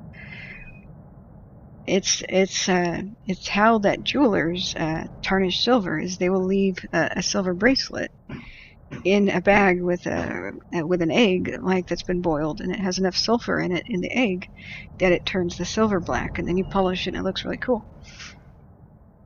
But the outside air just does that, because the amount of pollution from a volcano, and you can feel it sting your eyes, and you'll have breathing problems. It'll tarnish all of your silver and start to corrode even your bath hardware and like your sink. You turn on the tap water and the water's acidic and smells like sulfur. It'll change. Sulfur makes water acidic. It's the whole thing behind acid rain. So every water drop that's falling, because water generally does happen at the same time of eruptions. You have lahars and all kinds of stuff. It's quite acidic. So yeah, we're listening to. It's not very impressive during the daytime, but if you just leave it on, it'll start tremendously roaring, like lion-esque. Like a very large feline, So, going back to that situation, it's about time for me to go. I hope you enjoyed being with me here, and hope you enjoyed that you were the first. first to hear the introduction, first draft of my short story, I'm kind of using it to cope. People might be like, why aren't you doing fire stuff right now? But I really need to do something else to cope, and just sort of remain in the writer's habit. You can't stop. You kind of get rusty. You know, it's not good to stop. If you get some inspiration, you just got to put it down, or it may never come back. And the old Palma making this sound is part of the inspiration, definitely. And what else I've begun to research. Desiree says, oh, and Smitty makes the very good point that even if you don't suffer respiratory problems, you could get them. You could get them because of a volcanic eruption. That's definitely true. You can be sensitized to something and then forevermore become affected by it. Like sulfuric acid, you know, like in air that you might breathe, and especially the glass dust. The poor Romans didn't know that ash is not ash. They thought volcanic ash was like fireplace ash. Some people think about that today, but it should be renamed something else. It's not ash. It is pulverized rock dust, silica crystals, and glass dust from obsidian. And so you're breathing in glass dust. Who knows how much of that he inhaled, which was literally cutting up his lungs. Some people probably covered their face just instinctively and didn't want to inhale it, but for the people who just didn't, they sometimes suffered fatal ash inhalation. It does a number of things to the lungs. Because lungs are moist and it's wet, it kind of coats the inside of the lungs with a cement-like, an acidic cement-like slurry. But the dust, if it's dry, cuts up the passages. It's just like little tiny micro punctures of glass. It's not good for you, and it's the same kind of death that those out west had in the 49ers, you know, the gold miners when they invented that pneumatic drills for hard rock mining. Those were called the Widowmakers. They inhaled the rock dust and then dropped dead a couple of years later. So, yeah. Desiree says, I'm so glad you're taking care of yourself. I'm doing the best I can, yeah. I witnessed something horrible about a week ago. A horrible injury. I was pretty disturbed by it. And it's a woman that I couldn't help, but she was in terrible pain, and I'm feeling better about it now, but for days it did a number on me. So I just poured myself into writing. That's kind of what I do. I'm ready. I'm not idle. I'm doing the best I can, even though I was quite sick with bronchitis and such, to get the computer ready for streaming for the next fire event. That's not something I'm leaving behind. It's just a lull in it, and I'm just fingers crossed I don't have to do it very soon. Yeah, Desiree says, aren't we all? Yeah. And so, yeah, thank you all for being here. I hope you enjoyed the presentation and the Halloween special. And I will see you again next time, friends. I hope it'll be more frequently, but workmen are outside making a complete mess of things and pounding on the walls again, so maybe not after the next couple of days. We'll see. But thanks for being here, and I screwed up my sleep schedule on purpose to witness the northern lights that never appeared, so I'll be going to take a nap and try to fix it. I hope you've enjoyed the Halloween special. Oh, thanks, Cogito, for being here. Glad you're here, Iceman. Now, if you skipped anything, please go to the very beginning. That's my short story. That's the introduction. It's going to change a little bit, but that was the treat of things. Afterwards, I just hung out with you guys the entire night. I didn't have any sort of plan about exploring Pompeii. I just figured it would be a cool hangout. Yeah, hang out with you guys while I research things and look at stuff and relive memories rather than, do it on my own. Because who wants that? It's fun hanging out with you guys. I like you. You're awesome. Thank you very much for being here. Thank you to everybody who's ever donated to help the stream continue. And I will be back, hopefully when this couple of days, when this crazy amount of ripping the siding off and repair concludes. So good night to everybody, and we'll see you next time.